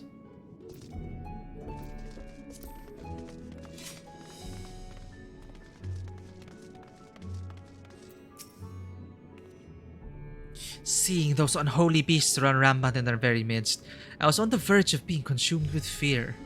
And yet, I must stay calm and strong, that I might be a beacon for all those who depend on me in these trying times. Speaking of which, is there anything I might do to assist you?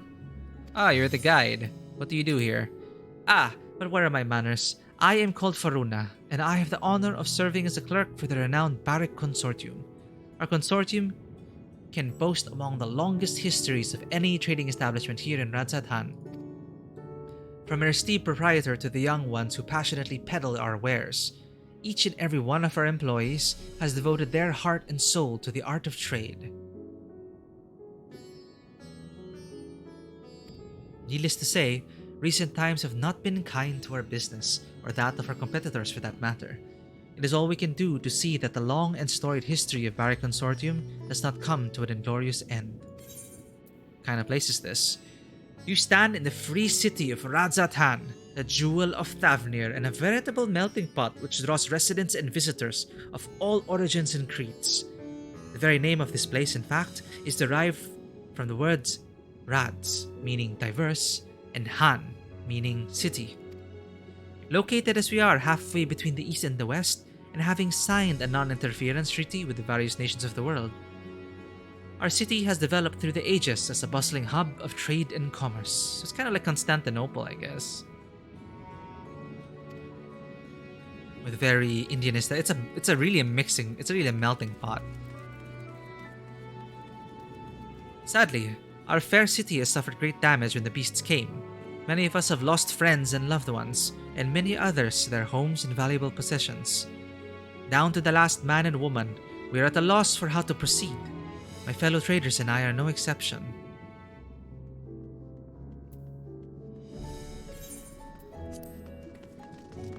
Tough. Is something the matter, traveler? If you are lost, perhaps you could be of assistance. Your offer is most appreciated. We are not lost, but we are in need of information. Might you know anything about the gargantuan beast that rampaged through the bazaar? I saw it all, though I wish I had not. I was going about my work when all of a sudden a piercing scream cut through the air. I turned around and there was the fiend, its massive body bursting through that entryway with the force of a tidal wave, and then it was gone, as quickly as it came.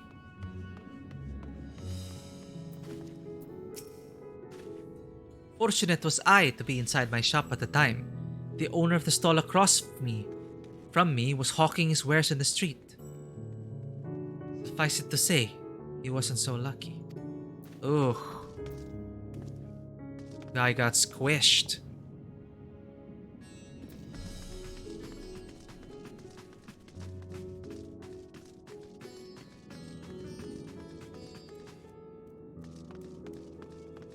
Why are people... An NPC I can't see yet. Ah, customer. Afraid the shop's been closed for the time being. Stop by again when I've got everything in order. You hear? Right.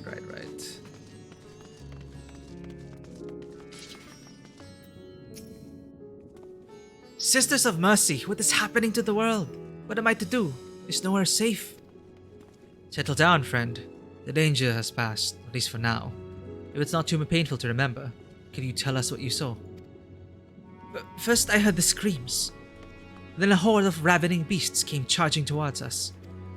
One of them was huge, bigger than a myriad, throwing people about like ragdolls, and it was eating them. I hid under the counter, so others do the same. But the shrieking and wailing kept getting louder. More voices in the throng. Beasts or victims I couldn't tell. I knew not what was happening. I still don't. That is enough, my good man. You were brave to share with us your tale.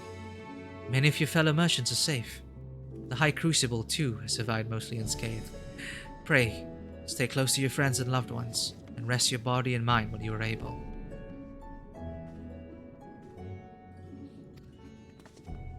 I suspect that is the most we can expect the people here to tell us. I think it best we find a place outside the bazaar where we might rest and review our findings. What nightmare is this? When will it end? It might distress those still traumatized by the incident to discuss what we've learned within earshot.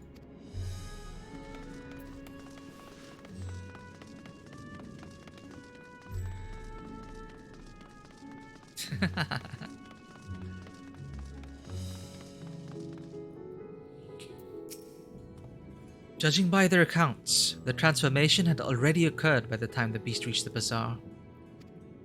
It tore through the west side of the bazaar and headed toward the Aetherite Plaza. In other words, the blasphemy may have first appeared in this vicinity. That being the case, the people in that Mayhain can surely tell us more. Yeah, we talked to her. She said something about the beast coming from Medans. Or I forget that name wrong. You could see the terror in the eyes of the poor merchants. Would that we could do something to allay their fears. Myriads. There we go. That's where it came from.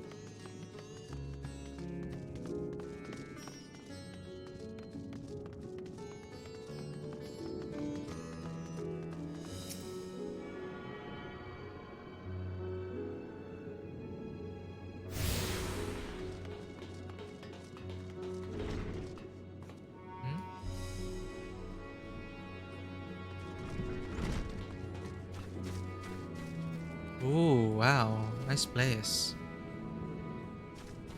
Fearful Hewer. Oh, look at this Lala. I like the hat.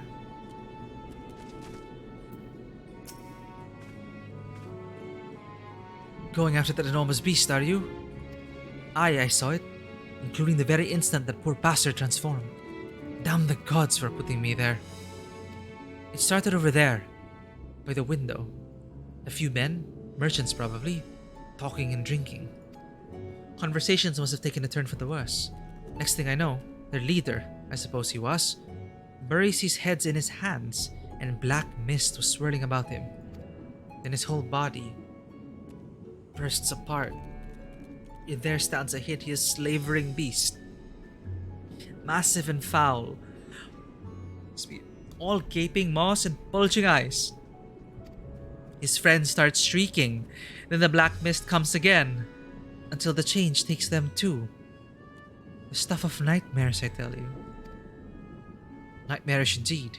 Incidentally, do you perchance know who those merchants were? No, I'm a decorator by trade. Not much cause to mingle with their sort. Saw Milil, the barmaid, chatting with them though. She might know something. By the time it was done, every last man at their table had turned into some hideous thing. The rest of us were lucky to escape with our lives. So it really is something to deal with, like despair and terror and hopelessness. It's Milil. Entry number 11.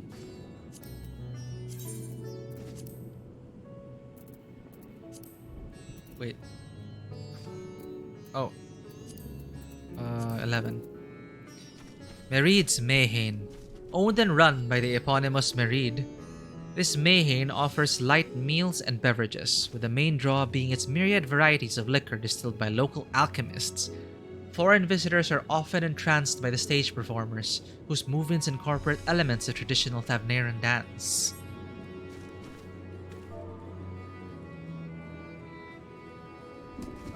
Mean like this?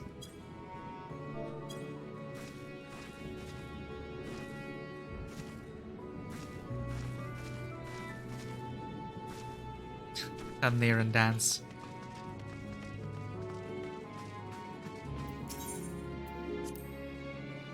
Men transform to beasts. I can scarce believe those horrors, but I must remain calm. My patrons and staff are depending on me.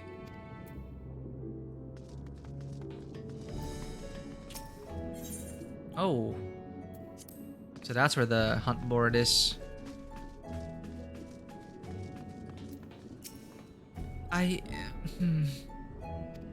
Huh? Oh, pardon me, I was just... Anyway, take a seat wherever you like. We're open for business as per usual. Man, it'd be traumatizing to go through that. My mind would probably be broken after witnessing all that.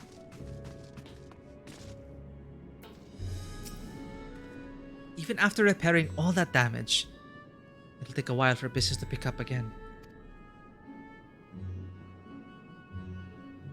You mean the blasphemy? That's what the Radiant have been calling it anyway. I saw it too. We all did. I was standing here at the counter as Myriad poured me a drink, but suddenly there came this dreadful sound, like a pained, angry groan.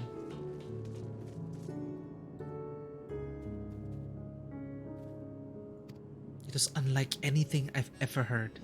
I turned around in shock, and from an ominous cloud of black mist rose the creature, enormous and ghastly to behold. As for what happened next, to recall it sends shivers up my spine. By some stroke of fortune, I was able to slip outside before the beast got its claws on me. But the sight that greeted me offered no solace. The blue sky above turned red as blood. Myriad, myself, and the other survivors clung to each other for dear life until the Radiant host came to our aid. Wait, did I hear you correctly? The beast manifested before the sky began to burn. I'm certain of it. The windows here offer a clear view of the sky, and I saw nothing out of the ordinary until the beast appeared and began to rage. Even if you're not here to drink, why not stick around and make the place look as empty? I only ask that you mind the carpet. There may be a few bloodstains concealed beneath. Oof. Concerning words, to say the least, and yet it is too soon to jump to conclusions. Let us talk to this Milil, and see if she might enlighten us further. She doesn't look too good though.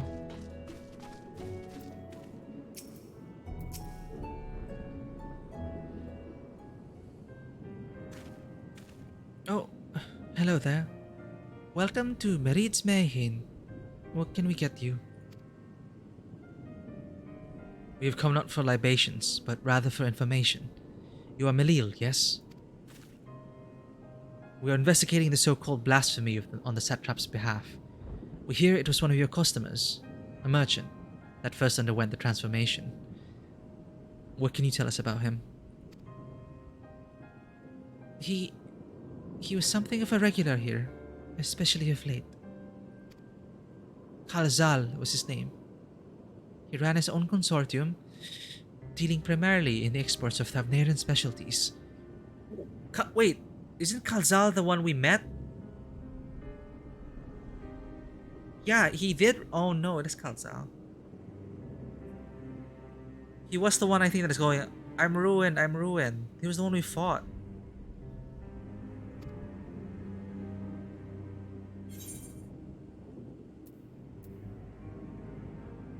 Yeah. It's through him we met Matsya. Yes, the name rings a bell. Didn't you meet them both on your first trip to Thavnair? If I recall correctly, Khalzal ran a trading operation in Yedlimad, and it was there that you made Matsya's acquaintance. It's him. Yes, that is the same Khalzal, no doubt. A rather successful man, from what I gather. That said, it was clear that he had fallen on hard times of late. Those ghastly towers popping up everywhere cannot have been good for business. It really is connected to people losing all hope.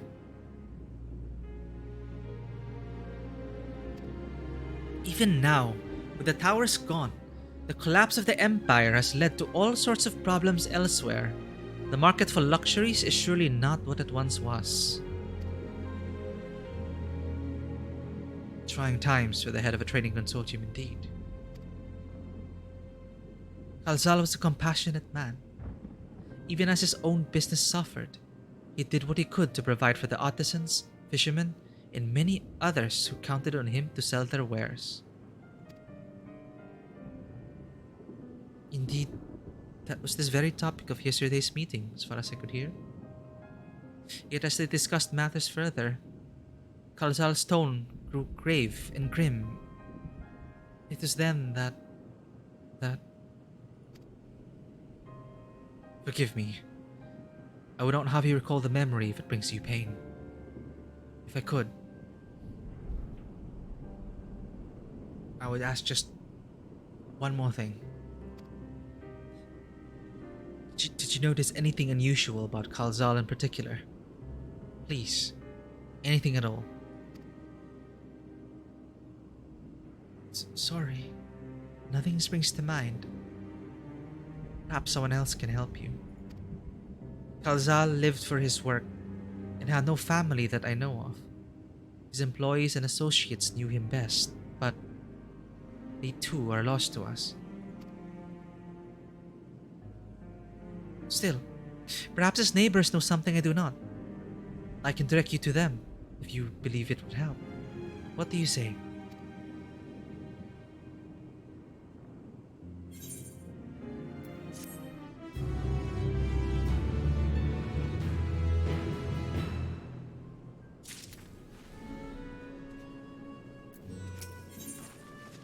Amidst the apocalypse, Milil has information that should serve you well. Thanks to Milil, it appears we have a new lead. Let us leave no stone unturned.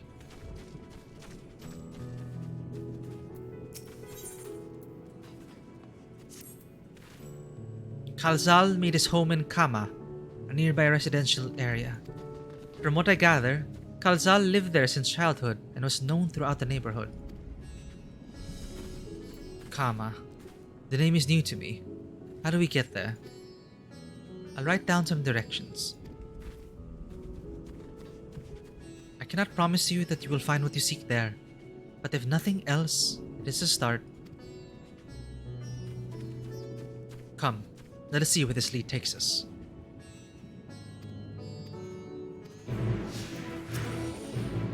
Forgive me. I know nothing of this blasphemy, nor what caused those poor men to take on such hideous forms. That said, I could tell that Khalzal cared deeply for his colleagues and his clients. He did not seem the sort to willingly damage the trust they placed in him.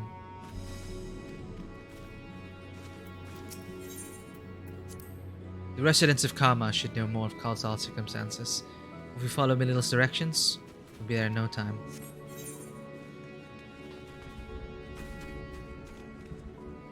There it is. Looking snazzy, Hrothgar. Aha! Bonus conversation!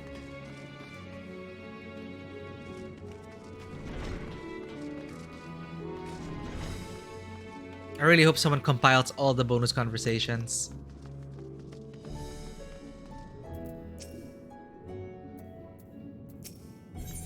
Ask for directions. Let's see. After leaving the Mayhain, we're to retrace our steps and head back towards the Aetherite Plaza.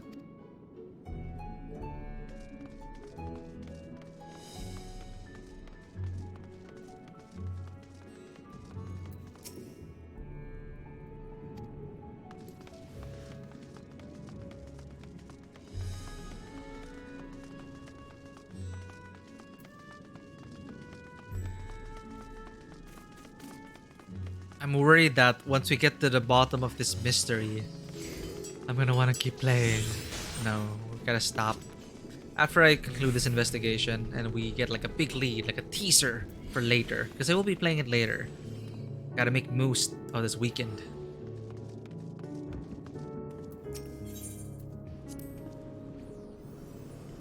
From here, we ascend the stairs.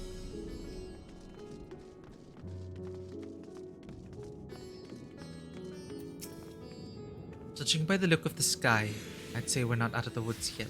Do be careful.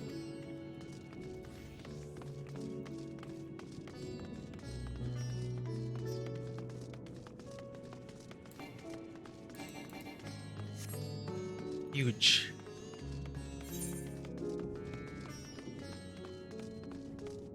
Wow, I didn't even know there was like a second floor.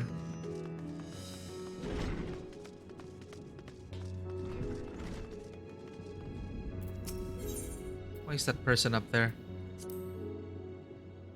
Ah, this must be huge. In which case, we should take the path leading southeast.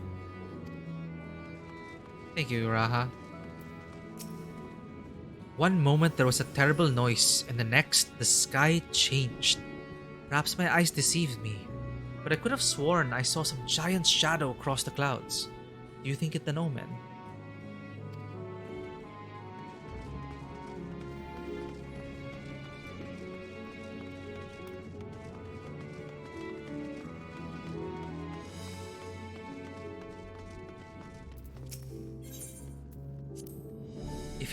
If we keep going this way, we should arrive in Kama before long. Walking these unfamiliar streets is quite the adventure, is it not? I can only hope we can explore Ratzat Han at our leisure once this crisis has passed. I hope so too, Raha. We'll explore together, okay?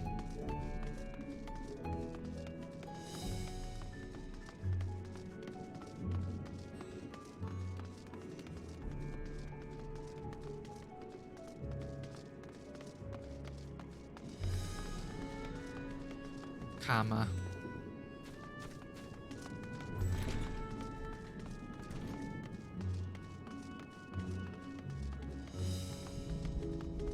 Astra.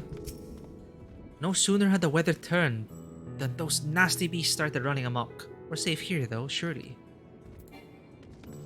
I don't think so.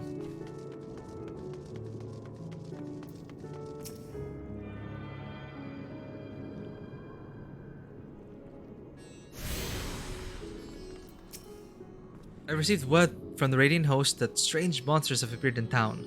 We must help escort the citizens to safety.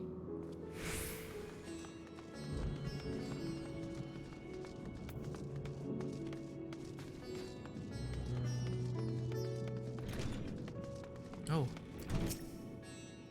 These are dark times indeed. To be perfectly candid, I find I'm at something of a loss. I don't know what to do with myself now. Uh-oh. Is she going to turn? Uh-oh. I could use a drink or three. Something to take the edge off. I don't like these chances.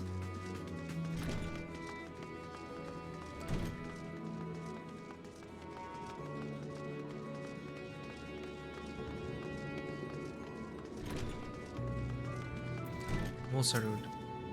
My grain and spice stores are running low. Yet what if, in my rush to buy them, I deprive those truly in need?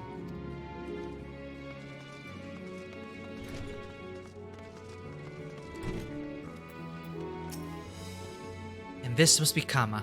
We've arrived at last. Let us begin questioning the residents without delay. No doubt someone here can tell us more about Kalzal. Given recent events, I imagine many are taking shelter indoors. To see the streets so empty, I wonder if some residents have fled Ratzat Han altogether.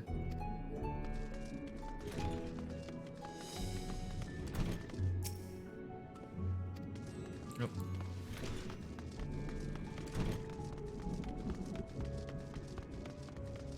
Oh no, it really is these old people. Are they gonna turn? Kalzal, you say? Yes, I've known him since he was a boy. If there was ever a man who was born to be a merchant, it was him. Always early to depart and late to return. He'd spend his days procuring the finest wares and seeking out willing customers. You could say it came to him as easily as breathing. Sadly, business was flagging of late. No surprise, really, what with how dangerous travel has become.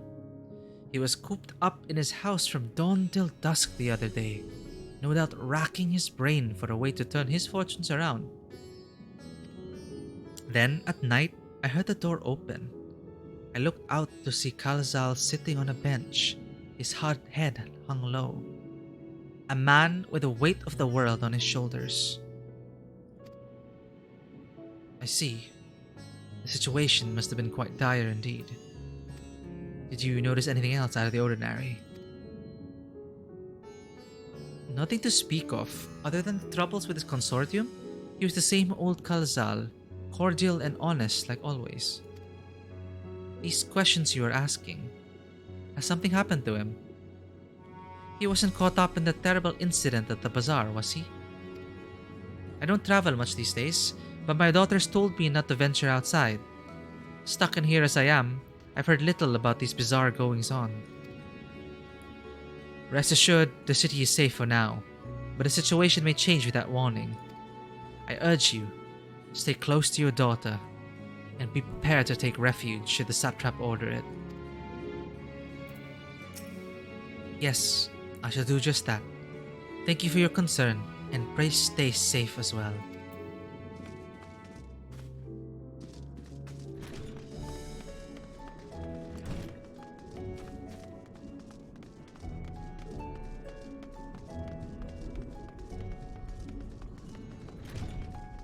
Oh damn, we missed these people before. Oh, wash basin? Shower, I guess. Okay. Could you come back another time? I just woke up and I'm not exactly in the mood for idle chit-chat. Well, that's one way to avoid the panic, I suppose. Pardon our intrusion. You may not have noticed, but a great danger has come to Thavnair. I encourage you to stay alert and prepare to flee the city should the situation turn dire. But before we leave you in peace, pray allow us to ask a question or two. Did you know a local merchant named Kalzal?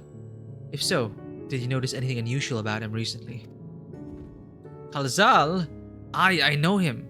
In fact, we spoke just the other day. Like many others, his business was doing poorly. Still, it seemed as though he'd managed to turn things around, thanks to a generous order from Ruveda Fibers. Why, he was practically dancing in the streets. I haven't spoken with him since, but I assume it all went well. Jinabaha might be able to tell you more though. As I recall, he was the one who brokered the arrangement. Jinabaha at Ruveda Fibers. That sounds promising. I must have been working myself too hard. I only intended to take a short nap, but when I woke up, it was already sunset. Come to think of it, hasn't the sky been red rather longer than usual? He just slept during the start of the final days. From what I've heard, a man Kalzal was truly at wit's end. And it all came to a head at the Mayhain. Perhaps his arrangement with Ruveda Fibers did not go according to plan? I expect this Jinabaha can tell us more. Uh-oh. Deal went wrong, went to despair, gave up hope, turned.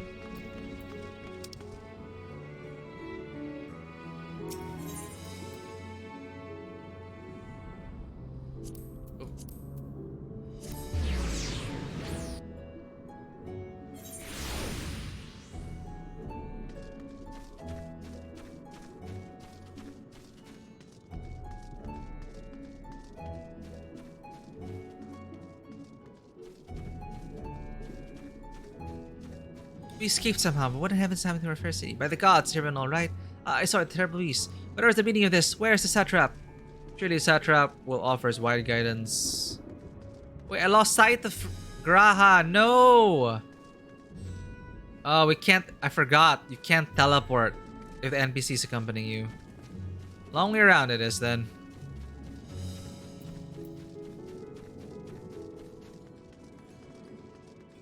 Where did we leave him?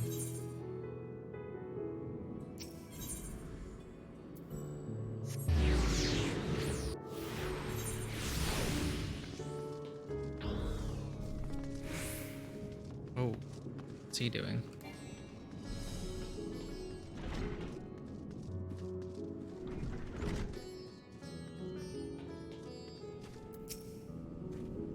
And with that, we're off. Let us see what we can learn about the merchant Kalzal. My bad. Sorry for leaving you behind, Graha.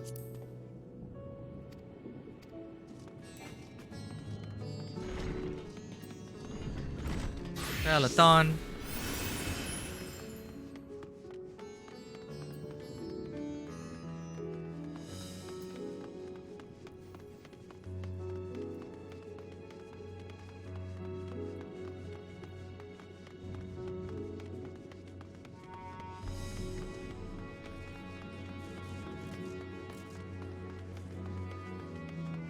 Actually, I think my other glam was more like, yeah, that's more for Sharlayan. This one, since it's super hot here, well, this is a jacket, so maybe it's not appropriate for Thavnair and weather, but hey.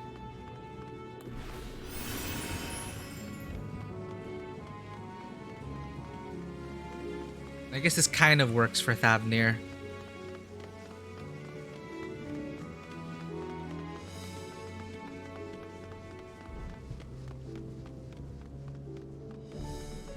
Oh, he delivered his box all the way here.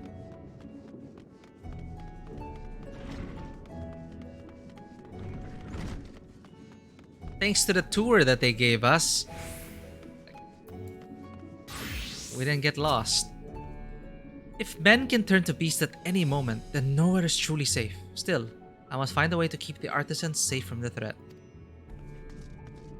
How?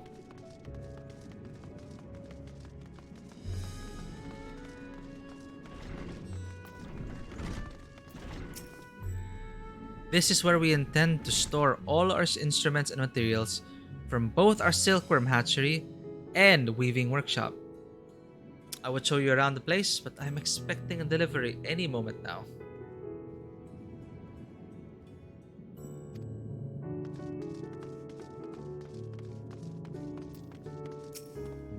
The crates we keep here are packed to the brim with fabrics, and it might surprise you just how heavy they can get. Do take care to lift with your legs, yes? Oh, this is... Oh. This dollhouse is where we keep our finished products such as carpets, curtains, and garb. Needless to say, we keep it tightly guarded. Deliveries. That's what these people are doing. Pray, leave me alone with my thoughts. I don't wish to speak with anyone at the moment. What exactly happened while we were gone? As you can plainly see, I've my hands and arms full, so please, leave me to my work. I haven't the time to be talking to every curious person who passes through. Understood.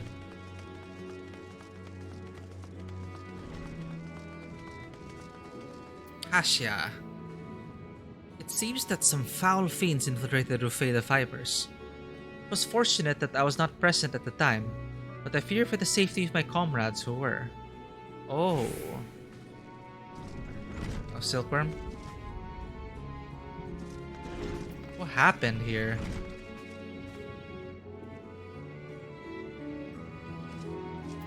What are those for? Faveda. My friend has been missing since the incident, let's call it.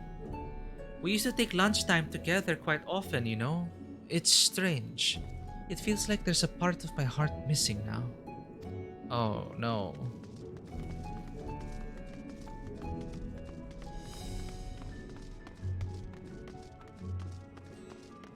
Oh, it's here. It connects here. Oh, we almost missed the bonus conversation. It's a good thing we explored.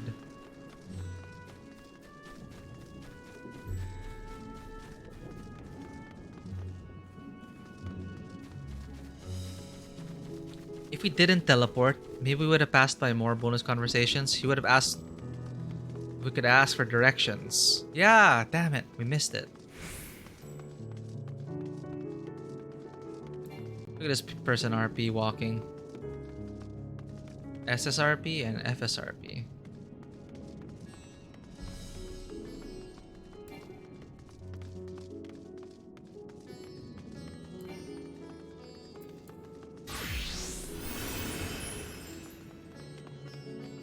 Oh, I see a lookout. A sightseeing point. I'll remember that.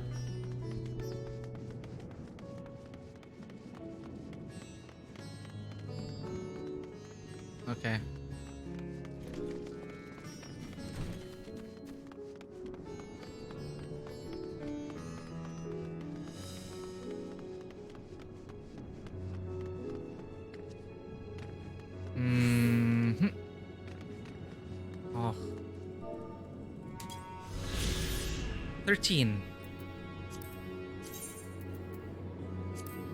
Al-Zadal's Peace. Within this mausoleum is interred the mortal remains of Al-Zadal, leader of the Ori tribe which sailed to Thavnair from the mainland. By joining the might of his people with the Arka Sudara, Al-Zadal tipped the scales against the Gajasura, bringing an end to the internecine war of the Matanga tribes.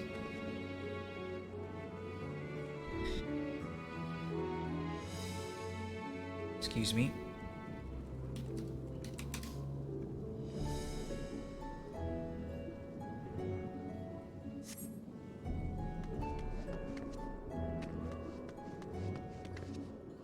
Nope. Ow. What happened to your levitation spell, Gra? I gotta go all the way back up.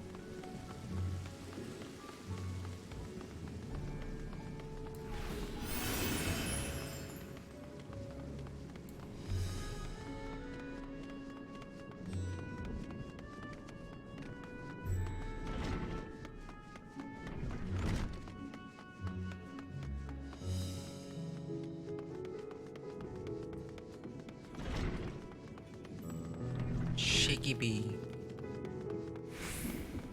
Oh, another lookout point. Oh, that's what you get for exploring. Nice.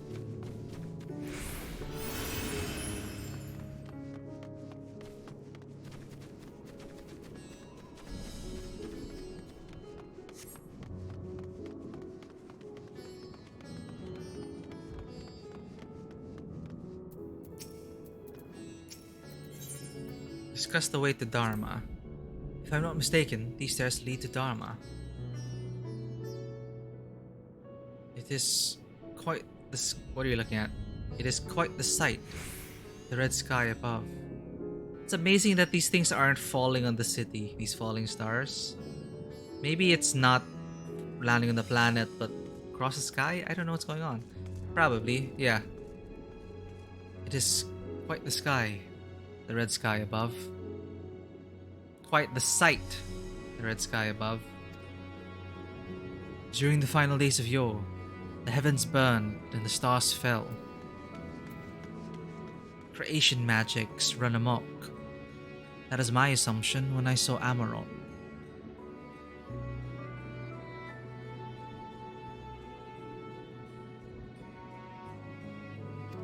Perhaps the ancients believed the same. That the terror of a single powerful individual was the cause of their calamity.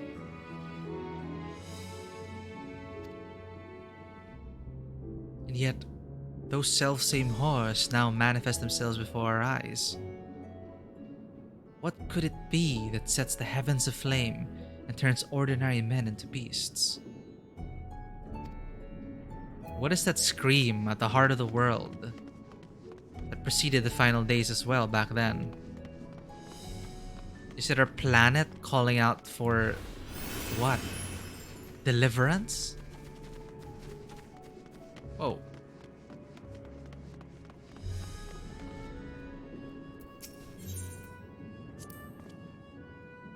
The foaming silkworms.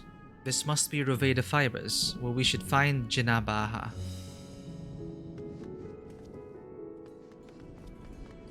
Alright, carefully.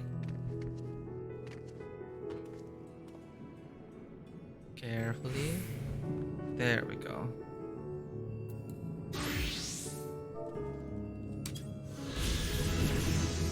Hey! Expiation. Spirits within mastery.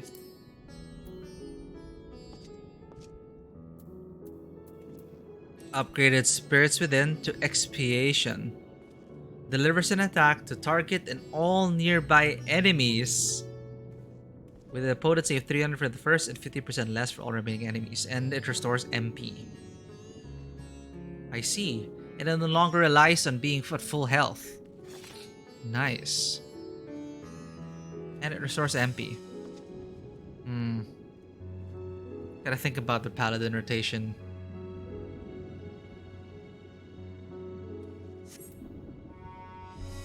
.008.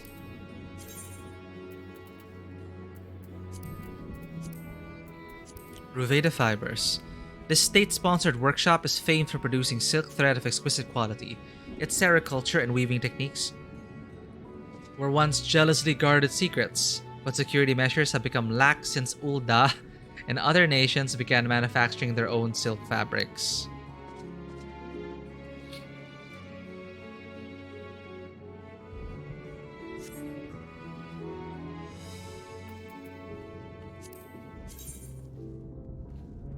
That's the exterior.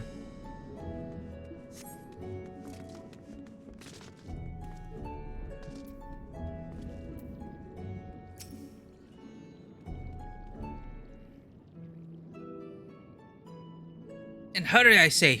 There's no time to waste.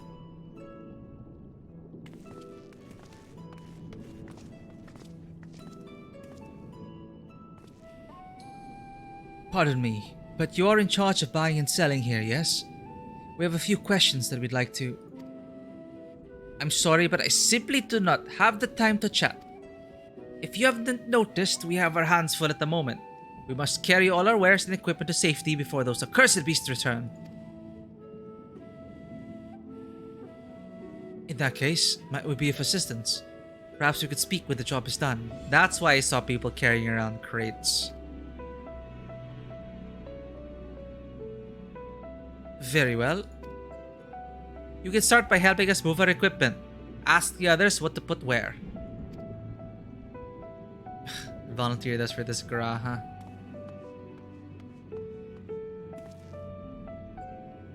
And you can carry our fabrics.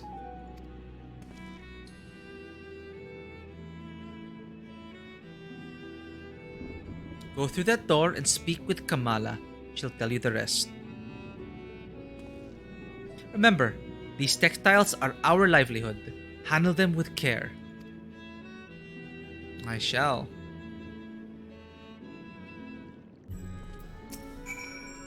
You'll get your answers after you've kept your side of the bargain. Now, off with you.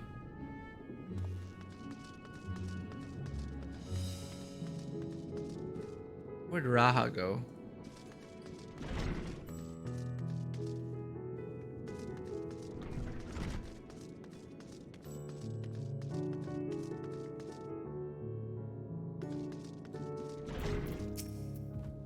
This area is for employees only. Out! Out!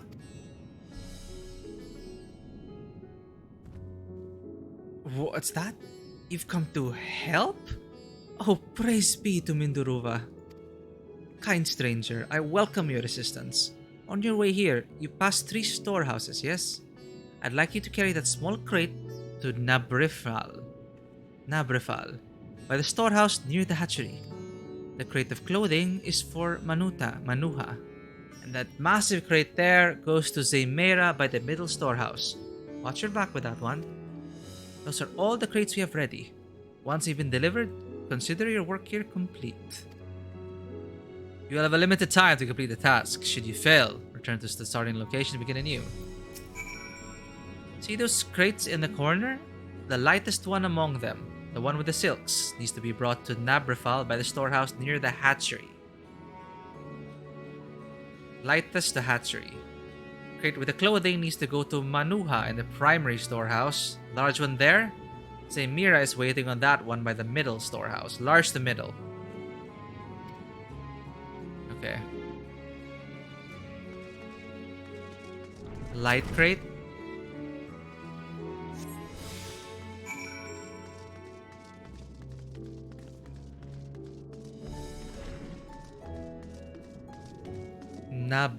What? By the hatchery.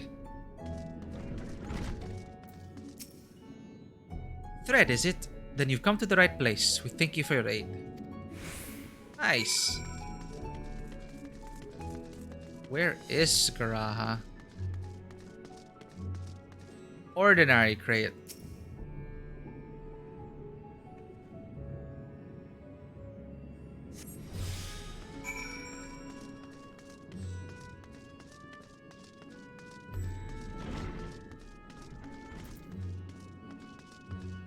Medium crate.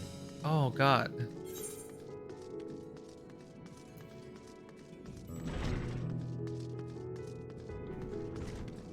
forgot.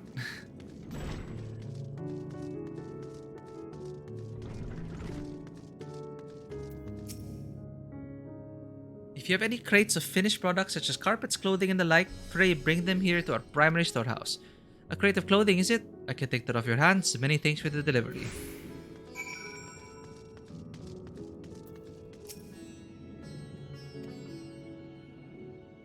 Say Mera is waiting on that one by the middle storehouse.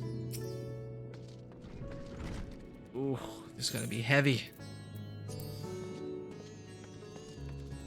Alright, Shadow. I should be leaving soon, but yeah, thanks for lurking. And if I don't see if I'm offline, well, thanks for dropping by. See you around. Oh, that's a big crate. Oh.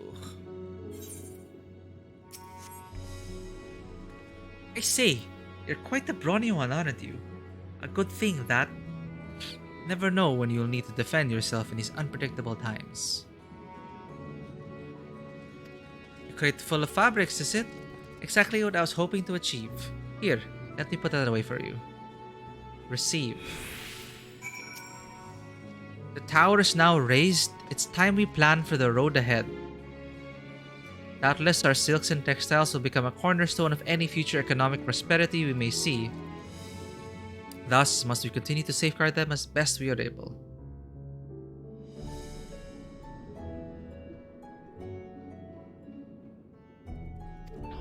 Valuable silks.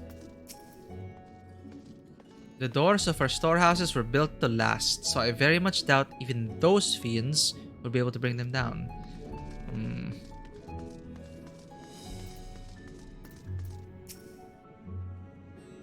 The silk from the silkworms are both a wondrous tool and an incredible product in and of itself. To say it is precious cargo would be a gross understatement. Thus, we cannot be too careful when handling it.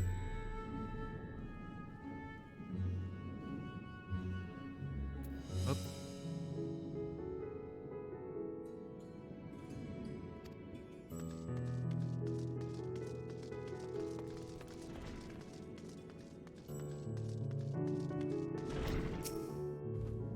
You've carried all the crates to the storehouses, you say?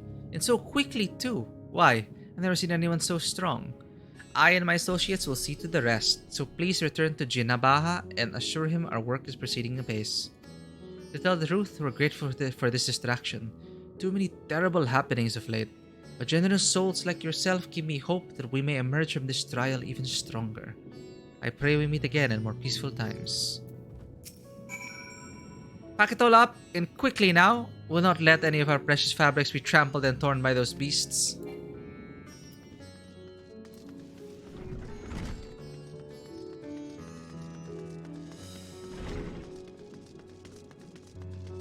I never found Raha.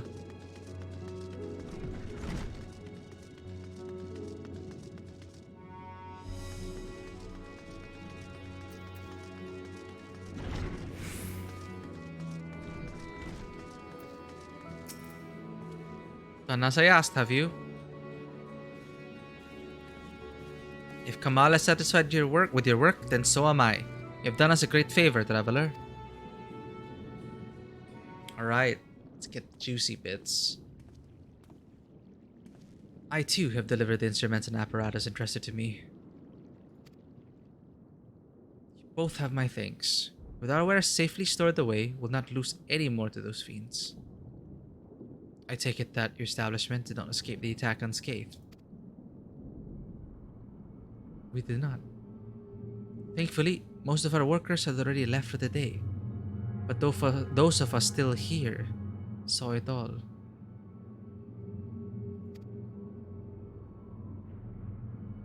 We looked to the burning skies in confusion. And then, before we could even begin to make sense of it, a hideous creature burst through the doors, shrieking. We ran for our lives, but one of my colleagues was not so fortunate. He cried out, a scream of such agony and such terror. And in the next instant, he too spouted fearsome claws. The sight of it caused another fellow to panic, and then, I see. He too transformed.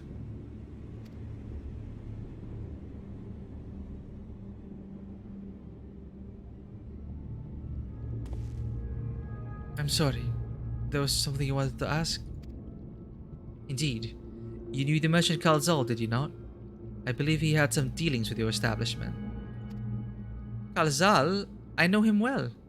We'd arranged for his consortium to deliver a large shipment of fabrics. But in the end, we received a better offer and had to turn him down.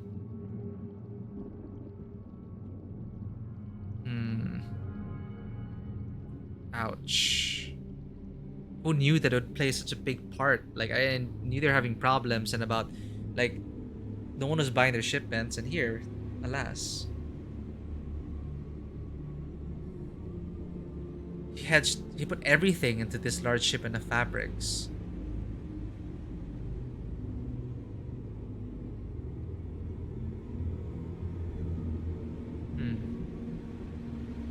Well, I mean, the big delivery, I mean. Man, alright.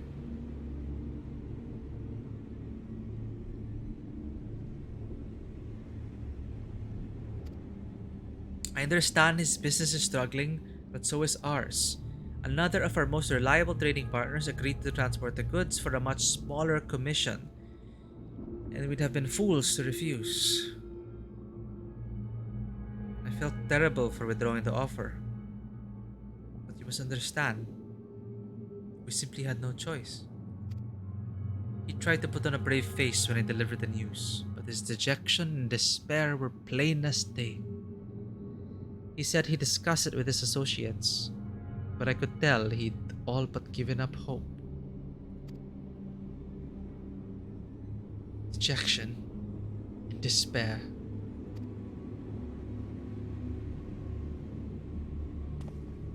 You remember what we saw in Vanaspati, yes? Soldiers and jungle dwellers pushed to the very brink, turning into beasts one after the next. It would seem the same phenomenon occurred here. The poor craftsmen attacked by the fiends, as well as those that witnessed it, all undergoing the change. I suspect that everything began with Kalzal. By all accounts, it was he who suffered from the most profound and piercing despair.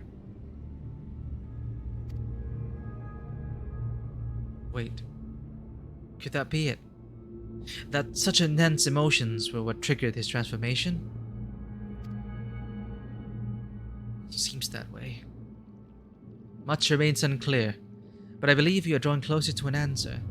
At any rate, we must discuss our findings with the others.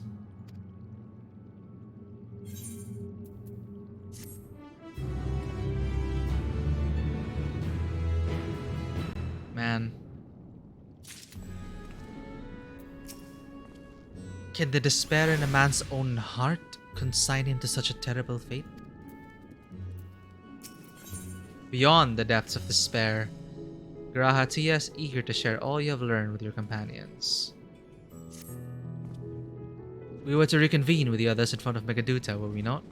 That should be just outside.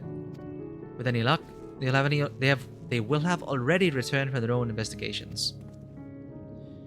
My friend, we must take our leave. I pray that your establishment is spared further tragedy, but remember, your lives are far more precious than any wares. If you're ordered to flee, do so without hesitation. Indeed. I thank you for your concern, and pray you too take care as well.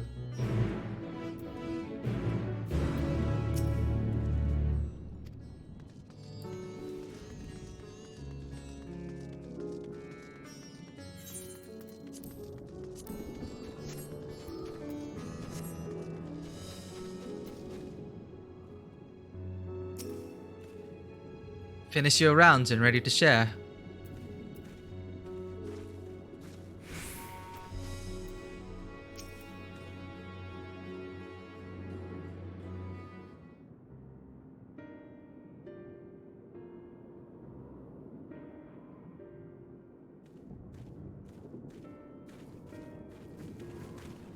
There you are. You've spoken with the survivors. Indeed. We thought to share what we have gleaned, that we might together gain a greater understanding of present circumstances.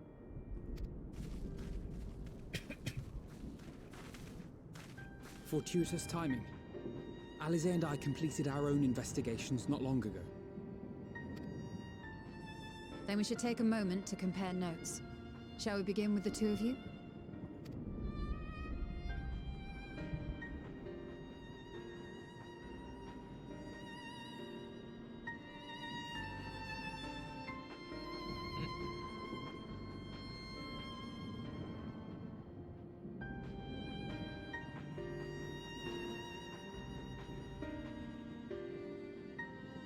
So the merchant Karzal was gravely concerned about his business in the days preceding his untimely end.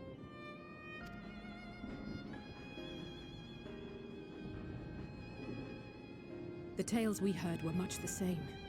The first victims to be changed into blasphemies were all overcome with anguish of one manner or another.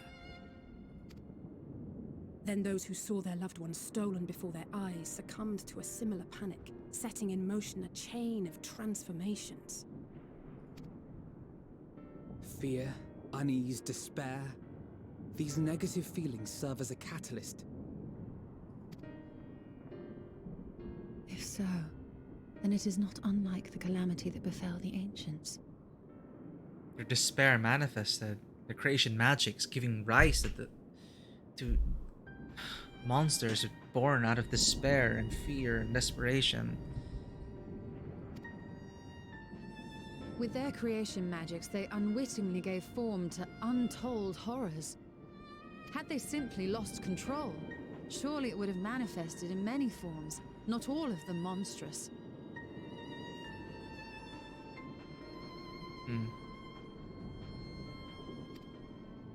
Yet somehow, this phenomenon is triggered solely by the darkness in their hearts, a common thread with what we now witness.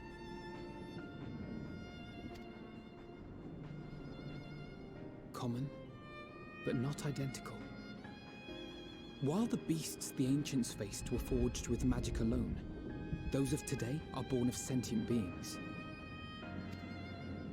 Why remains to be seen. But there is one fundamental difference between us and our predecessors. Our souls are sundered, whereas theirs were not. Perhaps that single variable makes all the difference.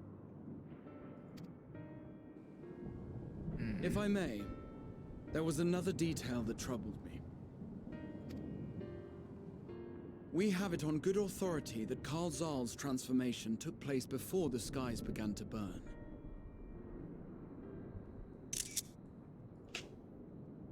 What? If that's true, then the situation's more dire than we realized. It means even if there's no ominous sign presaging the final days, anyone, anywhere, has the potential to become a beast. That's okay, I guess. Well, a bit of a leap, but let's see.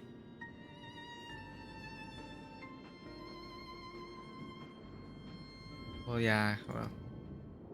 Even in lands we thought safe, even as we speak.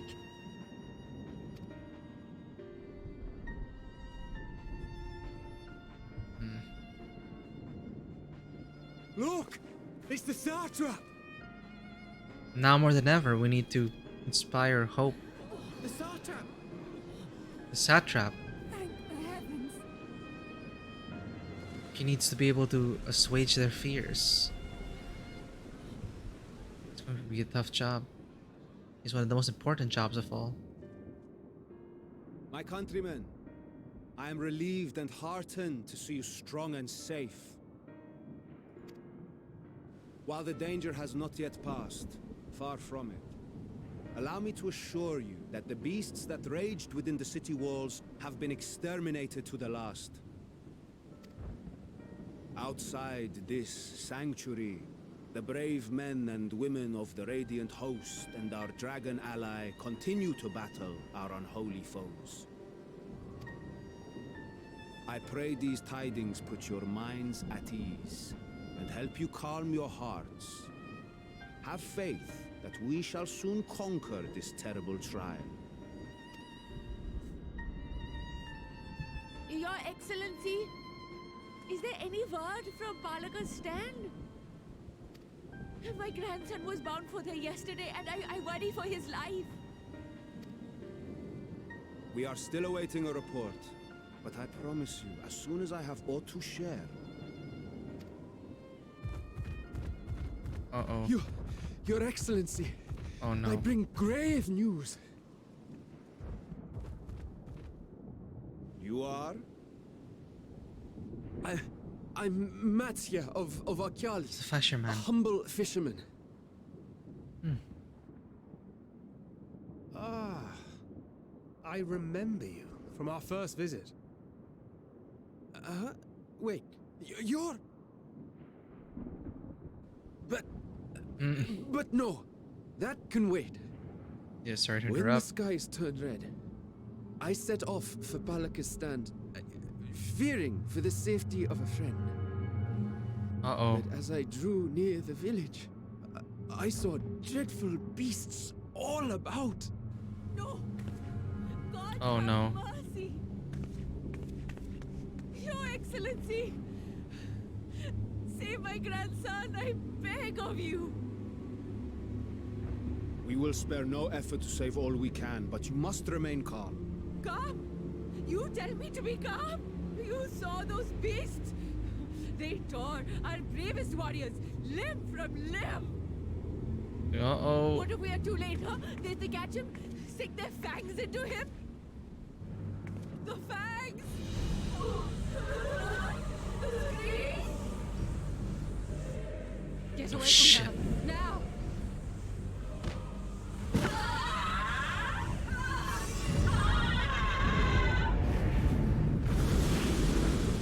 Holy crap. Chain reaction. Oh,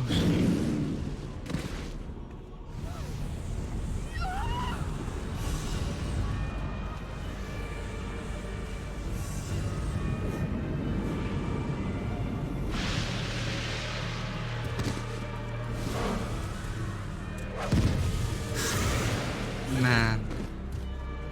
Damn it! We've got to kill them before it spreads. We'll handle this. See the townspeople to safety.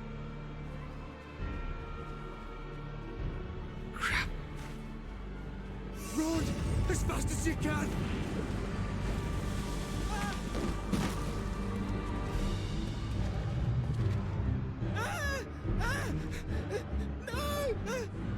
He's gonna turn too.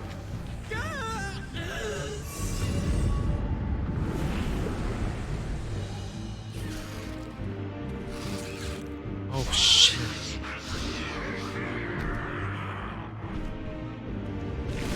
Oh my god. Holy shit. He just stepped on the sun.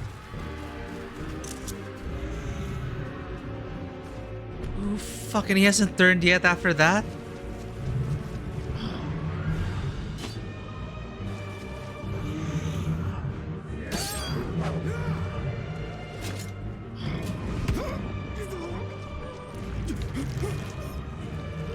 Oh no.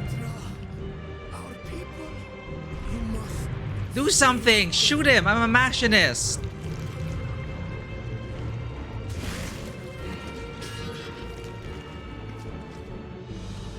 Oh, come on.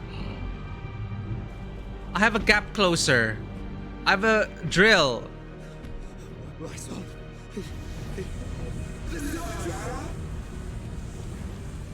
Enough. You must run. For their sake and your own. Shit, if I saw my son turn and squished like that. How the hell? You must. I still can't get that image out of my mind. He just got like squished.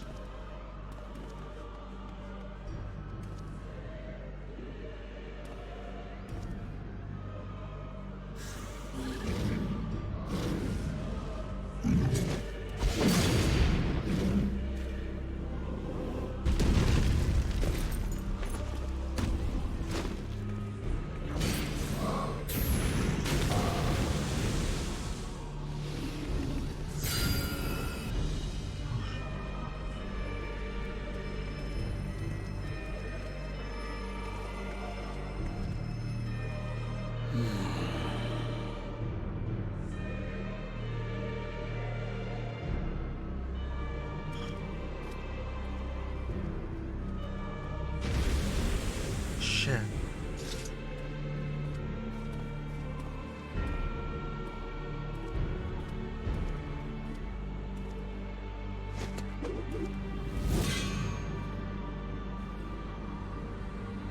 Be strong, my friends!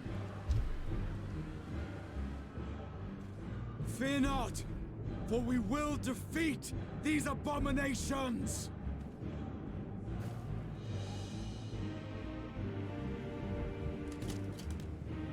Brave men and women of the Radiant Host, lend your Stola and Thancred your aid. Let not a single beast escape. Oh The shit. rest of you, flee this place. Carry the wounded if you must. Head indoors or underground. Above all, stay calm. No beast will follow you. We will see to that.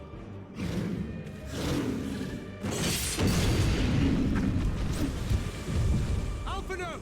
Alizé! Leave the city to us, and make for Palaka's stand at once!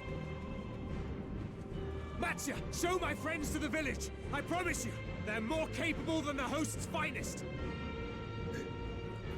Right. Go with them, will you? We will save these people. As many as we can. Badass moment for Raha. Taking charge. Inspiring.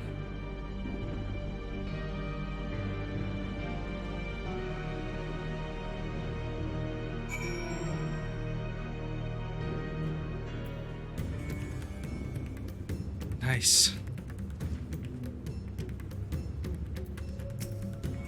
We meet again. You do remember me, yes? You saved my skin twice over in Yedlimad, and now I find myself turning to you for help once more.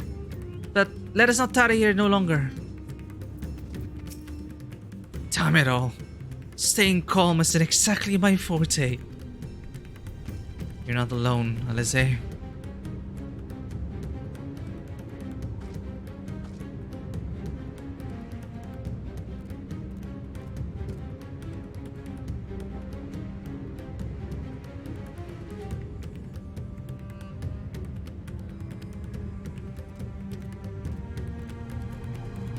Oops. Not sure, it's probably a bot. Keeps saying the same thing. We must save Palakastand, whatever it takes. Matsya, it pains me to put you into harm's way, but I would ask your aid as well. Of course, Palakastand is not far, just down that hill. But as I told His Excellency before, the path was blocked by terrible creatures. I had no choice but to turn back. In that case, this is what we shall do. Karen, I ask that you take the lead and dispatch any beasts you encounter. Alizé and I will keep Matsya hidden amidst the trees and follow when the path is clear. There is no telling what dangers await. Keep your eyes peeled.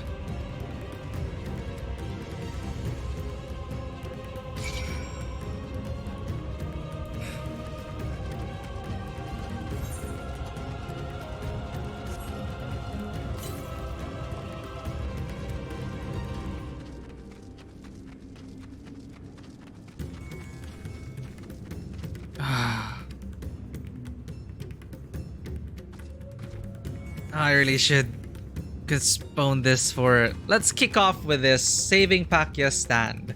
It's all the time we have for today.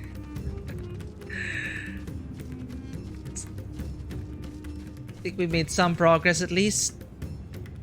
But, well... Beyond the death's despair. We'll be continuing later. I really do have to try and sleep. But it's so exciting, I can't stop. We have to. All right. Well, I gotta call it a night for now. But things are heating up. Can't wait to continue later. We're gonna get more MSQ done. It's been such an awesome story so far. Enjoyed our decision so far. I was glad to see we were able to have that moment with Graha and to see him come into that and just take charge. Man, that is great. it all led up to that. It's just so great. We've got them. We've got their backs. We've got each other's backs, and we're gonna do this. So, see everyone later for the continuation of this MSQ. Take care, everyone. And, well, for anyone who may be lurking, and if you enjoy this content and you wish to see more types of content, please consider liking and following us on Twitter and Instagram. And if you wish to become part of the community and take part of the discussion, if you're a fan of FF14 and want to talk about it, talk about anything under the sun, our Discord link should be there in About Panels on Twitch. Everything you need to know about Tabletop Cinema are there in the About Panels. So thank you, everyone. Take care. I'll see you later.